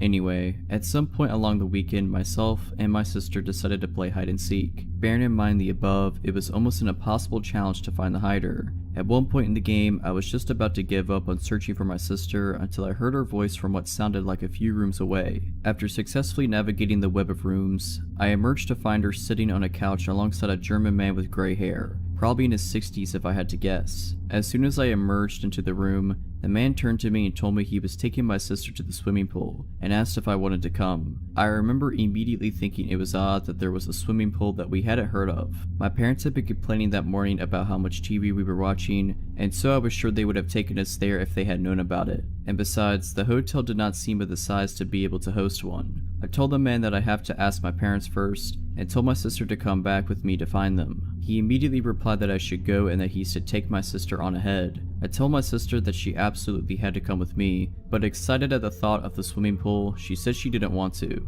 We began to argue, with the man taking my sister's side and encouraging me to go ask my parents' permission whilst he waited with my sister. I dug my foot in, telling my sister that our parents would be very cross if we went somewhere on our own. And after a few minutes bickering, she eventually gave in and came back with me, giving her assurance to the man that we'd come back. Of course, when we told our parents, they were livid. My dad went back to the room to try and find the man, but with all the offshoots and given that all the random rooms looked the same, it was almost impossible to be sure that we were in the right one. In any case, there was no sign of him. I remember my dad screaming at the hotel lobby that he needed a list of all male guests and their room numbers, but of course they wouldn't give it to him. We spent the rest of the trip by our parents' side, terrified at the thought of being locked up in a blizzard with him. Thankfully, we never saw the man again. My mom and I normally shopped at the market just a few minutes away from our house. My mom had been shopping there for 20-some years at this point and was friends with most of the workers, so I was friendly with them too, and was always happy to talk to them. Whenever my mom got distracted talking to someone, I, with the attention span of a 6-year-old, would wander around the aisle. My mother would keep an eye on me to make sure I didn't get too far, but if she was distracted, one of the employees would usually be around and gently guide me back over. One day though, we went to a different market that I couldn't remember having been to before, and we didn't go back to for nearly a decade. We were walking around the aisles when my mom ran into her friend. They started talking, and I, not realizing that I no longer had a store full of adults keeping an eye on me, started wandering around the aisle. My eyes caught some colorful display, I think flowers or balloons or something, and went over to look. Once I was satisfied with my inspection, I turned back to the aisle only to find my mom wasn't there. That had never happened before. I looked around a little, though not moving from my spot near the colorful displays. Since it was right near the registers, there was a decent amount of people nearby, which I'm thankful for now. As I was looking around, an employee came up to me. He was older than my sister, she was 12 or 13 at the time, and younger than my dad, in his mid-40s, which was about the only way I could gauge age. Now, I would say he was probably in his early to mid-20s if I remember right. "Hi there," he said sweetly, in that tone you normally speak to kids in. I cheerfully said hello, actually stepping a little closer. "Are you looking for mommy?" I say yes, happily explaining that I had last seen her talking to her friend and that I could normally find her easily when I wandered away, so I wasn't sure where she could have gone. "Does she leave you alone often?" "Not really. My older sister was normally with me if my mom wasn't. She was 12 or 13 and she was super mature, so if my mom had to leave her for a little bit, she knew I'd be okay. She never left us alone in public, just at home if she needed to run somewhere, never for very long, and my dad was at work a lot and didn't come back until late usually." "Where do you live?" "Well, you wouldn't know it, I just learned my address. We just learned how to mail a letter in school, even took a little class trip to the mailbox in our school corner to send them out. I knew how to write my address now, and I knew how to say it." "Where do you go to school? Who picks you up?"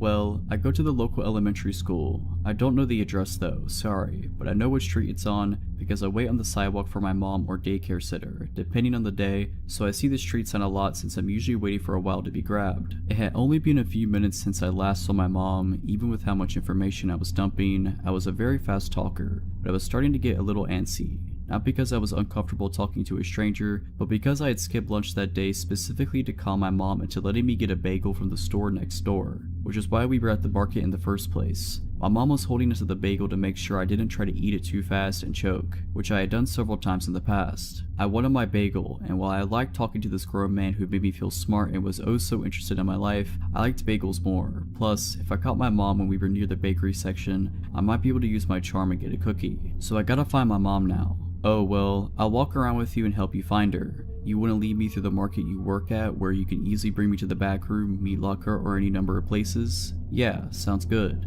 Ozzy. I look around to see my mom, the relieved look on her face slowly changing into something more anxious. I smile happily and wave her over. She immediately grabs my hand and I could tell she wants to chide me, probably for leaving the aisle, but she seems more occupied on the man in front of me. Before I can even open my mouth to introduce him, or remember that I never got his name, he quickly says that he's glad I found my mom and he needs to get back to work and practically runs to the back of the store. My mom puts her hands on my shoulders and looks me in the eye, her expression a lot more worried now. "What was he talking to you about?" she asked, her voice more serious than I'd ever heard her. "Can I have my bagel?" My mom opens her mouth, pauses, and goes into her purse to hand me my bagel. Between bites, I happily tell her about the conversation and everything I remembered. My age and grade, pickup schedule, likes and dislikes, my literal address. My mom gradually became paler, then became red with anger. She brought me over to the manager, and I don't remember much about the conversation.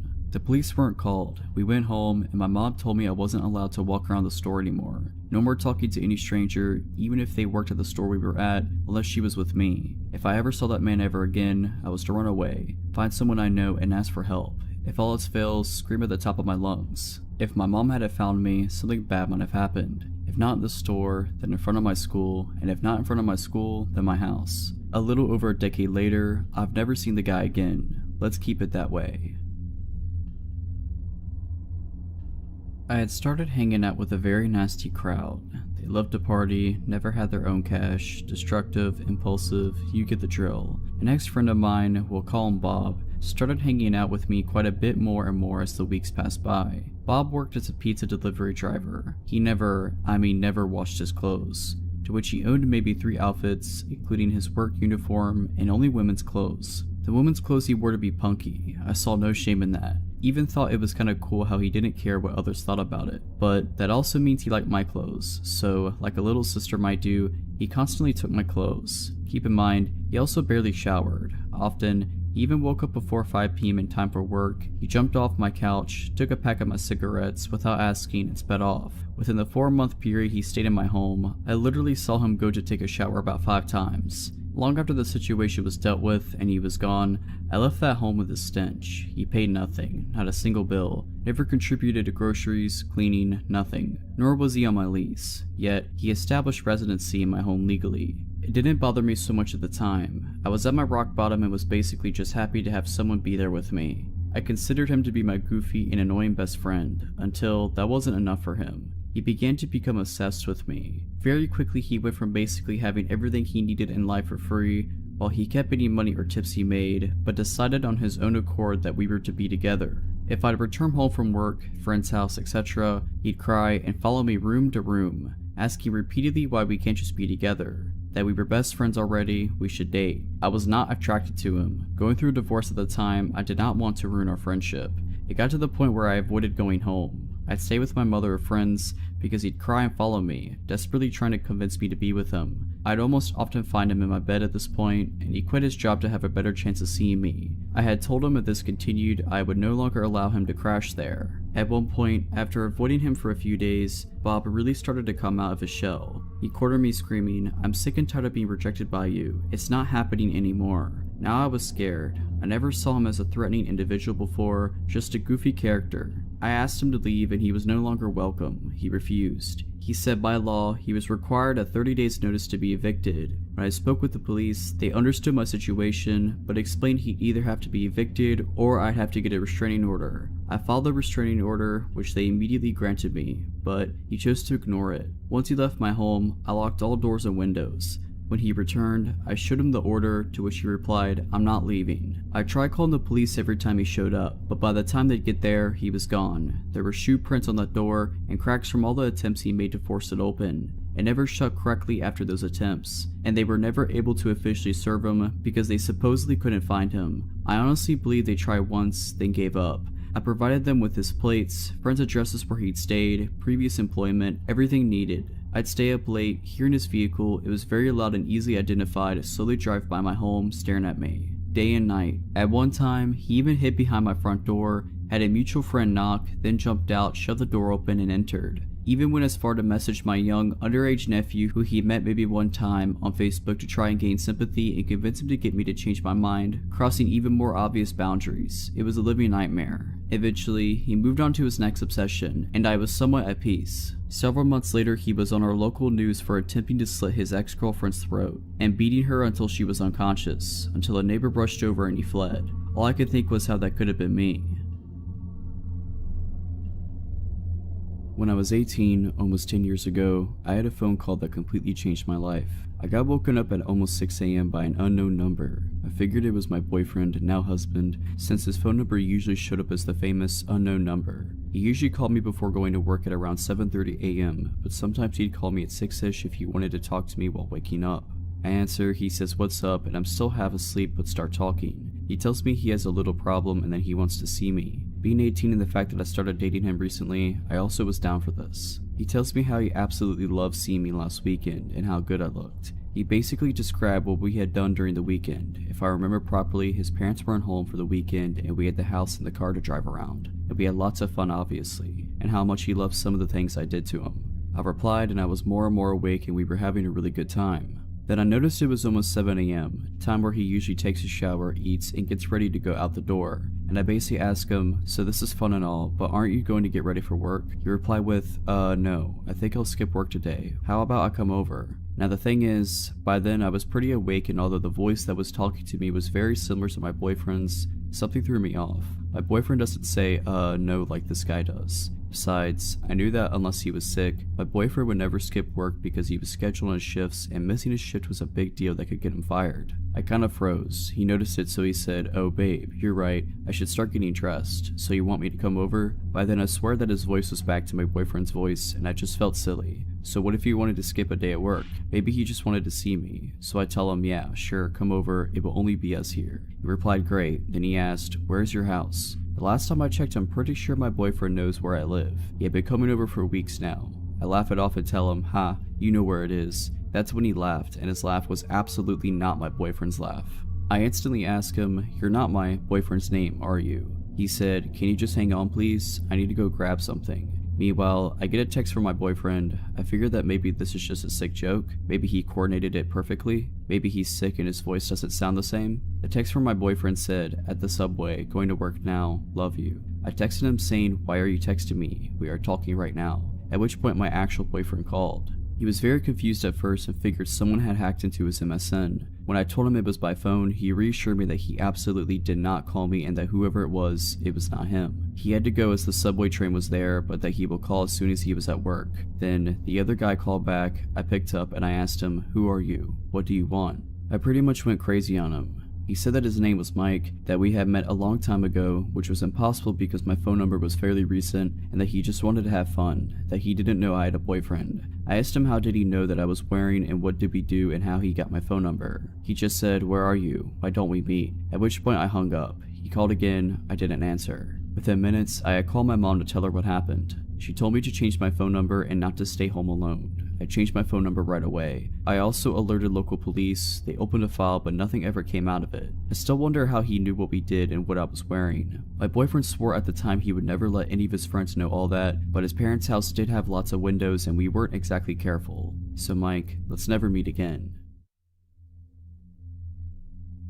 This happened while I was in college 5 years ago. I was a transfer student and was 21 at the time. I was set up to be living in a building that was for students 21 or older and moved in a week and a half before classes began. This school was in northern Michigan, so when I first arrived, campus was dead. I mostly kept to myself, but was friendly with a few people in my building, namely one guy named Khalil, an exchange student from Lebanon. He seemed nice enough, though there was a distinct language barrier, so things were easily lost in translation. Our RD and RA, resident director, resident assistant, made everyone who had moved in have a meeting to go over basic rules and whatnot. At the end of the meeting, as I'm leaving the rec room, Khalil suddenly puts his arm up on the wall in front of me, almost clotheslining me. Caught off guard, I am peeved and creeped out about this. He begins explaining that he would like to be my friend and would like to go out for dinner to get to know me. He worded it oddly, so I wasn't sure if it was just a date or just a friendly invitation, but I attributed it to his bad English. Like an idiot, I felt cornered physically and socially. I am awful with confrontation and could be too nice, so I agreed. He meant right then and there, however,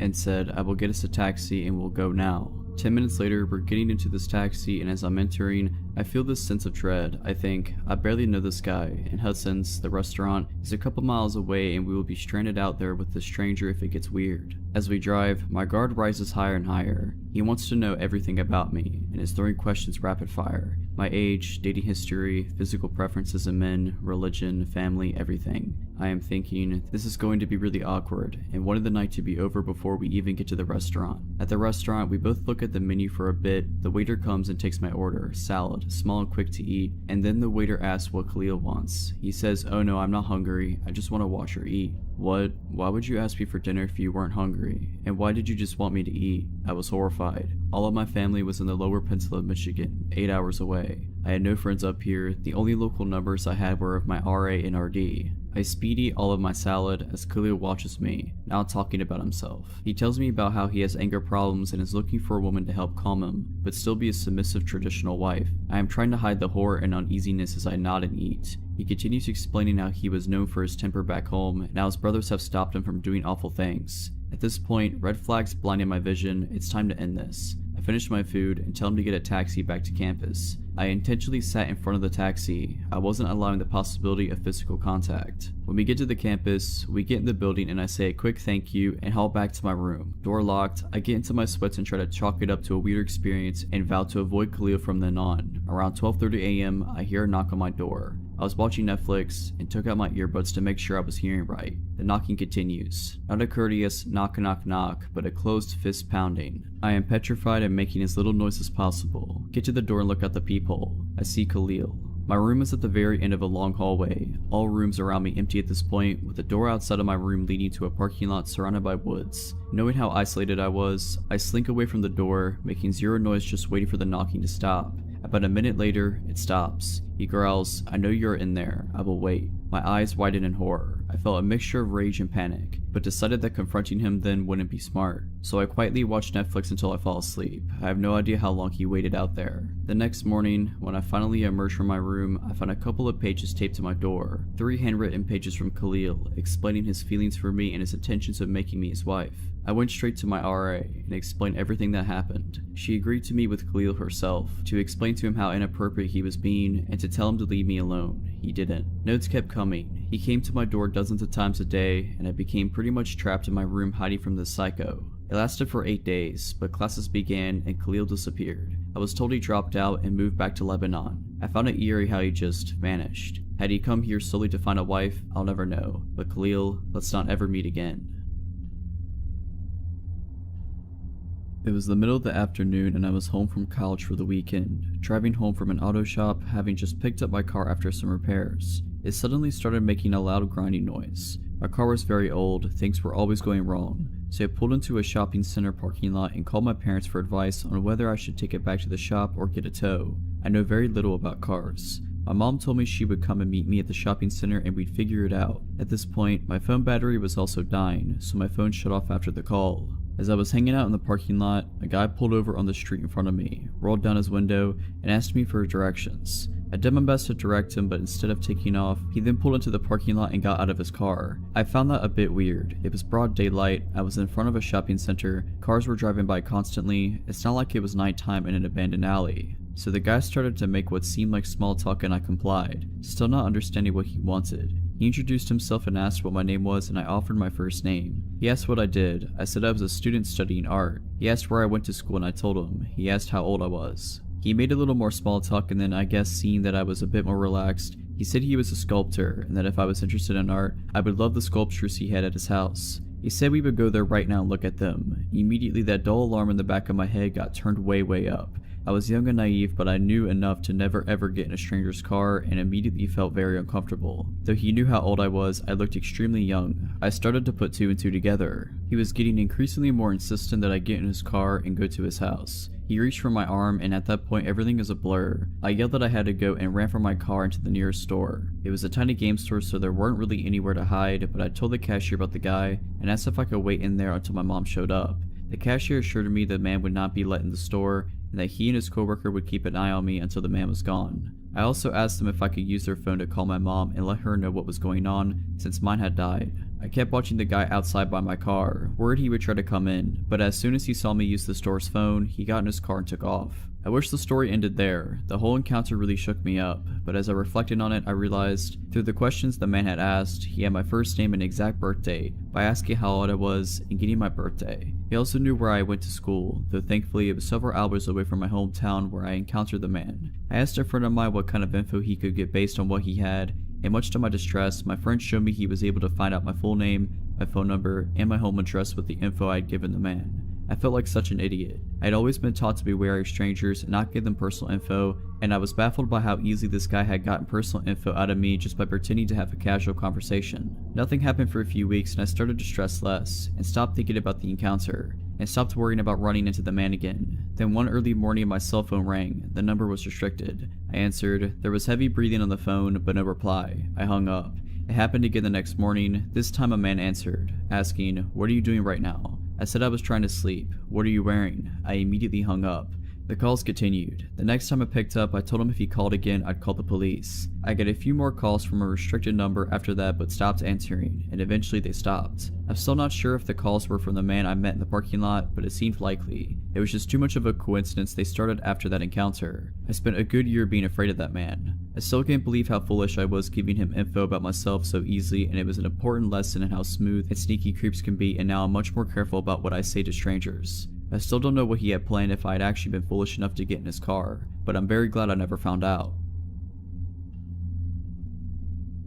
When I was 18, I worked in my college's residence building at the front desk, and I think I almost got assaulted or murdered. You be the judge. During the summer, the building operated as a hotel, so 2.5 floors were hotel rooms and half of the 3rd floor were student rooms. The whole building operated with the hotel swipe key system that was pretty outdated, and all the doors were powered by 4 AA batteries. If the batteries died, there was a decently lengthy process to replace them and reprogram the door. A dark-haired guy came to the front desk from inside the building while I was working an overnight shift at around 1 or 2 a.m. and said he left his key card in his room. I made him a new one and made my first error of the night. Hotel guests could have as many room keys remade as they wanted, hypothetically. Students, however, were supposed to be given a temporary key card and charged $2 to be returned when theirs is located. I gave him a new key for his room and asked if he was a student or hotel guest, and he replied student. At this point, I should have checked our system to charge his account, but I was caught up doing administrative duties and forgot. I used to trust people way too easy at this job, but quickly learned not.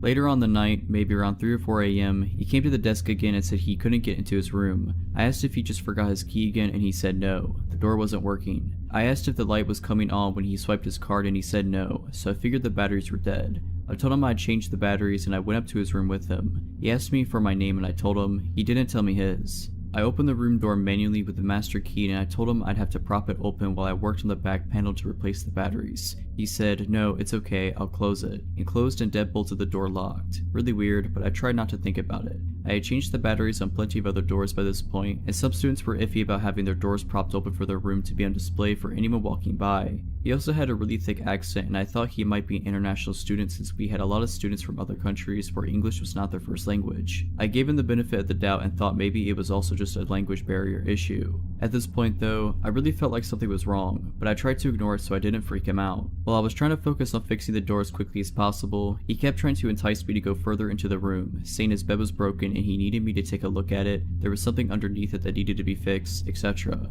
He held out a little gold house key and said, "I have a key, go get it," and threw it under the bed. He said there was a leak under the fridge. He just kept trying to get me down on the ground, throwing random problems at me. Obviously, I told him no. I'd send maintenance up in the morning to take a look at it if anything was broken.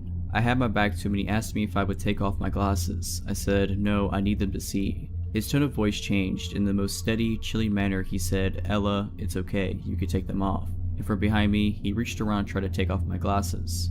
I swatted his hand away and, trying to remain composure, said, "No thanks, I need to keep them on," even though he was creeping me out. I didn't want to be rude to him. I didn't want to get in trouble if he complained about me, or risk upsetting him and having him yell at me. I got up to grab something from the door repair kit and undid the door deadbolt and opened it up in the process. He jumped toward the door to close it again and told me to keep it closed. I told him no, I had to open it to start reprogramming it from the front. While I held the door open with my foot and grabbed something from the door repair kit, he started playing with the little wispy hairs at the top of my forehead and tried to touch my shoulder. I swatted him away again and asked him not to touch me and focus on getting out of there. He once again tried getting me to follow him into the bedroom, saying the bed was broken, and I went as far as the door frame to see if I could spot any actual problem with his bed. This is when I realized that he had nothing in his room. No dishes in the kitchen, no shower curtain in the bathroom, no sheets in the bed, nothing. This wasn't his room. My brain once again went back to the international student theory, thinking he had just arrived today and hadn't got a chance to buy anything yet. But in the pit of my stomach, I knew something was wrong. I fiddled around with the door for a few more seconds before announcing that it was fixed,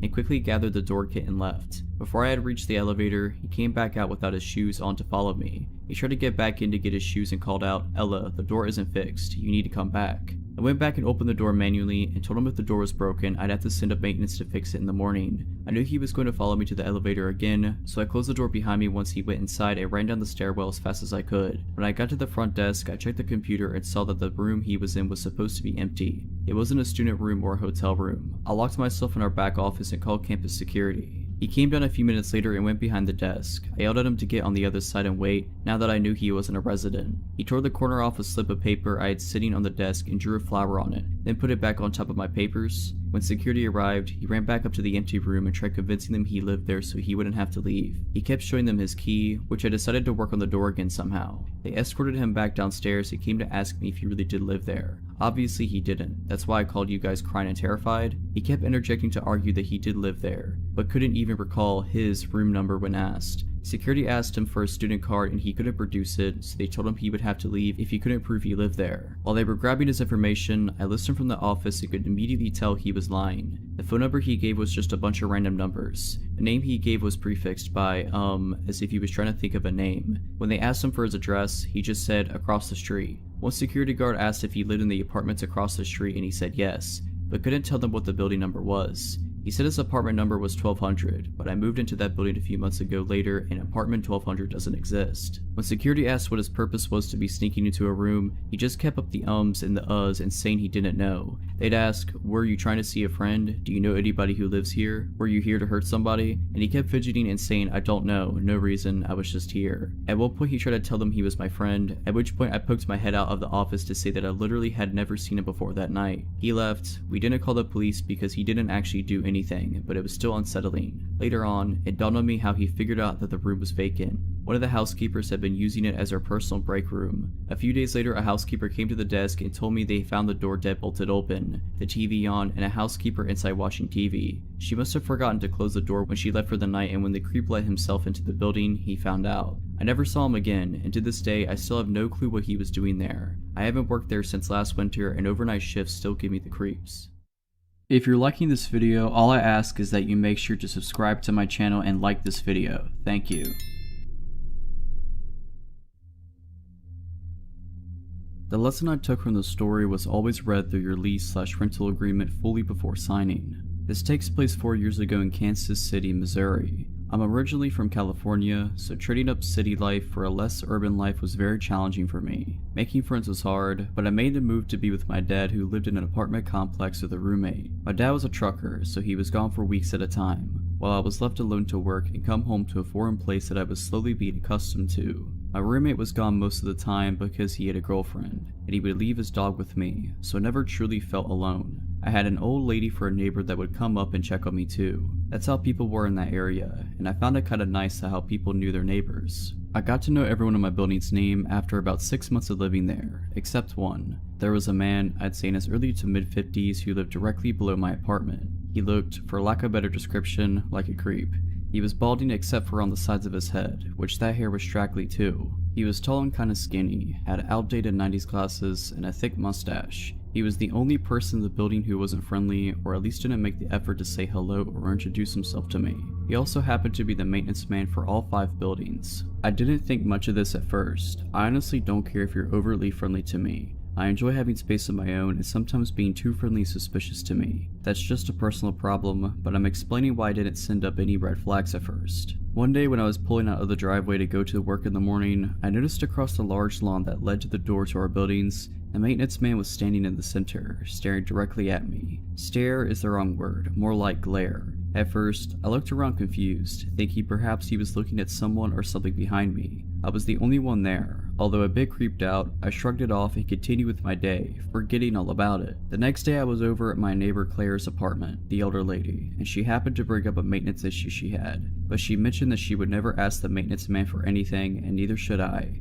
I tried to ask her more about what she meant by that, but she ended up being very broad and said something along the lines of, he's just a known creep around here. Fast forward to the first incident. It was around 2 AM and I was still awake, but only barely, sitting on the couch watching TV alone in the apartment. I was starting to drift off into sleep when I heard a soft noise near the front door. Thankfully, the show was very low in volume, because I normally don't pick up on quiet noises most of the time. I turned off the TV and began listening. Next to the living room on the right side is the patio area, and on the left is the kitchen and the front door. The light from the moon and outside lamps were flooding through the patio glass door, so I could see the doorknob to the front door moving, not just moving, but someone was using a key. In an instant, the door flung open and I was on my feet, with nowhere to hide at that point. I stood my ground and saw the silhouette step into the kitchen. That's when I saw it was the maintenance man. My stomach dropped and he stopped dead in his tracks when he spotted me, looking as if it was unexpected to find me awake. I noticed he had a large coat on, even though it wasn't winter or even cold that particular night. I noticed that only because the jacket looked bulky, as if he was carrying things in it that I couldn't see. "What are you doing?" was all I managed to squeak out. I was shaking, my knees feeling like they were about to give out. For reference, I was a 22-year-old woman standing a whopping 5'4", with no way to defend myself at all from where I was standing. He looked shocked, which made me feel like I had gained a little power from the situation. He retorted confusedly and angrily with, "Your toilet is making a loud noise that I could hear from my bedroom." I was angry and terrified, and only reacted with more anger when I saw him scrambling for excuses. "So you just let yourself into my apartment at 2 in the morning? I'm reporting this to management first thing in the morning." He stepped closer to me then. I backed up a few steps but still stood my ground, quickly turning on the light closest to me so he could see my fury. "The toilet is rumbling. I need to check it, now." Now I was trembling so hard I could barely stand. I had adrenaline and anger and fear all coursing heavily through my body. "Get out." He started to take the liberty to look around the kitchen where he was standing. My head immediately thought, what if he goes for a knife? And that's when he said it. "I can come in whenever I want." The sentence makes me shiver to this day. I didn't know what to do, and felt the power over the situation quickly dwindling down to a bad feeling that something bad was about to happen. "If you don't get out of my apartment now, I'm gonna start screaming as loud as I can." My voice was crackling and shaky, which made my heart drop into my stomach. I immediately felt like I was going to be sick when he took yet another step forward towards me. "Check the lease. I could come in whenever I want. I'll see you later." He winked at me, creating a wave of nausea, and I felt faint. He slowly turned around and walked out, closing the door behind him and even going far enough as to lock it from the outside with his extra key. The next day, I contacted management as soon as their office opened. I could tell the conversation wasn't going anywhere when the manager sounded irritated right off the bat. When I told her that the guy entered my apartment illegally, she cut me off and told me that they do not allow any illegal activity, and take what I was saying very seriously. I thought, yes, I've got him. Until the manager said, "You can't just throw around accusations without proof. This man has dedicated over 20 years to working for this company, and we don't plan on getting rid of him anytime soon. Perhaps if you had read over your lease like you should have," yes, she was actually scolding me, "you would have seen the clause that states that a maintenance worker has keys to the entire property, and if there is a maintenance issue, they are permitted to access the property at any time of day." This floored me. It couldn't possibly be legal, but of course I'm from California, and of course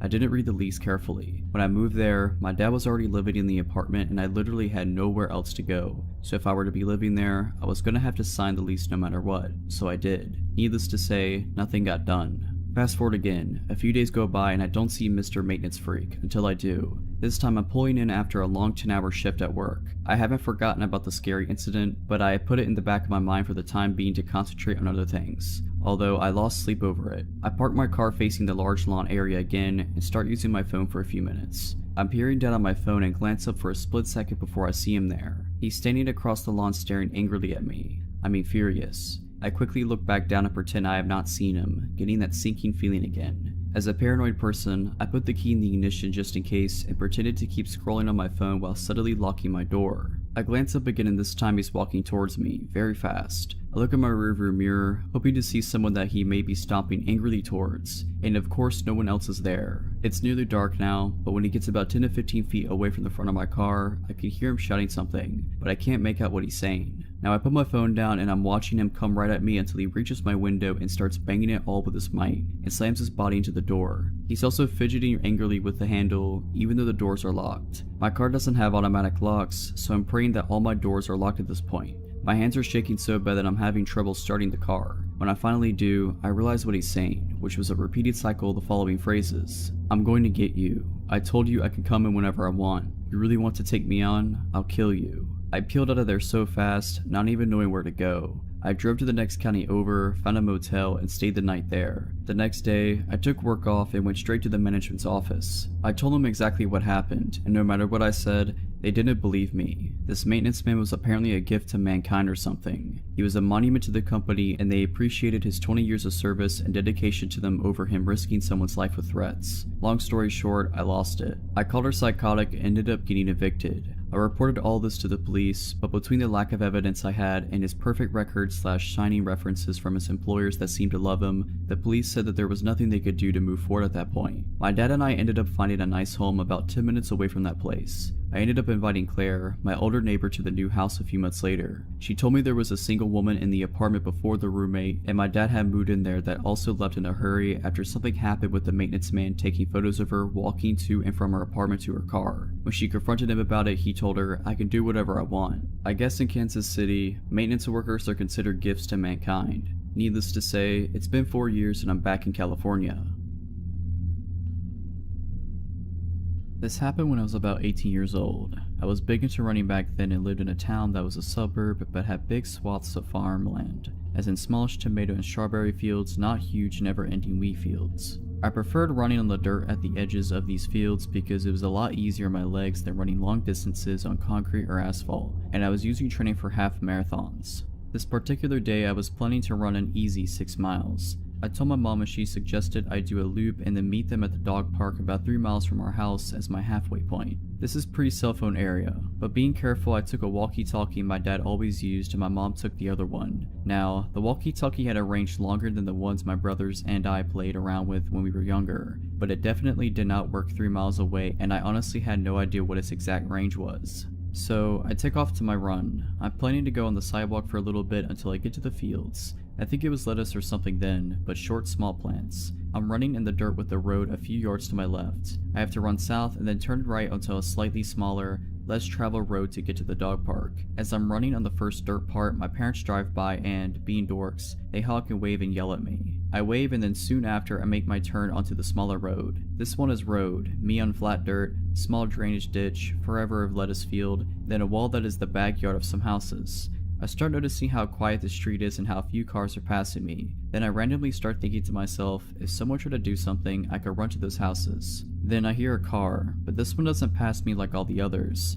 I hear it slow down so that it is behind me, just out of my peripheral vision. My senses go super alert and I immediately realize what an idiot I was to pick this route because I'm stuck out here with no one to help me and nowhere to hide. The car starts speeding up enough so that it's next to me and I glance over and see a man. Middle-aged, white, dark hair, totally normal looking, but I get a chill down my spine immediately. He sort of leans over into the passenger seat and says in a super sweet voice, "Hi, where are you going? Do you need a ride?" I am scared and realize that this is not good. Immediately nothing has happened yet and he could be totally innocent just wanting to chat, but my intuition is in overdrive telling me I'm not safe. I hop over the ditch thinking at least that will make it harder for his car to follow me if I need to take off across the field to try and make it to those houses in the distance. Well, this pisses him off.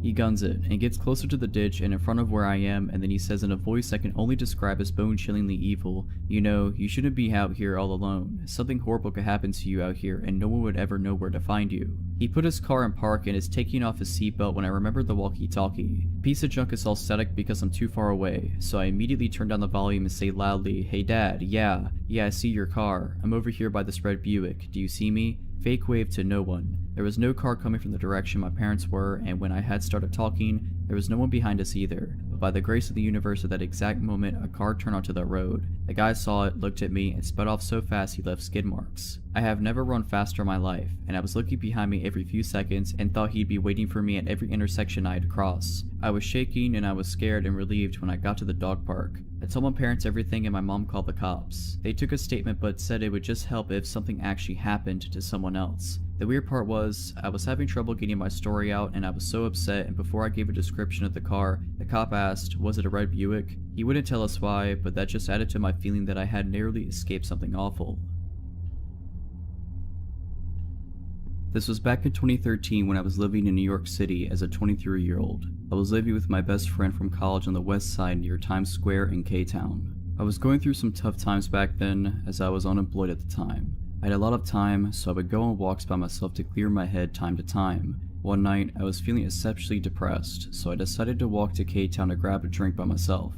I walked into a Korean bar and I got some weird looks from the waiter as I asked for a table by myself. After ordering a couple of soju bottles, I was feeling pretty drunk, so I decided to walk back home. However, as I was exiting out of the bar, this Korean guy followed me. He looked very normal, just like a nice Korean guy. He told me that he saw me drinking at the bar by myself and that he would love to walk me home to make sure I got home safe. I politely declined. After all, my apartment was pretty close, but he insisted and he looked so harmless that I decided to take him up on his offer. We walked like 10 minutes I think, and it was quite pleasant. We were both a little drunk, but I remember talking about all sorts of things, nothing personal. When we finally arrived at my apartment, I thanked him and wished him farewell. Now, my apartment was a 5-story walk-up, and there was a main door where we needed a key to open to get into the building. No doorman. I didn't think much of it and inserted the key to open the door and went in. The door takes a while to close shut, and it was my mistake for not checking before I went up the stairs. While I was approaching the 2nd floor, I heard someone grab the door from closing, and I heard footsteps coming up the stairs. I literally got goosebumps all over my body, and I felt like I was in danger.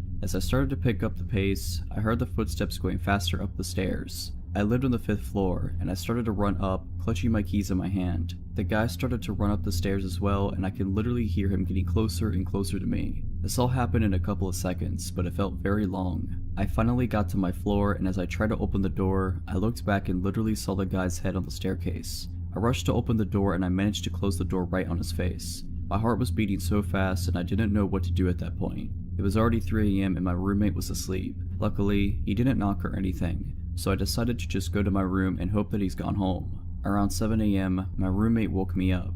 She said that there is a man standing in front of our apartment door. My heart sank and I explained the whole situation to her. She and I went to the door and screamed that we were going to call the police if he doesn't go home. I looked at the people and he told me that he will only go home if I gave him my number. We then called the police and saw him being escorted out. My roommate had to go to work, so she left the apartment and called me a few minutes later. She told me that she saw the guy speaking to the police downstairs. Apparently, he tried to lie to the officers that I'm his girlfriend and that we got into a fight. My roommate went up to them and explained to the officers that I do not have a boyfriend and that she doesn't know him at all. The police let him off with a warning. About 2 hours later, I heard a buzz on the main door downstairs. Maybe it's the police? Surely it can't be him again, right? I answered the intercom and I was shook. It was him again. "Just give me your number and I'll go away," he said. I warned him that I'm going to call the police again if he doesn't leave. A couple of minutes later, I heard ferocious knocks on my door. He must have gotten in when someone was entering the building. I was so scared at that point, so I immediately called the police. Unfortunately, the guy ran away before the police got there. The worst part about this experience was that my roommate and I were so scared to leave and come back to our apartment. I would have anxiety every time I come home, worried that I might see him in front of our apartment door. For about a week, the police escorted us when we felt scared. Bless them. I never saw him again, but it was one of the scariest moments of my life. So creepy stalker dude, let's not meet. I live with my girlfriend as expats in a pretty foreigner-friendly Asian country. Most of the time we get by just fine despite only knowing a little bit of the language, because most people we interact with on a day-to-day basis speak fluent English. We started out in a tiny apartment which we quickly outgrew. We found a gorgeous condo with nice amenities and decided to move in. This condo is owned and managed by a local owner, rather than by an association or company. The building is a little bit older, which means that instead of key card access to our door, it came with a traditional key lock inside and bar latch, which is nice because it's more durable than a chain. Of note, our original building also had key card access to our floor, meaning that we could only ever access our own floor. Even the emergency exit stairwells did not allow entry to floors other than our own. This new place did not include this measure, and I routinely enjoyed a walk up the 15 flights of stairs to the room as a bit of a warm-up before going swimming. The quaint feeling of all of this changed about 2 months after we moved in. We were both starting new jobs and dragged our feet on some of the final touches of moving into a place. That is the last time we ever do that. My girlfriend nudged me awake at about 3 in the morning. I wake up extra groggy and unsure of my surroundings, but I snapped to full attention when she whispered with wide eyes, "Someone is trying to open the door." Now, the condo is 100 square meters, and the main door and the bedroom are at opposite ends. The bedroom itself has a rather sturdy door that was closed, and the aircon runs at night, so this had to have been some sort of commotion for her to wake up. I sprung out of bed and made it to the door in seconds. There was some guy outside our door, studying very intently at our lock. He was about my height, though probably 15 kilos heavier, and he was not a foreigner like us. "Wrong room," I had to yell, because the door is pretty thick. There was a pause and then a thud, then a smaller tock tock tock as he was knocking. From experience, I know that it's hard to hear through the door, and if English was not his first language, then understanding me through the door was going to be a real challenge anyway. Looking through the peephole as he kept up steady knocking, I noticed he swayed back and forth slightly, so I figured he maybe had a couple drinks and had the wrong room. I turned to my girlfriend and told her so, and that I was going to open just the key lock but not the bar latch and tell him he had the wrong room. She didn't love the idea, but what was a good alternative? I took a deep breath and undid the key lock.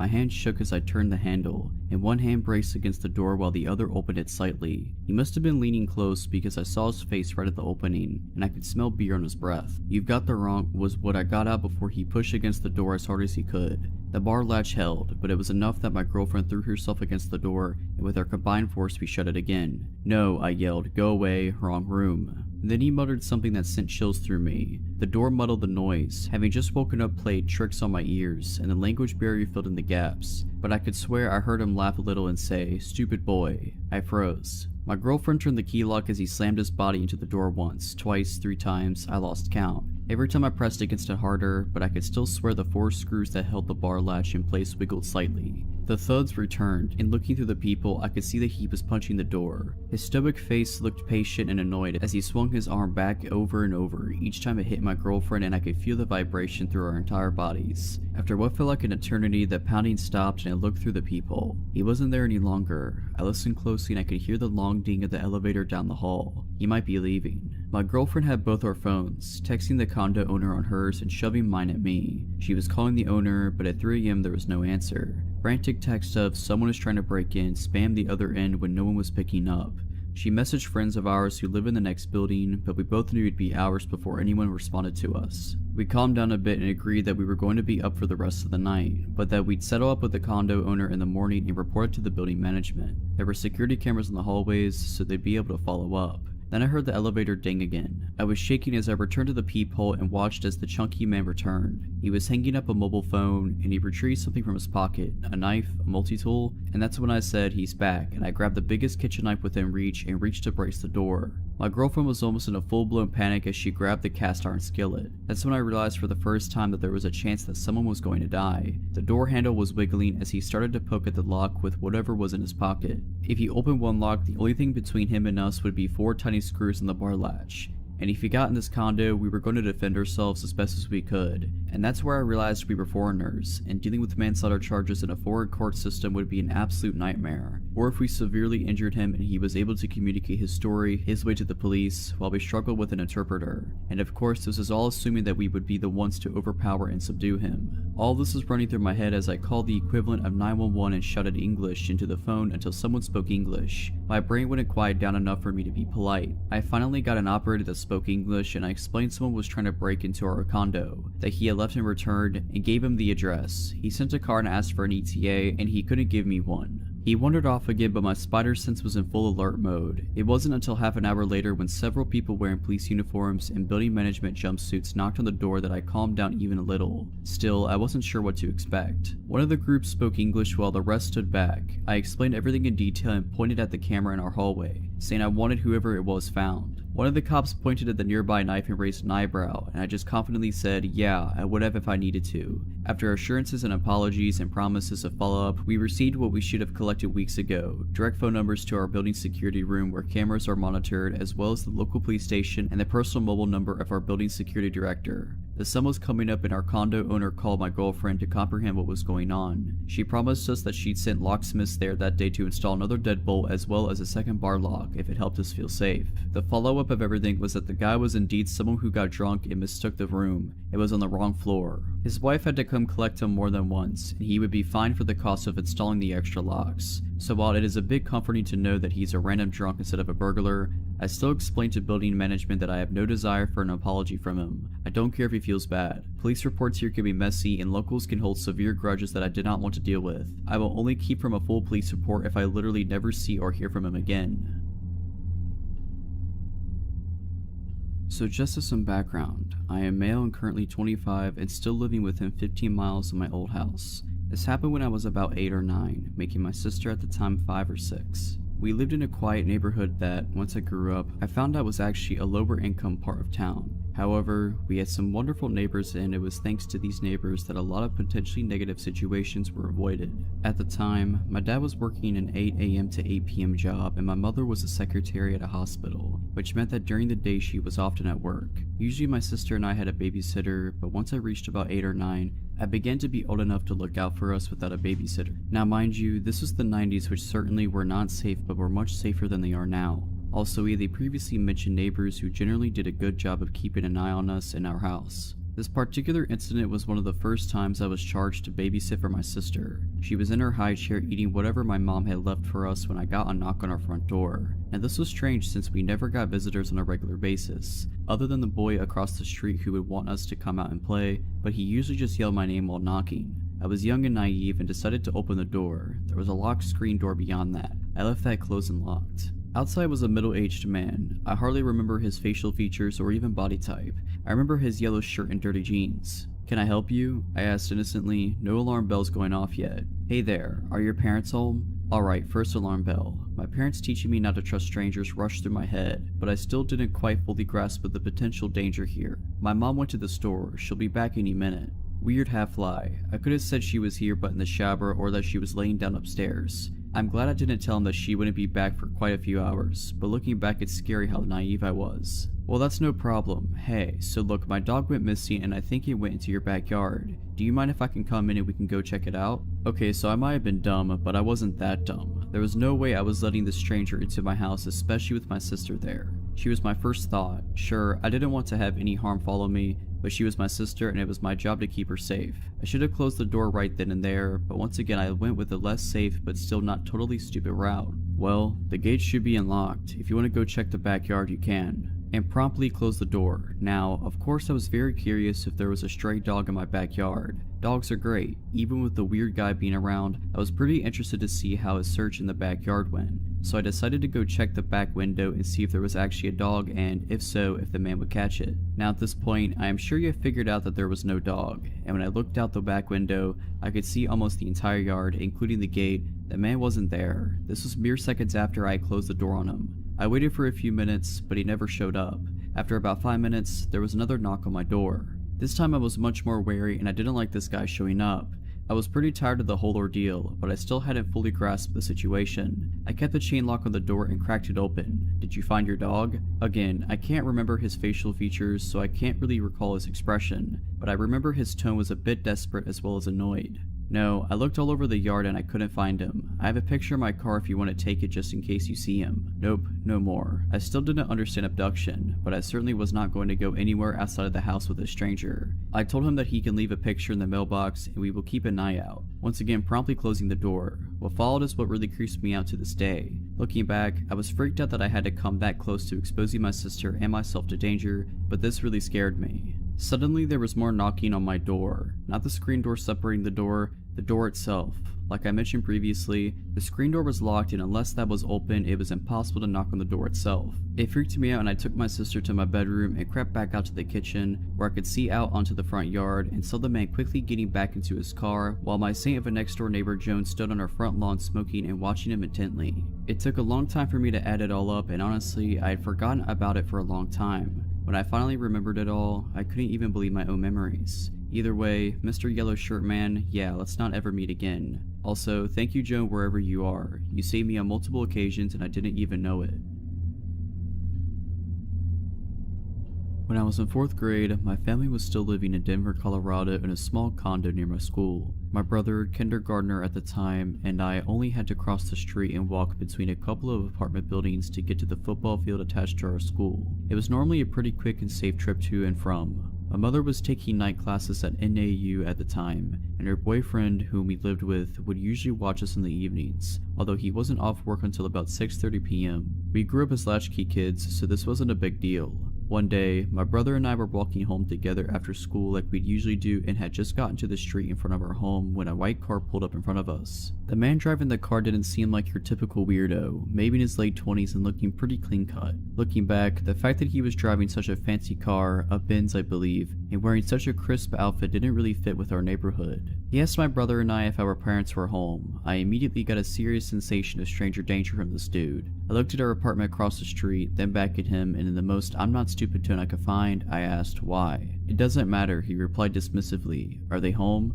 He seemed a little more insistent with his question and glanced around. Yep, despite fully knowing they were not home and that my mom's boyfriend wouldn't be able to be there for another 2+ hours, I figured it was better to lie and say yes. "What are they doing?" he asked, really looking us over. I then turned to my brother and ordered him, "Let's go," but he wouldn't follow me. I went to grab his hand and he quickly withdrew with a sharp no and looked back at the guy. The guy then looked at both of us and then back to my brother, and with a facial expression that made my hair stand on end, he said, "Come closer, I have something for you." My brother started walking to the door of the car, and the guy was reaching with his hand out, nothing in it, like he was about to grab him. I grabbed my brother's coat immediately and started hauling him towards our apartment as fast as I could. He was screaming for me to let him go, but I was terrified, so I just kept dragging him. The guy quickly put his car into gear and literally peeled out of there. My mother's friends started picking us up from school after that, and a PSA was issued to the community. I still get a little creeped out when cars slow down near me while I'm outside walking. Potential child abductor, let's not meet again. Alright, but that's it. I hope you enjoyed this video. If you did, make sure to subscribe to my channel, like this video, and comment something down below. But as always, Have a nice day.